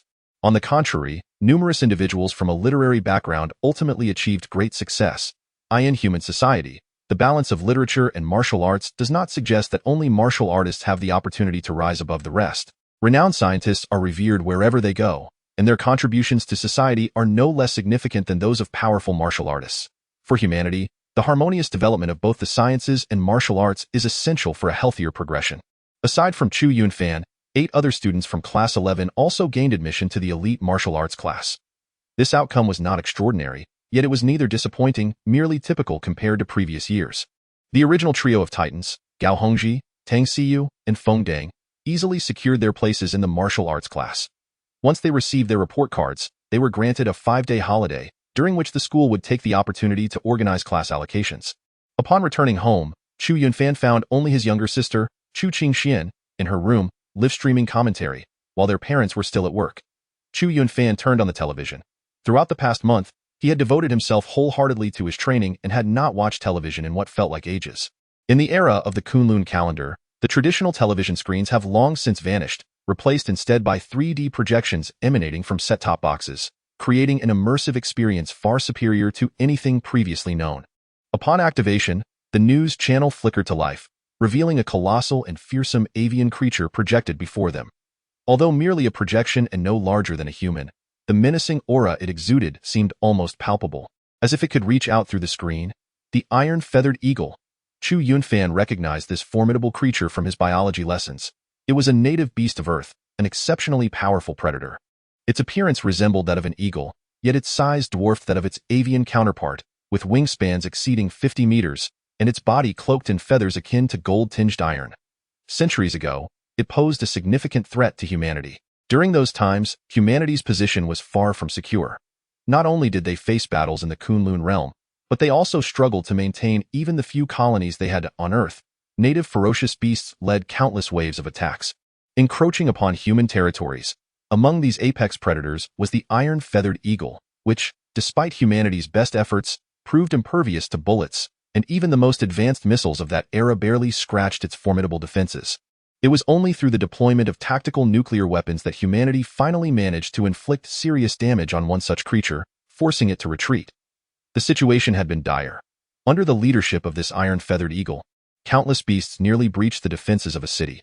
Earlier today, an iron-feathered eagle appeared unexpectedly at an altitude of 50,000 meters above our city, but fortunately, it was repelled by the stationed federal forces. Let us now turn to an interview with the brave soldiers of the 15th Flying Squadron who piloted mechas to drive away this fearsome creature, the news anchor announced.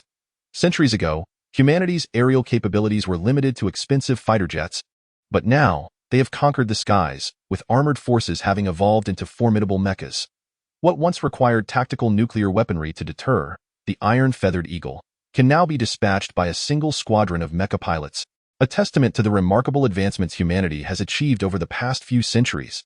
At that moment, the door swung open, and Chu Qingxian emerged, propelled by her wheelchair. "Brother, you're back. Did you pass today's assessment?"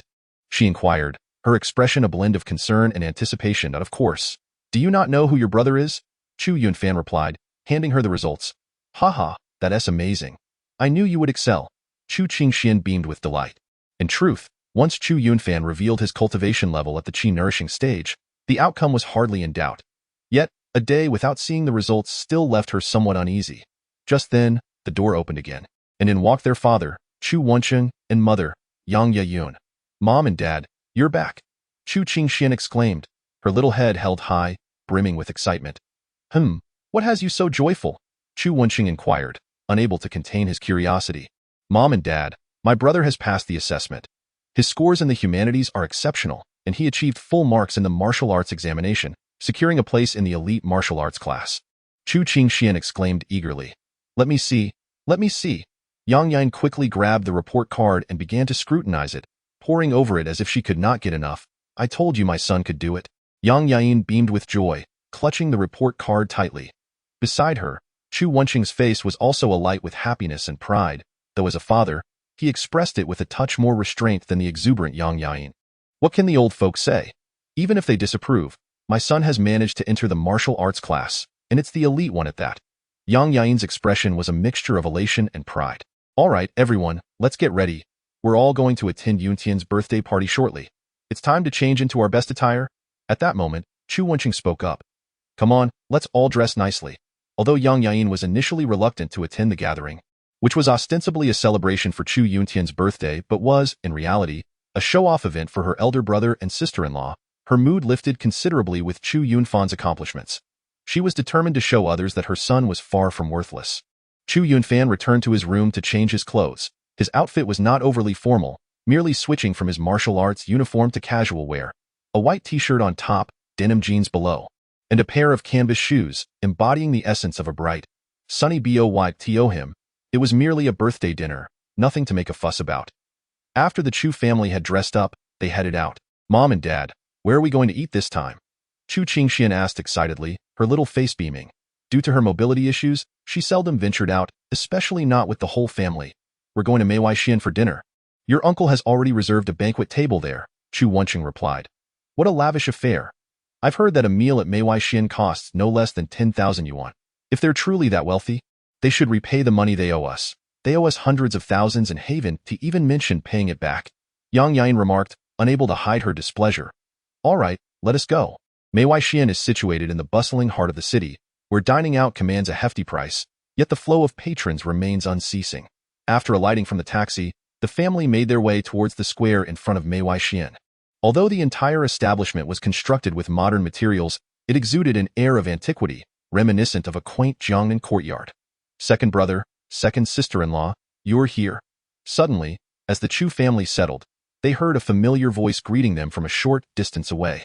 Chu Yunfan looked up to see a couple approaching briskly, accompanied by a youth. The couple appeared to be in their 30s. The young man bore a slight resemblance to Chu Wencheng, while the woman was strikingly beautiful yet wore a hint of arrogance as they hurried toward them. Behind the two of them stood a youth who appeared to be of a similar age to Chu Yunfan, even sharing a few resemblances in features, albeit bearing an expression of reluctant discontent. This family was none other than Chu Yunfan's third uncle, Chu Wenxuan, and his third aunt, Lu Silin. The individual trailing behind them was none other than his cousin, Chu Yunfei. Greetings, uncle and aunt. Chu Yunfan and Chu Qingxian chorused in unison. Greetings, second uncle and second aunt. Chu Yunfei added, it is Yunfan and Xianxian. It has been quite some time since we last met, hasn't it? You've both grown taller. Chu Wenxuan remarked with a smile. Indeed, Yunfan seems to be in much better spirits. Your studies must be improving as well. You mustn't be like our Yunfei, who struggled for ages just to get into a key class of the martial arts program, Lu Silin said, a hint of regret in her tone, though her face was adorned with pride, betraying any notion of disappointment.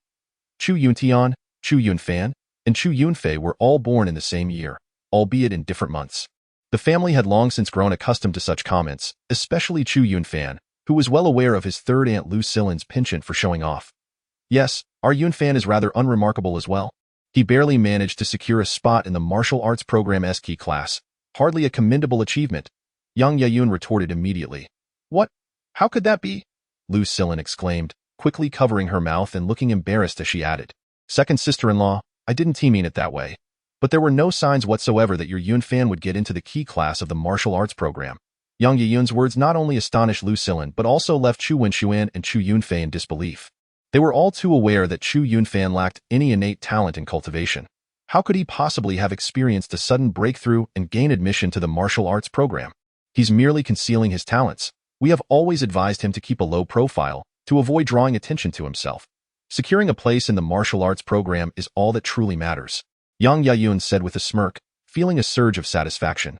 Lu Silin had long sought to establish her presence through her son in the household of her elder brother, Chu Yuntian, which had irked Yang Yayun for quite some time, though she had simply awaited the right moment to retaliate. Though Lu Silin and Chu Wenxuan found the revelation hard to believe, they did not suspect Yang Yayun of fabricating a lie. For one, they did not consider their second sister-in-law to be that kind of person, and for another, such information was too easily verifiable. Whether or not one gained admission to the martial arts program, especially the key class, was hardly a clandestine matter. One could easily inquire and find out. Thus, their gazes turned to Chu Yunfan, who appeared to be nothing more than a cheerful young lad, hardly resembling someone capable of achieving a place in the key class of the martial arts program. Was it truly a case of hidden prowess? Suddenly, they felt their perspectives shifting, particularly Lu Silin, who now felt a burning embarrassment. Just moments ago, she had been so overt in boasting about her son that she herself recognized the absurdity of her earlier pride. Out of nowhere, Chu Yunfei, who had previously been disinterested in the conversation, stepped forward and placed a hand on Chu Yunfan's shoulder. However, Chu Yunfan made no move. His shoulder merely twitched slightly, causing Chu Yunfei's hand to slide off. All present bore witness to the scene, save for Chu Qingxian. The others, possessing their own levels of cultivation, were experts who could discern skill at a glance. The effortless move executed by Chu Yunfan had already revealed to them that his prowess was indeed genuine, and subtly surpassed that of Chu Yunfei. A flicker of astonishment crossed Chu Yunfei's gaze. Although he had merely offered a simple counter, the speed and strength exhibited reached an extraordinary zenith.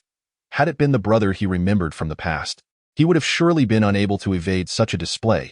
At this moment, he finally grasped the truth. Chu Yunfan had likely secured a place in the prestigious martial arts program, which instantly transformed his perception of him.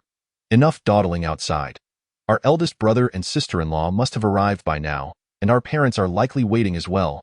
Let us proceed inside. At this juncture, Chu Wencheng stepped forward discreetly, providing a much-needed reprieve from the peculiar atmosphere. Indeed, they must be growing impatient. Chu Wenxuan quickly chimed in. Yes, let us enter promptly, Lu Silin added hastily. As both families entered the Meiwaixian, they were greeted by an elegantly decorated hall, characterized by its antique charm. Within the hall, numerous large tables were set, and at its far end, a spiral staircase ascended to the second floor. Apart from the main hall on the first floor, the second and third floors were entirely comprised of private dining rooms. Although there were no private rooms available, the Meiwaixian was teeming with patrons. Securing a large table typically required a reservation made a month in advance. Not long after both families entered the hall, they were met with a voice calling out in greeting. Wensheng, Wenxuan, over here. The group turned their gaze to see four individuals seated at a large table. Among them a middle-aged man who bore a slight resemblance to Chu Wensheng and Chu Wenxuan, waving at them. Upon recognizing the greeter, Chu Yunfan realized that it was none other than his uncle, Chu Wendong. Among the three brothers of the Chu family, the eldest had fared the best, currently serving as a department head in a municipal government office. Although his position was not particularly high, it carried a modicum of authority. Beside Chu Wendong sat a middle-aged woman exuding the grace of a noblewoman, his aunt, Yin Bing. The elderly couple seated at the head of the table were none other than his grandfather, Chu Dinghua, and grandmother, Kongning Xin. Though they appeared to be in their 60s or 70s, this youthful appearance was merely a result of their cultivation. Both had actually surpassed the age of 90. The two families promptly approached the large table and took their seats. Second brother, third brother, why did you arrive so late? Kongning Xin inquired. Mother, we had to finish work first, and then changed our clothes to come here, Chu Wenxing quickly explained, casting a glance at everyone before asking, where is Yuntian? Yuntian has just been accepted into the key martial arts program after the class division assessment. He went out to celebrate with his classmates and will not be returning. It is quite exhausting to travel back from Donghua City, the elderly lady responded after a brief pause. How exhausting it can be. With transportation so convenient nowadays, it takes less than half an hour to return from Donghua City. Lu Silin, the third aunt, couldn't help but murmur. Indeed. We are here to celebrate his birthday, yet he is nowhere to be found, Yang Yayun echoed. Chu Yunfan and Chu Yunfei exchanged glances, taken aback. They had been summoned to celebrate Chu Yuntian's birthday, only to realize that he was absent. It's not that Yuntian doesn't wish to return. It's just that, as you all know, although a professor from the Federal University is willing to recommend him for admission, he does not want to sever ties with his classmates. He needs to maintain good relations with them, especially since he has been accepted into the prestigious martial arts class. At that moment, Aunt Yin Bing interjected. Precisely. With Yuntian's capabilities, our entire branch will rely on him to support us in the future. The elderly lady beamed at the mention of Chu Yuntian. Mother, you mustn't show favoritism. Our Yunfei has also been accepted into the prestigious martial arts class. Lu Silin quickly retorted, unwilling to concede. Though they are both in the martial arts class, can Yunfei truly compare to Yuntian's distinguished class? By the way, what about the second family's Yunfan? Has he not been accepted into the martial arts class? The elderly lady shifted her focus directly onto Chu Yunfan. Chu Yunfan merely replied calmly, I have been accepted. The elderly lady nodded, saying, that's good to hear. Not everyone can gain admission to a prestigious class. At that moment, Yang Yayun, who had been unable to contain herself, was about to speak. When she noticed that Chu Wancheng, standing beside her, had unexpectedly chimed in, Mother, our Yunfan has also been accepted into a prestigious class. Yang Yan looked at her husband in surprise. He typically refrained from participating in such competitive banter among women. What? He has been accepted as well? The elderly lady was taken aback. Though she still favored Chu Yuntian in her heart, she was not oblivious to the circumstances of her other two grandsons. Among them, Chu Yunfan was the least gifted, and merely gaining admission to the martial arts class had been a pleasant surprise. How could he possibly be accepted into a prestigious class? Indeed, our Yunfan has just been accepted into a prestigious class. Yang Yayun proclaimed proudly, relishing the astonishment of those around her. Well then, all have gained admission to prestigious classes. This is a wonderful development. Our branch will rely on these few in the future. At that moment, the elder Chu Dingwa spoke up. Although Yuntian is absent today, it is of little concern. Let us consider this a family gathering. Wendong, please serve the dishes. Uncle Chu Wendong promptly called for the waitstaff. Evidently, the elder's authority still held significant weight within the family. Suddenly, Uncle Chu Wendong stood up and said, Father, I need to speak with a leader over there for a moment. Go ahead, the elder nodded. Chu Wendong's action attracted the attention of everyone present as he approached a middle-aged man with a demeanor that exuded a hint of eagerness. The onlookers were not surprised. After all, Chu Wendong had mentioned earlier that the man was a leader within their government, though the specific department was unclear. However, it was evident that he held considerable influence, as he remained composed in the face of Chu Wendong's eager demeanor. You should learn from Wendong and cultivate a good relationship with your superiors. Only then will your path be somewhat smoother. This is all I can offer you. The rest depends on your own endeavors, remarked Chu Dingwa with a hint of indifference. After a brief exchange, Chu Wendong finally returned. Just as the crowd was about to redirect their attention, a throng of individuals surged in, led by a middle-aged man whose commanding presence exuded a military demeanor. The previously composed leader hurriedly approached him, displaying a semblance of cordiality akin to that which he had shown toward Chu Wendong. The wave of curiosity washed over the onlookers. Who could this person be? Only Chu Yunfan's expression shifted slightly, for he recognized the individual. It was none other than Lu Yushu's father, Lu Weigua. He had initially presumed Lu Weigua to be an ordinary businessman. After all, despite the Lu family's wealth, such affluent individuals were commonplace in this era. However, he was taken aback to discover that even the officials, whom his uncle sought to curry favor with, were eager to ingratiate themselves with him. Chu Yunfan immediately understood that he had underestimated Lu Weigua. After exchanging pleasantries with the government official, Lu Weigua was about to depart when suddenly, his gaze fell upon a familiar figure at a large table. Upon closer inspection, he realized it was none other than Chu Yunfan. He could not help but halt his steps and stride purposefully toward him. As Lu Weigua approached the Chu family's table, the members remained unresponsive, believing he was merely passing by, unaware that he would ultimately stop before them. His attention was fixed on none other than Chu Yunfan. Indeed, it is you? I almost overlooked you just now. What brings you here? Are you celebrating your acceptance into the elite class of the martial arts program? Lu Weigua inquired. Given his discernment, he could easily perceive that Chu Yunfan had already entered the Qixi realm, a level of cultivation that would undoubtedly facilitate admission into a prestigious high school program. All eyes turned to Chu Yunfan, the implication clear. When did he become acquainted with such a prominent figure? They appeared to belong to entirely different worlds, Mr. Lu. Chu Yunfan began to rise and speak, only to be interrupted by Lu Weigua. Did I not mention before? I am quite familiar with your teacher. You may simply call me Uncle Lu. Referring to me as Mr. Lu feels rather distant. Lu Weigua said with a smile. Very well, Uncle Lu. These are my family members. We are here to celebrate my cousin's birthday. Chu Yunfan replied candidly. I see. In that case, since you assisted Yushu, her successful admission into the elite class of Jinghai No. 1 high school is largely thanks to you. I was contemplating how to express my gratitude. Since this establishment is under my purview, I shall arrange for them to reserve a private room for you. Today, all expenses will be on my account as a token of appreciation. How does that sound? Lu Weiguo proposed at a private room at Meisher Xian. It's notoriously difficult to reserve. At that moment, Chu Yunfei felt as though he was gaining a profound new understanding of his second brother. The renowned establishment known as Meiwei Xian enjoys an illustrious reputation in Jinghai City. Securing a reservation at such a coveted table is no small feat, requiring countless connections and considerable time. All orchestrated by Uncle Chu Windenji.as for private rooms. The mere act of granting access is extraordinary. The gazes of others towards Chu Yunfan mirrored this sentiment, yet Yang Yai, Chu Wancheng, and Chu Qingxian, while astonished, also felt a sense of pride. How embarrassing, Chu Yunfan remarked. It's no trouble at all for me. Please do not decline, Lu Weiguo responded, fully aware of Chu Yunfan's prowess and more certain of his initial assessment. Given that Chu Yunfan could ascend from the realm of bone resonance to the Qi-Si realm in such a brief period, it was evident he was no ordinary individual, with boundless potential ahead. Otherwise, Lu Weiguo would not have personally sought to cultivate this connection, especially since Chu Yunfan had previously assisted Lu Yuju in her breakthrough, for which she had already compensated him. Now, it was merely a trivial effort to win over Chu Yunfan. In his view, such generosity with minimal cost was a venture worth pursuing. Very well, I shall express our family's gratitude to Uncle Lu on behalf of us all, Chu Yunfan declared. Lu Weiguo chuckled. All right, I must take my leave now. Enjoy your meal. With that, Lu Weiguo departed without a second glance at the rest of the Chu family, clearly disinterested in fostering any connections with them.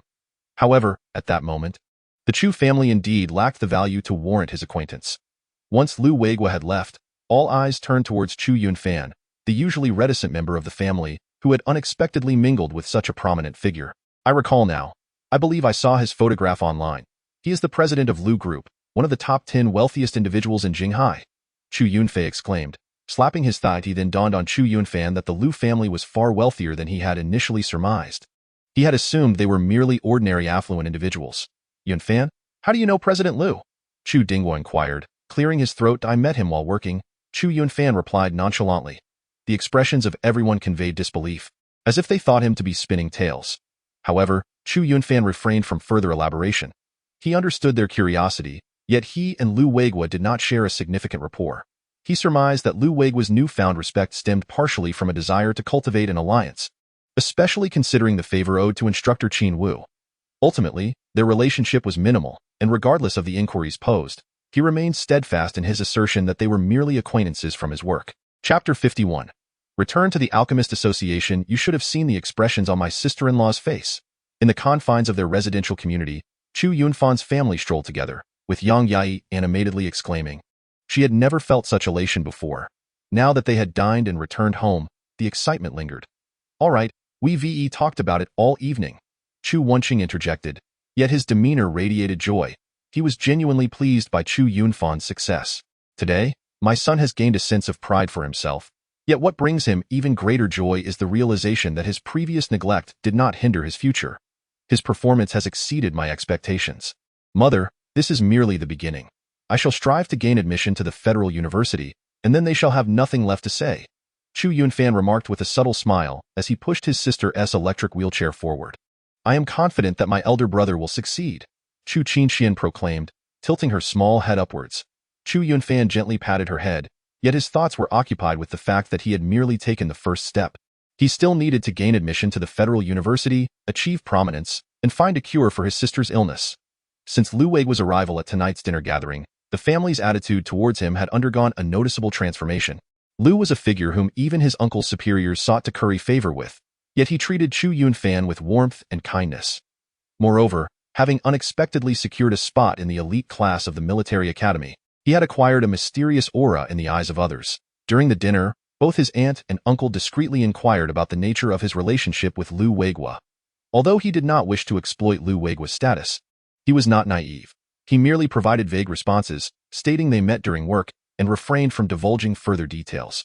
This only fueled speculation among others, as they questioned how such a relationship could be so simple. In contrast, the demeanor of the elderly patriarch and matriarch had significantly improved, much to the delight of his parents. He, however, was indifferent. He had long grown accustomed to being overlooked and had ceased to harbor any expectations. Nevertheless, his parents were evidently pleased. Before long, the group returned home, and after freshening up, they retreated to their respective rooms. Chu Yunfan opened his portable computer and began to browse the internet in modern society. The internet is broadly categorized into two types. One resembles the traditional networks of the past, albeit presented not as mere web pages, but as 3D projections directly before one's eyes.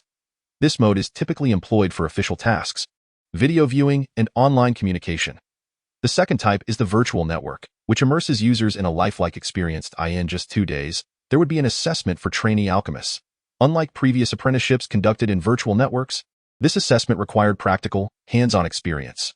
Although they are considered trainees, they are already recognized as legitimate alchemists. In the ancient civilizations recalled by the memory of the alchemy emperor, trainee alchemists were deemed independent, no longer confined to assisting formal alchemists with menial tasks such as herb gathering or managing the furnace. However, registration for this assessment required prior sign-up, along with a fee of 10,000 to complete the process. He had been too preoccupied with class placement assessments to register earlier, so he quickly signed up now that he had a fleeting moment.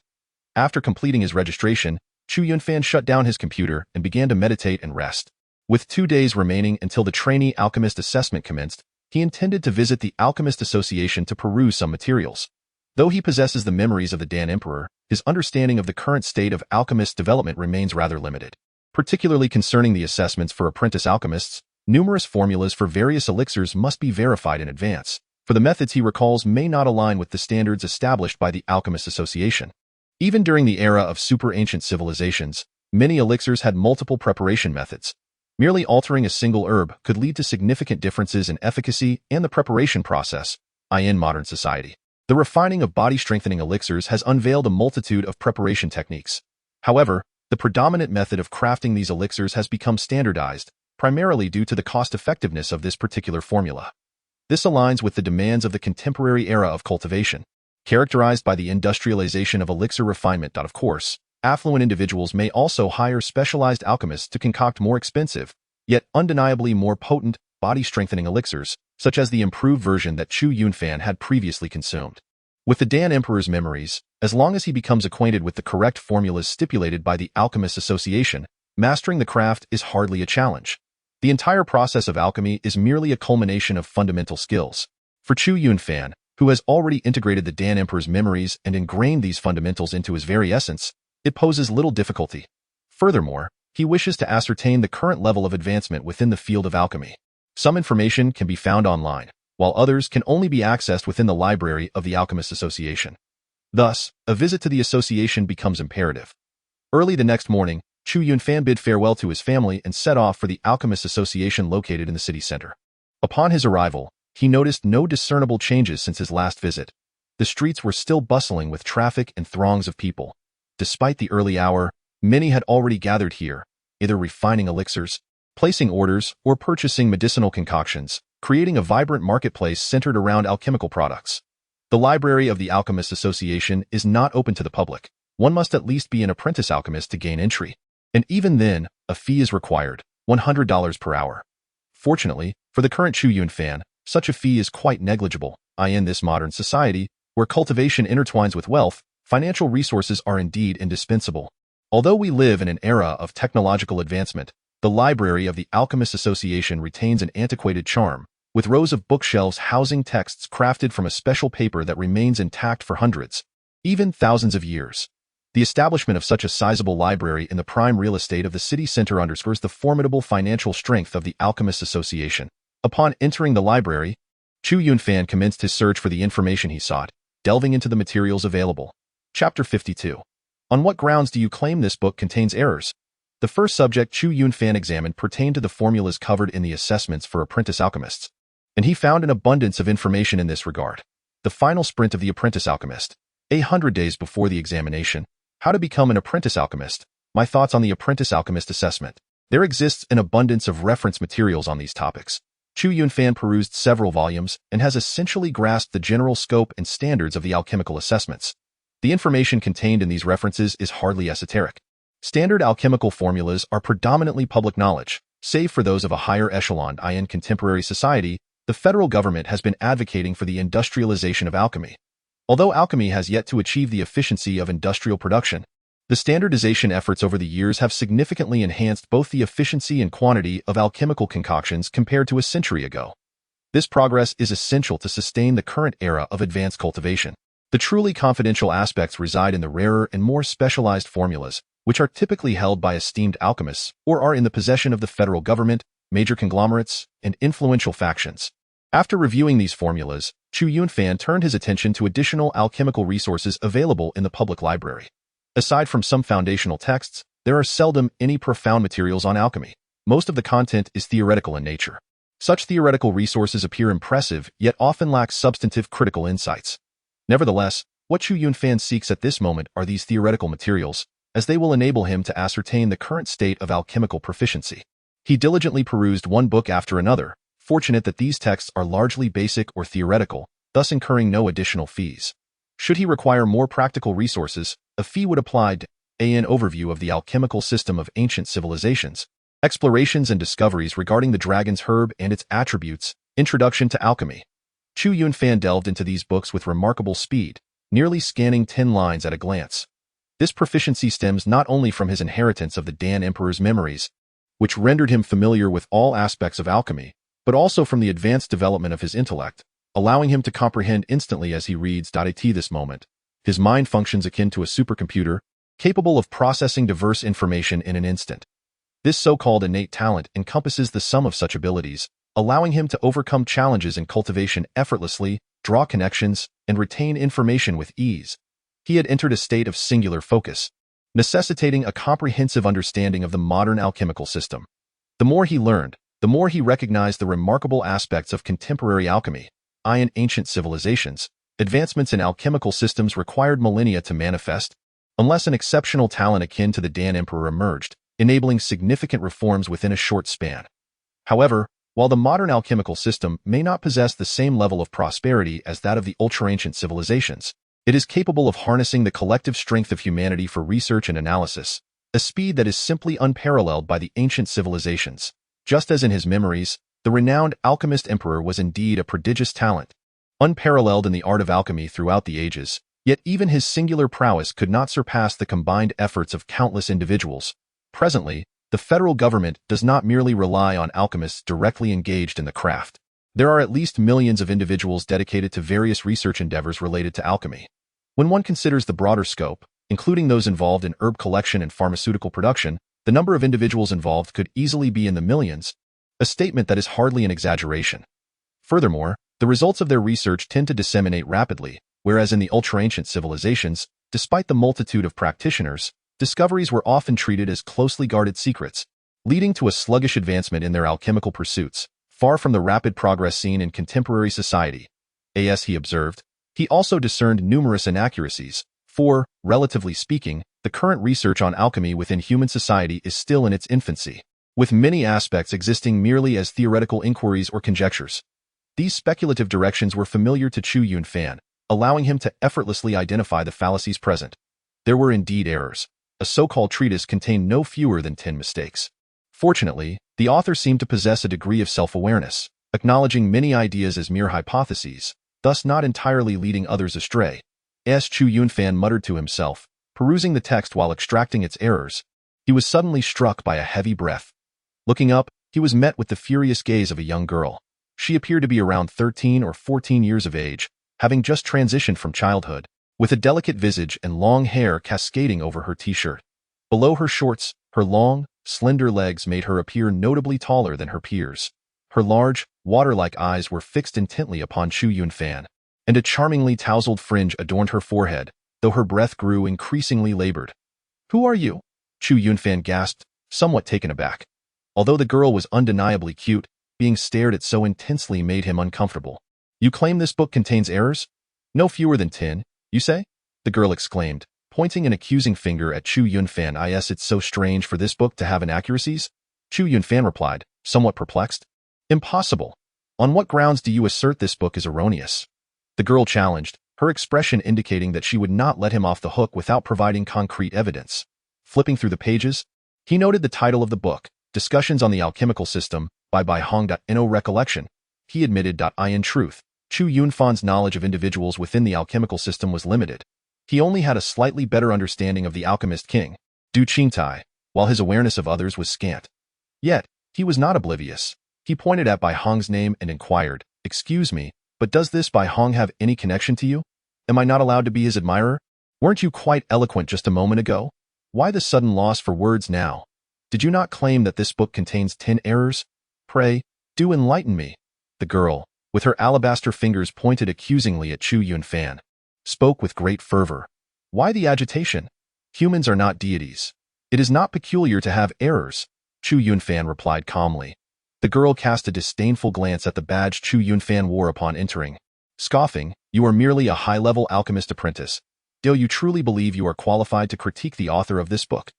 This badge, issued upon his entry, denoted his rank and served as a testament to his identity, for this library was exclusively accessible to alchemists. Although Chu Yunfan initially wished to disregard the girl, her remarks prompted him to respond, "In this world, right is right, and wrong is wrong. Whether this book contains errors is independent of his rank." "Very well then, if you claim he is mistaken, do articulate your reasoning," she retorted. "Many of these errors are quite evident. For instance, concerning the reaction formulas during the alchemical process, there are at least 3 inaccuracies. I am uncertain from which ancient text he derived these formulas. While some aspects are correct, several core reaction chains are clearly flawed. He seems to have compared the reactions of certain medicinal pills to arrive at these conclusions. Yet if applied to other elixirs, such conjectures would utterly collapse. Nevertheless, the mere fact that he could conceive such a step is impressive," Chu Yunfan asserted, pointing directly at the reaction formulas documented in the book. "In truth, the effects produced by various herbs in alchemy follow specific patterns. During the nascent stages of alchemical exploration, success was largely a matter of chance, even in the exceedingly advanced civilizations of antiquity. Where reliance on luck was predominant, it was only in later periods, when individuals of profound expertise in alchemy emerged, that the exploration of these underlying principles commenced, leading to what is known as reaction formulas." This realization astonished Chu Yunfan. The ancient civilizations took millennia to comprehend the significance of reaction formulas in alchemy, whereas modern humanity has delved into this matter within merely 2 centuries. It is also plausible that they fortuitously unearthed some ancient alchemical texts that informed their speculations, yet the rapidity of this evolutionary process is indeed remarkable. The girl hesitated, struck by the conviction in Chu Yunfan's words, which did not seem to be mere fabrications. Regarding the reaction formulas, she had only recently been introduced to the concept herself. Even her esteemed ancestor, a renowned master of alchemy among humanity, had only just begun to explore this domain. She had merely gleaned a fraction of knowledge while shadowing her forebear. When she had once inquired of her ancestor, the elder had simply chuckled, remarking that such matters were still far beyond her grasp. Even a prodigious talent like her, who exhibited extraordinary aptitude for alchemy from a young age, had much yet to learn. The young maiden is named Bai Linger, and the individual whom Chu Yunfan disregarded, whose name he could not even recall, is Bai Hong, her esteemed ancestor. Had she been aware of Chu Yunfan's thoughts, she would undoubtedly be infuriated, for her ancestor is no mere nobody. He ranks among the most formidable grand alchemists under the Dan King, in the Federation. Even the president must show him due respect upon their encounter. Within the circles of alchemists, from the very beginning of their journey, one would hear the illustrious name of her ancestor, which resonates with reverence. Who does not admire him? Yet, this fellow before her appears utterly indifferent, audaciously claiming that there are multiple inaccuracies in the treatise on alchemy penned by her ancestor, a staggering number exceeding 10. Such insolence is intolerable. At first glance, Bai Linger perceived that Chu Yunfan hardly seemed engaged in study. His reading pace was astonishingly rapid, reminiscent of a casual flipping through pages. The most vexing aspect was that after this cursory glance, he dared to defame her ancestor.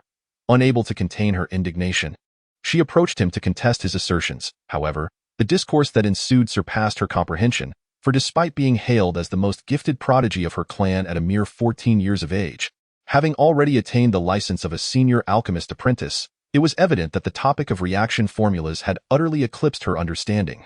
Were it not for the insights she had gleaned from accompanying her ancestor, she might have been entirely oblivious to these foundational concepts. Upon her return to Jinghai City, her objective was to undertake the assessment for an apprentice alchemist. Should she succeed, she would set yet another record. Today, she had come to peruse some materials, only to encounter such an eccentric individual.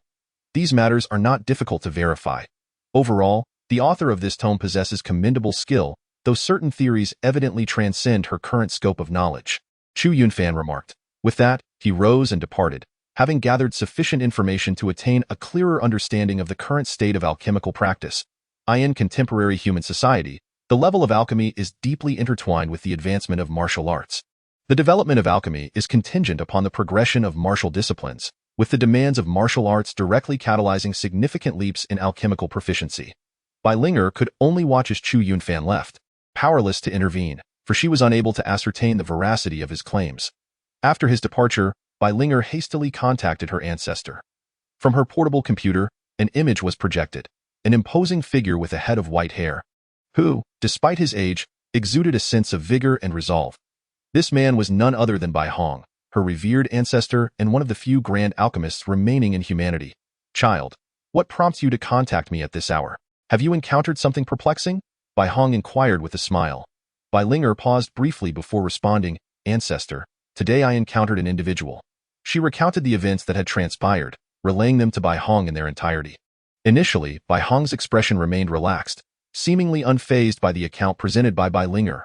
However, as time progressed and Bai Linger brought up the matter of the reaction formulas, particularly when Chu Yunfan casually pointed out several errors in the formulas he had authored, his expression immediately turned grave, for he alone understood that the conjectures he had penned regarding the reaction formulas might indeed harbor flaws. His knowledge of these formulas stemmed from an ancient tome he had encountered previously, though that volume was incomplete, leaving him with only fragments of the formulas. Within those fragments, there were indeed portions he had contributed based on his own research, and Chu Yunfan was certainly not speaking frivolously. Chapter 54. A certain type of being, known as a genius by Hong, fell into deep contemplation. In truth, there were very few individuals in contemporary human society who were engaged in the study of reaction formulas. Such pursuits were only accessible to those who had attained considerable understanding of the art of alchemy. In reality, aside from the illustrious Dan King, there were only a handful of grand alchemists within the entire human society who had begun to delve into the study of reaction formulas. Thus, Bai Hong surmised that Chu Yunfan must be a disciple or descendant of one of those few individuals, for only in that capacity could he possess knowledge of the reaction formulas. As for the notion that Chu Yunfan was conducting his own research, Bai Hong found it utterly implausible, given his age. His own granddaughter, Bai Linger, was already an exceptional talent yet had only recently begun her journey as an advanced alchemy apprentice.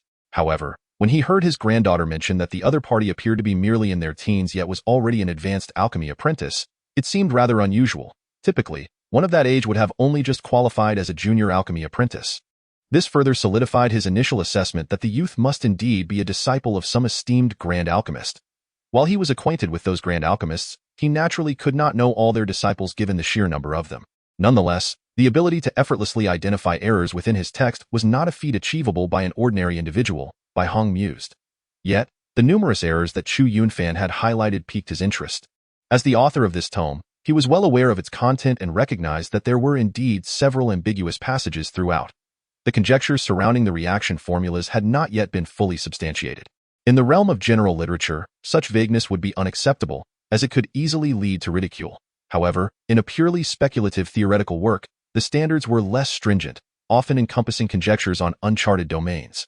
Being incorrect merely implied a misjudgment in speculation. Nonetheless, it was inconceivable that even a typical grand alchemist could so readily dismiss his proposed ideas as worthless. Such certainty in critique suggested that one had arrived at a definitive conclusion rather than mere conjecture.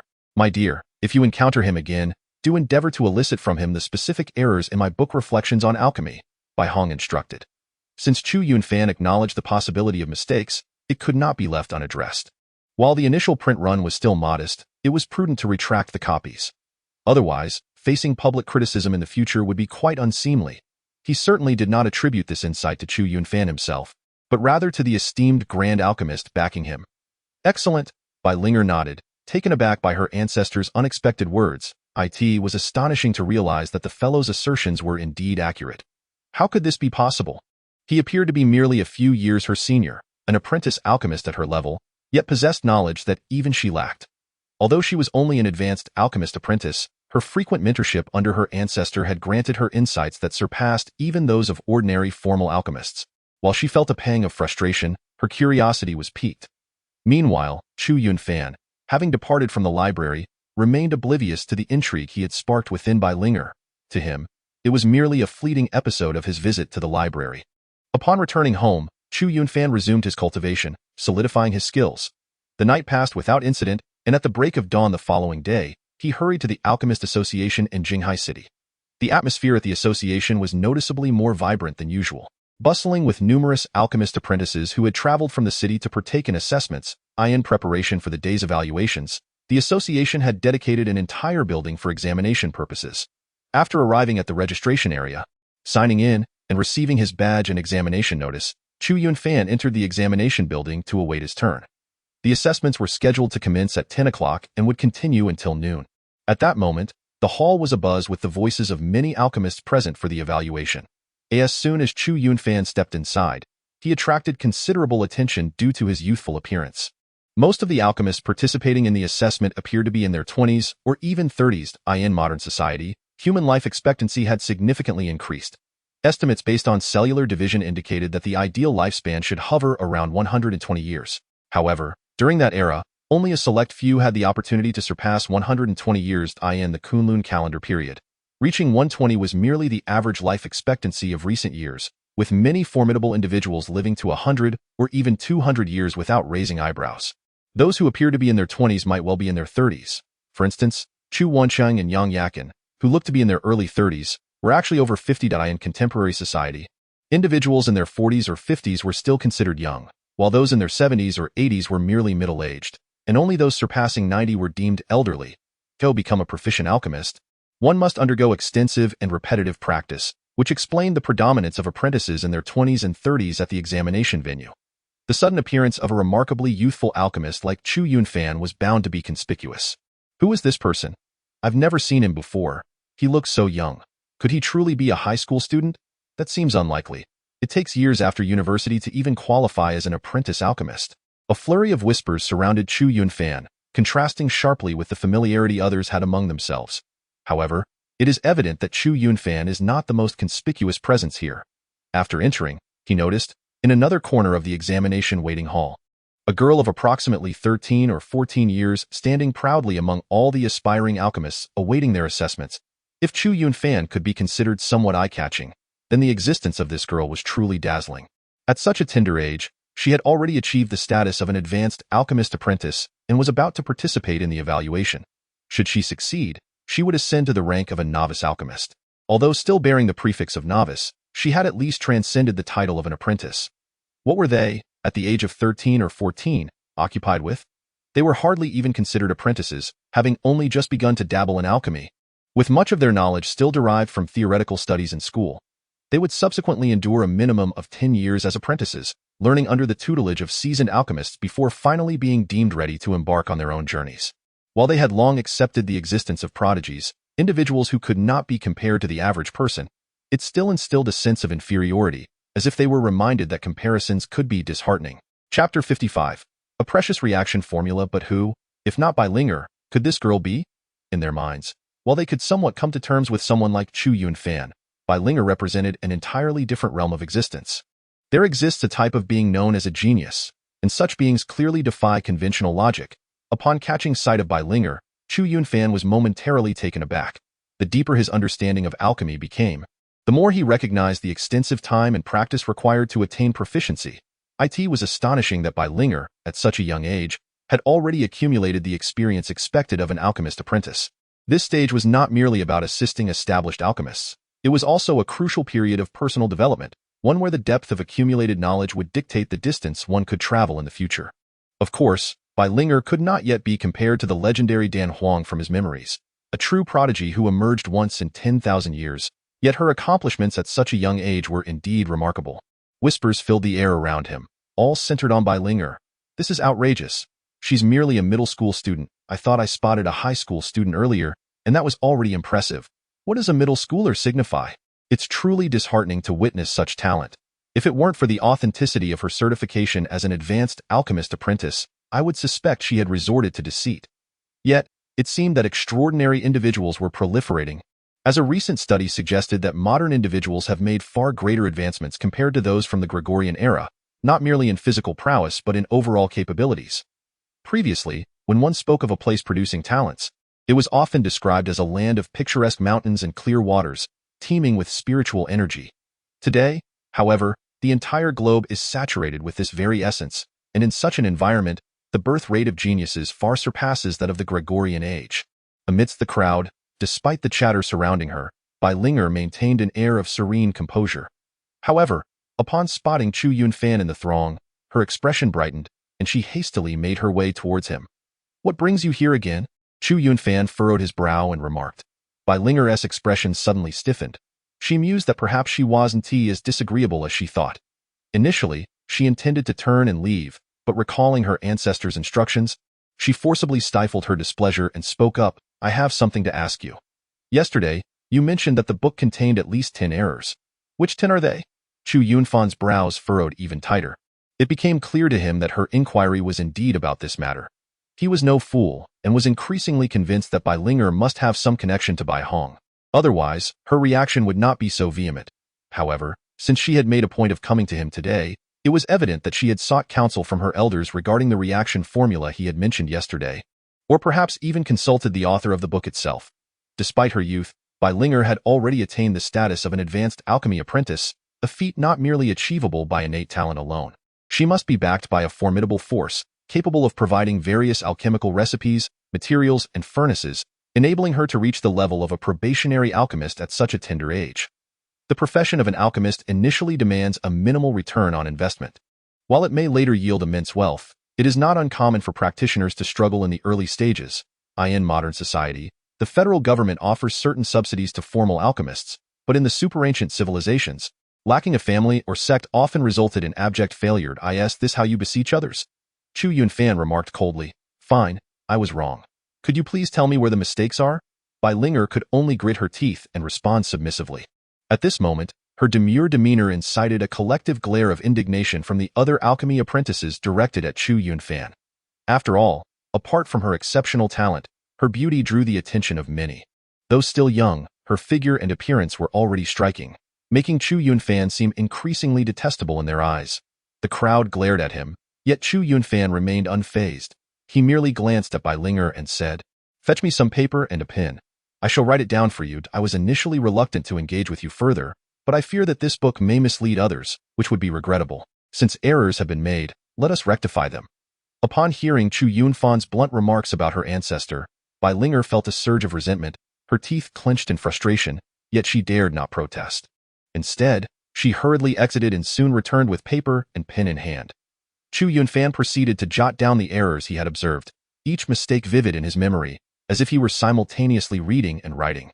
In addition to identifying the issues, he also inscribed the correct information, which consisted mainly of theoretical concepts, many of which were conjectures. Articulating the correct portions was not particularly challenging. However, when it came to the final reaction formula, he hesitated. The reaction formula served as the guiding principle of alchemical practice. Mastering it allowed one to ascertain the potential success of a potion merely by examining whether it conformed to the formula without even brewing it. Each reaction formula had been meticulously derived from countless trials in alchemy, and its invaluable worth was self-evident.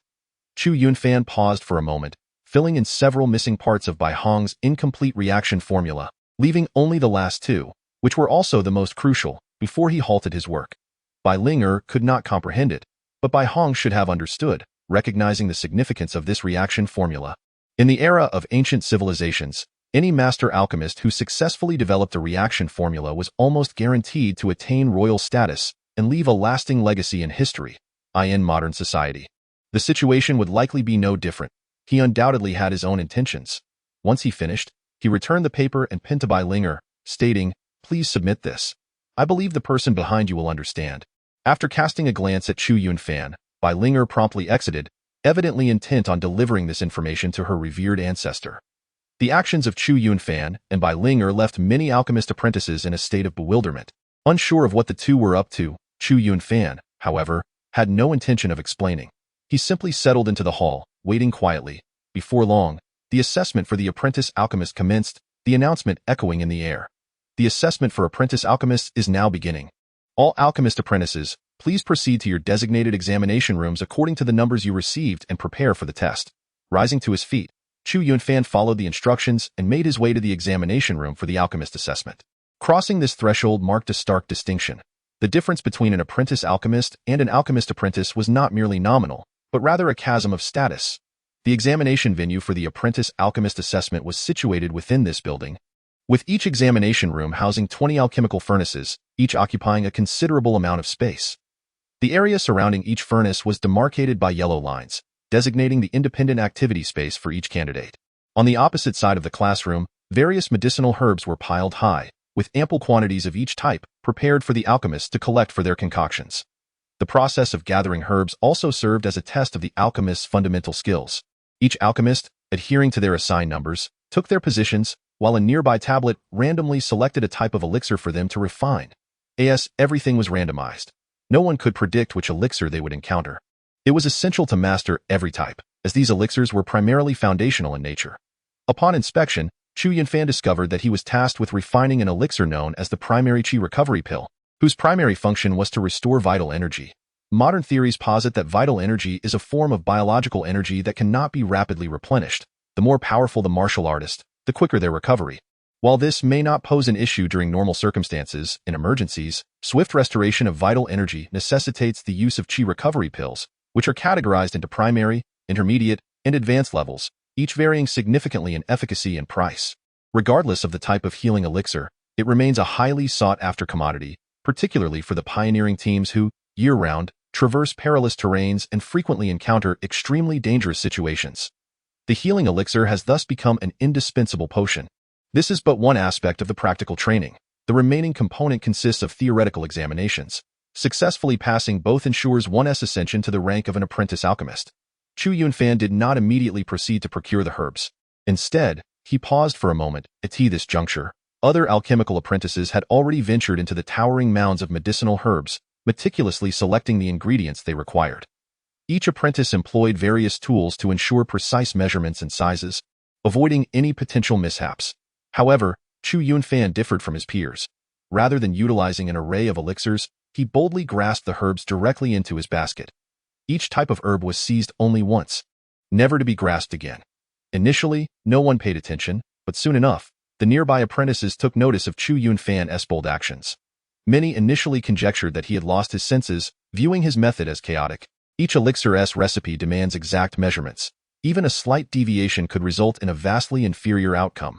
His approach seemed reckless. Yet, keen-eyed apprentices soon discerned that each time Chu Yunfan selected an herb, the quantities appeared remarkably consistent. Although they could not match his ability to gauge the precise weight with a single glance, their years of apprenticeship, most exceeding a decade, had endowed them with a fair understanding of measurements. A sense of astonishment welled within them. If his near-perfect measurements occurred only once or twice, it could be dismissed as coincidence. However, the consistent accuracy revealed that this was no mere stroke of luck. They realized that this seemingly youthful high school apprentice was far from an amateur. He possessed undeniable skill. Many were left in utter disbelief. To achieve such precision must require countless hours of practice in herb selection, an accomplishment that seemed almost unfathomable. Speculations arose that his youthfulness belied a deeper knowledge, perhaps implying he belonged to a renowned sect. Such ancient traditions had not only persisted during the Kunlun era but had flourished, with numerous sects developing their unique methodologies. The realm of alchemy had given rise to several distinct schools. The question lingered, to which sect did he belong? While many marveled, others retorted, not so fast. I have encountered numerous disciples from various alchemical sects. Even with secretive techniques, one of his age could not attain such proficiency. Such methods merely expedite the process. They cannot replace the need for practice. Many disciples, despite having become official alchemists, still rely on auxiliary tools. This only served to enhance the air of mystery surrounding Chu Yunfan. Amidst their astonishment, Chu Yunfan had already gathered all the necessary herbs and returned to his station. He ignited the fire, added water, and arranged the herbs in an orderly fashion, all executed with a fluidity that resembled a well-rehearsed performance, so seamless that it seemed he required no conscious thought, as if he were enacting a ritual practiced countless times before. This spectacle left many in awe, and it took them quite some time to recall that they too were part of the assessment. Meanwhile, time had swiftly slipped away, leaving them with little leeway. Soon, everyone had gathered their medicinal herbs and returned to their respective stations to commence the creation of their distinct elixirs, mindful not to divert their attention toward Chu Yunfan's side. During the alchemical process, a moment's distraction could render their concoctions utterly futile, necessitating a prolonged period of preparation before they could attempt the examination again. Occasionally, Chu Yunfan cast a glance at the alchemical proceedings. However, the knowledge had long since ingrained itself within him through the memories of the alchemy emperor, allowing him to instinctively navigate the entire process of potion making. Unlike the other alchemists, who were either nervously fidgeting or incessantly glancing at the clock to time each second, Chu Yunfan's acquired expertise from the alchemy emperor's recollections proved far more reliable than any alarm. His thoughts, however, drifted elsewhere. For him, becoming a probationary alchemist was merely a means to an end, enabling him to sell his potions openly. His previous dealings with Lu Qingxian, if scrutinized, would be deemed illicit, as he lacked the requisite probationary alchemist license. This restriction was a measure implemented by the federal government to minimize the influx of subpar potions into the market. With this shackling soon to be lifted, earning a livelihood would become significantly easier, and his sister's ailment would receive the remedy it so desperately needed. The memories of the alchemy emperor also contained potions capable of curing such congenital diseases, yet the cost of the necessary ingredients was exorbitant, far beyond Chu Yunfan's current means. Modern gene therapy would be far more convenient and straightforward. Ultimately, as long as his sister's illness could be cured, he was indifferent to the methods employed. Just as his thoughts wandered, 2 hours passed in the blink of an eye, and the alchemical furnace before him automatically opened, releasing a cloud of white mist and an enticing aroma of herbs. Success in the returning cheap hill. Chu Yunfan was the first to succeed, prompting nearly everyone to turn their gaze toward him, seemingly eager to ascertain whether he had indeed triumphed. From the looks of it, he had succeeded, though the precise score remained uncertain. However, Chu Yunfan maintained a stoic expression, leaving no one privy to the quality of his elixir. Only he beheld the two prominent characters on the screen before him. Full marks. The potions created during the probationary alchemist assessment would be graded by a computer, with a score of 70% indicating passing quality and a perfect score reflecting flawless craftsmanship. While others continued to toil over their concoctions, Chu Yunfan had already commenced the written examination. Although the questions pertained to theoretical knowledge, they posed no challenge for him. Many apprentice alchemists relied on rote memorization for these theories, which often remained just that, mere theory. Yet for Chu Yunfan, these so-called theories were simply problems he had previously encountered, rendering them a matter of time and thus, entirely unproblematic. His fingers moved with remarkable swiftness, and before long, he had completed all the questions. The results were promptly announced, revealing two imposing characters, full marks. Both in practical skills and theoretical knowledge, Chu Yunfan had undoubtedly passed this assessment as an apprentice alchemist. Naturally, he did not linger. He needed to seize the opportunity to return home and cultivate. After all, as long as he had passed the evaluation, it mattered little whether he obtained the official certification, for the information would be encoded into his identity card. A simple scan with a card reader would confirm his status as an apprentice alchemist. Moreover, the Alchemist Association would subsequently dispatch his certification along with essential materials for official alchemists to his residence. 2 hours after Chu Yunfan's departure, the results of the assessment were finally released. Before the electronic leaderboard, the petite Linger stood in awe. Her name prominently adorned the top of the list, boasting full marks in theory and a score of 98 in practical skills. Such achievements were indeed remarkable. Not only did they outshine the assessments for apprentice alchemists in Jinghai City, but they also distinguished her in the broader context of Donghua City. In truth, this assertion held merit, as no other candidate had managed to attain a perfect theoretical score, let alone a commendable practical score, with most merely scraping 70 or 80 points, and none exceeding 90 in line with her pre-assessment expectations. She had evidently surpassed the typical capabilities of an apprentice alchemist, effectively securing her position among the top contenders. However, despite her extraordinary performance, she found herself merely in second place. The name Chu Yunfan loomed large in first place, particularly highlighted by the two perfect scores, which left her utterly astounded. While full marks in theory could be attributed to rote memorization, something she herself had some talent for, albeit with comprehension, achieving perfection in practical skills seemed utterly implausible.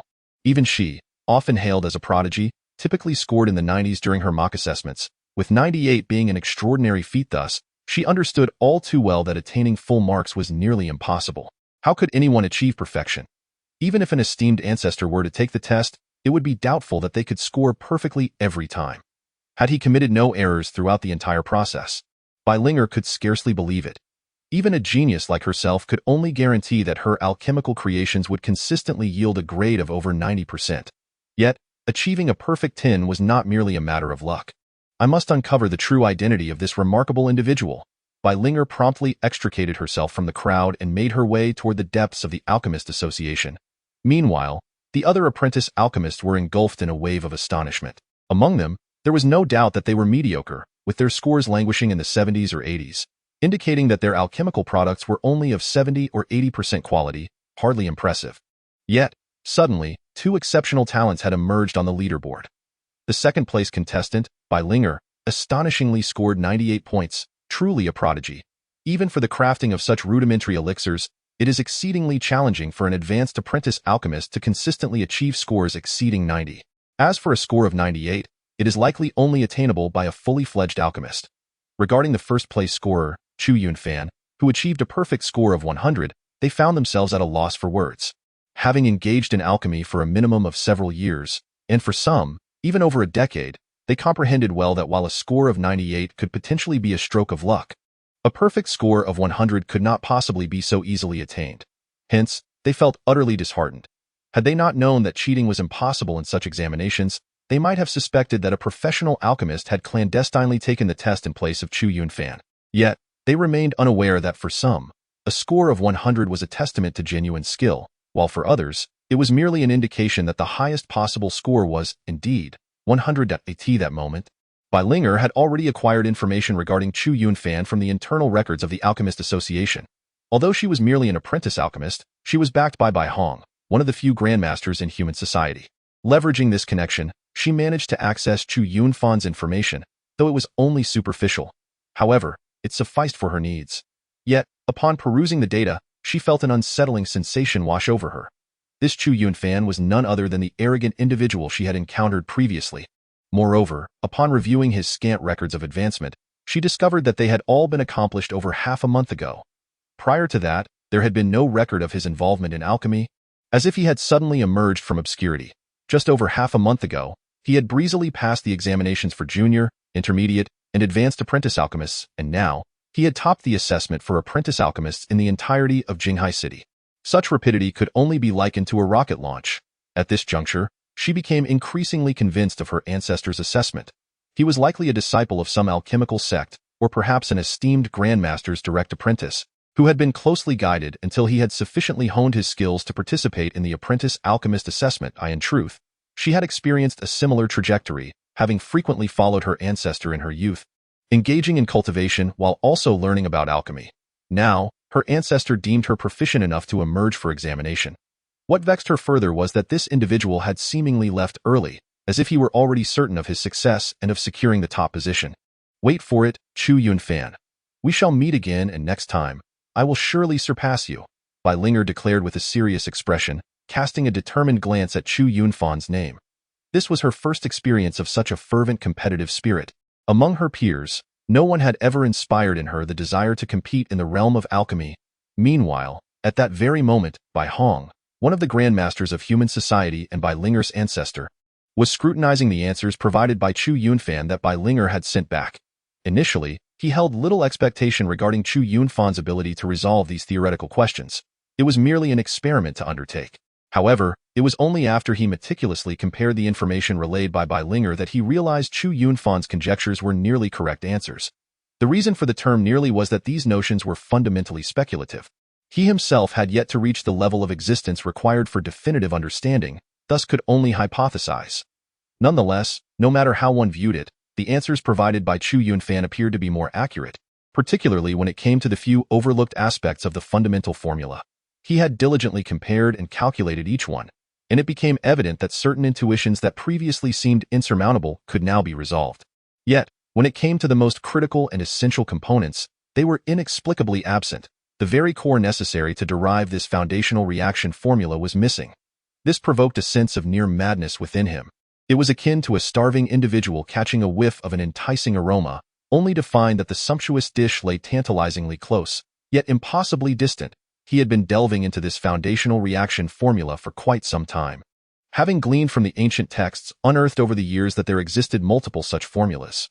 Yet now, he found himself unable to deduce even one. Initially, he had not been overly distressed, for even the ancient texts recorded that during the height of alchemical prosperity in the ultra-ancient civilization, few had succeeded in deriving the foundational reaction formula.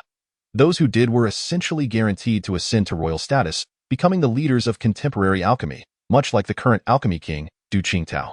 However, The gaps that Chu Yunfan had filled in his understanding had propelled his research from a mere 50% to an impressive 90% completion, leaving only 10% remaining. While this seemed trivial, it was, in fact, the most critical part. Perhaps the initial 90% could be explored over a decade, yet the final 10% might demand a century or more of study, with no guarantee of success. He was agonizingly close, yet unable to make that final leap, which only intensified his discomfort at that moment. He yearned to soar directly to Jinghai City, not to seek out Chu Yunfan, but rather to locate the master alchemist behind him. He had never considered that Chu Yunfan could unravel the reaction formula. The few conjectures left behind, though flawed, would require considerable time even for a grandmaster alchemist to explore. Bai Hong had now learned that Bai Linger had only achieved second place, yet he held great confidence in his granddaughter. It was improbable that any peers could rival her. Securing first place in the apprentice alchemist assessment was merely a matter of course. The examination results unfolded as he had anticipated. A commendable score of 98 in alchemy. However, the fact that Chu Yunfan had attained a perfect score was not something that could be achieved by mere luck. This only deepened his interest in the formidable master alchemist behind Chu Yunfan. The level of skill exhibited in mentoring disciples was already telling, if possible. He also wished to engage in discussions with the alchemical master behind Chu Yunfan regarding the research of this reaction formula. Should they succeed in their investigations, the entire realm of alchemy for humanity would advance significantly. Given that alchemy inherently supports martial arts, it is conceivable that humanity's overall strength would consequently experience a substantial enhancement. However, just as he entertained such thoughts, a series of knocks echoed at the door, and a middle-aged man hurriedly entered, exclaiming, "Master, a general from the Federation Army has arrived." "A general from the military?" Bai Hong remarked, somewhat perplexed. Suddenly, Bai Hong recalled that grand plan and instantaneously understood the true purpose of the general's visit. "Come, gather your things. We must leave." Meanwhile, upon his return home, Chu Yunfan heard the notification from his personal computer, indicating that he had successfully passed the assessment for apprentice alchemists. At this juncture, he could finally showcase his skills, sell the elixirs he crafted, and thereby earn a living with his abilities. It would not take long to amass enough wealth to afford treatment for his sister. In the early stages, alchemists might find it challenging to earn significant profits, but as they progressed, numerous individuals became extraordinarily wealthy, underscoring the lucrative potential of this path. With approximately 5 days remaining, he resolved to seize the moment and discover ways to break through.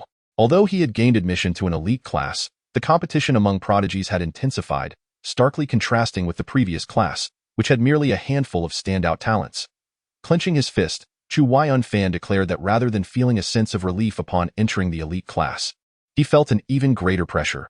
Behind him lay the hope of healing his sister, the fervent expectations of his parents, and the suppressed ambitions he had harbored over the years. He was determined to strive for excellence. Ultimately, the true test of whether he could leap through the Dragon's Gate would be the college entrance examination, which loomed just over half a year away. Upon returning home, Chu Yunfan refrained from venturing out and instead procured a selection of energy potions online. The rigorous training he undertook consumed vast amounts of energy, and mere meals could not suffice. Even ginseng and reishi, renowned for their restorative properties, proved inadequate. Since that moment, Chu Yunfan had not stepped outside, fully immersing himself in a state of seclusion. 5 days passed in the blink of an eye, and the class divisions at school were finally completed. On that day, bright and early, Chu Yunfan opened his eyes for meditation. Exhaling a long breath, he could feel that he had grown significantly stronger compared to just a few days prior.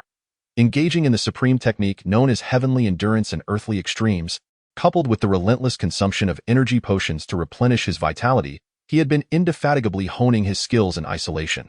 He had firmly established his recently attained Qi realm, no longer fearing that a moment's lapse in concentration during slumber might lead to a collapse of his Qi and a regression to the corporeal realm. On the contrary, he had already reached the pinnacle of the first level of the Qi realm, with ascension to the second level merely a matter of time. These 5 days had yielded tremendous gains. Chapter 59. A new beginning. As the sun began to rise, the bustling city of Jinghai, with its population exceeding 10 million, came alive once more. At Jinghai No. 13 High School. After several days of class adjustments, the senior students finally returned. The electronic bulletin board was teeming with people, each searching for their name amidst the throng, moving from one class list to another. Chu Yunfan, on the periphery, cast a quick glance and, as expected, found his name among the elite class of the Wuka class. The elite Wuka class was divided into 2 sections, Class 1 and Class 2, and Chu Yunfan was placed in Class 2. Alongside him, Gao Hongji and Tang Siyu were also in Class 2, while all other students from Class 11 who were admitted to the elite Wuka class, including Feng Dang, were in Class 1. On the list for Class 2, Chu Yunfan noticed a somewhat familiar name, Ouyang, who was positioned at the very top of the class. Upon confirming his class, Chu Yunfan promptly entered the classroom for Class 2. The moment he stepped inside, he felt a multitude of gazes sweep over him. Generally, one might feel uneasy under such scrutiny, but Chu Yunfan remained unfazed. Instead, he found himself quietly astonished.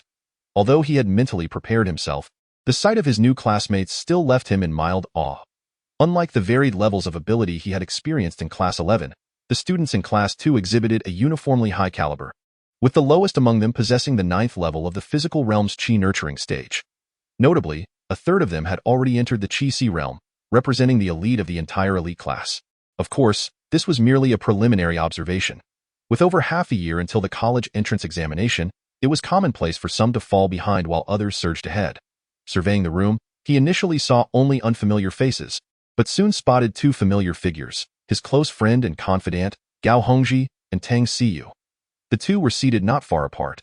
Though they were not particularly close in everyday life, the sheer unfamiliarity of the environment instinctively drew them nearer to one another. Beside Tang Siyu, a few boys were persistently vying for her attention, oblivious to the growing impatience evident on her face. Without hesitation, Chu Yunfan approached Tang Siyu and plopped down beside her, effectively creating a barrier between her and the group of boys. Their faces clearly registered displeasure, yet Tang Siyu exhaled a sigh of relief, visibly relaxing as she cast a grateful glance towards Chu Yunfan. "What are you staring at? Give her some space. Can't you see she isn't interested in talking to you?" At that moment, Gao Hongji strode over, driving the boys away. Despite their usual prominence in their own class, they were well aware of Gao Hongji's reputation and knew he was not someone they could easily contend with. "Thank you," Tang Siyu said, lightly biting her lip as she addressed the two boys. She recognized their efforts in coming to her aid. "It's no trouble. With just the three of us from Class 11 and Class 2, we must support each other." Gao Hongji waved his hand, squinting his eyes and grinning as he spoke. "Moreover, I fear you might end up beating them up. Those few ungrateful fellows probably have no idea of your prowess." Upon witnessing Gao Hongji's playful demeanor, Tang Siyu couldn't help but chuckle softly. "Old Gao is right. There are only the three of us in Class 11, so supporting one another is only natural. Besides, you have previously come to my aid, so consider this as my way of repaying a favor." Chu Yunfan grinned in response. The words exchanged between Chu Yunfan and Gao Hongji were not without foundation. Although they would be in the same class henceforth, it was evident that they had already begun to form small groups based on their respective backgrounds, small clusters of 3 or 5. Among these individuals, one stood out distinctly, capturing everyone's attention: Ouyang. Seated at the very center of the classroom, Ouyang was flanked by a couple of classmates, yet none could overshadow his presence. Even in silence, he remained the focal point of the entire class. The center of all gazes. "Oh, it is Ouyang. I never imagined we would end up in the same class. I thought he would be in Class 1. What's so surprising about that? The school has established 2 elite classes with the intent of fostering competition rather than maintaining a lopsided situation." Chu Yunfan mused. "I have heard that Ouyang's cultivation has reportedly reached the 4th layer of the Qi Si realm, if not beyond. Is that even possible? We haven't even crossed into the Qi Si realm yet." He thought, "No wonder he is the school's prodigy. I heard he was already at the Qi Si realm last year. And then there's Dongfang Hao, the top student in all of Donghua City, who has reached the refining Qi realm. He's even more formidable than many of the teachers." As the murmurs of the crowd reached his ears, Chu Yunfan marveled inwardly at Ouyang's impressive stature. While Gao Hongji, his good friend, was also regarded as a prominent figure in the class and often hailed as a genius, it was evident that not all prodigies were created equal in this arena brimming with talent and elite individuals. Although Gao Hongji remained an elite, he was no longer the most outstanding among them. It left him wondering who was stronger between Gao Hongji and Lu Yushu. Having never faced Lu Yushu at full strength, he had no basis for comparison. Yet, despite his astonishment, he did not feel disheartened. Compared to others, his rise had been remarkably swift, and with more than half a year until the college entrance examination, the outcome of their futures remained uncertain. Suddenly, a series of measured footsteps echoed through the room, and a tall, imposing figure entered the classroom. Chu Yunfan stared in disbelief at the figure, for it was none other than their martial arts instructor, Qin Wu. Tang Siyu and Gao Hongji, standing beside him, were equally astonished by the unexpected appearance of Qin Wu. As Qin Wu entered the classroom, his gaze swept over the students. "Hello, everyone. I believe some of you know me while others may not. Allow me to reintroduce myself. My name is Qin Wu. I previously served as your martial arts instructor, and now I am here as the homeroom teacher for the second elite class of the martial arts department. Instantly, a wave of astonishment swept through the students, whether they were familiar with him or not, as no one had anticipated that the homeroom teacher of Class 2 would be Qin Wu. Even those who had never met him had heard whispers of his name. Numerous legends had circulated among the students about Qin Wu, particularly regarding his background as a retired instructor from a special forces unit. The military, being a congregation of numerous skilled individuals, held the special forces in even higher regard, and thus, the aura of mystery surrounding Qin Wu was palpable. I am aware that you were all outstanding individuals in your previous classes, but that was before you came to know me. Regardless of your past achievements, it is essential to ground yourselves and start anew. As your homeroom teacher, I have a singular objective: to ensure that you secure a place in a prestigious university in next year's college entrance examination. Qin Wu stated firmly as he positioned himself at the front of the classroom. Given my limited understanding of your capabilities at this moment, I have decided to appoint Ouyang as the class monitor for Class 2. Based on what I do know, is there any objection? Upon uttering these words, he turned his gaze towards Ouyang, who simply shook his head and replied, "No problem." Had it been anyone else, there might have been dissent among the students. However, given Ouyang's reputation, no one dared voice any disagreement. Unlike the liberal arts class, it was only fitting that the strongest individual in the martial arts class should assume the role of class monitor. You may feel elated about being admitted to the key class, but I must inform you that this privilege comes with greater resources than what others receive. The educational resources of the school will be at your disposal, and you will be taught by the finest instructors. Furthermore, each of you will receive a monthly stipend of 10,000 yuan, with the potential for even greater rewards should you excel. Qin Wu articulated with a measured tone. Despite many students already being aware of these advantages, a flicker of excitement was evident on their faces. However, they also discerned the underlying implication of Qin Wu's words, foreseeing the inevitable caveat, as expected. He continued, however, to enjoy these benefits, you must be prepared to pay a price. I trust you are somewhat aware of the current state of human society, with countless military personnel battling on the front lines against monstrous beasts for the sake of our survival. Those of you who benefit from the best resources are naturally expected to be at the forefront of these efforts. Therefore, the upcoming curriculum will differ significantly from what you have previously experienced. In your coursework, there will be a practical combat class, not merely involving sparring amongst yourselves, but rather direct encounters with the beasts that threaten our existence. I must be unequivocally clear. There will be fatalities. Thus, to remain in the key class, each of you will be required to sign a death waiver, indicating that should you perish during the course of your studies, the school bears no responsibility. The words of Qin Wu instantly stirred a commotion among the students. Although they were indeed the cream of the crop within the school, they possessed little experience in actual combat, let alone encounters with formidable demon beasts. Demon beasts are not mere wild animals. They are significantly more powerful in human society. Skilled individuals abound, and fierce warriors are plentiful, with an array of advanced technological weaponry emerging continuously. Yet, despite these advantages, humanity can merely maintain a precarious balance against demon beasts, and even the stronghold of human civilization, Earth, has failed to eradicate these creatures entirely. It is evident how perilous these demon beasts are. While they might have contemplated engaging with them, such thoughts were reserved for after entering university. Never did they imagine that they would be thrust into a confrontation with demon beasts at such an early stage. Especially with Qin Wu's solemnity, they realized that real combat could indeed be fatal. Observing the hesitant expressions on the students' faces, Qin Wu smirked slightly. It is precisely these sheltered blossoms raised in a greenhouse that would exhibit concerns about mortality. Were they in the military, those young soldiers, only a few years older, would not entertain such notions. Entire battalions are lost annually, and the loss of a few lives is hardly considered significant. You still have time to withdraw. You may transfer to a regular class without any coercion. However, should you choose to remain, you must prepare yourselves for the possibility of death. Qin Wu declared. In modern human society, the principles of rights and obligations are held in high regard. If you desire to enjoy extraordinary privileges, you must be ready to bear extraordinary burdens and assume responsibilities that far exceed those of ordinary individuals. Chu Yunfan wholeheartedly agreed with Qin Wu's assertions. Indeed, if everyone merely wished to enjoy benefits without shouldering responsibilities, humanity would have crumbled long ago. Many students appeared conflicted, yet ultimately, no one chose to withdraw. Each harbored aspirations of greatness and had come this far. How could they easily abandon their ambitions? Very well.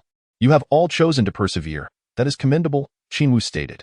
Since that is the case, we shall proceed. You will need to select a weapon technique as you prepare for the challenges ahead. Although you have practiced martial skills previously, the ordinary human body struggles to contend with those demon beasts. Qinwu continued.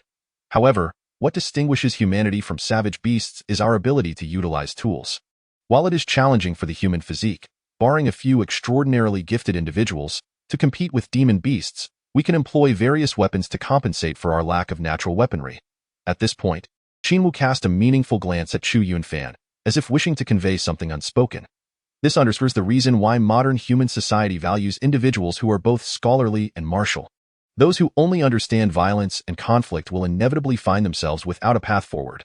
Take your time to consider your weapon of choice. Our school's armory offers a selection of fundamental weapon techniques for you to explore. Of course, should you desire to learn superior skills, you will need to invest your own resources. In contemporary society, martial arts techniques, particularly the foundational and rudimentary ones, are accessible to all who seek to learn them. However, the more profound and esoteric skills often necessitate a financial investment in education, or even the requirement to join specific sects, factions, large collectives, or major corporations to gain the opportunity to master them. Notably, despite the high casualty rate within the federal military, it continues to attract numerous recruits, primarily due to the abundant resources available within the ranks, along with a comprehensive and diverse array of martial arts and techniques. Yunfan, what weapon do you intend to wield? I have already made my decision. Ha ha! I plan to use a gun, and I shall undoubtedly impress a legion of ladies. Gao Hongji chuckled heartily, seemingly envisioning a day of his own grandeur. As for what weapon I shall choose, Chapter 61. Selection of the top 20. What weapon should be selected? This was the first time Chu Yunfan contemplated such a question. In his recollections, although the Dan Emperor was not particularly adept in martial arts, having accumulated much of his prowess through the use of elixirs, he nonetheless stood as an unparalleled master of unrivaled caliber. The Dan Emperor possessed an extraordinary vision. A true master, having reached the zenith of cultivation, could effortlessly pluck a blade of grass from the roadside and cleave the stars from the heavens. That is the pinnacle of martial arts. However, it is evident that such a level of mastery is beyond the current aspirations of Chu Yunfan. For them, the choice of weapon might bear little significance, but for Chu Yunfan, selecting the appropriate weapon is of paramount importance. The weaponry courses offered at the Academy encompass a wide array of 18 martial arts, including even some relatively obscure and unconventional weapons, albeit with fewer students opting to pursue them. Nonetheless, the mainstream options are limited to swords, spears, staffs, bows, halberds, and axes, among others. Notably, swordsmanship dominates, reflecting the deep-seated passion for the sword ingrained in the Chinese ethos, a sentiment that remains unchanged even in the era of Kunlun. The elegance and agility of the sword align perfectly with the traditional image of a chivalrous figure in Chinese culture. Since the times of the pre-Qin and Han dynasties, scholars have taken pride in carrying swords. Especially, the sight of a skilled swordsman, graceful and ethereal, evokes a sense of longing within many. While engaging in combat with others is certainly feasible, facing demonic beasts presents a different challenge, as the sword may prove inadequate. Unlike humans, a mere swipe from a sword can either kill or injure a person, yet the same force may fail to breach the defenses of a beast's exterior. Moreover, sword techniques often emphasize thrusting and piercing, which can significantly diminish effectiveness against demonic creatures. Of course, there are also heavy swords, which yield different results entirely. Many adept swordsmen, possessing profound internal strength and years of physical refinement, exhibit immense power.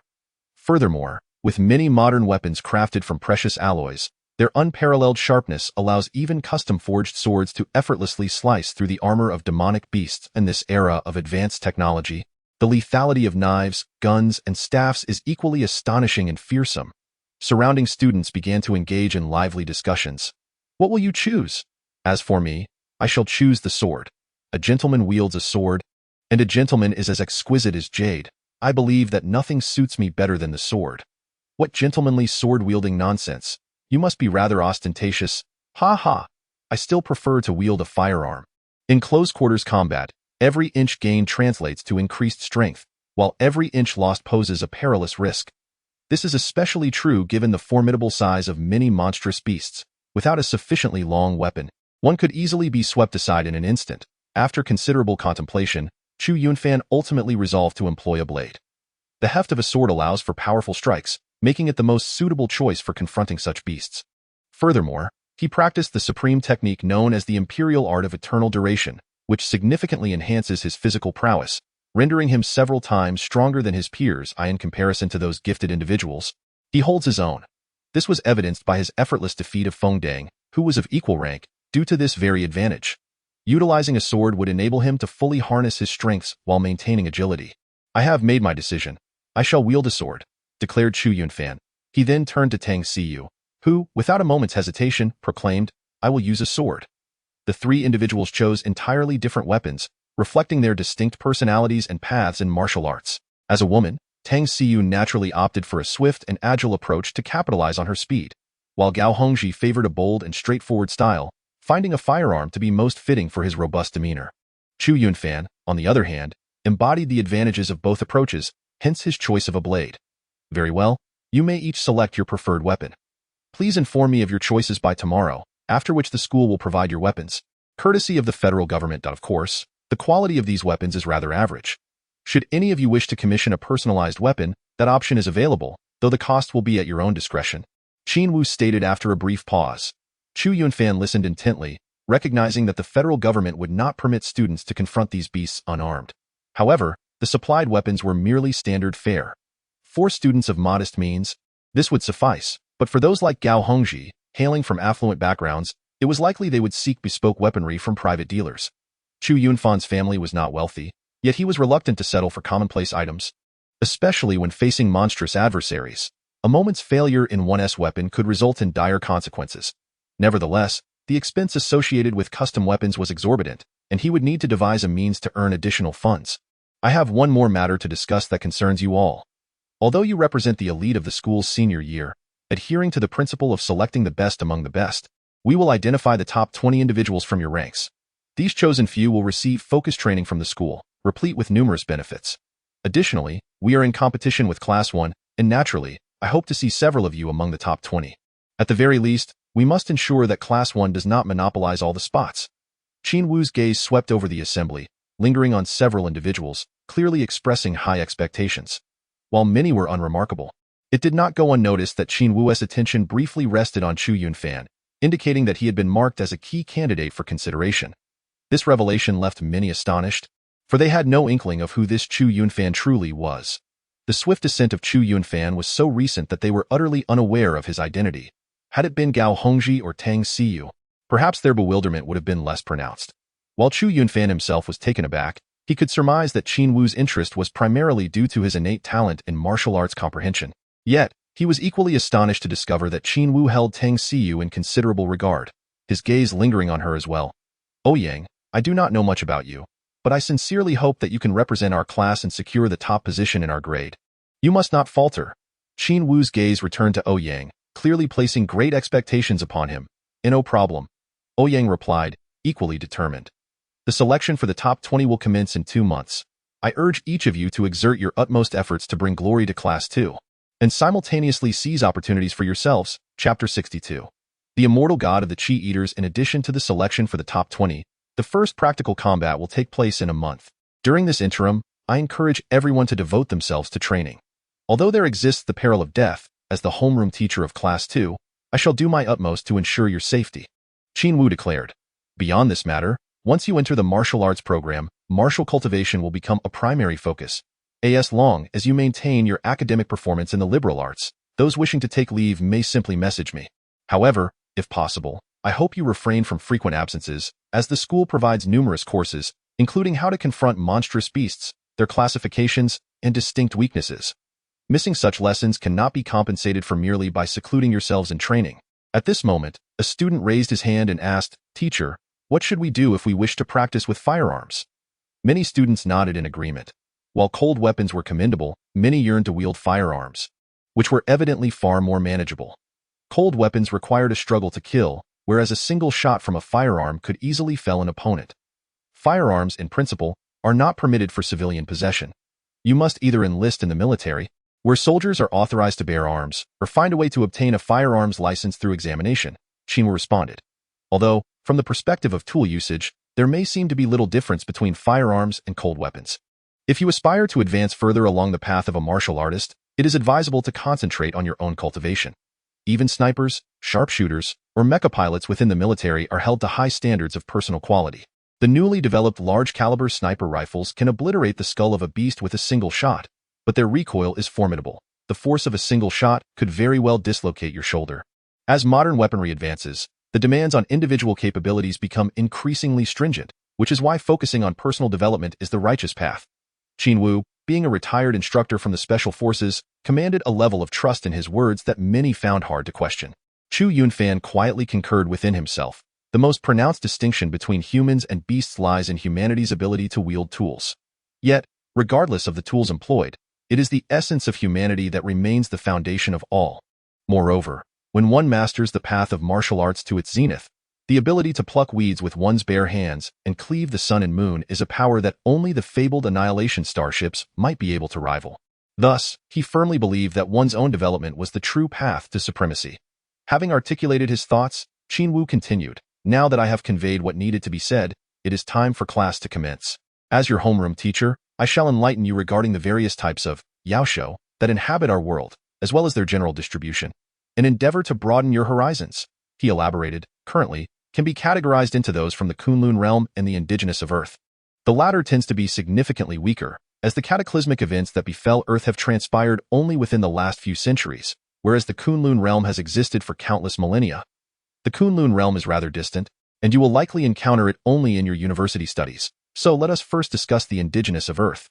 They can be broadly classified into three categories: terrestrial, aerial, and marine. In recent years, some space-dwelling varieties have been discovered, capable of surviving in the void of space.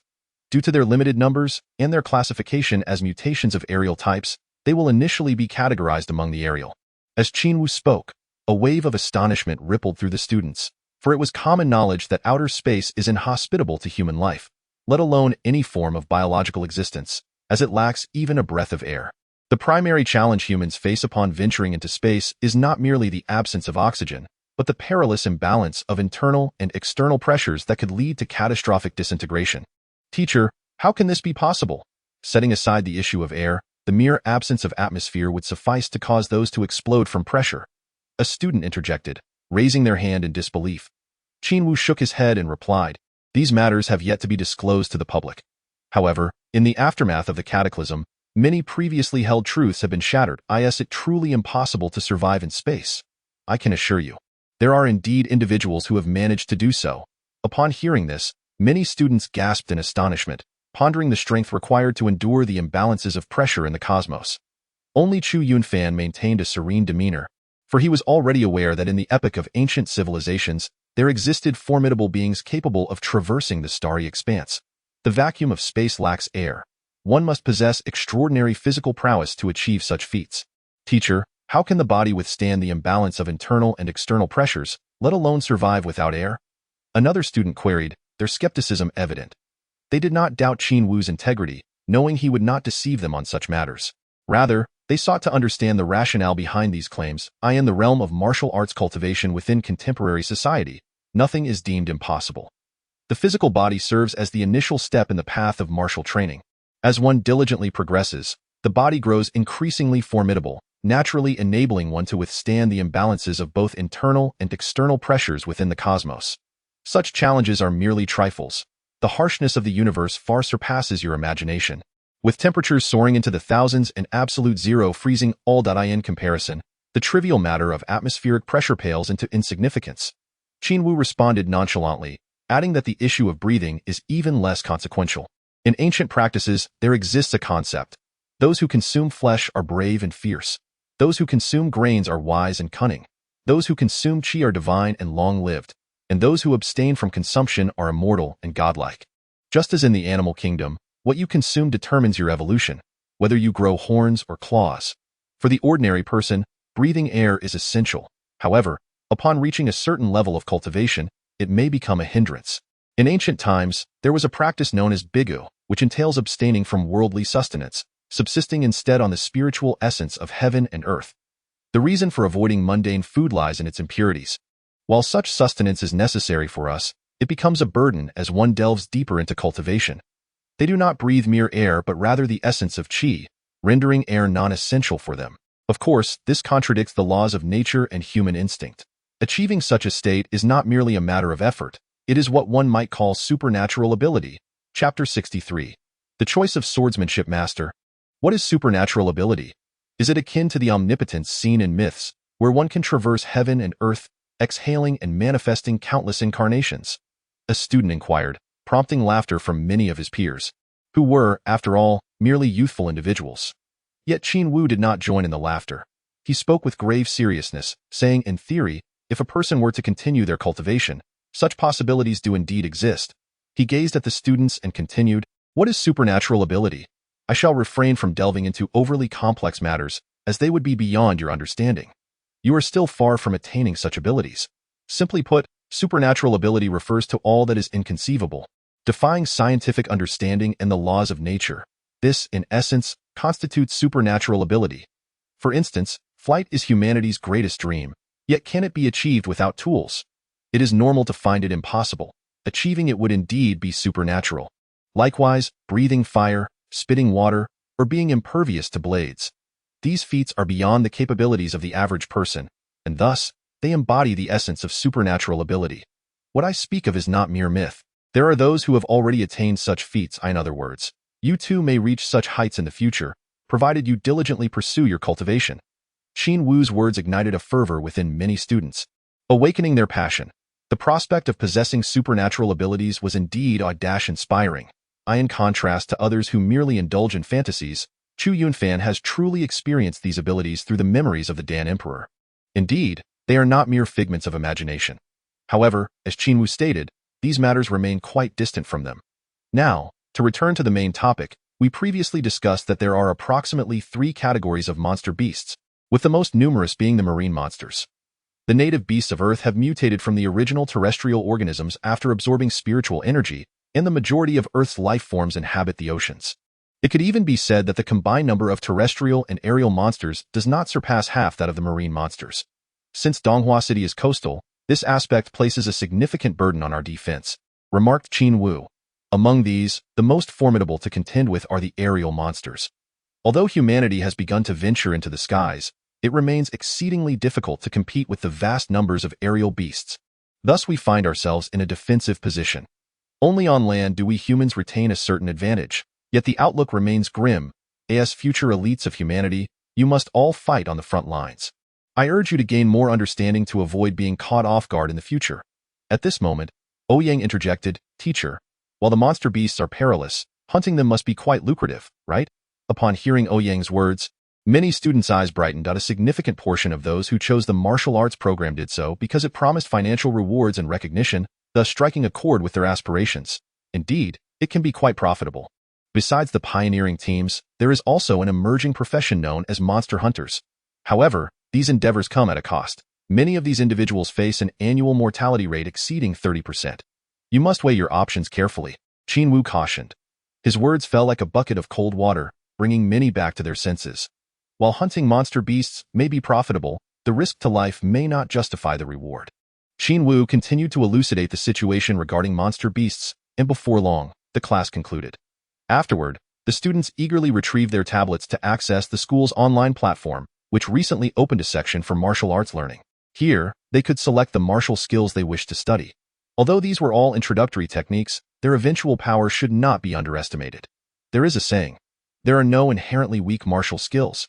Only weak practitioners. Is this the extent of martial arts? Rather mundane. I intend to slay monster beasts. I shall procure a formidable sword technique for myself. Clearly, this student hailed from a more affluent background. Finally, we can learn weapon skills, but I must also purchase a quality weapon, which will cost a considerable sum. This student, coming from a more modest background, nonetheless understood the gravity of the situation and refrained from risking their life. Chu Yunfan also browsed through the tablet. Having decided on the blade technique, he navigated directly to that section. Yunfan, these martial skills are far too commonplace. I will have my father buy me a superior gun technique when I return home, and I shall also get you a fine blade technique. It will certainly surpass what the school offers. At this moment, Gao Hongji approached, exuding an air of a wealthy individual unconcerned about expenses. Chu Yunfan understood that Gao Hongji had his best interests at heart, yet he had no intention of seeking assistance from him. Teos speak of formidable sword techniques. Even the Dan Emperor's memories contain such knowledge. With a single stroke, rivers could be reversed and mountains could crumble. However, he was utterly incapable of wielding such power. Thus, the sophistication of martial arts was not paramount. The essence lay in their suitability, no need. He remarked, have you not heard that there are only absolutely weak individuals, not absolutely weak martial arts? A genius like me cannot be impeded by any technique. Chu Yunfan chuckled. I knew you would disagree, but that reasoning is rather pretentious. Gao Hongji surmised that Chu Yunfan would not acquiesce. Over the past 2 years, Chu Yunfan had never taken advantage of him. Although there were moments when he found Chu Yunfan's stubbornness exasperating, it was precisely that obstinacy that allowed them, despite their vastly different backgrounds, to forge a genuine friendship without any barriers. With a faint smile, Chu Yunfan resumed his examination of the 2 sword techniques offered by the school. One was called the Furious Wind Sword technique, primarily focused on speed, while the other, known as the Rending Earth Sword technique, emphasized sheer power. Each technique had its own strengths, striking a balance between them. Though both were merely fundamental techniques, they delineated the developmental paths of swordsmanship. Both techniques are rather average, yet entirely distinct. Which one will you choose? Gao Hongji inquired with a glance. Which one to choose? Chu Yunfan pondered briefly. Most individuals would naturally select one, for human energy and time are finite. Attempting to master both would likely lead to inadequacy in both. Yet, he was different. He possessed the capacity to excel in both, making it the optimal choice. This was his conclusion after contemplation. Mastering an additional technique would provide him with an extra ace up his sleeve, conferring significant advantages in encounters with both adversaries and beasts alike.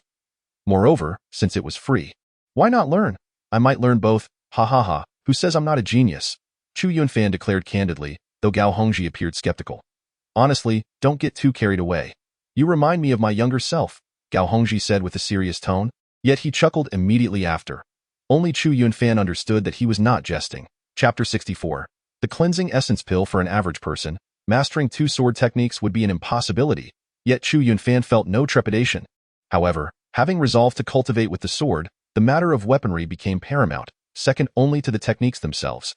Chu Yunfan browsed through weaponry websites.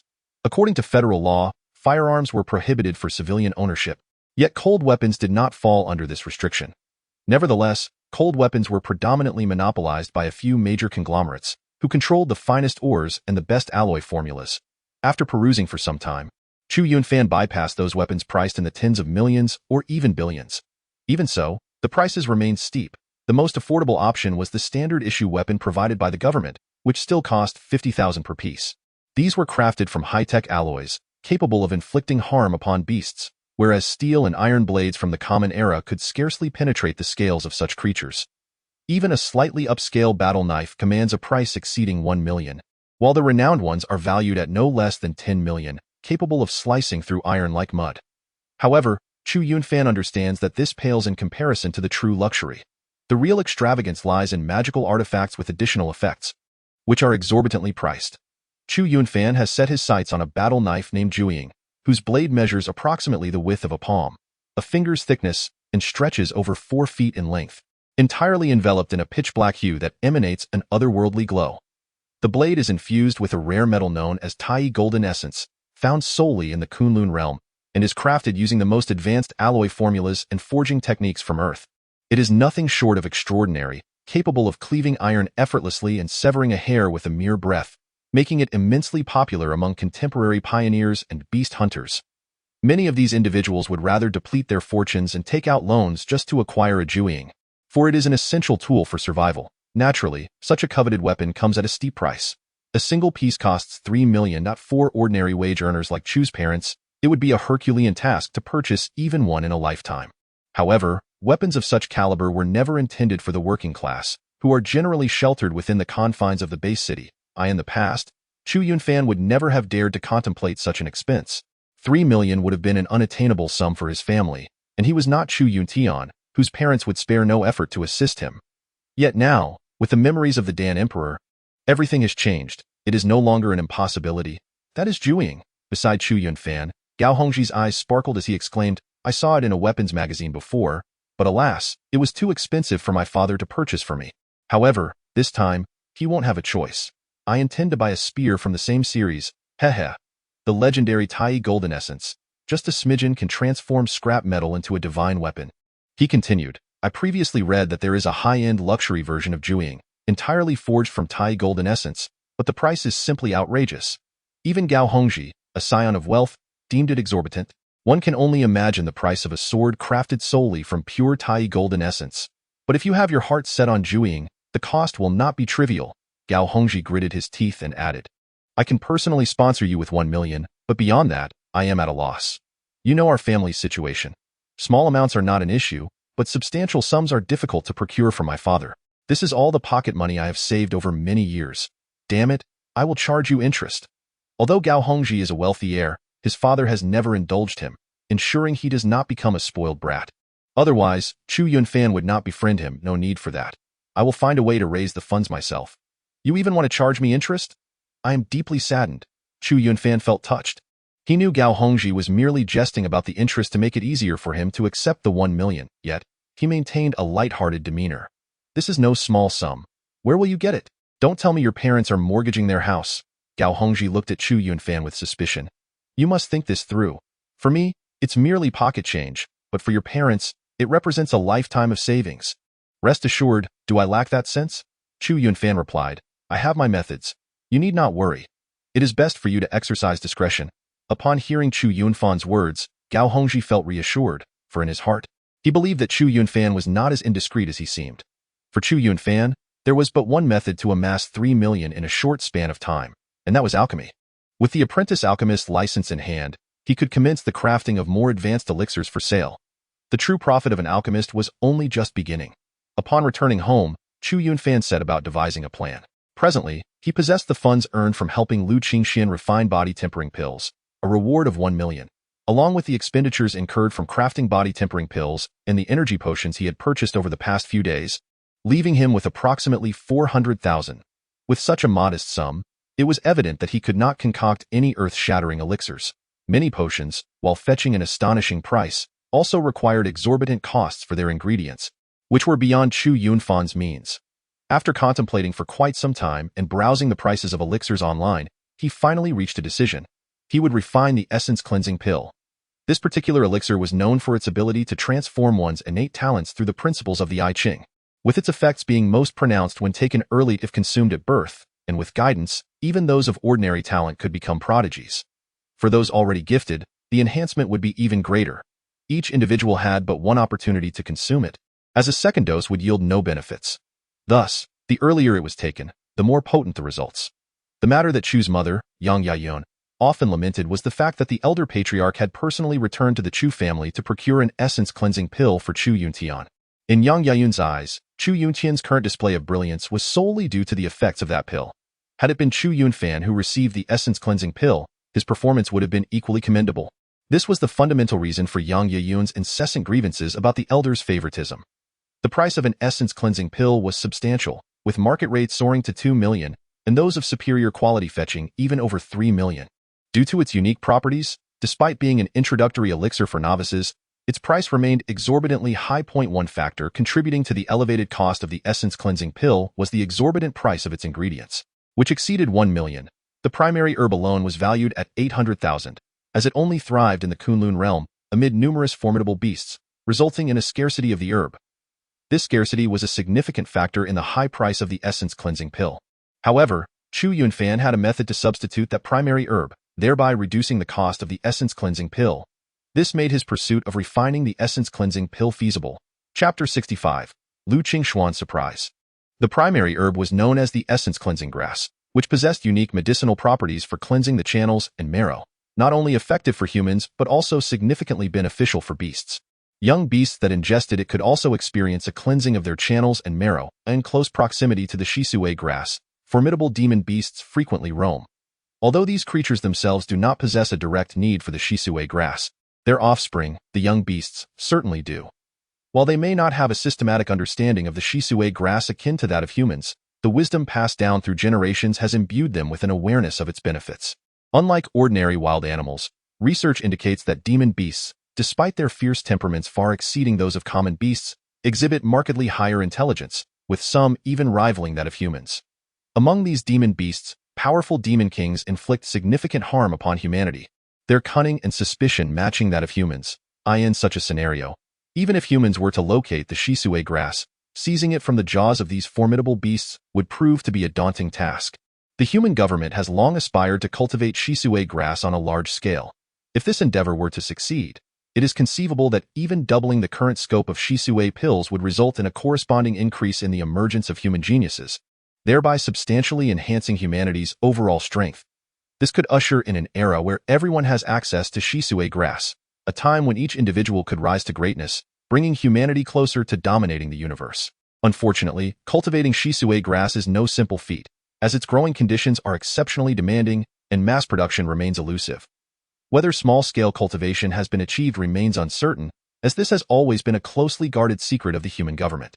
Thus far, hope for the mass production of Shisui grass remains dim. Compared to the ancient civilizations, modern society indeed lacks in many aspects of cultivation. However, one notable advantage lies in industrialized production, a realm in which it vastly outshines its ancient counterparts. It is not that the individuals of ancient civilizations were lacking in intelligence, but rather the result of two distinctly divergent paths of development. Nonetheless, human physiques are ultimately inferior to those of demon beasts. The potency of Shisui grass is exceedingly overwhelming.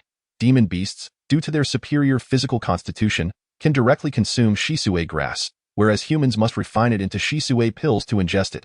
Aside from the primary ingredient, the other components of the Shisui pills are not prohibitively expensive, though they are still costly relative to the main ingredient.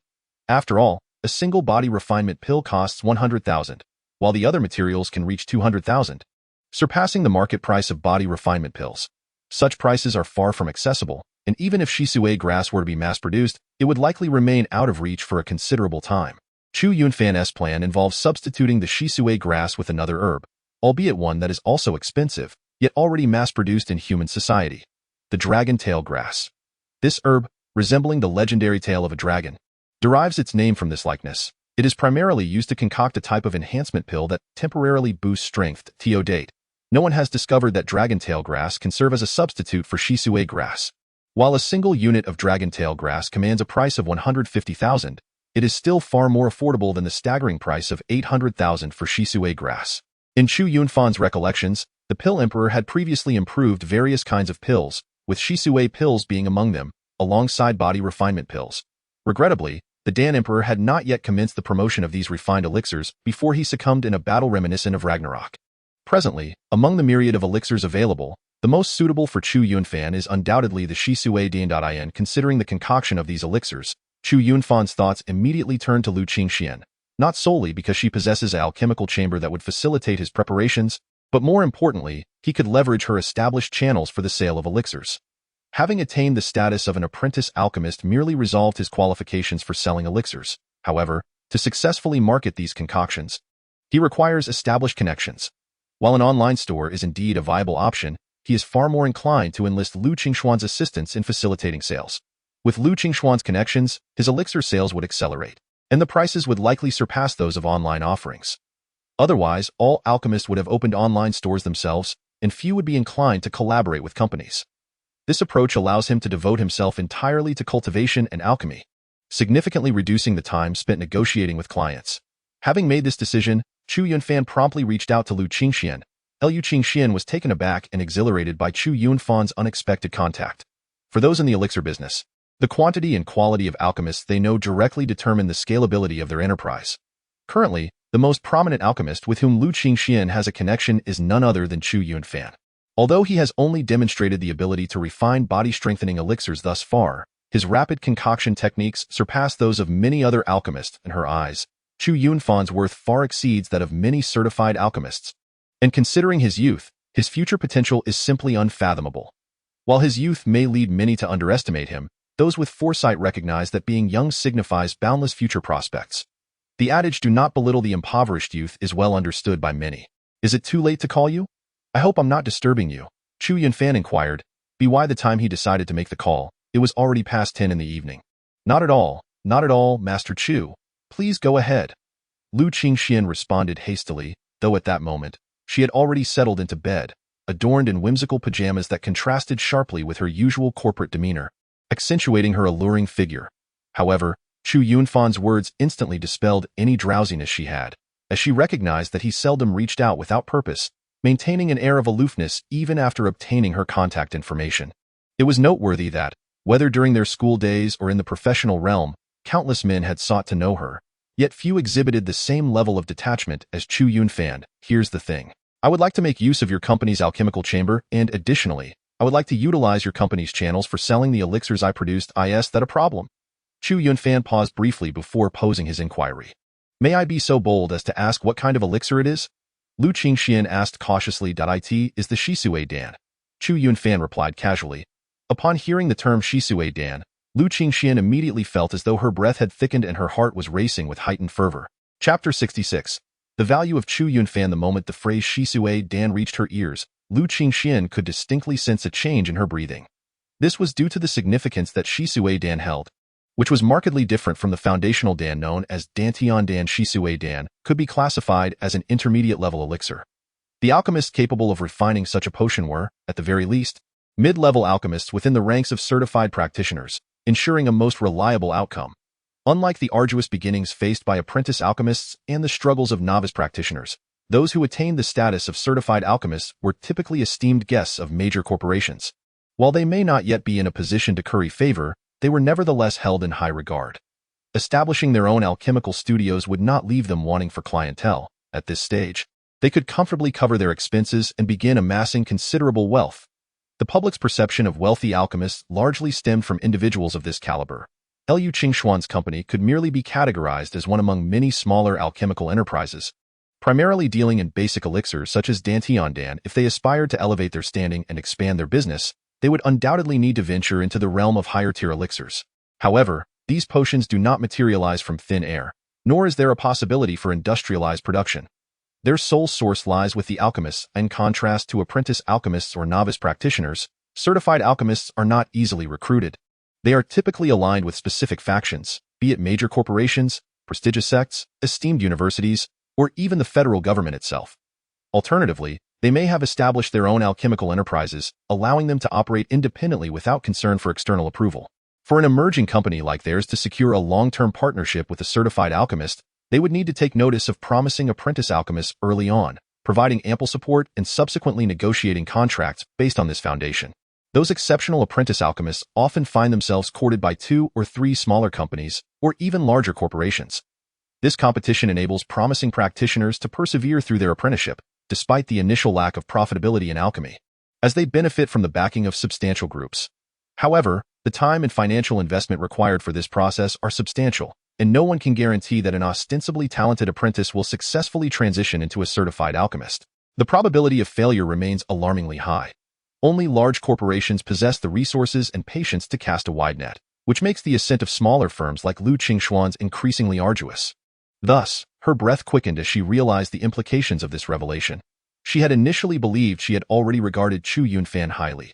His ability to swiftly refine Dantian Dan at such a young age was indeed remarkable, especially when considering that none of the so-called alchemical prodigies she was aware of had managed to achieve such a feat. Even if Chu Yunfan specializes solely in the refinement of this particular elixir, dedicating himself to it exclusively, the rate at which he can produce it is such that, should he focus wholeheartedly, earning several million to tens of millions within a month would scarcely be a challenge.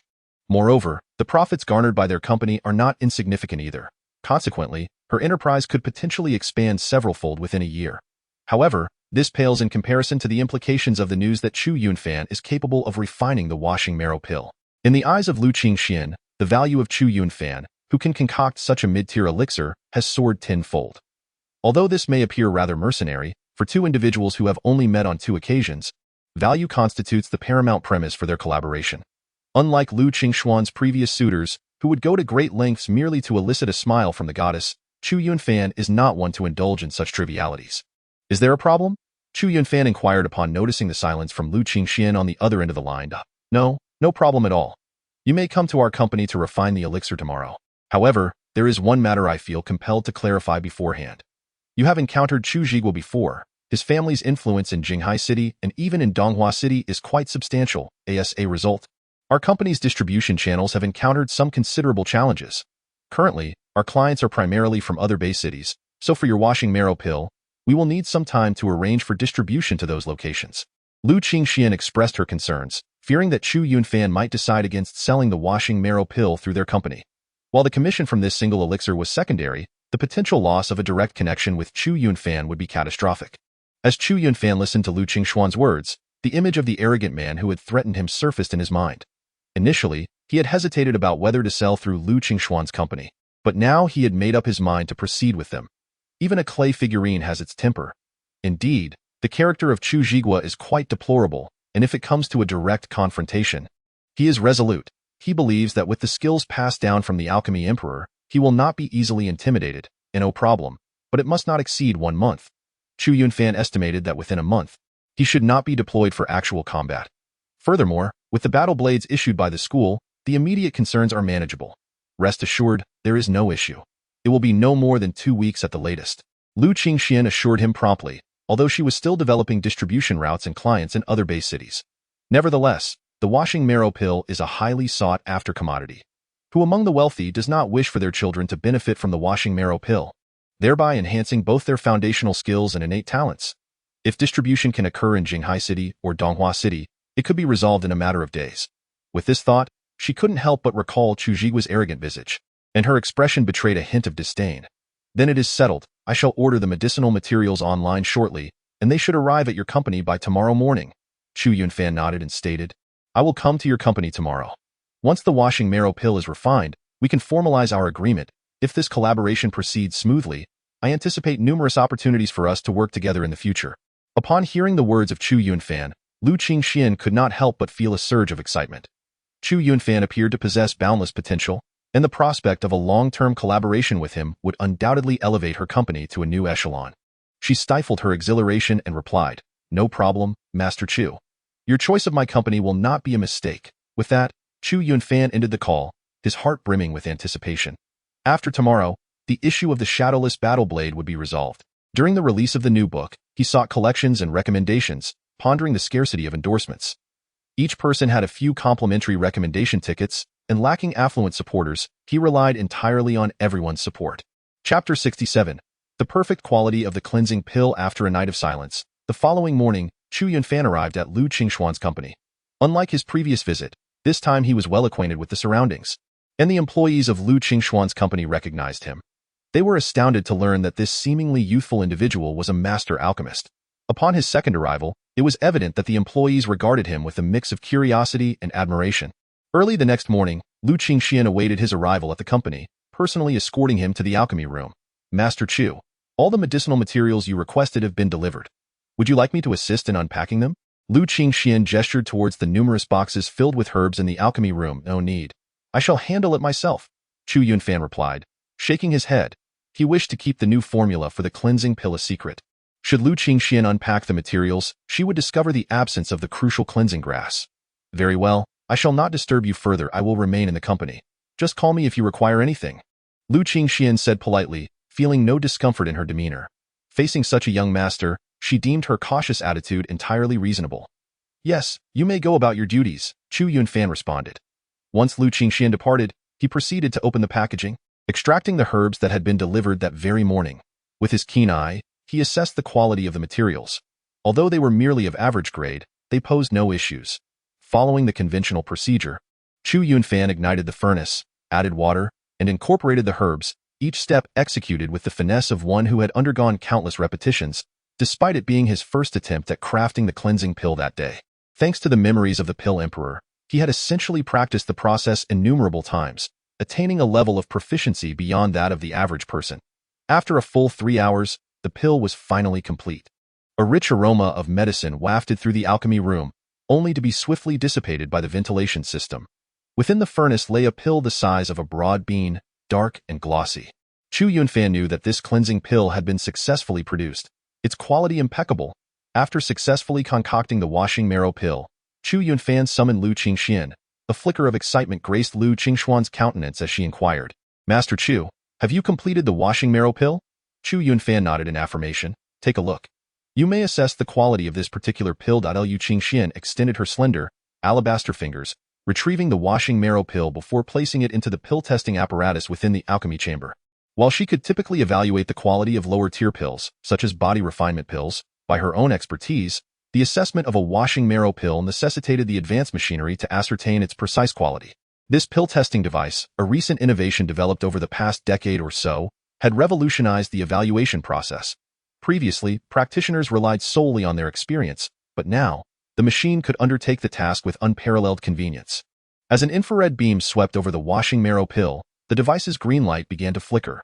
The green light signified an acceptable quality, while the adjacent red light indicated otherwise. Washing marrow pill. Quality acceptable. Quality rating, perfect, announced the mechanical voice of the apparatus. Liu Qingxian nearly gasped in disbelief. A perfect rating of 10 was astonishing. Such a feat was almost inconceivable. Generally, for a mid-tier pill like the washing marrow pill, even seasoned alchemists typically achieved a quality rating of merely 7 or 8. It was exceedingly rare for one to attain an excellent evaluation, let alone a perfect one. While it might be somewhat expected for Chu Yunfan to craft body refinement pills of flawless quality, considered low tier, this was a washing marrow pill, and he had managed to achieve perfection. Liu Qingxian harbored no doubts about whether Chu Yunfan had merely stumbled upon good fortune.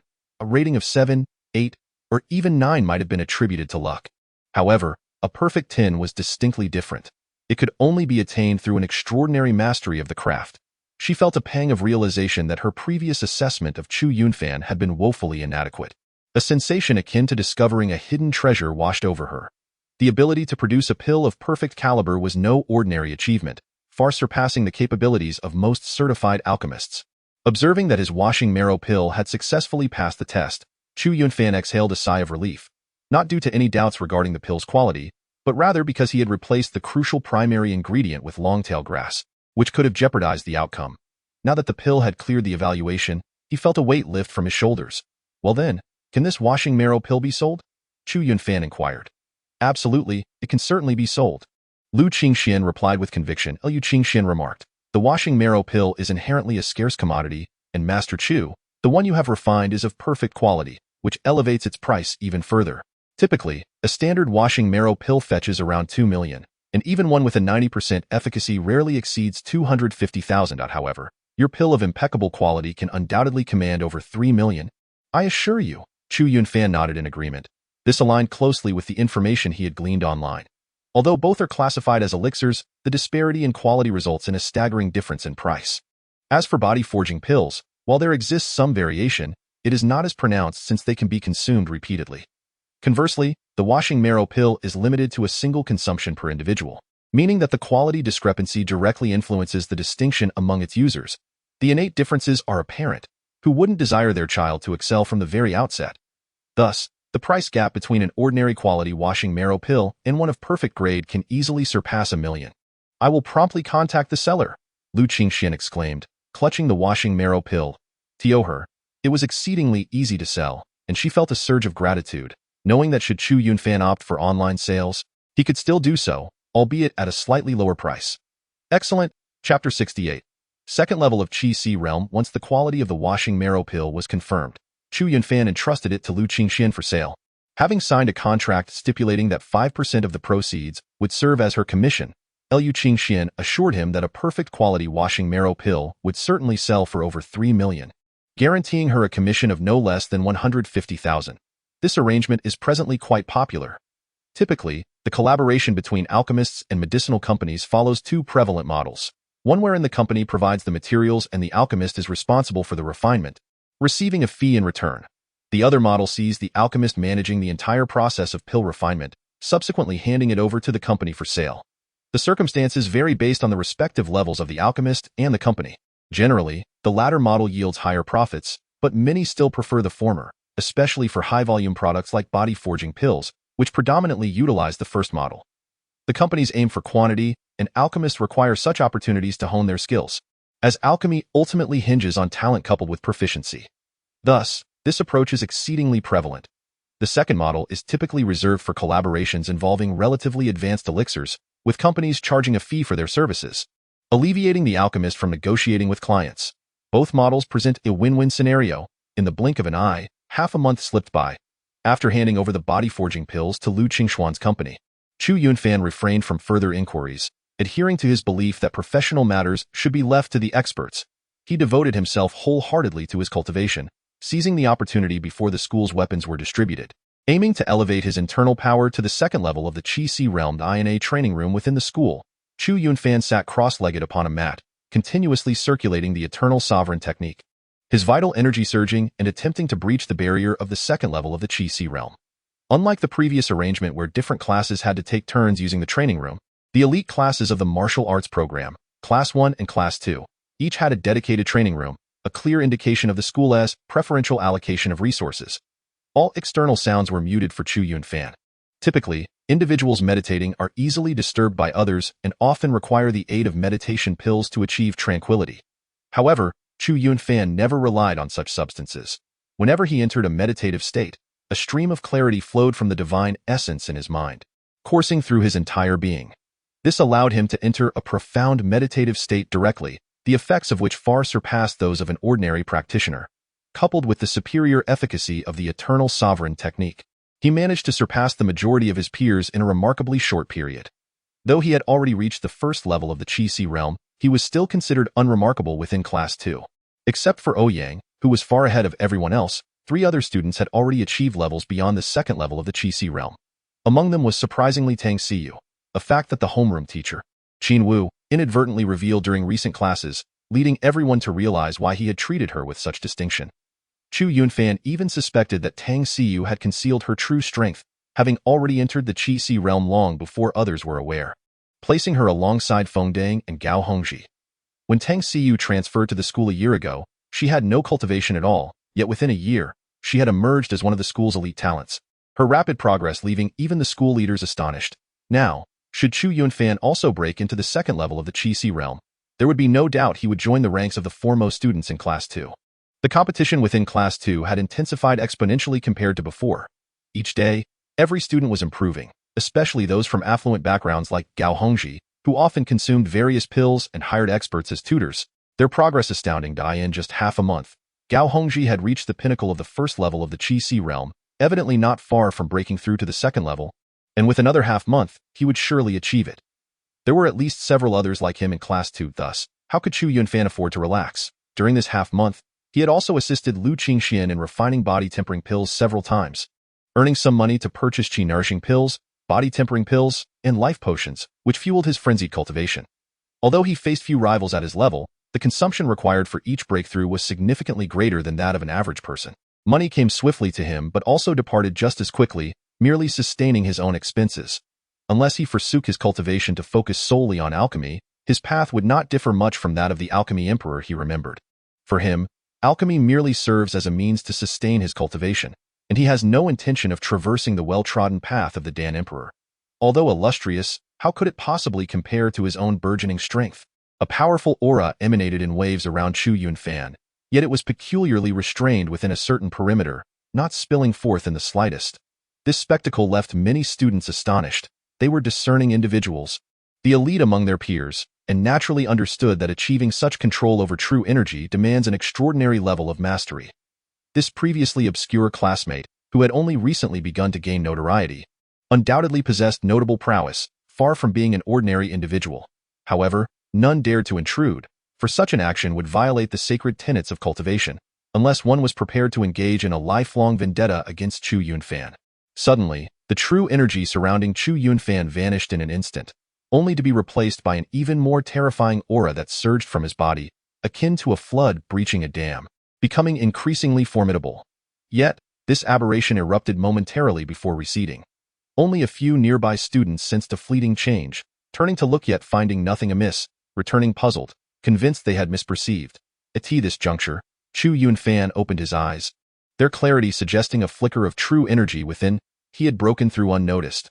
Only he was aware that after half a month of arduous cultivation, he had finally surpassed the pinnacle of the first realm and stepped into the second. He had caught up with the top echelon of students in his class. Chapter 69. The arrival of the weapons having entered the second layer of the Qi realm, Chu Yunfan could distinctly feel the expansion of his internal Qi. The cultivation within the Qi realm is fundamentally a process of incessantly enlarging the Qi while simultaneously stabilizing it, until it is firmly secured against collapse. With the augmentation of the Qi, the true energy at Chu Yunfan's disposal would also increase, thereby enhancing his strength. At this moment, the students in the training room were engrossed in their exercises, oblivious to Chu Yunfan's peculiar state. The training room was divided into 2 sections, one for seated meditation and the other designated for weapon training and martial arts, separated by soundproof walls constructed from specialized materials designed to absorb the majority of sound, preventing mutual interference. However, before long, Gao Hongji rushed in, making his way to Chu Yunfan's side. Yunfan, Teacher Qin has distributed the weapons. he exclaimed. Chu Yunfan's eyes sparkled with excitement as he sprang to his feet and said, "Let us go, to collect the weapons." The two swiftly arrived at the auditorium on campus, where Qin Wu was distributing weapons to the students of Class 2. Each weapon was encased in protective coverings made from the hides of unknown demonic beasts. With each bearing the name of its respective recipient, it was evident that this batch of weapons had just been forged by the federal government, rather than being drawn from the storerooms. Nearby, several lower-year students and pupils from other classes were gathered, watching intently. At present, only the two key classes had received their weapons, while others would have to wait until the next semester, and the lower-year students were still far behind, with a wait of 1 or 2 years before their turn arrived. This brought to mind for Chu Yunfan the times when he, too, envied the senior students who had received their weapons. Back then, he fantasized about the moment he would be bestowed with a weapon, when he could engage in battle with the monstrous beasts, envisioning a day when he would slay these creatures on the front lines and emerge as a great hero of humanity. After all, the prevailing public sentiment today venerates those formidable individuals who can stand against the beasts. Such figures become legendary heroes recounted by all. Upon receiving his battle blade, Chu Yunfan drew it from its sheath and beheld a gleaming weapon that shimmered with a deep indigo hue, emanating an aura of sharpness that struck him immediately. Though in modern society, the price of such a weapon is not exorbitant, this is merely a reflection of technological advancement. Had this been several centuries ago, at the onset of the Great Cataclysm, this very blade would have been regarded as a divine instrument, capable of effortlessly dispatching monstrous beasts. In those early days on Earth, the beasts were still in a phase of transformation, far removed from the horrors they embody today. Even someone like Chu Yunfan, who appeared to be a mere novice by modern standards, could have been considered a small expert in that era. Warfare has always been the primary catalyst for technological progress. Under the relentless pressure of the beasts, humanity's advancements have surged remarkably, while the beasts, too, have evolved rapidly under human duress. Thus, for centuries, humans have been unable to completely eradicate the beasts, nor have the beasts been able to obliterate human society. Beside Chu Yunfan, Gao Hongji had already drawn his firearm, performing an elegant flourish that seemed incongruous with his corpulent physique. Clearly, this was not his first encounter with firearms. This was to be expected. While ordinary individuals like Chu Yunfan awaited their first opportunity to handle cold weapons through school allocations, a wealthy scion like Gao Hongji likely began his engagement with such armaments at a tender age, merely lacking practice due to his previous focus on advancing his martial prowess. The disparity between the privileged and the ordinary commenced from the moment of birth, and the gap widens even further when compared to the progeny of illustrious families and high-ranking officials. The differences in perspective, experience, and capabilities between the two groups are of entirely different realms. In competition, the wealthy heirs and the offspring of the powerful need not rely heavily on connections. Their innate qualities render them far superior to those of common origin. "You both have received your weapons," declared Qin Wushan, his expression grave. "However, as your homeroom teacher, I must remind you that while the federal government permits civilians to possess cold weapons, it is imperative that you exercise restraint. Should you choose to misuse these, I assure you, you will face the consequences." Chu Yunfan and Gao Hongji nodded earnestly. Yet in modern society, where martial arts are practiced by all and everyone possesses a certain level of skill, one wonders how encounters with robbers might unfold. The outcome could be unpredictable. After acquiring their weapons, the two swiftly returned to the training hall, where a multitude of students, freshly armed, were engaged in honing their martial skills amidst a cacophony of shouts and exertions. Chu Yunfan found a quiet corner and began to practice diligently. Though he resolved to practice both the Gale Blade technique and the Earth-Splitting Blade technique simultaneously, he initially decided to focus on the latter. The Earth-Splitting Blade technique is characterized by its heavy, forceful strikes rather than speed. Each slash bears the tremendous momentum of a powerful blow. In his mind, Chu Yunfan continuously replayed the foundational instructional videos he had encountered online regarding the Earth-Splitting Blade. Every movement was vividly recalled, as if an adept practitioner were demonstrating the technique within his consciousness.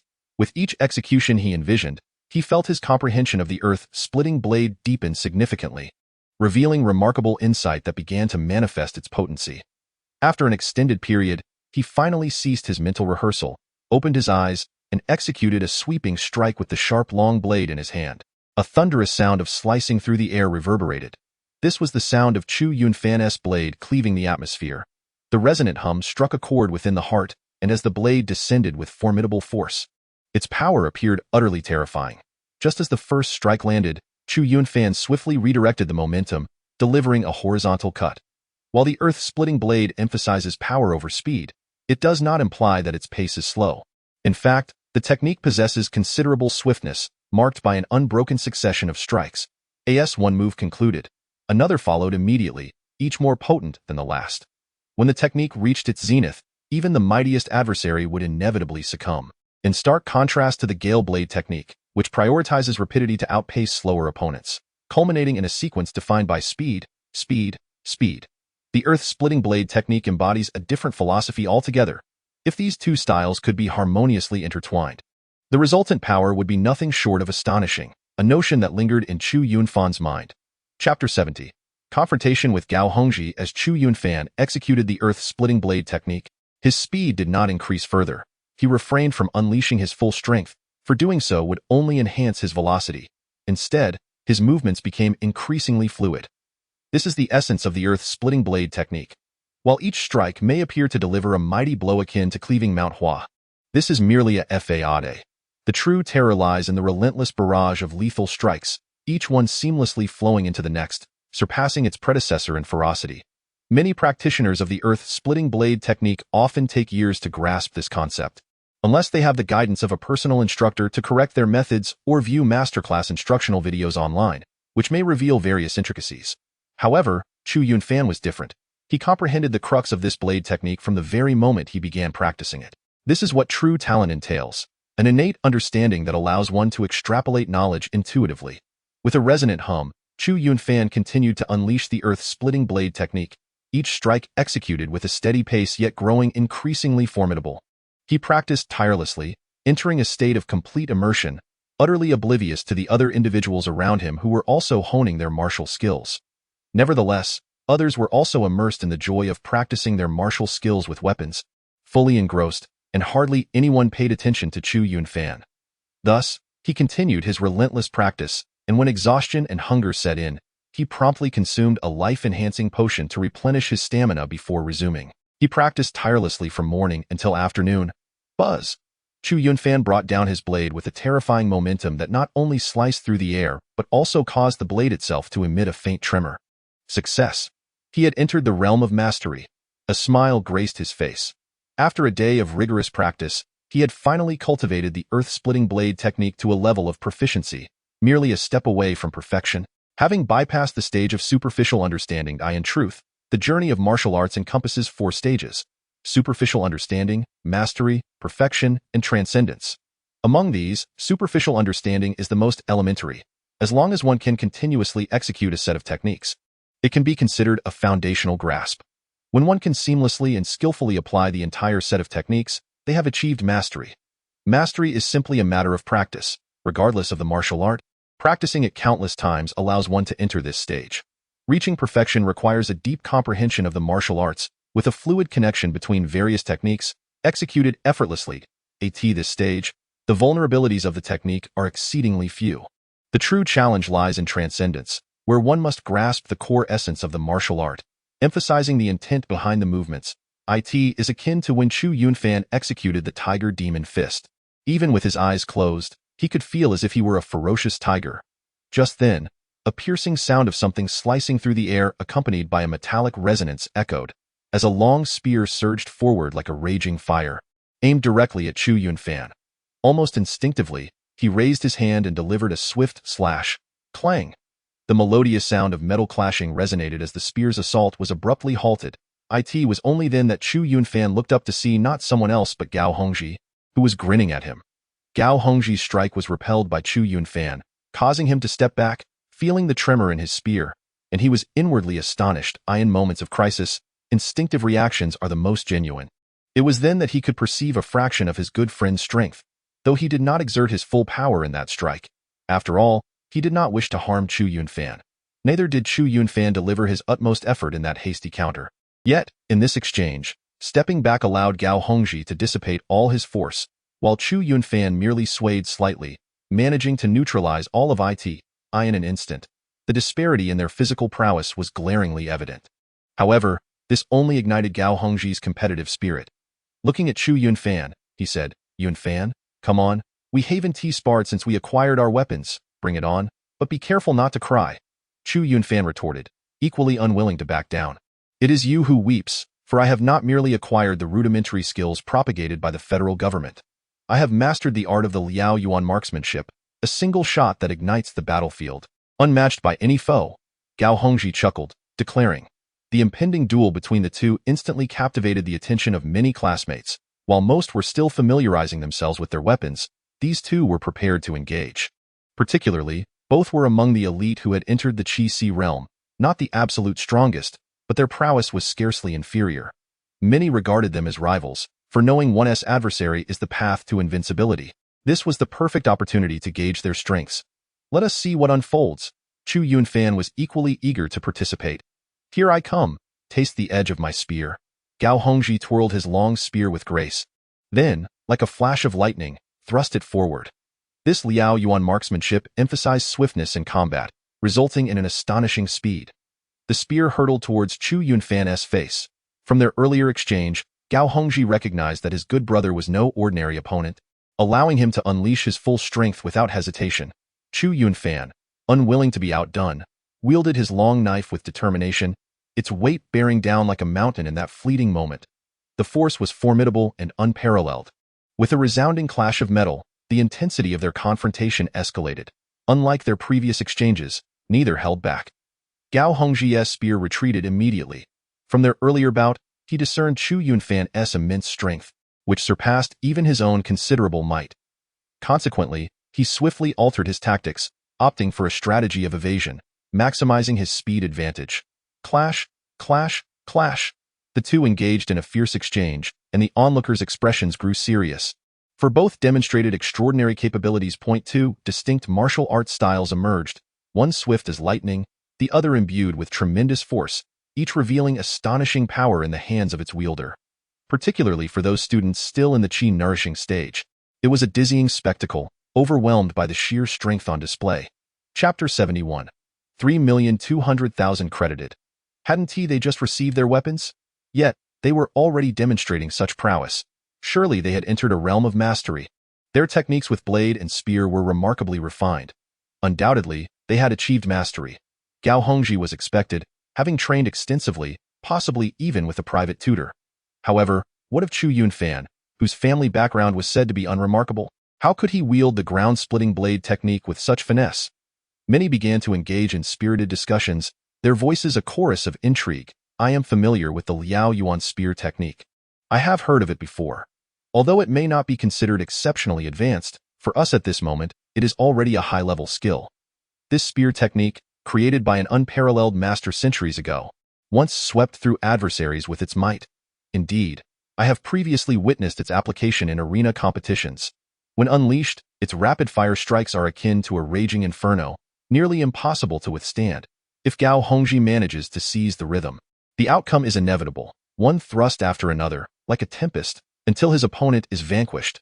What is truly remarkable is that despite the overwhelming power of the Liao Yuan spear technique, Chu Yunfan remains utterly composed, steadfast in his stance.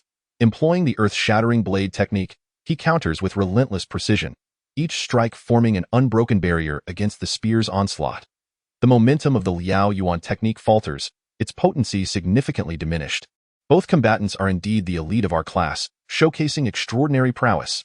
Their dazzling duel captivates even the attention of other elites who have already entered the Qi realm. Although their levels of cultivation vary, they are fundamentally on an equal footing, making the strength of their martial skills pivotal in determining the outcome of this encounter. Despite their acquaintance over an extended period, opportunities for genuine confrontation between Chu Yunfan and Gao Hongji have been scarce, if not non-existent. Previously, the disparity in their strengths was considerable, and Chu Yunfan possessed the self-awareness to avoid humiliation. However, now that their abilities are on par, such a clash becomes a rare and treasured event. Particularly in their weaponry practice, both are merely at the beginning stages, treating each other as sparring partners, unleashing a plethora of techniques in a splendid display. The scene is indeed captivating. Yet, those present are not naive, fully aware that regardless of how visually stunning the combat may be, it is inherently perilous. The execution of true weapons carries the potential for grave mishaps. One moment of inattention could lead to tragedy. Fortunately, with today's advanced technology, unless death occurs on the spot, recovery is generally feasible. The two warriors exchanged blows for over 100 strikes, each move draining their stamina, and the gap between them became increasingly evident. Gao Hongji, though robust in physique, was now thoroughly soaked, as if he had emerged from the depths of a river. In contrast, Chu Yunfan maintained steady breath, barely breaking a sweat. At this juncture, it became clear to onlookers that Chu Yunfan was holding back. Otherwise, he would not appear so composed. Nevertheless, they could not deny that this battle was truly exhilarating. Finally, a turning point emerged. As Gao Hongji's stamina rapidly waned, his strike speed noticeably diminished, revealing a critical opening. Chu Yunfan cleaved through Gao Hongji's spear with a decisive stroke, then lunged forward, closing the distance in an instant. The blade halted mere inches from Gao Hongji's face, the sharpness of the edge causing him to feel a sting upon his skin. The ability to both advance and retreat elevated the spectator's assessment of Chu Yunfan's prowess yet further. "Haha, what a delightful fight!" Gao Hongji exclaimed, laughter bursting forth as he felt an overwhelming sense of exhilaration. "Though I am aware that you are in my service, it matters not. I find joy in this, as I can unleash my full potential and explore a myriad of ideas through our engagement. This single bout proves far more effective than practicing 10 times alone. Henceforth, I shall frequently seek your assistance." Ha ha, Gao Hongji is no fool. He can certainly discern that Chu Yunfan is holding back. Yet, what significance does that hold for him? Furthermore, to think that he might perceive this as Chu Yunfan's lack of effort or a sign of disdain. He is not an adolescent caught in delusions, incapable of distinguishing right from wrong. Ha ha, come then. If you are not afraid of being utterly defeated, feel free to challenge me. Chu Yunfan responded, unfazed. As the spectators realized that the entertainment had dissipated, they dispersed to practice individually. The selection for the top 20 looms ahead, and soon enough, it will not be about dueling virtual warriors, but rather about facing each other until a singular victor emerges. At that point, it will be a matter of true combat, and the opportunity for real-world experience against beastly foes is imminent. They must seize the time to train diligently. Fortunately, those who qualify for the elite martial arts classes are generally exceptional individuals, progressing rapidly in their training. Conversely, ordinary students would likely struggle to keep pace with such a rigorous curriculum. This division into regular and elite classes is precisely why the school exists, to nurture these gifted students while also accommodating those with more average abilities. Mixing them together under the guise of fairness would ultimately squander resources for both parties. On this day, upon receiving his weapon, Chu Yunfan returned home only to be greeted by a notification from the bank regarding a transfer. 3,200,000 in cash had been deposited into his account. Chu Yunfan surmised that Lu Qingxian had sold the washing marrow pill on his behalf, and this was indeed the proceeds from its sale. Shortly after the funds were transferred, a representative from the bank called to inquire whether Chu Yunfan wished to upgrade his user status. While it would entail a slight increase in monthly expenses, he would gain access to enhanced services. Without a moment's hesitation, Chu Yunfan declined, as such services held no relevance for him at present. He would soon exhaust his funds, making savings impossible. Nevertheless, he couldn't help but marvel at the bank's keen instincts and swift reactions. When he was devoid of funds, they paid him no mind. Yet once he began to accumulate wealth, an array of services materialized at his doorstep. After terminating the bank's call, Lu Qingxian reached out, informing Chu Yunfan that the proceeds from the sale of the impeccably crafted washing marrow pill had been untouched, save for the taxes, and she had not even taken the 5% stipulated in their agreement. While it may seem that she had incurred a loss, she was, in fact, far from engaging in a losing venture. By leveraging this washing marrow pill, she had forged a pathway that would have otherwise taken an extensive amount of time to establish. Chapter 72. Progress over half a month. A prominent elixir dealer from Jinghua City was captivated by her washing marrow pill and agreed to a collaborative partnership. It is precisely due to the birth of this major dealer's grandson that he is now frantically seeking a washing marrow pill to cleanse his meridians and marrow. Given his influence, acquiring a washing marrow pill should be a straightforward endeavor. However, locating one of impeccable quality proves to be quite challenging. Apart from those occasionally crafted by formal alchemists, only the esteemed grand alchemists possess a reliable ability to concoct such a pill. This particular washing marrow pill is regarded as a significant favor bestowed upon him. Lu Qingxian has not concealed any of this information, understanding that for both parties to maintain a long-term collaboration, such concealment would only undermine their relationship. Yet, Chu Yunfan merely smiled, choosing not to elaborate further. For him, the receipt of payment was paramount, while the utilization of the washing marrow pill was solely Lu Qingxuan's expertise. With the funds finally received, he could now purchase the Zhaoying battle blade, ensuring it would arrive in time for the upcoming trial. "Brother, you're back quite early today." Upon opening the door, Chu Yunfan was greeted by the sight of Chu Qingxian, who had emerged in her wheelchair, her face radiant with a brilliant smile. "I practiced a bit less today," So I returned early. Chu Yunfan nodded in acknowledgement. Brother, I've officially surpassed 10,000 fans today. Chu Qingxian exclaimed excitedly, her once mature and sensible visage now illuminated by the exuberance of youth, as if to say, praise me, how impressive. Chu Yunfan responded with an exaggerated expression. Instantly, Chu Qingxian displayed a look of disdain, remarking, brother, you are utterly insincere. Your expression is far too exaggerated. I can only award you 5 points for that special effect. Alas, it seems my acting skills have declined recently. I thought I at least deserved 50 cents. Chu Yunfan quipped playfully. After a bout of playful banter, he retreated to his own room. Given that his sister's career was flourishing, he felt genuine happiness for her, not merely because her earnings were increasing, but because with the establishment of her career, her smiles had become more frequent and genuine, no longer forced but rather emanating from the depths of her heart. I will undoubtedly earn enough to cure my sister's illness. Chu Yunfan vowed silently. After placing his backpack down, he opened his computer and promptly accessed the weapon sales website to place an order for the Zhaoying. The 320,000 he had just acquired seemed to evaporate like water, with 300,000 spent almost immediately. Fortunately, he still had 20,000 remaining to procure life potions to replenish his martial training expenditures. Although the ginseng and reishi he typically consumed had some efficacy, they could not keep pace with his current astonishing consumption. The power of the Tianchong Dijiu Emperor's art, while formidable, equally demanded a greater expenditure of energy. Everything will improve, Chu Yunfan pledged to himself, determined to ensure his parents and sister enjoyed a life of comfort, to heal his sister's affliction, and to enroll her in the finest school, compensating for all that she had lost in the past. Previously, such ambitions seemed unattainable. However, now they appeared within reach. With this thought, Chu Yunfan settled onto a cushion to meditate. Having just broken through to the second realm of the Qi stage, he needed time to solidify his progress. The time available for cultivation was exceedingly limited, and he was intent on not wasting a single moment. In the 13th secondary school, within a training room, students were either meditating or practicing martial techniques, creating a vibrant and bustling atmosphere. At this moment, in the center of the arena, two figures were continually intertwining, their weapons clashing with one another, producing a symphony of metallic sounds. One could even discern, amidst the chaos, sparks flying from the sharp blades as they met. These two silhouettes, one stout and the other slender, appeared remarkably mismatched. However, both exhibited equal agility. With a spear in one hand and a long knife in the other, their martial techniques flowed seamlessly, each maneuver executed with effortless grace. They had clearly transcended into the realm of martial mastery. Who else could these two be but Chu Yunfan and Gao Hongji? Gao Hongji wielded his Liao Yuan spear technique with remarkable sharpness, effortlessly thrusting his spear to create 3 blooming spear flowers in midair, rendering it nearly impossible to discern the real attacks from mere illusions. It must be said, the current Gao Hongji was indeed formidable. In the blink of an eye, half a month had elapsed, and compared to 2 weeks prior, Gao Hongji had undergone a complete transformation. Having already reached the pinnacle of the first level of Qi realm, he had finally succeeded in ascending to the second level. His Liao Yuan spear technique had also evolved from mere proficiency to the realm of consummate skill, all thanks to Chu Yunfan. Over the past fortnight, he had sought Chu Yunfan daily for practice, with Chu expertly calibrating their sparring to always challenge Gao to his utmost without overwhelming him.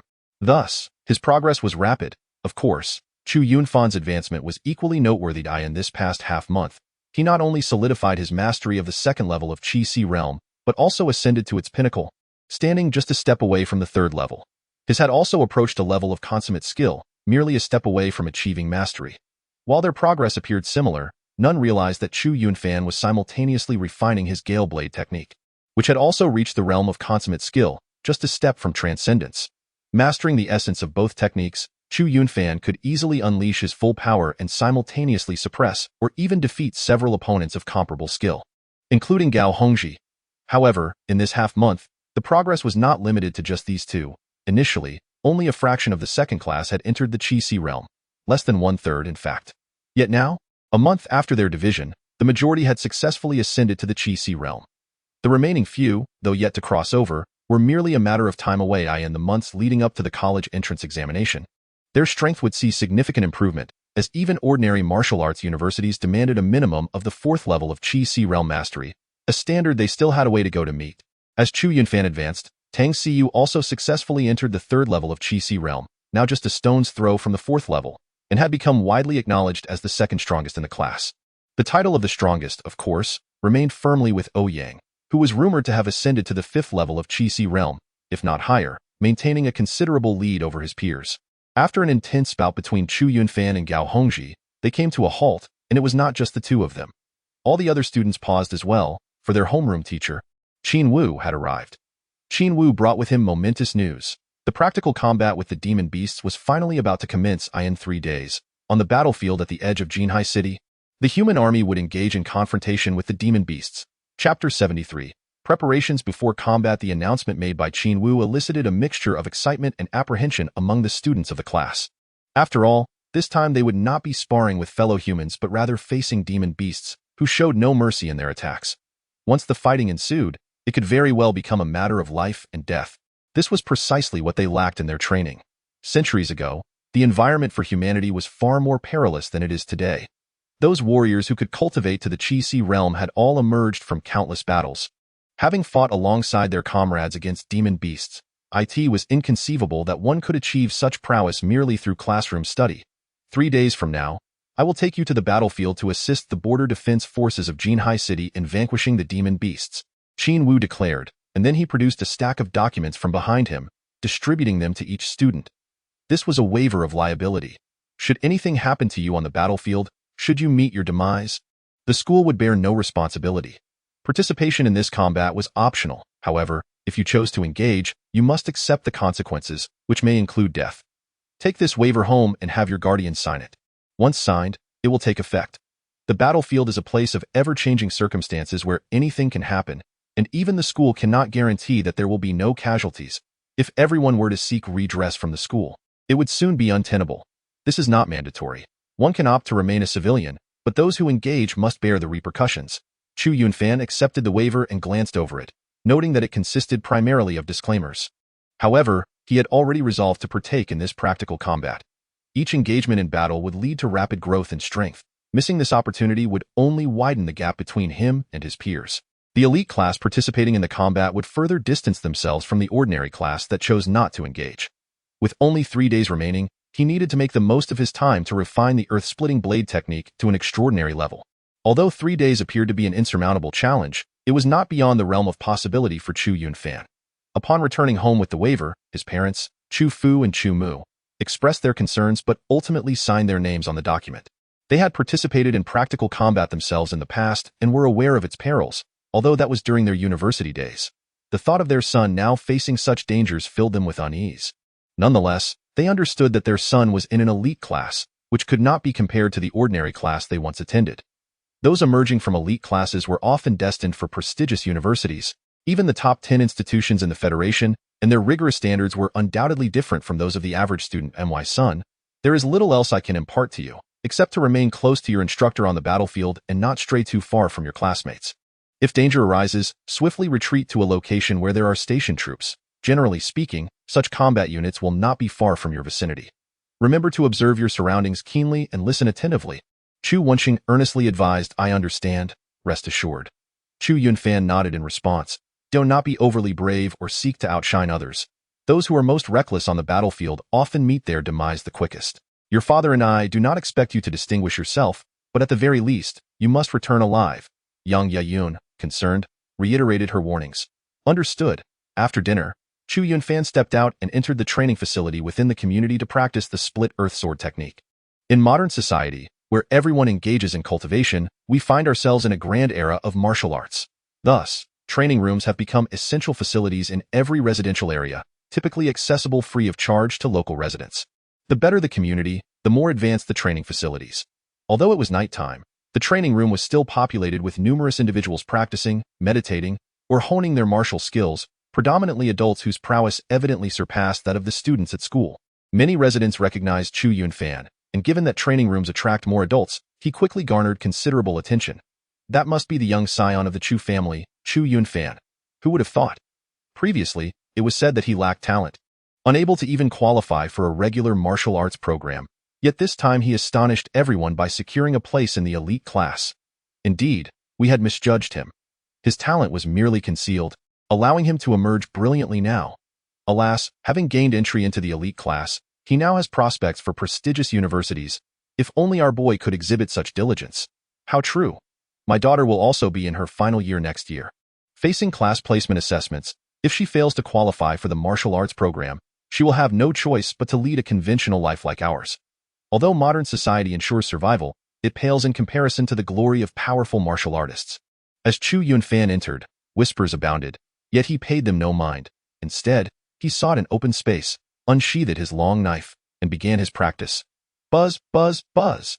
Chu Yunfan's battle blade sliced through the air, producing a resonant hum as he executed the split earth sword technique with remarkable fluidity. Is this the split earth sword technique? He has apparently mastered it to such an extent. I recall they had only recently begun their training with weaponry. Could it be that this young scion of the Chu family is indeed a genius? Many onlookers, seasoned practitioners themselves, recognized the level of his skill and could not help but feel astonished. The future accomplishments of this young man from the Chu family may indeed be boundless. Should Chu Yunfan rise to prominence, it is likely that the Chu family will relocate, undoubtedly to the affluent district. Amidst the fervent discussions of the crowd, Chu Yunfan devoted himself entirely to the intricate practice of the land-splitting sword technique. Each move materialized vividly in his mind, while the profound principles of the technique manifested as well, each character appearing as if illuminated by a superintelligent light brain, meticulously analyzing the swordplay. Within the recesses of his consciousness, a divine essence continuously radiated brilliance, coursing through his entire being, allowing him to enter a meditative state during the execution of the technique. Over the preceding fortnight, he had already honed the land-splitting sword technique to an extraordinary pinnacle, and now he aimed to muster his resolve and ascend to an ethereal realm, further enhancing his prowess. Chapter 74. Breakthrough. The land-splitting sword technique reaches transcendence with one stroke following another. Chu Yunfan's pace was not particularly swift, yet the momentum of his strikes flowed seamlessly, each cut distinct yet harmoniously interconnected with no perceptible gaps. A succession of techniques seemed to stretch into infinity. Before long, the onlookers, who had gathered to observe his training, began to disperse. Despite the remarkable force of Chu Yunfan's strikes, the continuous spectacle grew monotonous. However, their attention was soon rekindled as they witnessed him execute the land-splitting sword technique over 20 consecutive times. They were somewhat aware that this technique relied on sheer force and weighty impact, implying substantial physical exertion. Typically, a martial artist newly entering the Qi realm would find themselves breathless after 3 to 5 repetitions. Even seasoned practitioners would pause for respite after 10 executions. Yet, Chu Yunfan effortlessly performed the technique 20 times, merely breaking a light sweat, clearly far from his limits. Such enduring stamina was astonishing. The essence of the land-splitting sword technique lay in its relentless succession of strikes, embodying the might of the earth. Beyond its immense force, the power of each blow compounded with each successive stroke. After 20 uninterrupted executions, the technique's potency became truly formidable. Each slash resonated with the sound of air being cleaved asunder, evoking a chilling sensation, as though each strike could shatter mountains, as fate would have it. This unstoppable force rendered any obstacle in its path as futile as a mantis attempting to halt a chariot. Chu Yunfan's mastery of the land-splitting sword technique exuded an aura of terror, remarkably strong. To be candid, I had never anticipated that such an ordinary technique could wield such formidable power. Had I just stepped into the Qi realm, I would likely have succumbed to his strike. Indeed, the land-splitting sword technique accumulates strength with each successive blow, culminating in a terrifying torrent akin to a bursting dam. However, in typical combat, who would remain indifferent while witnessing someone execute the technique 20 times in succession? Nonetheless, even among his peers, he distinguished himself, and it seemed that old Chu had finally emerged from obscurity. Perhaps even his youngest daughter's ailment might find a remedy. Amidst the cacophony of voices surrounding him, Chu Yunfan remained impervious to the chatter, either oblivious to it or instinctively filtering it out. He felt as though he had plunged into a realm of profound mystery, with the breakthrough tantalizingly close at hand. Before him lay the ethereal mastery of the earth-splitting blade technique. Tirelessly, he executed this technique, and whenever fatigue threatened to overcome him, a refreshing surge emanated from the divine essence in his mind, alleviating his weariness in an instant. Even the 30-pound battle blade danced with a fierce grace in his hands. Round after round, time became irrelevant, yet with each strike, Chu Yunfan sensed a remarkable increase in power, each blow seemingly cleaving through an unseen barrier. Eventually, after an indeterminate passage of time, he delivered a decisive slash that shattered everything in his path. In that moment, enlightenment washed over him, akin to emerging into the light after traversing a long, dark corridor. He had finally entered the realm of ethereal mastery. No sooner had Chu Yunfan uttered these words than he effortlessly retracted the momentum of his blade, demonstrating true mastery over its flow. Having attained this pinnacle, his execution of the earth-splitting blade technique was now exponentially more potent than before. Should he unleash his full strength, even the formidable Gao Hongji of a comparable realm would likely succumb to his onslaught within 5 strikes. As he glanced at the clock, he was astonished to find it was already midnight. He had unwittingly practiced for 6 continuous hours. The training room was now deserted, save for himself, though typically such facilities in residential complexes remained open 24 hours. He marveled inwardly at his endurance. Despite his cultivation of the Celestial Emperor's art, which was notably more enduring than average techniques, his stamina was several times that of an ordinary practitioner at the 2nd level of Qi Si. Yet, even with such resilience, it seemed implausible to engage in 6 uninterrupted hours of swordsmanship, especially with the weight of the battle blade and the immense force of the earth-splitting blade technique, which should have left his arms aching. Reflecting on this, he surmised that it was the influence of the divine essence within his mind. Each time he felt on the verge of collapse, a revitalizing stream coursed through him, dispelling fatigue and keeping his mind alert, allowing him to dwell in that enigmatic state. This 6-hour epiphany had propelled his earth-splitting blade technique from mere proficiency to ethereal mastery. Of course, this advancement was not solely attributed to those 6 hours, but also to the accumulation of knowledge and experience over the preceding fortnight. The intricacies of this transformation eluded him, yet it seemed to bode well for his journey. After tidying up, Chu Yunfan returned home, where he found his family already asleep. He took a shower but did not retire for the night. Instead, he accessed the internet to research medical information concerning his sister's illness. A century ago, it was an insurmountable genetic ailment, and while treatments were now available, they remained prohibitively expensive for the average family. Previously, their family could hardly afford such expenses. However, for Chu Yunfan, it now seemed within reach. A single washing marrow pill commanded a staggering price of 3,200,000, and by refining a few more, he could potentially save his sister's life.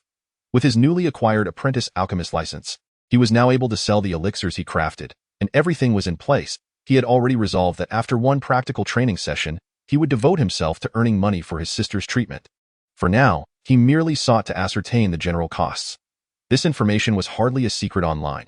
It consisted of promotional materials from various hospitals. Upon reviewing the details, he noted that the surgical procedures were roughly categorized into 2 types. The conventional surgery would cost around 10 million, enabling the patient to walk and run like an ordinary person. However, that was the extent of its benefits, as such patients often suffered from prolonged muscle and nerve atrophy, rendering them incapable of cultivation. Conversely, there existed a novel treatment method that required an expenditure of 50 million, boasting superior outcomes that could restore the patient to their original state. Not only could it return them to the level of a normal individual, but it also allowed for cultivation akin to that of the average person. Naturally, Chu Yunfan unhesitatingly opted for the second treatment option. Clenching his fists, he envisioned a future where, after a short period, his sister would be able to leap and frolic, free from the torment of a life confined to a wheelchair. The prospect was tantalizingly close. Chapter 75. Reunion with Feng Dang. 3 days slipped away in the blink of an eye, like fleeting shadows hastily passing by. The 13th middle school remained as bustling as ever, where among the throngs of students, those armed with weapons stood out, unmistakably members of the elite martial arts class. This had become a sort of emblem. The other students gazed at them with a mixture of awe and respect, recognizing them as representatives of certain status and strength. Amidst this group, a youth who appeared to be around 16 or 17 blended in, clad in a neat black martial arts uniform, exuding an air of competence. He bore a battle knife slung across his back, though it remained sheathed, concealing its true form. Nonetheless, a keen-eyed student quickly identified the insignia on the scabbard, which had not been obscured. Is that the absolute shadow battle knife? I've only seen it in magazines. Who would have thought someone in our school could afford one? A student exclaimed in astonishment upon recognizing the emblem. Indeed, it was the absolute shadow battle knife, priced at 3 million, beloved by countless beast hunters since its inception, leading many to financial ruin. While our school may not be a prestigious institution, it nonetheless housed a considerable number of affluent individuals. However, this senior appeared unfamiliar, unlike the wealthy students I was previously aware of. It's no surprise that you first and second-year students don't recognize him. This is Chu Yunfan, who has only recently emerged in the last couple of months. Yet he is formidable, having already entered the Qi realm during the class assessment a month ago. Now an elite student in the second tier of the martial arts class. Some astute students recognized Chu Yunfan. After all, he had begun to gain a reputation during this time. It turns out it was him. I have heard of him. However, the rumors suggest he is merely a common student. How could he possibly afford the shadowless warblade? Even an average wealthy individual would find it unattainable. Countless beast hunters and pioneers have gone bankrupt in pursuit of a single shadowless warblade. Many students nodded in understanding, their expressions reflecting a sudden realization. Particularly among the common students, there was a hint of admiration. Chu Yunfan was practically their idol and ultimate aspiration. I too had heard he was a common student, but one cannot be certain. Perhaps he received sponsorship from a major conglomerate, which remains a possibility. Many students murmured in agreement, believing they had unveiled the truth, which seemed the most plausible explanation. With the war blade slung across his back, Chu Yunfan weaved through the crowd, sparking animated discussions among the students surrounding him due to the presence of the legendary shadowless warblade. Priced at 3 million, this weapon was akin to a myth for these students. In truth, Chu Yunfan had only received the shadowless warblade the previous day, just in time before the practical combat exercises commenced. It was crafted from high-tech materials combined with the unique Tai gold from the Kunlun realm. While the warblades issued by the federal government weighed 30 pounds, the shadowless warblade surpassed ordinary weapons in both sharpness and hardness, yet weighed only 20 pounds.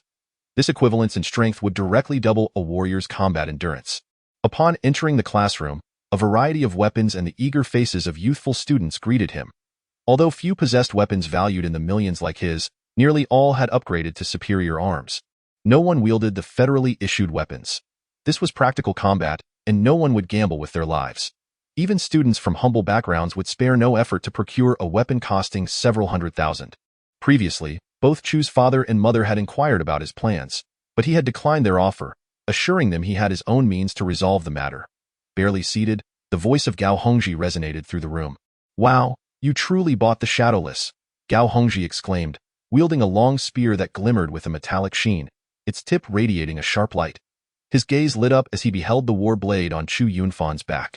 He had previously heard Chu Yunfan mention his intention to acquire the shadowless warblade, but he had assumed it was mere talk, given his understanding of Chu Yunfan's financial situation and the latter's rejection of his assistance. "It just arrived yesterday," Chu Yunfan replied with a smile. Gao Hongji then furrowed his brow. "You haven't signed a contract with one of those large companies, have you? While they pay handsomely, the tasks they assign are perilous. It's not worth risking your life for 3 million. He knew that many large corporations enjoyed sponsoring talented yet impoverished students, enticing them into servitude with seemingly favorable conditions, though the tasks involved were fraught with danger. He hoped Chu Yunfan would not tread this path. "If you truly need money, you can tell me. Exchanging your life for it is utterly unwise." With a smile, Chu Yunfan reassured him, "Don't worry, I'm not foolish. I have other ways to earn." Just then, another figure gracefully approached, none other than Tang Siyu. Tang Siyu nodded in acknowledgement to the two individuals, both of whom had emerged from Class 11, undoubtedly fostering a closer rapport than with others. She wielded a long sword, its design remarkably antiquated, its brand indiscernible, yet it was evident that its quality was exceptional. However, Chu Yunfan discerned a transformation in Tang Siyu's aura, one that had intensified considerably. Had he not possessed a heightened sensitivity to such energies, he might have overlooked it appeared she had indeed advanced to the third level of the Qi realm, surpassing Chu Yunfan by a significant margin. Nevertheless, Chu Yunfan soon felt a sense of relief. A month prior, during the class division assessment, Tang Siyu had already been at the second level of the Qi realm, making her recent breakthrough entirely plausible. Yet, he couldn't help but feel a tinge of astonishment at her prowess. It was no wonder she had caught the teacher's attention. Before long, Ouyang entered the classroom, clad in short attire and brandishing a hefty long knife, clearly adhering to the path of heavy weaponry. His arrival elicited gasps of admiration from his classmates. The long knife he carried was of considerable repute, valued at over 3 million, rivaling the famed Zhuiying battle knife. After some lively conversation among the students, their homeroom teacher, Qin Wu, made his entrance. After surveying the room to confirm that everyone was present, he spoke. "Now that we are all gathered, prepare yourselves to head to the playground for assembly, as we are set to depart." Upon hearing Qin Wu's words, many tightened their grips on their weapons, the prospect of practical combat finally approaching. Whether they would emerge as dragons or mere insects would soon be revealed. Under the leadership of Class Monitor Ouyang, they proceeded to the playground for assembly. However, Class 1 had already gathered there, instinctively leading to a standoff. as they were competitors by nature. Among them, Chu Yunfan spotted familiar faces from Class 11, including an acquaintance, Feng Dang. Chapter 76. The battle for class honor. The students from the two classes were, for the most part, the army de las army of the entire school, now divided into two factions, with the school's intent to foster competition and mutual advancement glaringly apparent. They were all reluctant to fall behind. As the elite among students, none wished to be outshone. Within the ranks of the general student body, a clear core and center emerged, akin to Ouyang's prominent position in Class 2. This core comprised a youth appearing to be around 16 or 17 years of age. Unlike Ouyang, he possessed a more average physique, yet his aura rivaled Ouyang's, indicating he was also a formidable character. Chu Yunfan had heard of this individual, the class monitor of Class 1, Zhang Tong. Much like Ouyang, he had already attained a reputation as a prominent figure within the school, a rarity among students. The school had evidently invested effort in balancing the strengths of the two classes. However, Chu Yunfan had also heard troubling accounts regarding Zhang Tong. Unlike Ouyang, who, despite his pride, maintained a relatively good reputation, Zhang Tong's reputation was rather tarnished. Previously, he had leveraged his family's connections in the city to establish cliques within the school, exuding an air of intimidation, and many students had suffered at his hands. Chu Yunfan had even witnessed such an incident firsthand, which instinctively bred a sense of aversion towards Zhang Tong, despite having no direct interactions with him. Before long, Chu Yunfan sensed a fierce and menacing gaze directed at him. Upon lifting his head, he found it belonged to Feng Dang. Chu Yunfan merely smiled faintly, seemingly indifferent to Feng Dang's hostile stare, which only fueled Feng Dang's anger further. Upon spotting Tang Siyu, Zhang Ting experienced a moment of clarity, and with a swift glance, he spoke up. Ouyang, it seems we haven't competed in quite some time. Have we? What's the matter? Haven't you had enough of my beatings? Ouyang, displaying no courtesy, retorted, harboring no fondness for Zhang Tong, who shared his reputation. A glint of malevolence flashed in Zhang Tong's eyes before he continued. Every time it's just you and me. How dull that is. The school has divided the elite students into two classes for us to lead. I believe you understand the implication. It has been over a month since we last had a proper contest. Why not seize the moment, while the teachers have yet to arrive, and have a match to see whether your Class 2 is superior or our Class 1? Let us do it. Our Class 1 will undoubtedly outperform your Class 2. That's just talk. What use is mere words? Anyone claiming superiority over Class 2 should first come and face my sword. Almost instantly, Zhang Tong's words resonated with numerous onlookers, youthful and skilled, who were naturally inclined towards combat, albeit mostly restrained by school rules. Ouyang contemplated briefly before replying, very well, neither of us will engage, but others may. Who from Class 2 is willing to battle? At that moment, a student from Class 2 stepped forward, declaring, I'll take on the challenge. Chu Yunfan observed this student, named Wang Lai, who was equally tall and imposing, exuding a sense of pressure. I will fight you. Unexpectedly, Feng Dang raised his hand to withdraw from the match. Wang Lai's expression grew slightly grave. Feng Dang held considerable renown among the students and had previously led Class 1, indicating his exceptional prowess. As the two sides assumed their positions, the duel commenced. Feng Dang wielded a finely crafted steel sword, its edge exceedingly sharp, and launched an astonishing offensive from the outset, each thrust aimed at vital points, demonstrating a fierce and incisive swordsmanship. Wang Lai, however, was undeterred, wielding his long staff with such skill that he managed to block all of Feng Dang's attacks.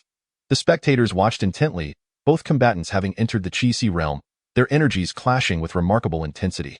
Yet, after merely observing a few exchanges, Chu Yunfan shook his head repeatedly. Wang Lai was no match for Feng Dang, destined to lose within 20 moves at most. The disparity between the two was glaringly evident. Although Wang Lai had entered the Qi realm, he was merely at the first level, while Feng Dang had clearly reached the pinnacle of the second level, far surpassing Wang Lai in speed, strength, and energy. Nevertheless, Chu Yunfan was secretly astonished. After being defeated by him, Feng Dang had not succumbed to despair, but instead had rapidly improved his abilities. Indeed, one must never underestimate anyone. Amidst the enthusiastic cheers of the crowd, as anticipated by Chu Yunfan, Wang Lai was indeed defeated, having only managed to hold out until the 19th strike. Wang Lai's arm was cleaved by a sword, blood gushing forth. Students from the second class hurriedly approached, spraying a healing mist, and soon, the wound began to scab over. Feng Dang, while it is one thing to determine victory among classmates, must it be so blood-soaked? Gao Hongji stepped forward and remarked, This is but the beginning. Gao Hongji, do you think our martial arts class is here for mere practice? When we face the beasts, the bloodshed will be tenfold, and lives will be at stake. Feng Deng mockingly laughed, seemingly ridiculing Gao Hongji's sentimentality. Gao Hongji furrowed his brow and responded, "You understand my intent. Defeating Wang Lai was sufficient. Even without that final strike, you had already won. We are on the brink of an expedition. What exactly do you aim to achieve?" Feng Deng burst into laughter, saying, "If one lacks skill, whom can one blame? Throughout history, has anyone ever accused the victor of wrongdoing?" Upon hearing this, many from the first class erupted into laughter, their expressions dripping with disdain, while several from the second class displayed faces of indignation. For the first time, the honor of their class intertwined completely with their personal honor, which was, in fact, the very purpose of the school's division, to ignite a spirit of competition within them. "Gao Hongji, what say you? Do you wish to join in? Perhaps we can resolve our issues as well." Feng Deng provocatively glanced at Gao Hongji. "Let it be so. I fear you not," Gao Hongji retorted with a cold smile. Gao Hongji brandished his spear and stepped into the arena, pointing it at Feng Deng, declaring, "Come forth." The animosity between the two was well known, having once been among the three titans of Class 11. With such intensified competition, how could there be no lingering resentment? "Prepare yourself," Feng Deng shouted. Then, wielding his long sword, he launched a preemptive strike. Aware that he was armed with a shorter weapon while Gao Hongji wielded a longer one, he understood that distance would favor Gao Hongji, making this advance both clever and ruthless. However, Gao Hongji was no ordinary opponent. He swiftly reacted, countering with a piercing thrust of his spear. The two clashed violently, their weapons colliding with a resounding impact. Congratulations on the birth of the first alliance, Qingyi Lu Yun. Congratulations. Chapter 77. Chu Yunfan takes action. A startling display of power compared to the earlier battle between Feng Deng and Wang Lai. The confrontation between Feng Deng and Gao Hongji was markedly more intense. The two were evenly matched, both having ascended to the second level of the Qi realm in an instant. Their weapons rang out like chimes in the air. With neither side appearing to hold a distinct advantage in a short span, they exchanged dozens of strikes, with many spectators holding their breath, anxious not to miss a single detail. Both were undoubtedly elites of their respective classes, with aspirations to enter prestigious universities, unlike their predecessors. Feng Deng's swordsmanship is sharp and ruthless, while Gao Hongji's marksmanship embodies a grand and expansive style. Each excels in their respective domains and possesses distinct advantages. Chu Yunfan observed the duel and, at first glance, perceived both sides as evenly matched. However, he quickly discerned an anomaly. At that moment, his eyes functioned like scanners, assimilating the essence of both combatants into his mind, then reconstructing and recreating their battle. Chu Yunfan absorbed combat experience with a sponge-like efficacy in this regard. Even Lu Yushu praised the astonishing rapidity with which Chu Yunfan's practical combat experience had expanded. Yet, Chu Yunfan realized that the clash between the two fighters diverged from the battle model he had constructed in his mind. Instinctively, he chose to trust this mental model, as it had never led him astray before. After a few breaths, the truth dawned upon him. The issue lay in the fact that Feng Deng was holding back.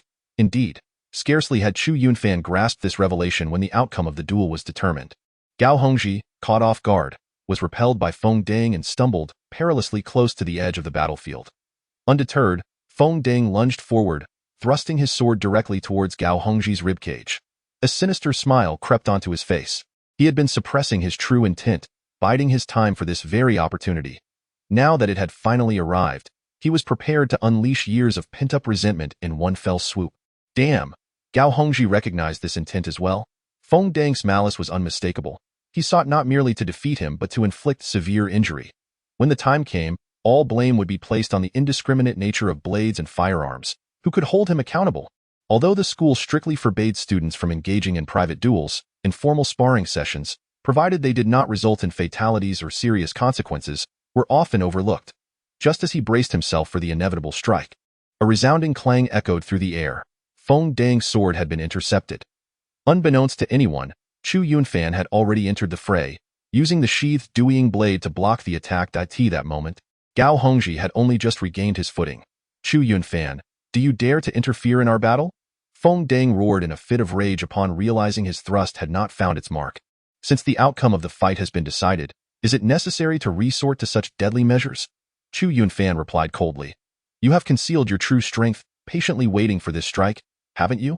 At this juncture, others began to grasp Feng Deng's ulterior motives. and many in class one cast him glances filled with disdain. While the desire for victory was natural, employing reserved tactics was acceptable. Yet, as mere classmates, not mortal enemies, holding back one's strength was not intended for triumph, but rather to inflict grievous harm upon the opponent, which left many feeling repulsed. Noticing the change in the expressions of those around him, Feng Dang's fury ignited.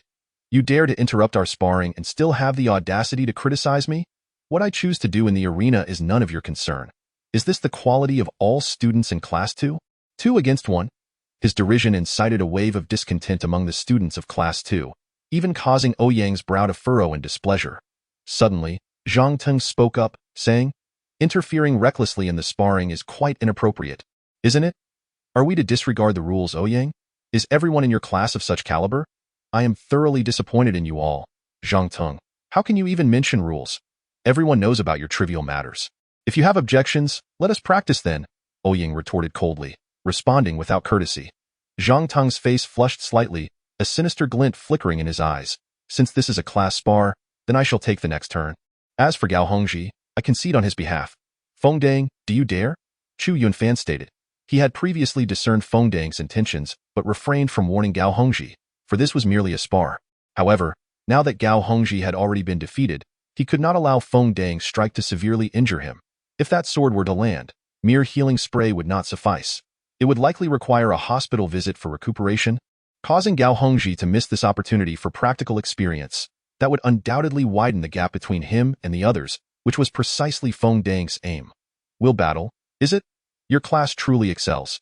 Feng Dang sneered. Wheels of battle? Not necessary for you. Feel free to rest and regain your energy. I will not take advantage of you. Chu Yunfan replied directly, his gaze aflame with anger as he discerned Feng Dang's ulterior motives, his fury boiling over. Behind him, Gao Hongji gripped his spear tightly, astonished that he had been bested by Feng Dang, nearly suffering a debilitating injury that could prevent him from participating in the practical exercise.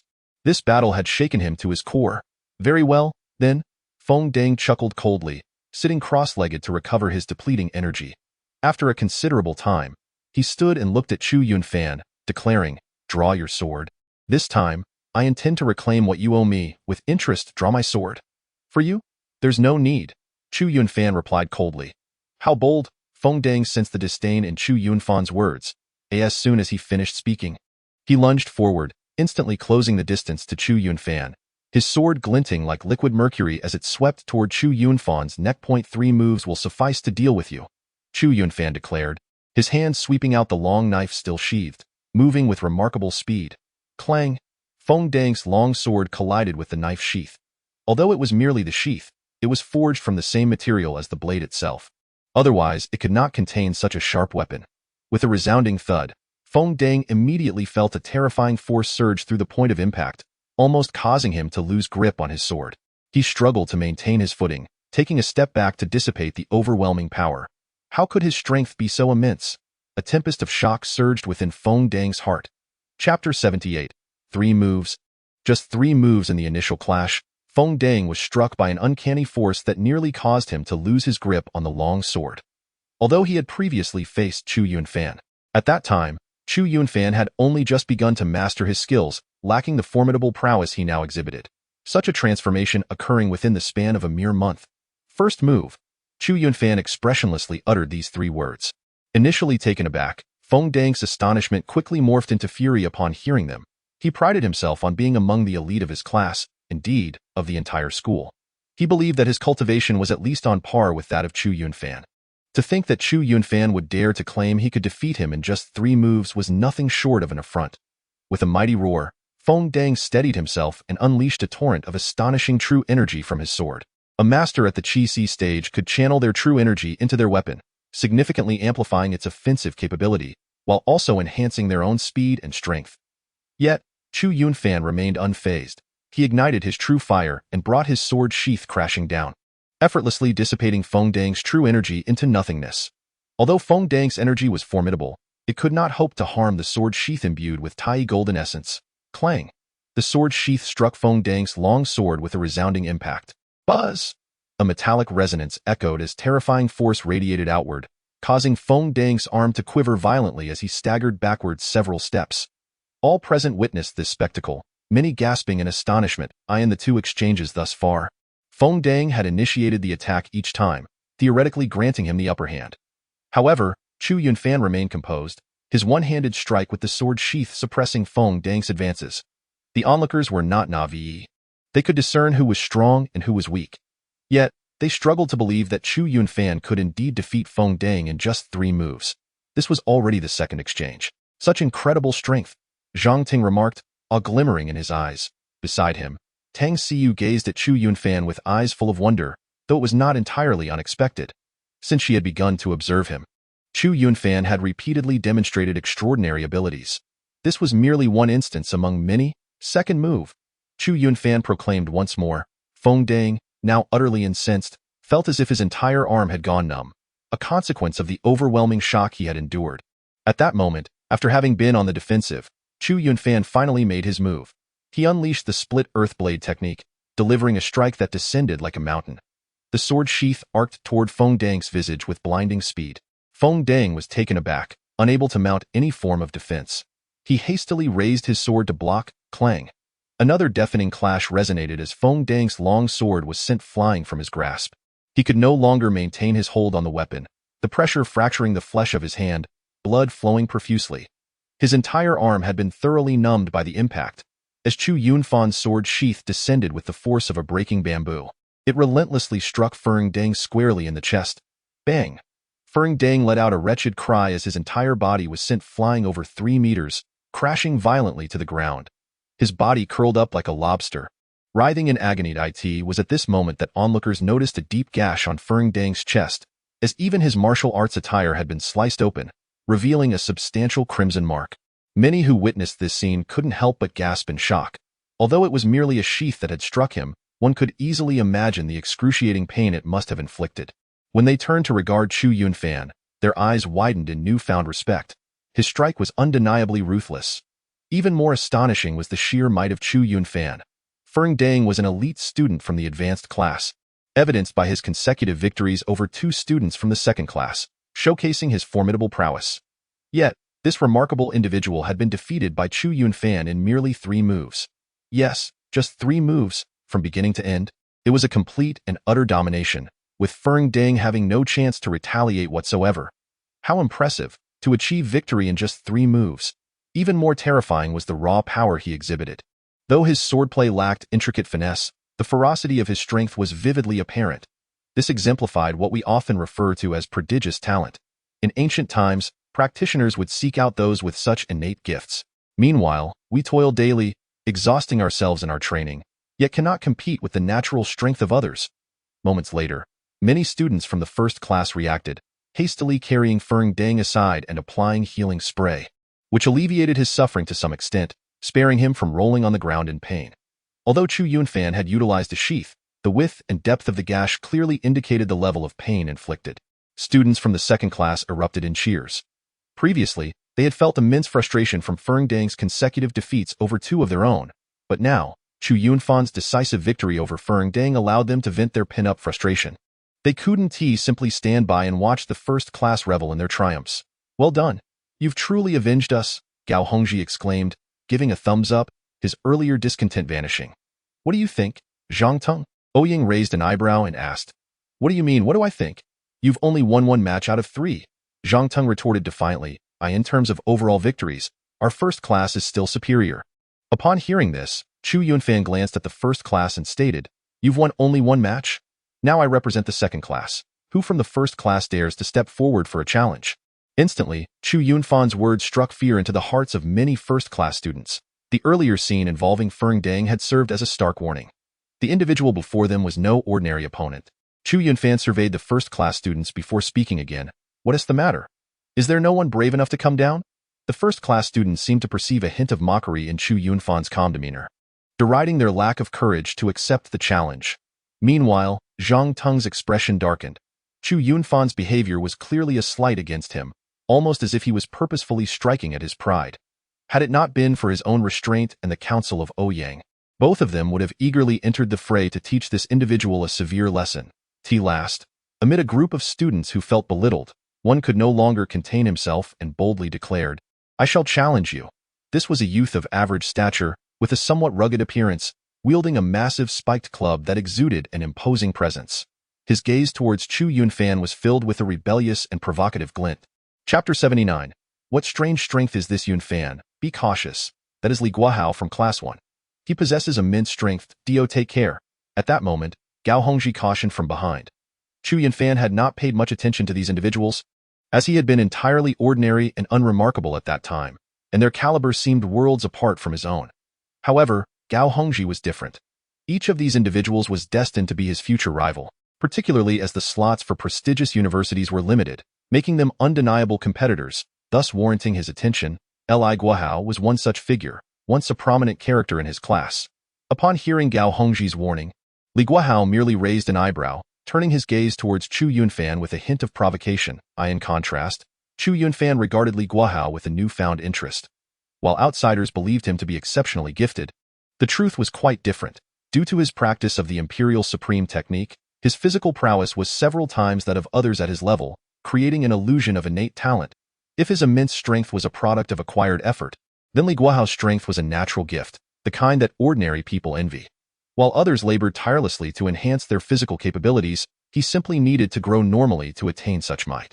Chu Yunfan discerned the meaning behind Li Guahao's gaze, which likely reflected a belief that he too was exceptionally gifted and immensely strong, thus igniting a desire to challenge him. As Chu Yunfan observed the spiked club in Li Guahao's hand, he noted its formidable weight. Typically, weapons are designed to be lightweight to conserve the user's stamina.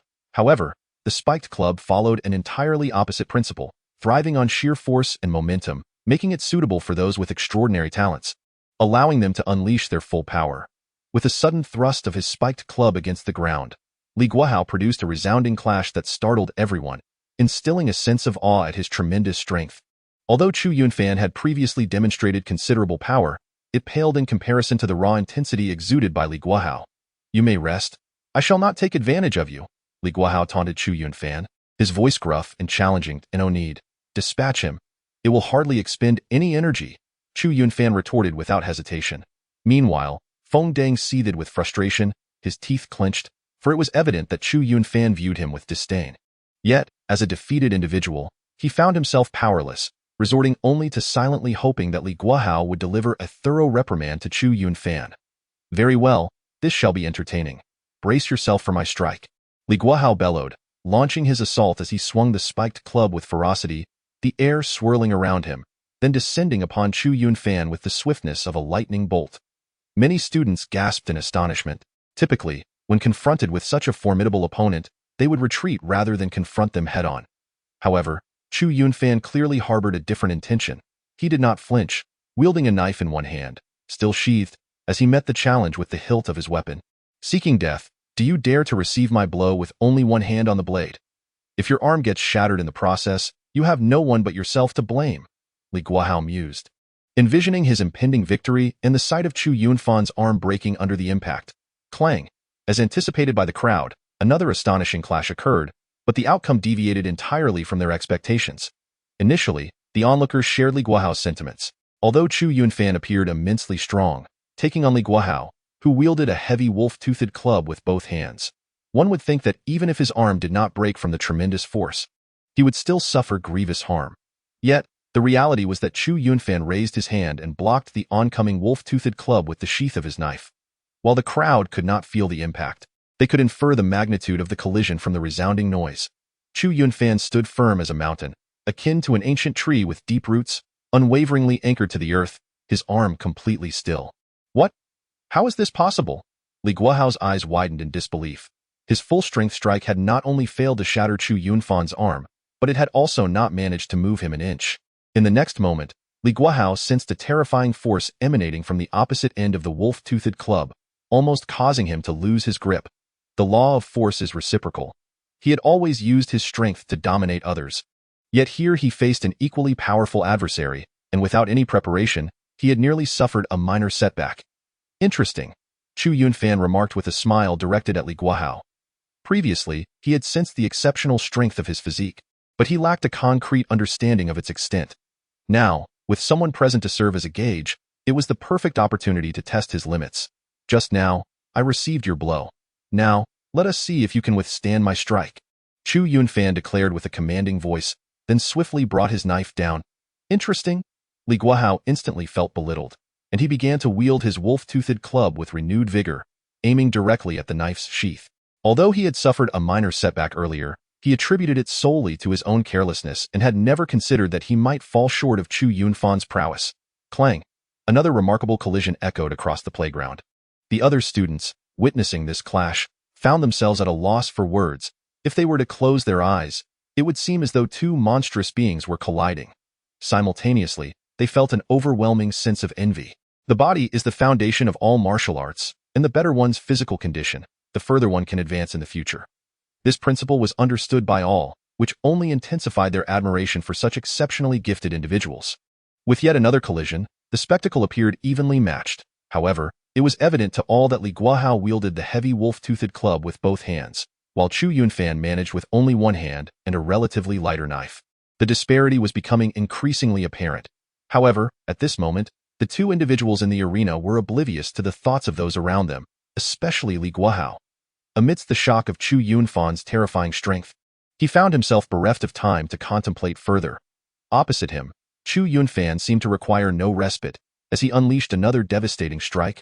Clang, clang, clang. With each successive collision, there was nothing ornate about their techniques. Both fighters were wholly committed to a raw display of strength. This was Li Guahao's realm of expertise, while Chu Yunfan, ignited by the desire for victory, had forsaken elaborate maneuvers in favor of a sheer force confrontation. Although devoid of dazzling techniques, this style of combat stirred the blood of the spectators. After a relentless exchange of 10 strikes, a resounding crash echoed as the wolf-tooth mace fell to the ground. Li Guahao's hands bleeding, his arms trembling, utterly unable to maintain his grip on the weapon. The outcome was clear. All eyes were fixed on Chu Yunfan, astonished by his formidable strength. Chapter 80. Who else? The result of this battle was unmistakable. It was a pure contest of might, and it was evident that Chu Yunfan had emerged victorious, and with an overwhelming advantage. With but one hand, he had rendered Li Guahao's arms trembling and his grip shattered, leaving him unable to wield even his most prized possession, the wolf-tooth mace. I have lost. Li Guahao could not help but utter, a bitter smile gracing his lips. He had once believed that no one could rival him in sheer strength. Yet today, all his pride was dismantled by Chu Yunfan alone. There are always stronger opponents. This battle had also illuminated Li Guahao's shortcomings. His previously celebrated strength had been a source of unshakable confidence, and even the class leader, Zhang Teng, would not engage him in a direct contest. However, when faced with someone like Chu Yunfan, who completely overshadowed him in strength, he found himself utterly helpless. Had he honed his martial skills, he would not have been reduced to such a passive state. At least, without the advantage in strength, he could have explored other options. Of course, he remained unaware that even if he had performed intricate maneuvers with the wolf-tooth mace, he would still stand no chance against Chu Yunfan, whose martial prowess was even more pronounced. Who else? Chu Yunfan proclaimed, brandishing the renowned weapon, the shadowless blade, sealed within its sheath. His gaze swept across the students of Class 1, who dared not meet his eyes, utterly intimidated by his presence. Both Fengdang and Li Guahao were already distinguished figures among the top echelon of their class, aside from the class leader Zhang Teng, who could claim with certainty to surpass them so effortlessly. At this moment, Chu Yunfan resembled a deity of war. This is intolerable. Zhang Teng observed the scene, his expression darkening. Chu Yunfan was striking a severe blow to his pride. Only moments ago, he had been boastfully eager to showcase the prowess of his class against Ouying's, and now, Chu Yunfan had single-handedly silenced any challengers. Zhang Teng felt utterly affronted.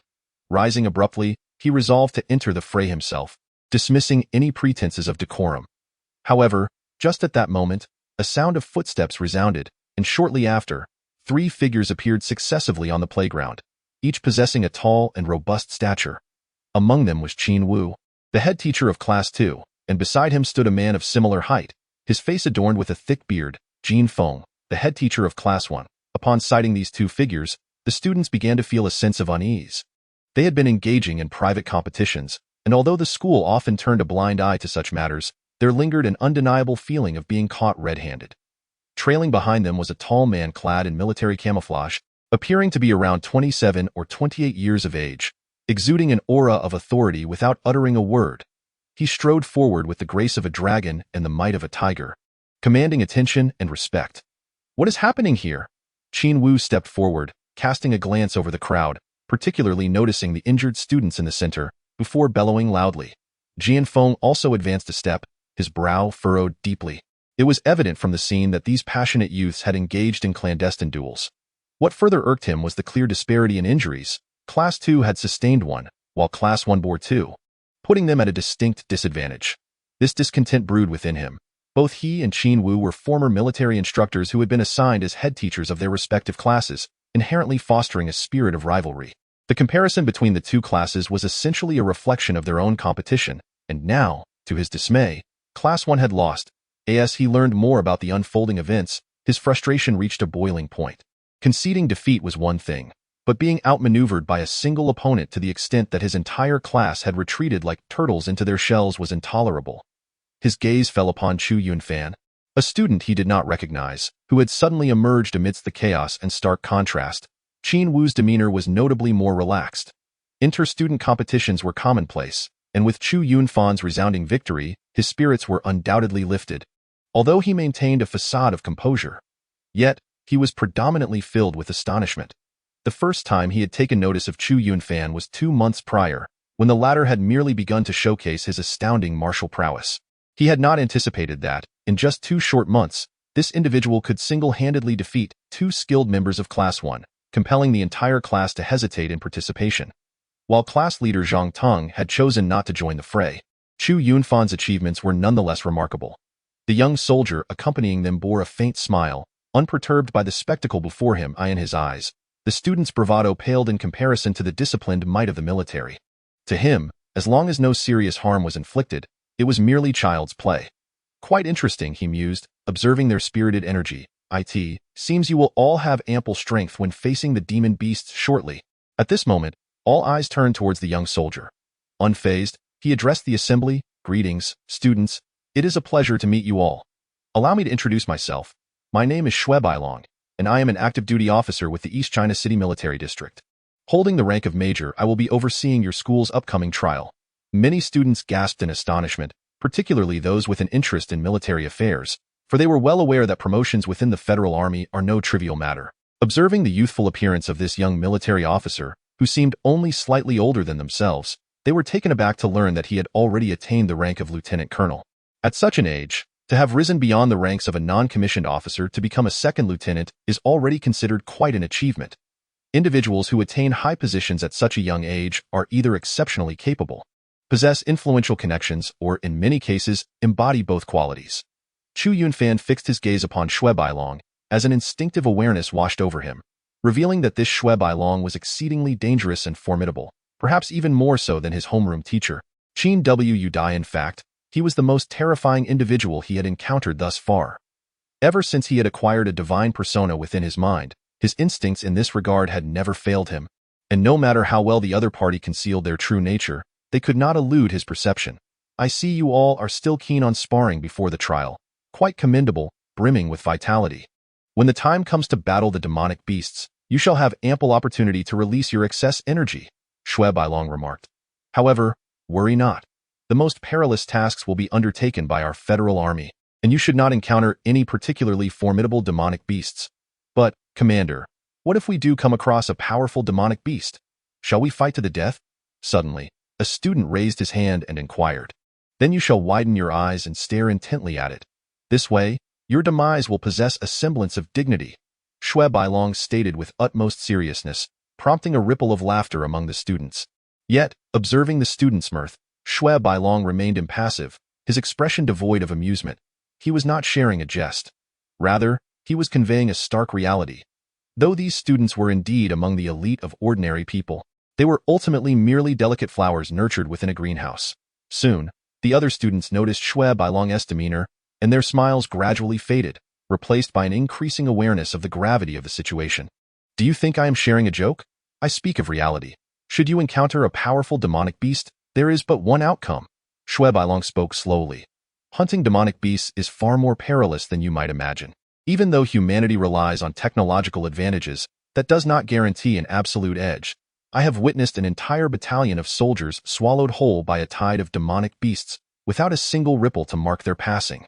I share this not to convey any sense of superiority, but to urge you to exercise caution.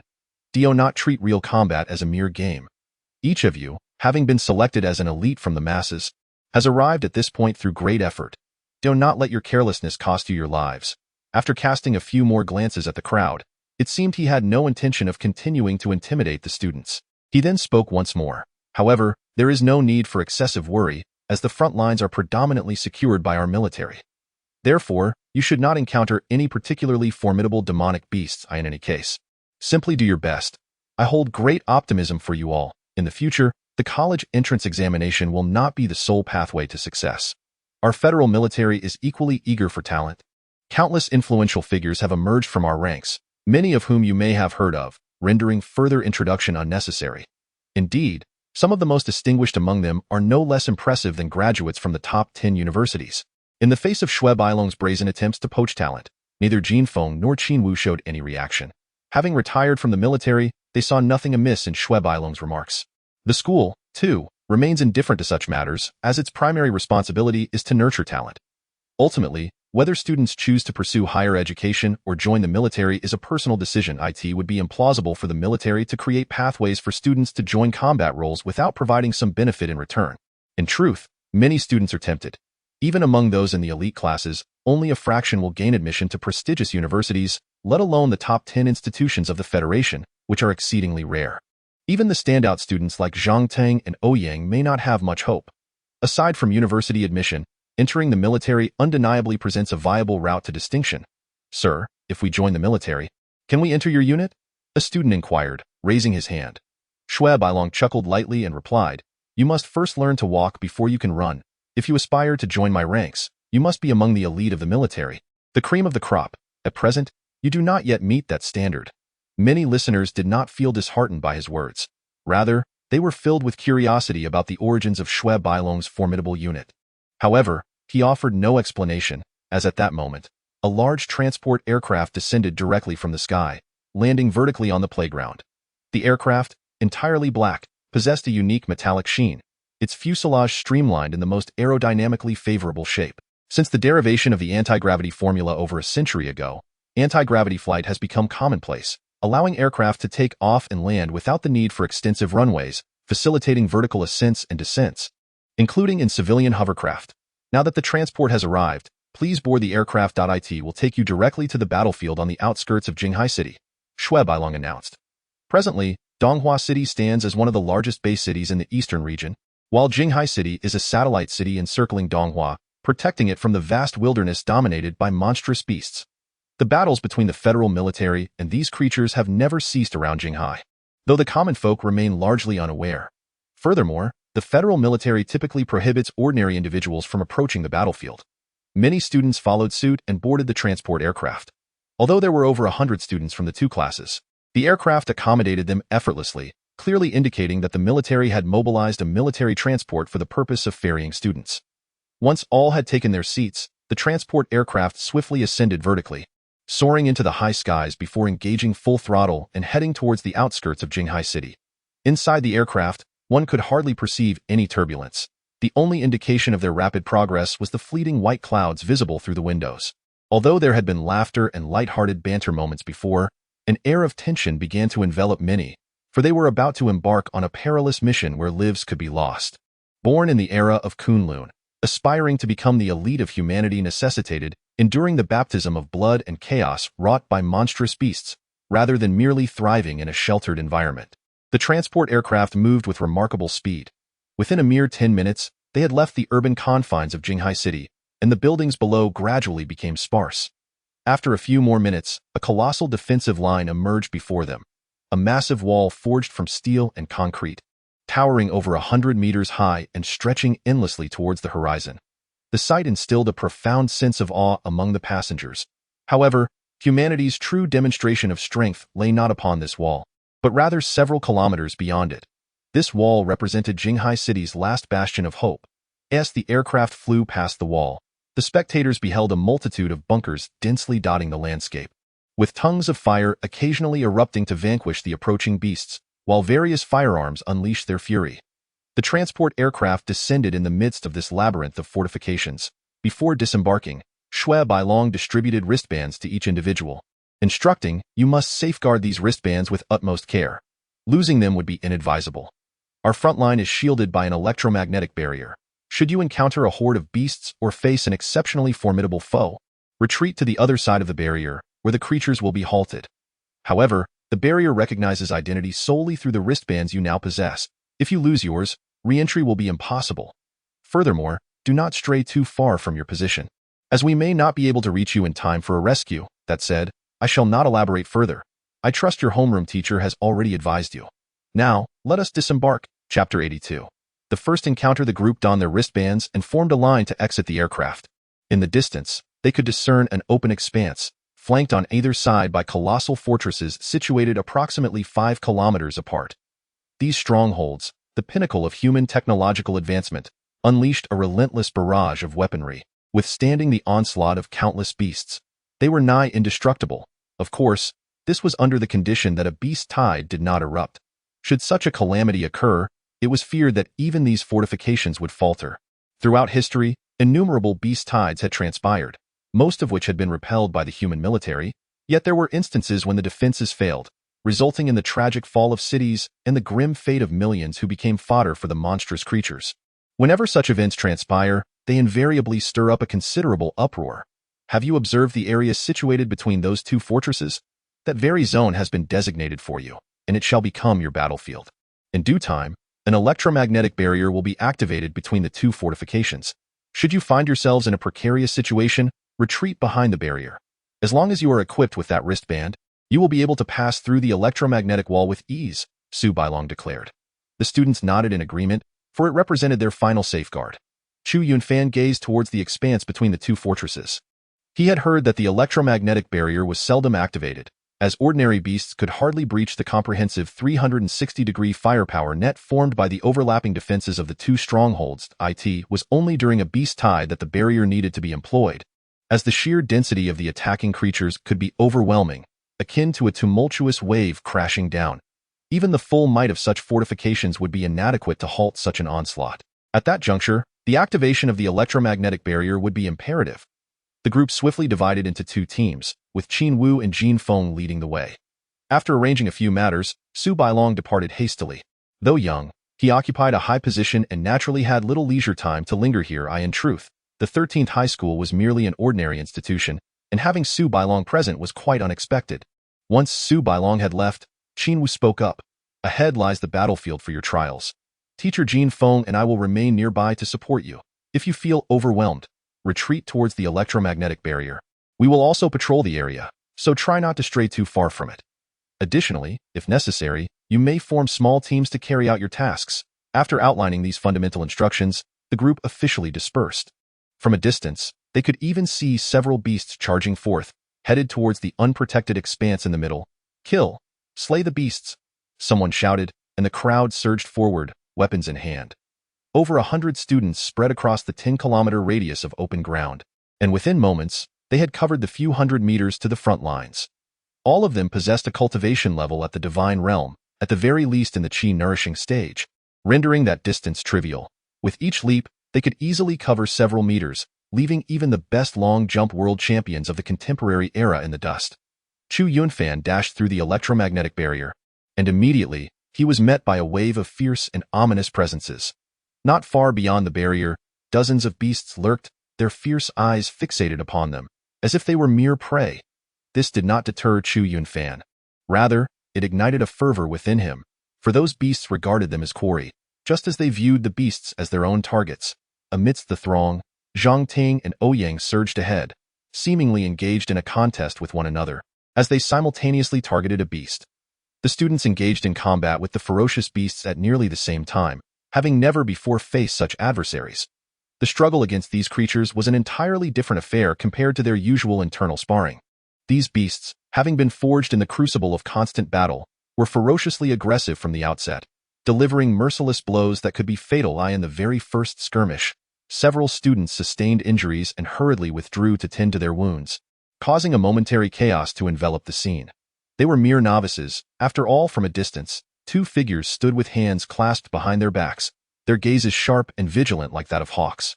It was Qin Wu and Jin Feng, trailing the students closely, ready to intervene at the first sign of danger. These students are certainly better off than we were in our day, when we were soldiers. The notion of having instructors backing us was utterly inconceivable. Jin Feng remarked with a slight smirk. They are not soldiers. One cannot expect them to operate like seasoned warriors, as they are fundamentally on divergent paths. Qin Wu observed the students' flustered actions, a smile fleeting across his lips as he recalled his own youthful days. Despite enduring over a year of rigorous training in the military, he too had been overwhelmed when first facing battle, earning a severe reprimand from his sergeant afterward. Yet, those days were long gone. These students remained inexperienced, clearly lacking in skill. However, their physical capabilities surpassed those of ordinary individuals from the past. Situations that would have proven fatal for common people were manageable for them. Thus, he refrained from intervening, recognizing that while some might indeed sustain injuries, such occurrences were trivial in his eyes. Even the loss of limbs was no insurmountable challenge with contemporary medical advancements. These students represented the future pillars of humanity. If they could not withstand such minor setbacks, there was no need to squander resources on them. However, when his gaze fell upon certain elite students, he could not help but nod in approval. Both Zhang Tang and Ouyang displayed commendable prowess, and he was particularly impressed by Tang Xiyu, who, despite her somewhat lesser cultivation compared to Zhang Tang and Ouyang, remained remarkably composed even in the face of a ferocious beast. Your class's Tang Xiyu is quite remarkable, possessing a natural fortitude. Her future potential is boundless, Jin Feng commented, yet as his gaze shifted to a particular area of the battlefield, he found himself utterly astonished. Qin Wu, upon following his gaze, mirrored his shock. Chapter 83. The astonishment of two homeroom teachers. What caught their attention was the sight of a figure engaged in combat with a beast. That figure was none other than Chu Yunfan, facing a creature resembling a ferocious tiger. This beast stood approximately 2 meters tall, towering over Chu Yunfan, and measured more than 6 meters in length, reminiscent of a mighty tiger, its maw lined with 2 saber-like fangs. Its body was adorned with a patterned hide, providing formidable protection. This was the saber-toothed phosphor tiger. The pupils of the two individuals contracted slightly, for they were confronted with a fearsome beast of notorious reputation. A creature born from the transformation of the once earthly tiger, now a demonized entity infused with spiritual energy. This juvenile saber-toothed phosphor tiger, towering at just over 2 meters, had yet to reach maturity. An adult of its kind could exceed 5 meters in height. With tales of a legendary tiger king once reported to have reached a staggering length of several dozen meters, obliterating an entire regiment of federal troops in a mere fleeting encounter during a beast tide. Yet, even in its juvenile form, the saber-toothed phosphor tiger was beyond the capabilities of the students to confront. It possessed not only immense strength and agility, but was also covered in a tough hide. Impervious to blades and swords, it could be asserted that among the myriad of demonic beasts the students had encountered, none rivaled the saber-toothed phosphor tiger. Thus, their instinctive reaction was to rush to the rescue. However, they soon realized the futility of their efforts, for in the face of such a formidable creature, Chu Yunfan astonishingly held his ground. On the battlefield, the students, faced with fewer beasts than their numbers, initially floundered in confusion, resulting in several injuries, yet gradually began to cooperate in small groups, managing to fend off the beasts before them. Some distinguished themselves, such as Ouyang, Zhang Tang, and Tang Xiyu, who could withstand the fierce demonic entities with singular prowess. However, they could merely hold their ground and found it difficult to gain the upper hand against the beasts. In stark contrast stood Chu Yunfan, whose shadowless battle blade remained sheathed. Initially, Qin Wu and Jin Feng perceived his demeanor as overly presumptuous. Yet, upon closer inspection, they noted that while the blade remained in its scabbard, each of his strikes was executed with remarkable steadiness, landing directly upon the saber-toothed phosphor tiger. Both men, seasoned veterans from the harrowing battles of life and death, comprehended the profundity embedded within what appeared to be a simple maneuver. Each strike targeted the beast's vital points, not a novelty in itself, but the remarkable aspect lay in the fact that every blow struck the same precise location, the shoulder of the tiger's forepaw. Each strike was flawless, devoid of any deviation. Regardless of the saber-toothed phosphor tiger's movements or positions, the blade consistently found its mark. Both men recognized that this required not only an unparalleled degree of precision, but also a pair of eyes possessing an extraordinary dynamic vision, capable of perceiving every motion of the saber-toothed phosphor tiger and rendering accurate judgments. What an impressive young man! Your class has indeed produced such a dark horse, Jin Feng exclaimed, acknowledging that although he and Qin Wu were rivals, they were not mortal enemies, and he would not stoop to belittling a junior. Moreover, Chu Yunfan's display truly captivated him. It was not merely a matter of others being pushed back by the beasts, at best managing to hold their ground. Only Chu Yunfan had succeeded in forcing the saber-toothed phosphor tiger into retreat, accomplishing this feat single-handedly with each strike. Truly remarkable. Qin Wu's gaze was fixed intently upon Chu Yunfan. Even from this seemingly straightforward combat, he discerned much, as his past military experiences endowed him with a wealth of combat knowledge that few could possess. The strength displayed is remarkable, suggesting an extraordinary talent. The speed is commendable, and the stamina is impressive. To strike continuously with such fervor without even a hint of breathlessness speaks to fundamental physical prowess. However, regardless of the strength of the human body, save for a select few, it remains a challenge to match the might of those ferocious beasts. This young man's mastery of swordsmanship runs deep. Could it be that he has already reached a level of consummate skill? Furthermore, his ability to seize the moment in battle is astonishing, almost as if he were not a novice in actual combat. Jin Feng continually expressed his amazement. The skill exhibited in his swordplay is undoubtedly refined, at the very least, reaching a level of perfection. He possesses a remarkable aptitude for martial arts, and his instinct for timing is exceptionally keen. Qin Wu nodded in agreement as he watched. He perceived that Chu Yunfan possesses considerable strength, yet it is not sufficient to overpower the saber-toothed Lin's tiger single-handedly. The innate strength of such beasts is formidable, and the saber-toothed Lin's tiger is among the elite.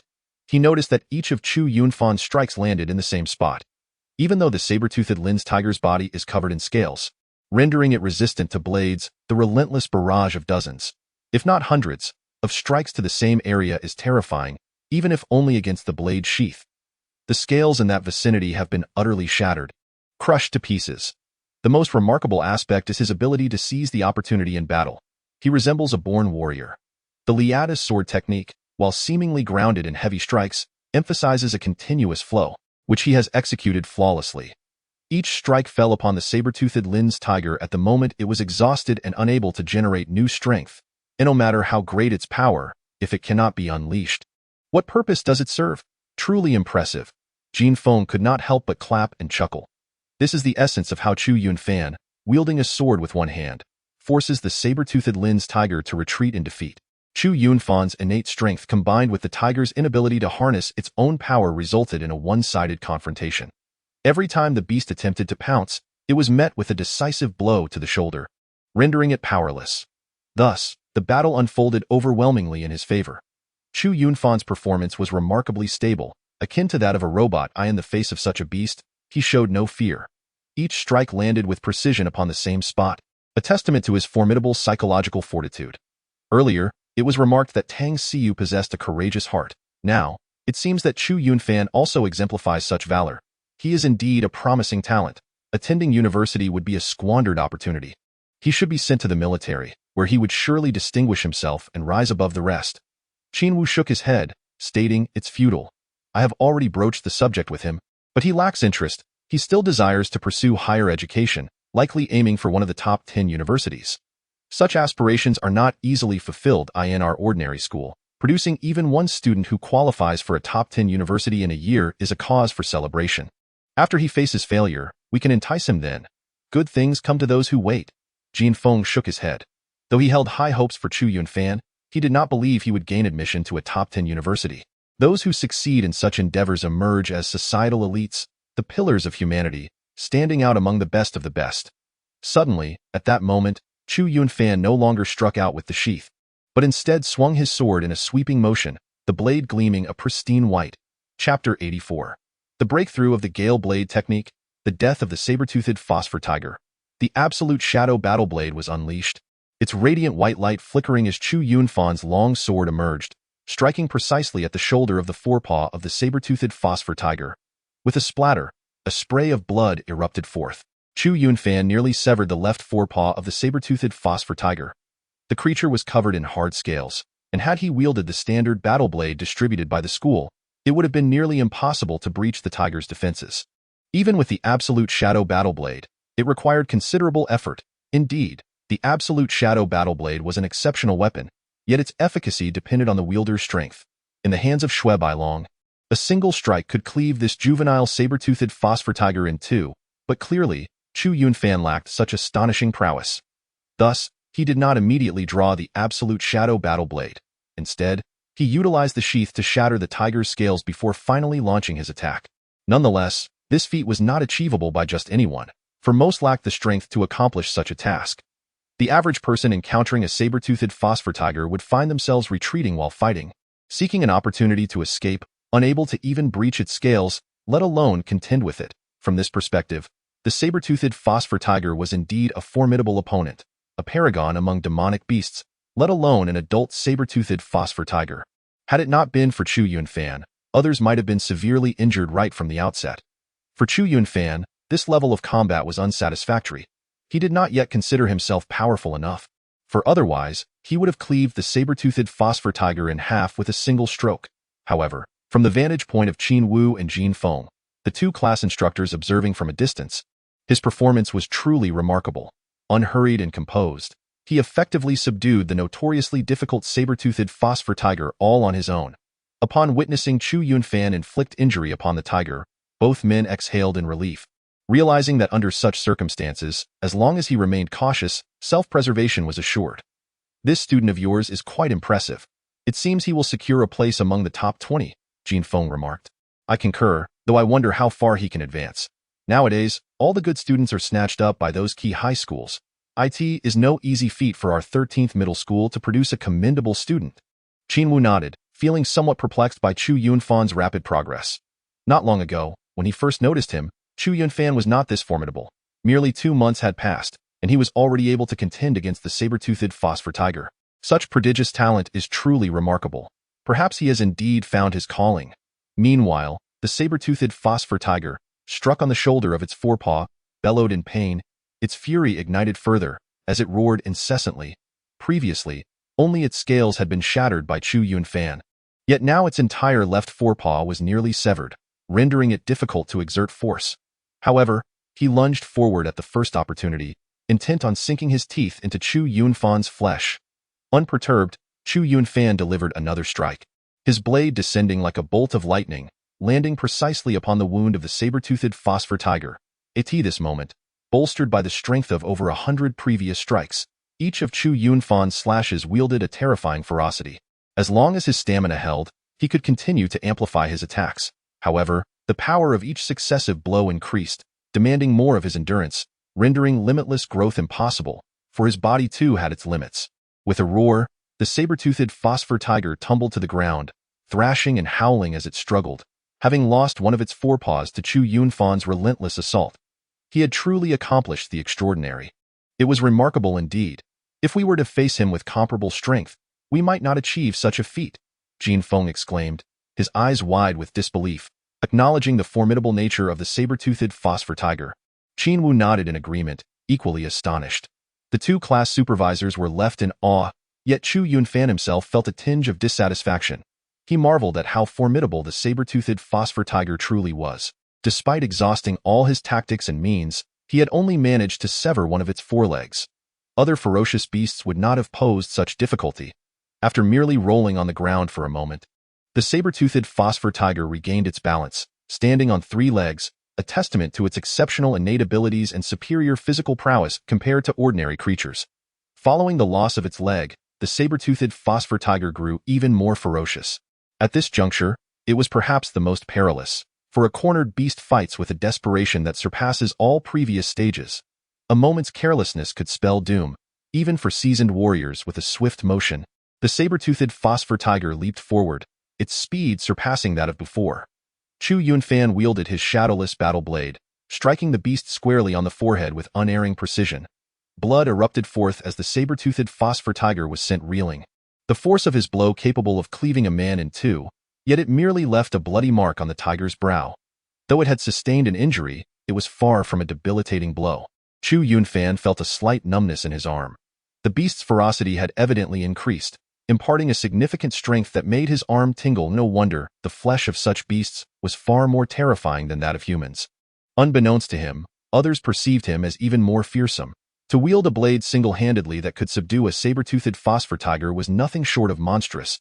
If that is the case, I shall have to resort to other methods, Chu Yunfan declared as he stepped forward, unleashing a stunning arc of blade light that dazzled the eyes, striking down upon the tiger's brow. precisely targeting the previous wound. Clang! This strike forced the saber-toothed phosphor tiger to stagger backward, its forehead's fissure visibly widening, even revealing cracks in its bone. Yet, the onslaught was not over. Chu Yunfan's next strike descended without hesitation. Swift as lightning, in the blink of an eye, it seemed as though a myriad of blade shadows had been unleashed, scattering across the heavens. Yet, ultimately, as they descended, all converged upon the single crimson mark upon the forehead of the saber-toothed tiger.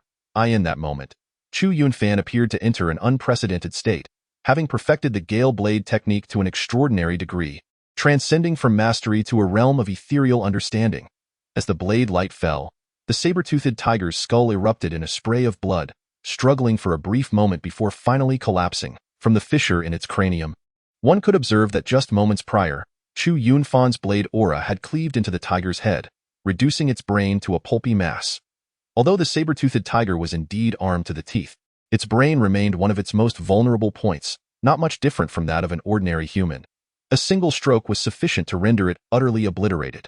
With this, Chu Yunfan finally exhaled a sigh of relief. Had the blow landed elsewhere, the tiger might have mustered its formidable life force for one last struggle. Only a strike to the brain could ensure it would never rise again. Chu Yunfan's breath quickened, and a chill ran down his spine. This was his first encounter with life and death, facing none other than the fearsome saber-toothed tiger. Despite maintaining an outward calm throughout the ordeal, it was a forced serenity, unlike the numb tranquility of seasoned warriors. Thus, as the battle concluded, he felt a slight weakness wash over him. Nevertheless, his spirit remained immersed in the breakthrough he had just achieved. With that singular strike, he had finally elevated the Gale Blade technique to a level of ethereal mastery. The realm of ethereal mastery is a profound comprehension, an exquisite sensation. Chu Yunfan had long been stuck at the pinnacle of mastery, lacking only a catalyst, which this saber-toothed tiger had providentially provided. After what felt like an eternity, he had finally fully absorbed this insight, now confident that his Gale Blade technique could firmly reside within the realm of ethereal mastery. His combat prowess had notably escalated. Glancing at the fallen saber-toothed tiger, a flicker of regret flashed in his eyes. Each of these beasts represented a significant sum of wealth. He had just checked online, and even the corpse of a juvenile saber-toothed tiger could easily fetch hundreds of thousands. The scales of the tiger could be fashioned into lightweight yet highly effective armor, and its formidable fangs were prime material for sword forging. Moreover, the flesh of the saber-toothed tiger was a favored delicacy among the affluent, as the meat of these mystical beasts is imbued with a wealth of spiritual energy, capable of subtly enhancing one's constitution with prolonged consumption. Thus, the flesh of such creatures has always been a staple on the tables of the wealthy. The more powerful the beast, the greater the benefits. Children of the affluent are raised on this meat, and upon reaching adulthood, even if their innate talents are comparable, they are invariably stronger than those from ordinary households. This society may appear egalitarian, yet from the outset, true equality has never existed. Those at the pinnacle of the social hierarchy begin from a vantage point that is the culmination of countless others' lifelong struggles. The corpses of these monstrous beasts are regarded as spoils of war belonging to the military. Otherwise, what justification would the school have for granting such extensive privileges to the army, including the opening of the electromagnetic barrier, which incurs considerable costs? Chu Yunfan, momentarily reflecting on this, quickly dismissed the thought from his mind, as he had not forgotten that this was still a perilous battlefield teeming with beasts. Moreover, he had faith in his ability to alter the fate of himself and his family with his own hands.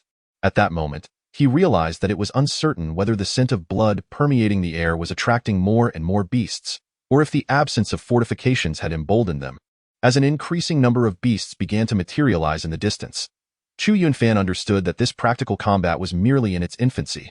With this in mind, he took a decisive step forward, lunging towards a beast with the intent to slay it. Inside a fortress, Shui Bailong peered through the floor-to-ceiling windows, observing the chaotic clash between students and beasts across the battlefield. A slight smirk graced his lips. They were merely a group of novices. Yet it is precisely due to the continuous influx of such novices that humanity holds a glimmer of hope. Would they truly be able to survive this calamity?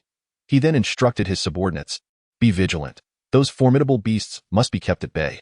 Ensure that they are shot down outside the battlefield. If even a few more lives are lost, the officials from the Ministry of Education will surely create an uproar." Understood. Time on the battlefield seemed to pass with astonishing swiftness. Often, after a fierce skirmish concluded, It was already well into the afternoon. Exhausted from the relentless fighting, they would retreat behind the electromagnetic barrier, find a tent, and hastily catch a few hours of sleep before rejoining the fray. There was scarcely a moment to pause, nor did anyone dare to linger. They all understood that opportunities for such practical combat were rare. The school had to negotiate with the military for this privilege, which undoubtedly came at a significant cost. Had they been in the shoes of the military, such a concession would have been inconceivable. Thus, they cherished this opportunity dearly, and in the blink of an eye, 10 days had elapsed. Over the course of these 10 days, the spirits of the more than 100 students from the two classes had undergone a complete transformation. Akin to a metamorphosis within the ranks of an army, even the most rigorous training could only be deemed as well prepared. It was only through the crucible of genuine bloodshed that they could truly be considered elite warriors. After 10 days of relentless combat, day and night, these students had achieved an initial evolution. A mere 10 days prior, most students had floundered in the presence of the beasts, while now, they could face them with composure and poise. Although some possessed an innate calmness, the majority had cultivated their fortitude through experience. The more they faced, the less daunting it became. During these 10 days, injuries were certainly not uncommon. Confronting powerful beasts, sustaining wounds was a natural occurrence. The claws of these creatures were as lethal as any weapon. Some students had even suffered the loss of entire arms, a fate that, in the modern era, would have rendered them incapacitated. Yet now, such injuries were hardly significant. In the medical bay of the fortress, severed limbs were reattached, and within days, the students were back in fighting form, ready to return to the battlefield. Under the crucible of life and death, the students have rapidly enhanced their skills. Just 10 days ago, a considerable number of them were merely at the Qi-nourishing stage, yet now the last student of that stage crossed into the Qi-Si realm merely 3 days prior, marking a collective leap for the elite class into this new level. Such a transformation resembles a profound baptism. Each individual's prowess has been elevated to varying degrees. Some have achieved breakthroughs on the spot, while others, though they may not have broken through immediately, are now on the cusp of doing so. Upon returning from this practical experience, it will not be long before they all make significant advancements. Yielding immense rewards. 10 days later, the students bear the marks of their trials, no longer shining as brightly as when they first arrived. However, this is not universally true. There exists one individual who has emerged unscathed throughout, Chu Yunfan. Chapter 86. An unscathed record. During these 10 days, a few individuals have distinguished themselves, their performances markedly superior to their peers. Among them are the class leaders, Zhang Ting and Ouyang, both renowned figures within the school, whose abilities clearly surpass those of others by a significant margin. Additionally, 2 other students have also garnered attention. Tang Xiyu, the most beautiful girl in Class 2, revered as a goddess by many boys in both Class 2 and Class 1. Her accomplishments are remarkable. Over the span of 10 days, she has slain more than 15 demon beasts, sustaining only minor injuries. Yet, the most striking of them all is Chu Yunfan, who has emerged without a single injury and has astonishingly vanquished over 20 demon beasts, 5 more than Tang Xiyu. Were it not for eyewitness accounts, others would scarcely believe such feats. His efficiency in slaying rivals that of Zhang Ting and Ouyang, yet they clearly possess greater strength than Chu Yunfan, which leaves everyone in awe. Beyond these few, the most proficient among the rest have merely dispatched 8 demon beasts, with no one reaching double digits. Even elites like Gao Hongji and Feng Deng managed only to slay 6 during these 10 days. While others accounted for merely 2 or 3, not every demon beast they encountered fell to their blades. Many escaped after sustaining injuries, and at times, they themselves were wounded, rendering them unable to deliver the final blow. Chu Yunfan's ability to captivate everyone's attention stems not only from his impressive tally of slain demon beasts, comparable to that of the class leaders, but also from the fact that none of the beasts he pursued escaped. He has never faltered. He engages in battle with a calm demeanor, choosing to meditate in front of the electromagnetic barrier instead of resting in the tents like the others after combat. He rises from his meditations to rejoin the fray. Undeterred by the passage of day or night, as if there were no moment to cease his endeavors, he only retreats behind the barrier for meals and hydration. This is something that ordinary students would never dare to attempt. It is exceedingly perilous, especially under the cover of night. Some cunning demonic beasts may even lurk near the electromagnetic barrier to launch attacks. Several students, believing there was no danger near the electromagnetic barrier, fell victim to ambushes by these beasts and narrowly escaped with their lives, saved only by the intervention of Chu Yunfan. Chu Yunfan himself had been ambushed before, yet even in moments of meditation, he would spring to attention at the slightest hint of danger, leading many to believe he possessed instincts akin to those of the demonic beasts. Thus, while he seldom sought out these creatures, He had never once failed in his encounters. It is worth noting that even Ouyang, Zhang Tong, and Tang Xiyu had more than one instance of failure, allowing demonic beasts to escape, not to mention sustaining injuries themselves. Zhang Tong had once suffered a massive gash across his chest from a beast's clawed eye. In contrast, Chu Yunfan's combat style was an entirely different matter. His fighting was relentless. After each strike, his earth-splitting blade technique would unleash its full might, delivering blow after blow, rendering the demonic beasts utterly powerless to retaliate.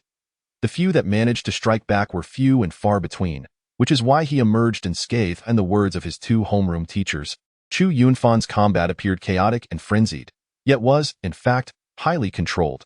Upon encountering him, the demonic beasts found themselves ensnared in his rhythm. As time progressed, this trend became increasingly pronounced, akin to the moment when he first felled a saber-toothed phosphor tiger. Although the tiger surpassed him in both speed and strength, it ultimately fell to him without inflicting harm. However, this method of combat demanded exceptional physical stamina. It appeared deceptively simple, yet was impossible for others to replicate. Thus, Chu Yunfan pursued and dispatched demonic beasts, then meditated to recuperate his strength, only to repeat the cycle. Unbeknownst to him, over 20 demonic beasts had perished at his hands during this span. In these 10 days, his gains were immense. Such life-and-death combat experience could not be acquired within the confines of the school. Even the intense skirmish he had with Lu Yushu paled in comparison, as he understood that she would not kill him, nor would he kill her. In such a mindset, his full effort still retained a modicum of reserve. Only in this arena did he unleash his utmost fury against the demonic beasts, fully aware that failing to do so could result in his own demise. Though his strength had yet to reach the level of Zhang Ting and Ouyang, the simultaneous mastery of both the Gale Blade technique and the Earth-Splitting Blade technique elevated his own swordsmanship to an extraordinary level. He could seamlessly alternate between the two styles, with each strike appearing similar yet producing distinctly different blade lights. Some strikes were astonishingly swift, while others were immensely powerful, each with an inexhaustible force.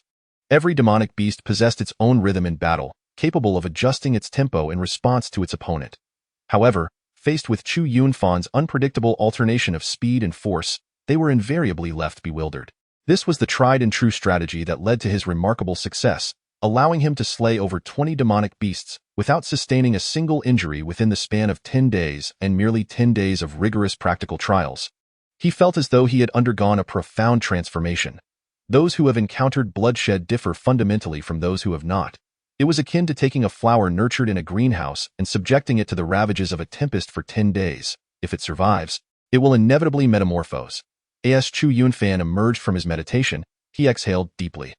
Although he had not yet broken through to the third level of the Qi-Si realm during this session, he remained unperturbed. He could sense that the barrier before him was as fragile as a sheet of paper, ready to be pierced. It was merely a matter of time. With only 1 day remaining, he hoped to achieve a breakthrough. Chu Yunfan gripped his Jueying battle blade tightly. Those 10 days of combat had flown by, yielding him significant gains. However, he yearned to test whether he could achieve another breakthrough in this final moment. With a sudden thrust of his foot, he propelled himself forward like a feather in the wind, swiftly traversing a distance of several meters into the beast battlefield. During this time, not only had his swordsmanship advanced and his practical experience grown, but his agility had also improved remarkably. In the past, he could have leapt this distance, yet now he did so with effortless grace. On this final day, he was ready. Chapter 87. The emergence of crisis this day dawned with all participants brimming with vitality as they stepped onto the battlefield. Much like Chu Yunfan, they were aware that it was the final day, and everyone sought to seize the opportunity for gain. After today, such chances would be scarce.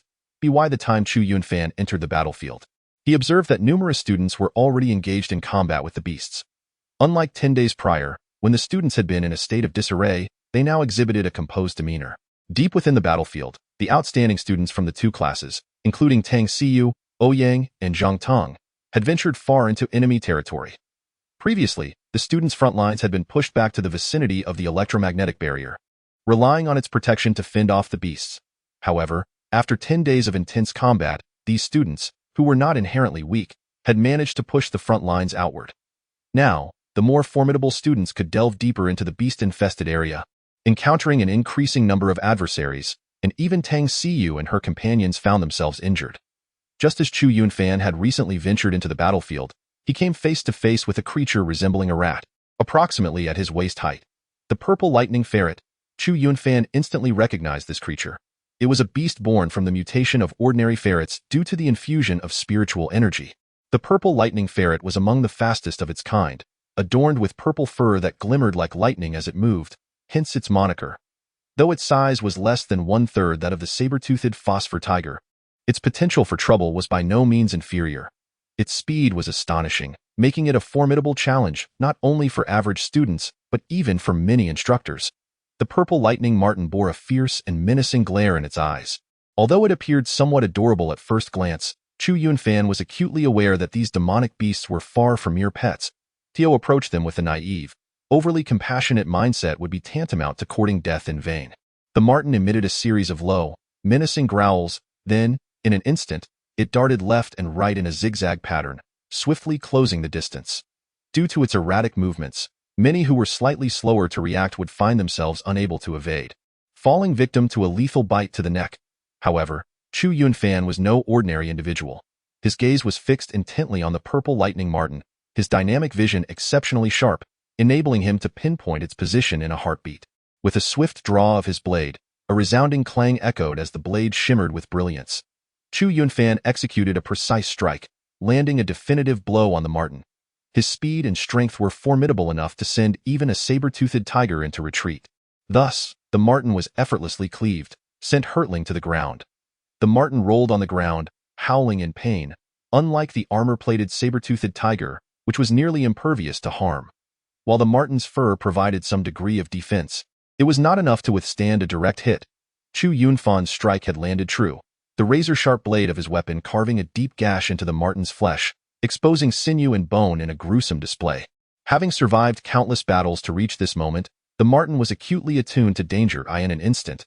It recognized that the bipedal adversary before it was no ordinary foe, and it promptly turned to flee. Escape, that was out of the question. Fortunately, Chu Yunfan had anticipated this move. He was already at the marten's side as it attempted to make its getaway. With another swift flourish of his blade, a deluge of shimmering light enveloped the marten, culminating in a devastating strike that struck true. With a sickening thud, the marten was sent crashing to the ground, struggling briefly before succumbing, its body nearly cleaved in two by Chu Yunfan's relentless assault. Such speed-based beasts were most vulnerable to someone like Chu Yunfan, who possessed both speed and strength. Once their swiftness was neutralized, their combat effectiveness dwindled to a mere fraction of what it could have been. Another one down. A slight smile graced Chu Yunfan's lips. Of all the types of demonic beasts, he found the purple lightning marten most agreeable to dispatch. The ease with which he eliminated it stood in stark contrast to the challenges others might face. However, having just slain the marten, he sensed an unsettling shift in the atmosphere around him, a palpable malice permeating the air. This feeling was intangible yet unmistakable. Ever since he had acquired that divine fragment within him, his sensitivity to such presences had heightened. It was no wonder that previously, even the mere proximity of a demonic beast during his meditative state had startled him to alertness. He gazed into the distance. Soon realizing that something was amiss, the students had ventured deep into the battlefield, relentlessly pursuing the monstrous beasts. At this moment, numerous creatures stealthily encircled them from nearby. This is bad. Chu Yunfan immediately sensed the gravity of the situation. The beasts were consciously hunting them. Even wild animals possess a degree of intelligence, particularly those that engage in collective hunting, such as wolf packs and prides of lions, which exhibit the wisdom of cooperative strategies. After undergoing transformation through the absorption of spiritual energy into monstrous beasts, their intelligence would only be heightened. To regard them as mere mindless beasts would be a grave error. Clearly, these creatures were intentionally surrounding their prey. Yet what troubled Chu Yunfan further was the fact that these beasts belonged to different clans and, under normal circumstances, would not cooperate. What, then, compelled them to act in concert? With this thought, Chu Yunfan hastily activated the intercom device on his wristband, directly connecting with Qin Wu. Teacher, urgent news. The beasts are consciously encircling us, intent on exterminating us all. Please come to our aid. As he spoke, Chu Yunfan propelled himself forward like a cannonball, landing heavily before rebounding and soaring away once more, no longer concerned with controlling his strength. Upon receiving the message, Qin Wu and his companion Jin Feng swiftly turned their gaze toward the battlefield. Indeed, a significant number of beasts were closing in at the fringes of the conflict. I will go to provide assistance. You notify the station troops and then join me. Qin Wu instructed Jin Feng, and with that, he shot forth like an arrow released from its bow. The tense situation was on the brink of eruption. Chapter 88. I will save them. Chu Yunfan raced toward the depths of the battlefield, and the situation began to unfold as he had initially anticipated. The monstrous beasts were indeed launching a premeditated assault. At this juncture, all the students had received Qin Wu's warning and began their retreat. However, several students were caught too deep in the fray to escape in time. Upon noticing signs of the students attempting to disengage from the battle, the beasts hastened their pursuit, lunging forward. Many students found themselves ensnared by the monstrous creatures. Among them was Gao Hongji, who, after promptly notifying others, was entangled by several beasts while in the midst of retreat. His spear, powerful and imposing, created a formidable wind as he brandished it, forcing the beasts to hesitate. Yet, under normal circumstances, he could typically manage a single beast. Now confronted by multiple attackers, he found himself in a precarious position, and it was only a matter of time before he sustained injuries. Fortunately, wielding a polearm afforded him a significant advantage. The longer reach proved beneficial, allowing him to maintain distance as he wielded his spear with ferocity. However, Chu Yunfan could see that Gao Hongji, already fatigued from a prior battle, would not be able to endure for long. An urgent sense of anxiety gripped him. At the moment when the two individuals intersected at their lowest ebb, 2 years had transformed them into exceptionally good friends. At this juncture, Chu Yunfan, fully aware of the impending danger, could not bear to stand idly by. His figure swept across the ground, moving with astonishing speed as he raced toward the depths of the battlefield. Heading for Gao Hongji, at that moment, several demonic beasts had already launched an assault in his direction, one particularly swift beast blocking his path. Under normal circumstances, Chu Yunfan might have relished the opportunity to engage in a fierce battle with the creature. However, in his current state of urgency, he had no time to entertain such thoughts. "Get out of my way," Yi Shiwen bellowed, drawing his blade and unleashing a brilliant arc of white light that cleaved down upon the beast. With a resounding crash, the creature was sent flying, and in his fury, Chu Yunfan showed no mercy, inflicting a massive wound that nearly severed its head. The beast, now hurled to the ground, writhed and roared in agony, helplessly watching as Chu Yunfan sped past, too terrified to pursue. From Chu Yunfan emanated an aura of extreme danger, making it painfully clear that any attempt to approach would lead to certain death. Though this sequence of events may seem prolonged, it transpired in the blink of an eye. Chu Yunfan pressed on relentlessly towards Gao Hongji. Soon, he arrived near Gao Hongji's battleground, where the latter, armed with a spear, was in dire straits, contending with multiple demonic beasts. His stamina had plummeted considerably, and the frequency of his spear movements had diminished significantly compared to the outset. The defensive net he had once maintained with his spear was now riddled with gaps, and he had narrowly evaded death on several occasions. Just then, Chu Yunfan arrived. Without a moment's respite, he unleashed his long blade with ferocity. Fueled by the momentum from his sprint, he struck with blinding speed and merciless intent, delivering a devastating blow to one of the beasts. With a thunderous roar, the creature was cleaved in two, crashing to the ground, its cries silenced almost instantly as its body was severed by Chu Yunfan's wrathful strike. The sheer power behind Chu Yunfan's furious blow was evident. Under normal circumstances, his strike would merely wound, not cleave a beast in half. Panting heavily, he felt the toll of his exertion. This powerful strike had drained a significant amount of his energy, compounded by the fatigue from his earlier sprint, leaving him feeling somewhat overwhelmed. "Thank heavens, you're here," Gao Hongji exclaimed, his spirits lifted upon seeing Chu Yunfan. He had exhausted far too much strength and was on the brink of collapse when Chu Yunfan appeared. Before them stood 2 remaining demonic beasts, which, after a couple of roars, suddenly turned tail and fled, sensing the terrifying aura of malice radiating from Chu Yunfan. Gao Hongji was also taken aback, and after a long pause, he finally spoke. "I never expected these beasts to be so cowardly, bullying those they deem weak, yet fleeing from someone formidable like you," he added. "Enough of the banter. Let us depart swiftly. These demonic creatures seem amiss." Chu Yunfan struck Gao Hongji with the back of his knife and said, "And what about you? Surely you aren't contemplating staying behind?" Gao Hongji cast a dubious glance at Chu Yunfan. "I am going to rescue someone." Chu Yunfan gritted his teeth as he spoke. His gaze shifted to the far side of the battlefield, where a terrifying beast had emerged, a saber-toothed phosphor tiger. Upon seeing that dreadful figure, Gao Hongji's expression instantly changed, his face falling in alarm. The aura of that beast was overwhelmingly terrifying. Even from a distance, he could sense a formidable demonic energy surging forth. This saber-toothed phosphor tiger was unlike the juvenile one that Chu Yunfan had slain on the first day. This was a fully grown specimen, towering at least 5 meters high, nearly 3 times the height of An. In an instant, Chu Yunfan deduced that the unusual behavior of these demonic creatures was likely orchestrated by this adult saber-toothed phosphor tiger. Meanwhile, on the battlefield, most students had retreated to the other side of the electromagnetic barrier. A few were entangled by the beasts, but they too had been rescued by other students or by their homeroom teachers, Qin Wu and Jin Feng. Even Ouyang and Zhang Teng, who had ventured deepest into the fray, had retreated to a position similar to that of Chu Yunfan and his companions. However, a lone figure remained ensnared in the depths of the battlefield, surrounded by several demonic beasts. As the saber-toothed phosphor tiger began its swift approach, its speed becoming increasingly terrifying and instilling a sense of despair. "You aren't planning to rescue Tang Xiyu, are you? You must be mad. That's an adult saber-toothed phosphor tiger," Gao Hongji exclaimed at that moment. There was no time for hesitation. "If I don't go, she is as good as dead." Chu Yunfan replied resolutely, and no sooner had he finished speaking than he launched himself forward like a cannonball, racing toward Tang Xiyu. "You fool, why must you show off? Will you perish if you don't?" Gao Hongji muttered. Yet his resolve only strengthened. Gripping his spear, he followed suit. "What is happening? Why are they advancing instead of retreating?" At that moment, all the students in the class noticed Chu Yunfan and Gao Hongji swimming against the current, as well as the solitary figure of Tang Xiyu. "Dear audience, it is time to gather your collections.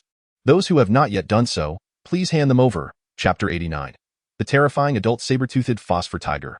What on earth do they intend to do? In the rear, Qin Wu exclaimed in astonishment and quickly opened the communication channel. "Chu Yunfan, Gao Hongji, what are you two doing? Hurry back. It's far too dangerous. Teacher, we're going to save someone. I rarely get the chance to show off, so don't interrupt me," Gao Hongji shouted as he brandished his spear. "You imbeciles, is this the time for your bravado? Are you completely oblivious to the danger? Tang Xiyu, I will go rescue you. All of you, return to me." Qin Wufei swiftly darted out, bellowing as he soared through the air. "No, teacher, your position is too far behind. By the time you arrive, it will be too late." The voice of Chu Yunfan echoed through the communication channel.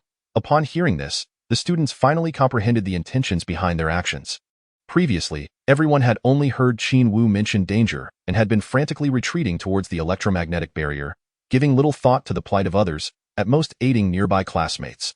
They all turned their gazes toward the depths of the battlefield, where indeed, a young girl was valiantly confronting several monstrous beasts. Many felt a tightening in their chests. As the belle of number 13 middle school, Tang Xiyu was immensely popular.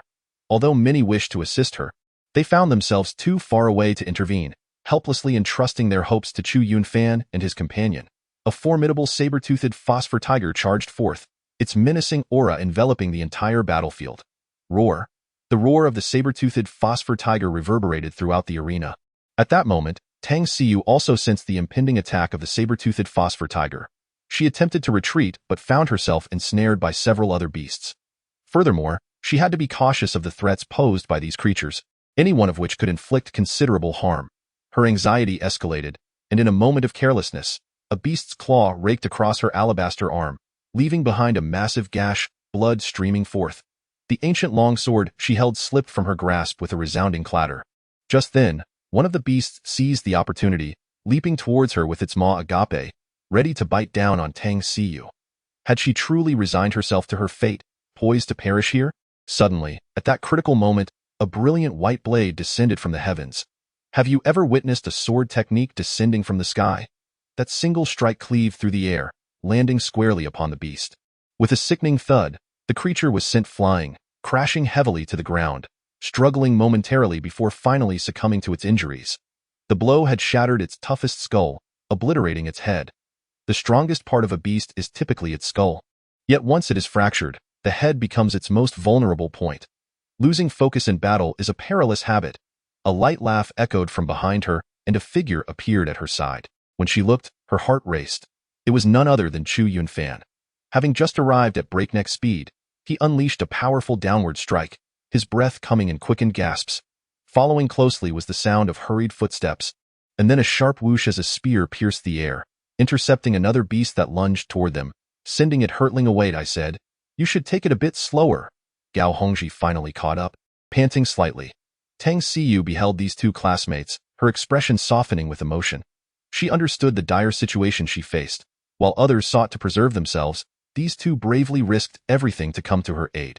In recent years, she has deliberately maintained a distance from her classmates, fully aware that their paths would no longer intertwine, thus only fostering unnecessary sorrow. Yet now, she finds herself wavering. "Thank you." Tang Xiyu fluttered her large, expressive eyes and bit her lower lip as she spoke to "No need for thanks. You should quickly apply the healing spray to stop the bleeding," Chu Yunfan promptly reminded her.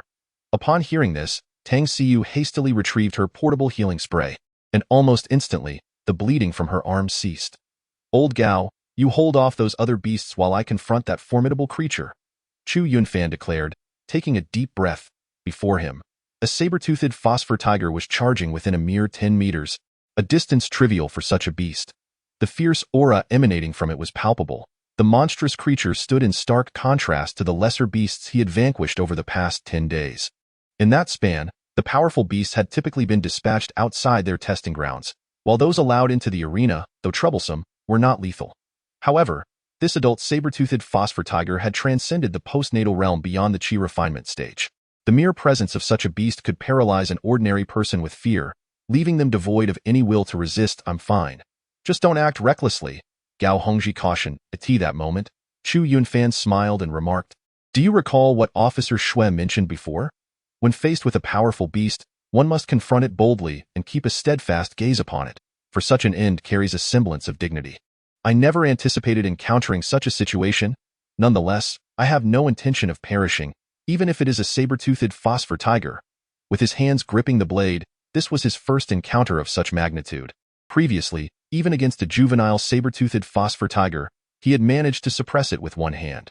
The 10-meter distance closed rapidly as the creature, resembling a small mountain, loomed over them with immense pressure. Roar!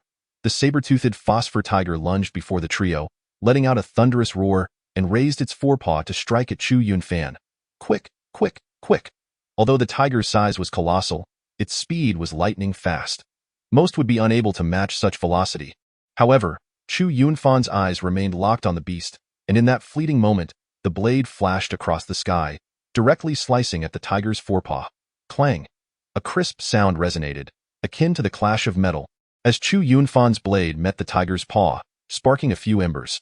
While he managed to inflict a deep gash upon the forepaw, he could not breach the armored scales of the saber-toothed phosphor tiger's defense. Stumbling back several steps, he finally regained his footing, his hands trembling from the immense force. Such power! The adult saber-toothed phosphor tiger was an entirely different beast compared to its juvenile counterpart. He had subdued the young one with one hand, yet now, facing the adult, even wielding his blade with both hands left him momentarily stunned. The saber-toothed phosphor tiger was even more terrifying than he had imagined, yet retreat was not an option. Having come this far, he must forge ahead, buying time until Qin Wu could arrive for assistance. Chapter 91. Salvation, the end of trials. As Chu Yunfan surged into the third level of the Qi realm. Even in such an absolute state of tranquility, he was acutely aware of a notable enhancement in his strength. His vital energy surged forth ceaselessly, markedly surpassing his previous capabilities in the second level of the Qi realm. Particularly, his cultivation was far more robust than that of ordinary individuals. Reaching the apex of each realm proved significantly more arduous for him, yet once he broke through, the elevation of his power was substantial. However, at this moment, he paid no heed to such matters. He yearned solely for an exhilarating battle. Although he was no match for the saber-toothed tiger, to the onlookers, it appeared as though he was navigating a treacherous situation. Yet, within himself, he felt remarkably invigorated, unleashing a flurry of over 100 strikes, each executed with precision and immense power, demanding a great deal from his physical stamina. Typically, he would be utterly exhausted by now, but at this juncture, a refreshing current coursed through his body, alleviating his fatigue and rendering him virtually invincible. Thus, he found himself consumed by the singular focus of combat, battle, battle, and more battle. Had he truly broken through amidst the fray? Astonishing! Gao Hongji, observing Chu Yunfan in what appeared to be a state of frenzy, could hardly contain his astonishment. Though he only witnessed a fraction of the confrontation, he could discern that at a certain moment, both the speed and strength of Chu Yunfan had experienced a remarkable surge. The outcome was unmistakable. Yet, Chu Yunfan was oblivious to these observations. His mind was solely occupied with the thoughts of attack. attack and relentless assault. In this state of extraordinary prowess, he lost all sense of time, feeling as though an eternity had passed, reaping immense rewards from the struggle. With a decisive strike, Chu Yunfan's blade cleaved into the foot of the saber-toothed tiger, repeatedly targeting the same spot until he finally pierced through its scales, causing a spray of crimson. The saber-toothed tiger, racked with pain and fury, became even more ferocious, launching a frenzied assault against the three companions. United as one, they sought to support each other, yet they soon found themselves at a disadvantage. Despite the brief duration of their skirmish, the toll on their stamina was more than tenfold that of an ordinary battle. Even the valiant Chu Yunfan could no longer compare to his earlier state. It was in this moment that the three truly comprehended the fundamental truth of a warrior's essence. No matter how many techniques or powerful means one possessed, if the body could not endure, it was all in vain. The other two, especially Gao Hongji, who wielded a spear, found his hands battered and bloodied, having suffered grievous injuries multiple times. Finally, just as the trio felt on the brink of collapse, a resounding shout echoed from the void. It was a descending blade technique, a dazzling arc of light cleaving through the air, aimed directly at the lunging saber-toothed tiger. With a sickening thud, the saber-toothed tiger let out a wail as it was cleaved in two, its massive form crashing to the ground like a small mountain. You all seem to be unharmed, quite impressive, to have engaged the saber-toothed tiger for so long. The three individuals turned their heads only to discover that the one wielding the blade was none other than Xue Bailong.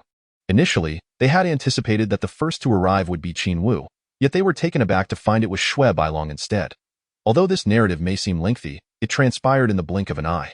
However, within that fleeting moment, the trio felt as though they had traversed the very gates of hell. They truly grasped the essence of the phrase, "A day feels like a year," to the extent that even seconds felt like an eternity. All three collapsed onto the ground, having previously been unfazed by the threat of the saber-toothed tiger. But now, with the danger dissipated, they were suddenly overwhelmed by an immense wave of fatigue. Xue Guan, how could a mature saber-toothed tiger appear on the battlefield during the student's trial? I believe you owe our school an explanation. Qin Wu finally arrived, his face bearing a hint of anger. This time, a serious oversight had occurred, and he nearly failed to render assistance. Had Chu Yunfan and the others perished, the consequences would have been dire.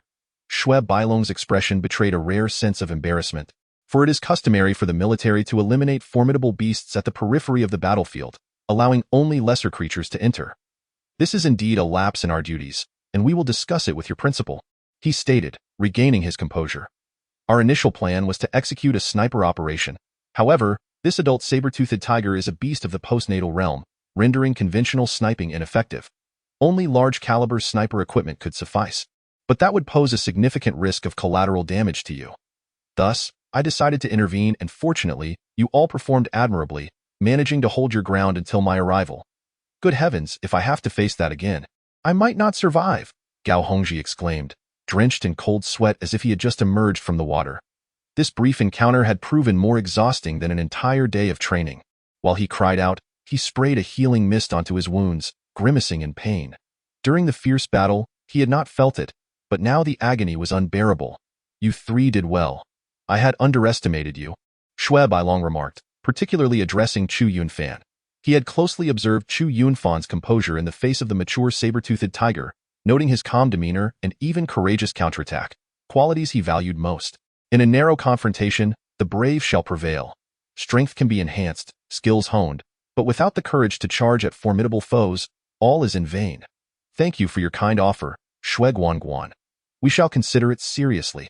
Chu Yunfan nodded, still relishing the feeling of his recent breakthrough. In that moment of valor, he had experienced the most rapid advancement. Yet, that stunning strike just witnessed profoundly shook him. Although he had already perceived Xue Bailong's strength, witnessing the adult saber-toothed tiger, which had left them utterly helpless and on the brink of death, fall before Xue Bailong in a single move, truly solidified his understanding of such power. However, he remained undaunted, firmly believing that one day he too would reach such heights, or even surpass them. The rescue of Chu Yunfan and his companions eased the tension among the students who had been anxiously watching the situation. It was only then that they could reflect on the trio's earlier performance.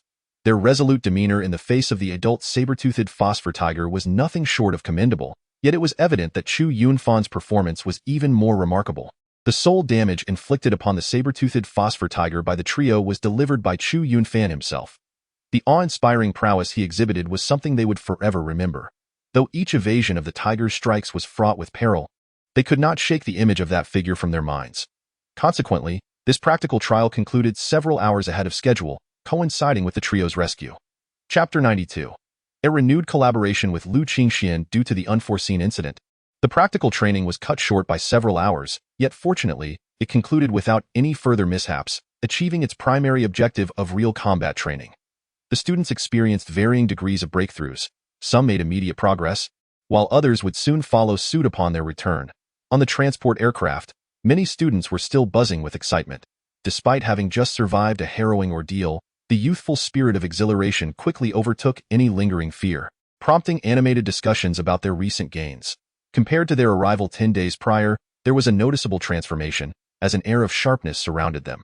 Within the aircraft, Chu Yunfan and his companions remained the center of attention. Their steadfast resistance against the saber-toothed phosphor tiger was clearly witnessed by all. Though the episode was brief, it was undeniably impressive. The trio's renown surged within the two key classes, particularly for Chu Yunfan, who had only recently begun to make a name for himself, becoming the subject of many curious glances. Yet, at this moment, Chu Yunfan was completely oblivious to the gazes of others, engrossed in his cultivation.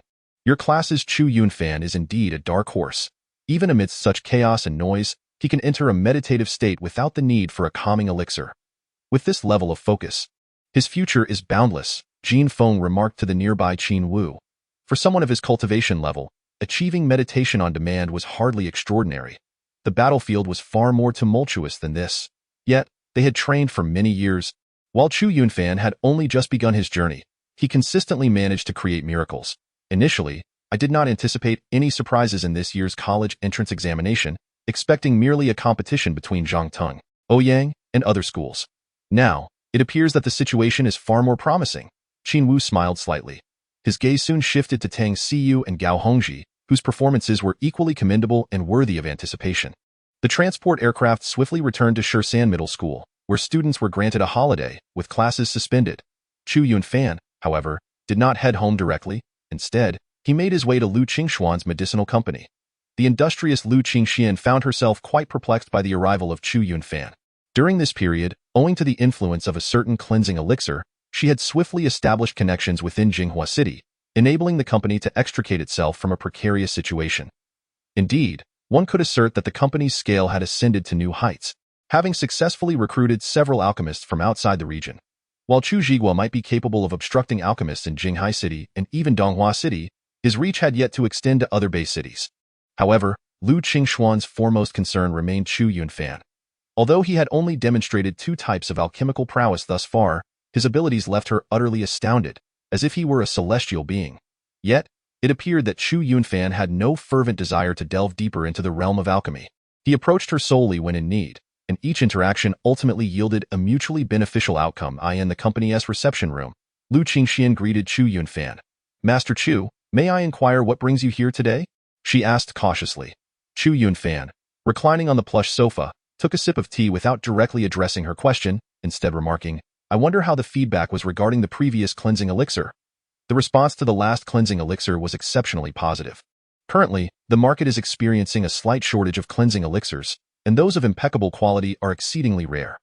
Our clients are exceedingly satisfied, Lu Qingxian answered, albeit with a hint of confusion regarding Chu Yunfan's shift in topic. "Have you considered, Mr. Lu, the prospect of collaborating once more?" Chu Yunfan proposed. "Collaborating once more? What does Master Chu mean by that?" Lu Qingxian inquired. "I can assist in producing a batch of flawless cleansing elixirs." Chu Yunfan replied nonchalantly. "What? Flawless quality? Is Master Chu speaking the truth?" Lu Qingxuan's eyes sparkled with excitement as she hastily responded. She could not forget that while ordinary cleansing elixirs were somewhat in demand, they were still relatively accessible to those with financial means. However, flawless cleansing elixirs were not merely purchasable with wealth. Their unique one-time efficacy made them a hot commodity, vanishing from the shelves the moment they appeared. Previously, she had struggled without the right channels, but now, with a mere announcement, they would be snatched up in an instant. "Indeed, I would not jest with you on this matter," Chu Yunfan affirmed with a nod. Lu Qingxian left her desk and settled onto the sofa in front of Chu Yunfan, stating, "Since Master Chu is inclined towards collaboration, allow me to disclose my terms. For a flawless cleansing elixir, I can offer you a refining fee of 150,000 at this time. Chu Yunfan was taken aback. The typical price for a cleansing elixir hovered around 200,000, while a flawless one could fetch over 300,000. However, merely the cost of the various medicinal materials exceeded 100,000. If he were to accept 150,000, after accounting for taxes, intermediaries, and profit sharing, she would barely break even. That price is certainly acceptable, but you must understand, this would leave you with little to no profit. Chu Yunfan spoke with a hint of confusion, expressing his belief that there is no such thing as a free lunch in this world, especially for businessmen, whose nature dictates that no profit means no effort. Noticing his bewilderment, Lu Qingxian immediately understood and began to speak. Master Chu, do you think I am jesting? That is certainly not the case. Indeed, as you have stated, after such a division, I would earn very little. However, at this juncture, there exists something far more significant than mere profit. You must be aware that our company is being oppressed by the Tengda Group, which has obstructed our sales channels in Jinghai City. The various distributors are also reluctant to offend the Tengda Group on our behalf. While this situation was bearable before, I refuse to believe that they will remain indifferent in the face of the perfect quality of the Shisui Dan. Once we create a breach, the pressure from the Tengda Group will dissipate, for although Chu Zhigua is the young heir of the Tengda Group, he does not represent the entirety of the organization. At most, he can only exert pressure from the shadows, Lu Qingxian declared with radiant enthusiasm. Very well, let us join forces to break the Tengda Group's blockade, Chu Yunfan exclaimed as he struck the sofa. This time, I can assist you in refining 30 perfect quality Shisui Dan. Chapter 93. The ripple effect caused by the Shisui Dan. The 30 perfect quality Shisui Dan were the result of meticulous calculations by Chu Yunfan. The Shisui Dan itself is not particularly rare. However, the perfect quality Shisui Dan is coveted not only for its superior efficacy compared to ordinary variants, but also due to its rarity. As most alchemists lack the ability to refine it, and those who can do so often have little interest in attempting it, with most occurrences being purely serendipitous. If the quantity were to increase, the value of the perfect quality Shisui Dan would diminish significantly, naturally leading to a price drop from the current 3 million.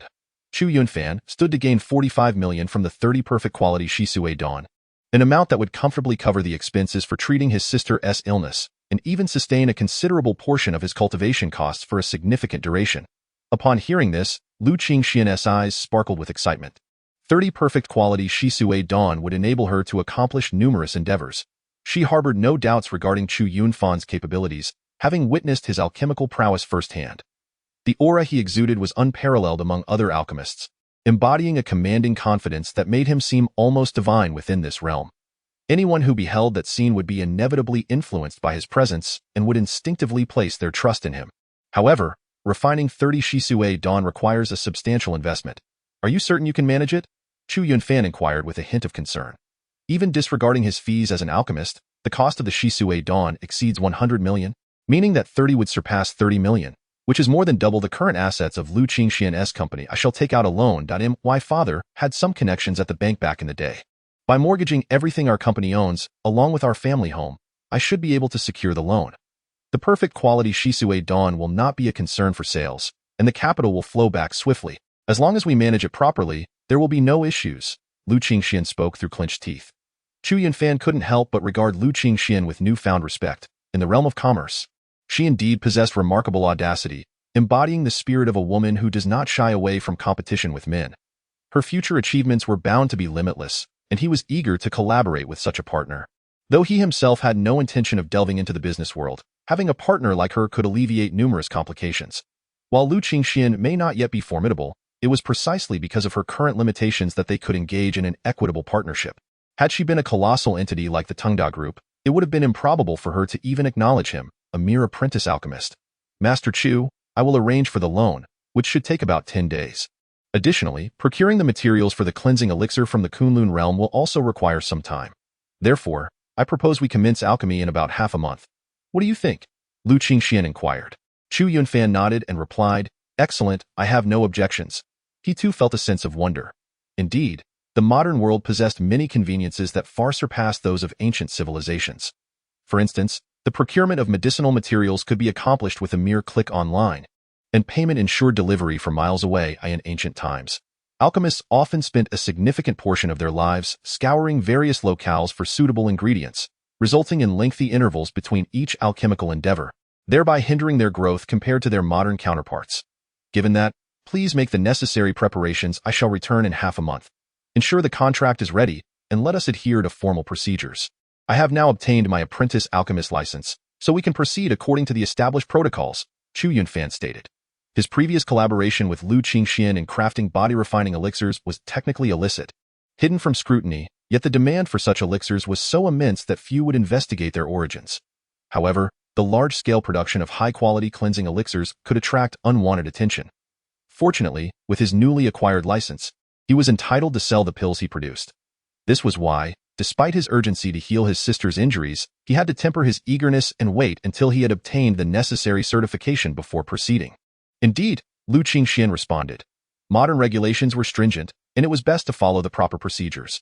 Their previous collaboration had been born out of necessity. Chu Yunfan was in dire need of funds, while she could not find an alchemist capable of producing body-refining elixirs. Now that conditions permitted a legitimate approach, she was unwilling to take risks.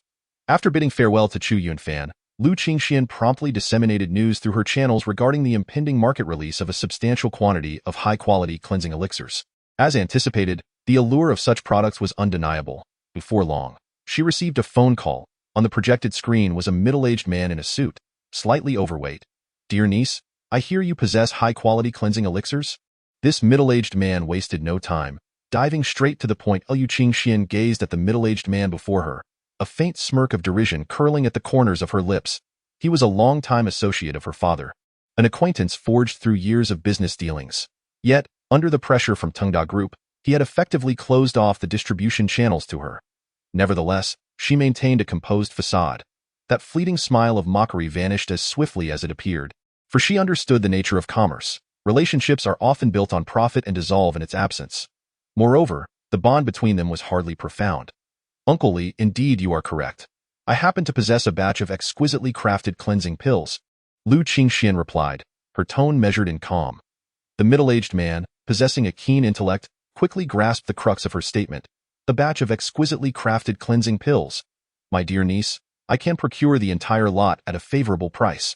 Rest assured, you shall not suffer any loss." His primary concern was not the source of her cleansing pills, but merely acquiring them in full. The advantages of such a perfect batch were immense, as Lu Qingxian instinctively recognized their potential to break Tengda Group's blockade, rather than merely to generate profit. The man shared this sentiment. He had countless matters to attend to in his daily life. While the influential figures he dealt with might not place great value on cleansing pills of perfect quality, every family has its younger generation. This presented a strategic opportunity. By obtaining her pills, he would accrue a debt of gratitude, paving the way for discussions that might otherwise be challenging. This morning, upon discovering that this book had been maliciously rated with a single star, I initially felt indifferent. However, a solitary star rating is undeniably unflattering. While I had not previously solicited ratings from everyone, I now reach out for assistance. With over 30,000 brothers, if only a portion could cast a single 5-star vote each, we could rectify this situation. For those who are financially comfortable, I kindly ask for your generous support. Chapter 94. Confessing to family that simply will not do, Uncle Li. I already have someone who has reserved this batch of exquisitely crafted cleansing pills. Lu Qingxian revealed a hint of conflict in her expression but quickly added, "While I cannot offer them to just anyone, our families share a long-standing friendship. I can allocate 3 pills from this perfect batch to you. But I have my conditions. In matters of business, I recognize that Chu Zhigua has exerted pressure to prevent you from accepting our company's pills. However, you understand that this is merely his personal wish and does not represent Tengda Group as a whole. If you could extend a lifeline to our company, all terms could be negotiated favorably." The middle-aged man appeared to struggle momentarily, weighing the pros and cons. Before long, he reached a resolution. "Very well. What more needs to be said between our two families? Yet, my dear niece, with this sudden acquisition of a perfect batch of cleansing pills, one must wonder if you have made the acquaintance of some master alchemist. Might you be able to introduce me?" "Uncle Li, I'm afraid that is beyond my capacity. We signed a confidentiality agreement during our collaboration, and I cannot breach it. However, I promise to inform you first should any excellent pills become available in the future. How does that sound?" Lu Qingxian decisively declined without hesitation. She undoubtedly comprehends the thoughts of the other party. Compared to the few exquisite quality cleansing elixirs, the ability to refine perfect quality cleansing elixirs is of utmost significance. As long as a connection can be established, acquiring as many as desired is hardly an issue. She certainly would not allow the other party the opportunity to come into contact with Chu Yunfan, for he is the assurance and opportunity for their company's revival, even propelling it to greater heights. Very well then, I shall visit your home next time, but for today, we shall leave it at that. The middle-aged man, realizing he could glean no information from Lu Qingxian, had no choice but to relent. Just as he hung up the phone, Lu Qingxuan's phone rang again, this time from another distributor. A spark of brilliance shone in Lu Qingxuan's beautiful eyes. Chu Zhigua, you probably never anticipated that your so-called blockade would be breached in such a manner. Just wait. One day, I shall defeat you, and even the Tengda group behind you, as the flowers bloom on both ends, expressing their own beauty. Chu Yunfan returned home. Although there remained some time before he could secure the funds to treat his sister's illness, he felt it was time to confide in his family. After all, while obtaining the money would take time, finding the best hospital and contacting the finest doctors also required preparation. In the evening, Chu Wencheng and Yang Yayu returned home one after another. They were merely ordinary office workers, and their daily routine of clocking in and out had become commonplace. Upon seeing their son return, the tension that had gripped their hearts finally eased. Despite the nightly phone calls, it was only when they witnessed their son's safe return that they could truly exhale in relief. You've lost quite a bit of weight. You must not have been eating well these past few days. What do you want to eat? Mom will make it for you. Yang Yayu said with a hint of concern. It's fine. I can eat anything. Chu Yunfan replied with a quick smile. Chu Wencheng looked at Chu Yunfan with a sense of gratification and remarked, You've grown quite a bit. You've seen some blood. Well done. Though both were deeply concerned for Chu Yunfan, the perspectives of Father Chu Wencheng and Mother Yang Yayu were evidently distinct. Thankfully, overall, things had gone smoothly. Chu Yunfan smiled and refrained from sharing the perilous encounter with the adult saber-toothed tiger he had faced earlier. For it was all in the past, and he did not wish for his parents to remain anxious over bygone events. Mom and Dad, please don't rush to prepare dinner. I have something to discuss with you. Xianxian, come here as well. Chu Yunfan called to his parents and summoned his sister. All three looked somewhat puzzled, for Chu Yunfan seldom spoke to them in such a serious manner. Once they had gathered, he finally spoke. Dad, Mom, what I wish to discuss is regarding my sister's illness. I believe I have found a solution. Upon uttering these words, however, the initial reaction from the three was not one of joy, especially from Chu Wencheng, who immediately adopted a grave demeanor. Yunfan, your mother and I have already told you that we will handle this matter. You need not concern yourself. Your priority is to diligently cultivate your skills, study hard, and gain admission to a good university. Who told you that you could cure Xianxian? Have you been deceived? Chu Wencheng's first reaction was that his son had been deceived, falling for some so-called folk remedy. In fact, over the past decade, how many of these supposed remedies had he sought out? Yet none had proven effective, and he had long since given up hope. Therefore, he did not wish for his son to repeat the same mistakes. Dad, what are you thinking? Who said I was searching for some folk remedy? Chu Yunfan immediately grasped the situation, unable to help but chuckle at the absurdity. Wasn't there a recent medical breakthrough that could treat congenital genetic defects? That's what I meant, indeed, but that requires a substantial sum of money. Where will you acquire such funds? Chu Wencheng was well aware of this, as he had been keeping a close eye on various medical forums due to his daughter's illness, and he understood the matter profoundly. That method was indeed effective, even boasting minimal side effects, but it came with an exorbitant price tag. I recently learned alchemy and obtained an ancient prescription that allows me to refine a superior quality of cleansing elixir. The treatment costs over 30 million, but I should be able to gather it soon. Chu Yunfan confidently revealed his premeditated response. The three fell silent for a moment upon hearing this, and after a while, Chu Wencheng finally spoke. Is that how you financed the purchase of that shadowless battle blade? Exactly. Chu Yunfan, who had been pondering how to explain the matter, found the example of the shadowless battle blade made everything much easier to clarify. Chu Wencheng regarded his son and remarked, during this time, you have matured significantly. I trust you can discern right from wrong. I am not an inflexible person. As long as the money is acquired through legitimate means, it is acceptable. Hearing these words from Chu Wencheng, Chu Yunfan felt a slight sense of relief. He had feared that his father might refuse to accept assistance simply because it came from his son. However, he soon found the situation amusing. His father had been willing to humble himself for his daughter's illness, so what was wrong with accepting help from his son? He may not be an exceptionally capable father, but the love he bore for his children was no different from that of any other. That evening, laughter and joy echoed throughout the Chu household, as the heavy burden that had weighed on the family since his sister's birth finally seemed to lift. Even Chu Wencheng, who seldom drank after his son had become more responsible, found himself indulging in a few extra cups. As night deepened and the air grew cooler, hearts were nonetheless warmed. Chapter 95. Compensation from the army. The following morning, Chu Yunfan made his way to the 13th middle school, carrying the shadowless battle blade on his back.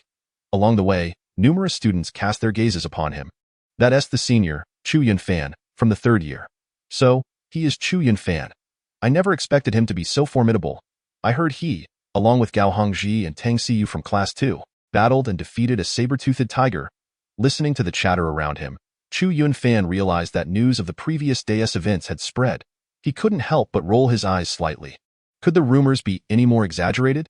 Was it really true that 3 of them could defeat an adult saber-toothed tiger? However, the rumor has spread remarkably swiftly.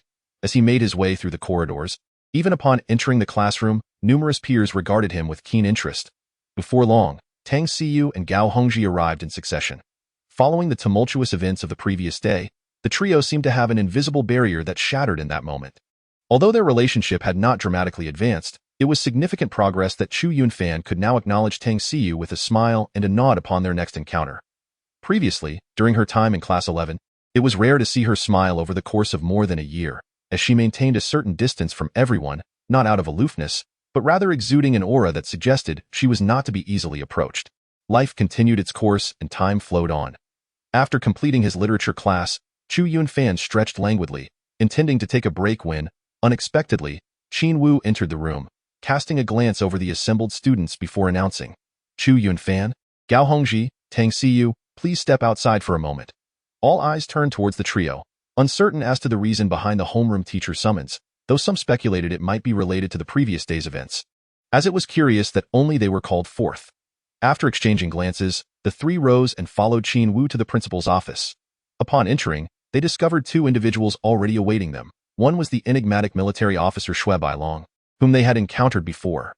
The other appeared to be a man in his 50s or 60s, yet remarkably well-preserved, with a full head of dark hair and an upright stature, emanating a formidable energy that revealed him to be a powerful expert. This man was none other than Hua Qingtian, the principal of their school. "Principal, Officer Xue." Chu Yunfan stepped forward, inquiring, "What brings us here?" Upon seeing Chu Yunfan, Xue Bailong's interest was piqued. He had not previously discerned that among the trio, it was Chu Yunfan who assumed a leading role. Although it was evident that no formal hierarchy existed among them, Chu Yunfan's initiative to speak on behalf of the others conveyed everything necessary. Initially, he had assumed that the true authority lay with the young girl, who distinctly differed from her peers.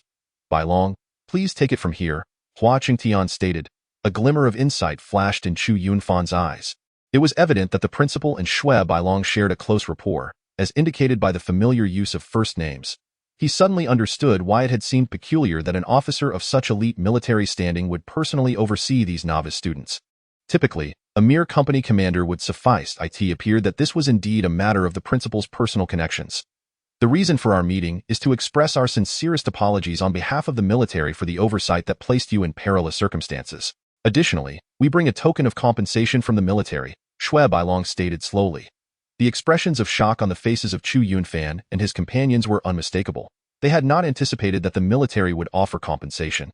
It was rumored that previous cohorts had suffered the loss of senior comrades on the battlefield, which had warranted such reparations, yet these had always been attributed to the federal government, not the military itself. After all, students from the academy embarking on battlefield trials were already seen as having incurred a debt of gratitude to the military. A casualty was a grave matter, yet this incident was merely a minor scare. Chu Yunfan then cast a glance at Hua Qingtian, pondering whether this was perhaps due to Hua Qingtian's influence. That moment, Xue Bailong gestured towards the 3 boxes on the table and stated, "Each of these boxes contains a Sanqiao Yuanling Dan, which serves as compensation from the military." "Sanqiao Yuanling Dan? Commander Xue, I have only heard of the Juqiao Yuanling Dan." Chu Yunfan interjected suddenly, recalling from the memories of the Dan Emperor that there indeed existed a potion known as Juqiao Yuanling Dan, a remarkably advanced elixir. This particular concoction was renowned for enhancing one's abilities, with effects so profound that an individual could experience a surge in cultivation thrice within a single day. However, the rare ingredients required for its creation were exceedingly precious. Even the Dan Emperor had scarcely managed to refine it on a few occasions. "You are familiar with Juqiao Yuanling Dan?" Indeed, the Sanqiao Yuanling Dan was derived from a simplified formula of the Juqiao Yuanling Dan. We unearthed a fragment of the ancient civilization that contained the formula for the Juqiao Yuanling Dan, but alas, it was severely damaged. Ultimately, after years of refinement, the esteemed Dan King developed the Sanqiao Yuanling Dan. While its efficacy pales in comparison to that of the Juqiao Yuanling Dan, it is nonetheless remarkable, and you would be unable to purchase it on the market. Chu Bailong elaborated. This is a special military-grade elixir. The trio was momentarily taken aback. Commander Shui had actually brought military-exclusive elixirs as compensation. Thank you, Commander Shui. Chu Yunfan and his companions accepted the boxes without opening them, well aware that military-grade elixirs were likely of exceptional quality. It's nothing. Our military possesses a plethora of fine resources. This is but a small token. Attending university is not the only path. By joining our military, you too can cultivate into remarkable individuals, potentially rising to the rank of general and becoming pillars of society. Chu Bailong continued. At this, Chu Yunfan realized that the underlying motive had been laid bare. After all that talk, the aim was still to recruit them into the military. Ahem, now, openly poaching talent in my presence is rather inappropriate. Hua Qingtian interjected. Uncle Hua, they are your students at the academy, yet they must eventually graduate. Once they finish high school, whether they choose to pursue university or enlist in the military is ultimately their decision. Is it not? Must you intervene? Chu Bailong replied, somewhat exasperated. That may be a matter for the future, but do not recruit here. Hua Qingtian retorted, unyielding. Very well, you three may return to your classes. Perform well and strive for excellent results in your final exams. Hua Qingtian instructed the trio. Finally, they breathed a sigh of relief, taking their leave with the boxes in hand. Chapter 96. The progress of the half-moon gatherers. Chu Bailong brought forth compensation for the troops. Although there was an intention to recruit 3 individuals, it was evident that with the presence of the venerable principal Hua Qingtian, Chu Bailong's aspirations were destined to remain as ephemeral as flowers reflected in a mirror or the moonlight on water. Thus, this round of practical combat reached its conclusive end. For the multitude of students, life must continue, especially with the impending competition for the top 20 in a month, a goal that many eagerly anticipated. The top positions were beyond their reach. It was common knowledge that the first place would either be occupied by Ouyang or Zhang Teng, while among the remaining contenders, both Chu Yunfan and Tang Xiyu were favored candidates. Nevertheless, the top 20 comprised a substantial group of 20 individuals, and for them, that was the direction they could realistically strive towards. Instinctively, they sensed that failing to secure a position within this elite group could result in being increasingly distanced from their peers. Simultaneously, the selection for the top 20 served as the final examination of their high school journey, and everyone aspired to distinguish themselves in this assessment, achieving commendable results to celebrate the new year with their families. Chu Yunfan's life had reverted to a cycle of attending classes and cultivating this 2-point routine. For him, the paramount objective was to solidify his cultivation, having just broken through to the 3rd level of the Qi Si. He needed to stabilize his progress before attempting to ascend to the 4th level. Although he felt the urgency of time, he remained composed, knowing that several months lay ahead, ample opportunity for breakthroughs. For such matters cannot be rushed. In the span of merely 2 to 3 months, he had transformed from an ordinary student to one who surpassed the majority, emerging as a formidable contender among the top few in the elite 20. He had sufficient time to complete his metamorphosis, and in 6 months, the impending examination, a test that would determine whether he soared like a dragon or slithered like a serpent, would reveal the outcome. Half a month elapsed in this tranquil period, during which Chu Yunfan thoroughly consolidated his cultivation at the 3rd level of the Qi Si. Unlike the initial breakthrough that demanded caution to prevent regression, he ascended to the pinnacle of the 3rd level. Over this fortnight, aside from his own training, he engaged in sparring with Gao Hongji, who made remarkable progress under Chu Yunfan's occasional guidance. Gao's mastery of the wildfire spear technique had finally reached an extraordinary level. However, Gao Hongji was vexed. Despite attaining an impressive proficiency in the spear technique, which was of a higher grade than the earth-shattering blade technique and the gale blade technique practiced by Chu Yunfan, he still found himself bested by Chu Yunfan in combat, consistently subdued with a single hand. This left him profoundly frustrated.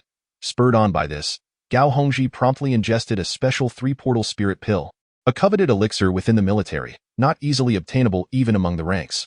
Gao Hongji had already reached the pinnacle of the 2nd tier of the Qi Si realm. After consuming the Sanxiao Yuan Lingdan, he successfully ascended to the 3rd tier, and within half a month, he had cultivated to the peak of the 3rd tier, on par with Chu Yunfan. However, despite matching Chu Yunfan in cultivation, he was still subdued by him in their encounters, with no discernible difference from before. Among peers of the same realm, Chu Yunfan was at least several times more formidable than others. This disparity left Gao Hongji lamenting the unfairness of fate, exclaiming that the heavens were blind. Yet, after each defeat, he would return soon after, not being foolish but acutely aware of the numerous benefits derived from sparring with Chu Yunfan. At this rate, he could potentially reach the 4th tier of the Qi Si realm before the final examinations, and with such strength, he could participate in the college entrance examination, easily qualifying for an ordinary university. Within the 13th high school, while he might not claim a top position, he certainly had a shot at being among the top 10, surpassing his initial expectations. Though he had always been an elite among his peers, he now found himself having ascended another level.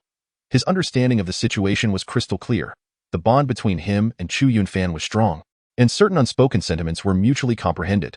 Aside from Gao Hongji, Tang Xiyu had also consumed a Sanxiao Yuan Lingdan, successfully advancing from the pinnacle of the 4th tier of the Qi realm to the 5th tier, and she was now progressing at an astonishing pace, having reached the peak of the 5th tier. If this momentum continued, she could potentially ascend to the 6th tier before the final examinations, placing her on par with the strongest students, Ouyang and Zhang Teng from Class 1, provided neither of them achieved breakthroughs within the month. Nevertheless, Tang Xiyu's rapid progress was indeed remarkable. Regardless, both Chu Yunfan and Gao Hongji remained calm. Having been classmates for over a year, they had grown accustomed to witnessing Tang Xiyu's meteoric rise. Just over a year ago, when she had transferred to their school, her cultivation was far inferior to that of her peers. Yet, in a mere year, she had surpassed most of her classmates.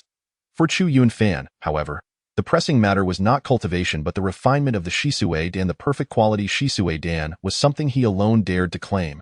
And apart from Lu Qingxian, few would believe such an audacious declaration. This endeavor represented a significant gamble for Lu Qingxian, as she staked everything, even putting the company on the line to secure a loan. Should she fail, her only recourse would be to shut down the business and declare bankruptcy. Yet, despite the risks, she chose to trust Chu Yunfan's words. If she failed, she would have no chance for resurgence. But if she succeeded, she would dismantle the suppression network imposed by Chu Zhigua and elevate her company to new heights without question. After half a month of meticulous planning, and with the company's entire assets pledged as collateral, the loan she sought finally came through, and the medicinal materials ordered from the Kunlun realm had also arrived. The moment for alchemy had finally arrived. On that day, after school, Chu Yunfan did not head straight home but instead made his way to Lu Qingxuan's company. Lu Qingxian had long received a call from Chu Yunfan and had been waiting here since early morning. "Master Chu, you have finally arrived. I have been waiting for quite some time." Lu Qingxian promptly ushered Chu Yunfan into her office. Chu Yunfan chuckled and replied, "You know I have classes to attend. My schedule is not so flexible." Although he could request leave, it would not be appropriate to do so frequently, unless absolutely necessary. He preferred not to take too many days off. Well then, let us dispense with the superfluous chatter and proceed to the alchemy room. Chapter 97. Dazzling alchemical techniques. Chu Yunfan did not engage in further trifles with Lu Qingxian and made his way directly to the alchemy room of her company. At that moment, he was contemplating whether he should establish an alchemy room of his own.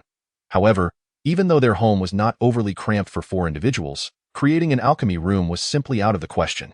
Thus, the notion of purchasing another property began to take root in his mind, perhaps a luxurious apartment or even a villa, which would better accommodate the conditions necessary for his sister's recovery from her congenital genetic ailment, improving her constitution and greatly benefiting her martial arts training. Nonetheless, such a venture would undoubtedly entail a handsome expenditure, requiring meticulous planning. Inside the alchemy room, an impressive array of materials was already meticulously organized. Thanks to Lu Qingxuan's early preparations, "Master Chu, I have gathered all the medicinal ingredients for you. I can honestly say it has cost me a fortune,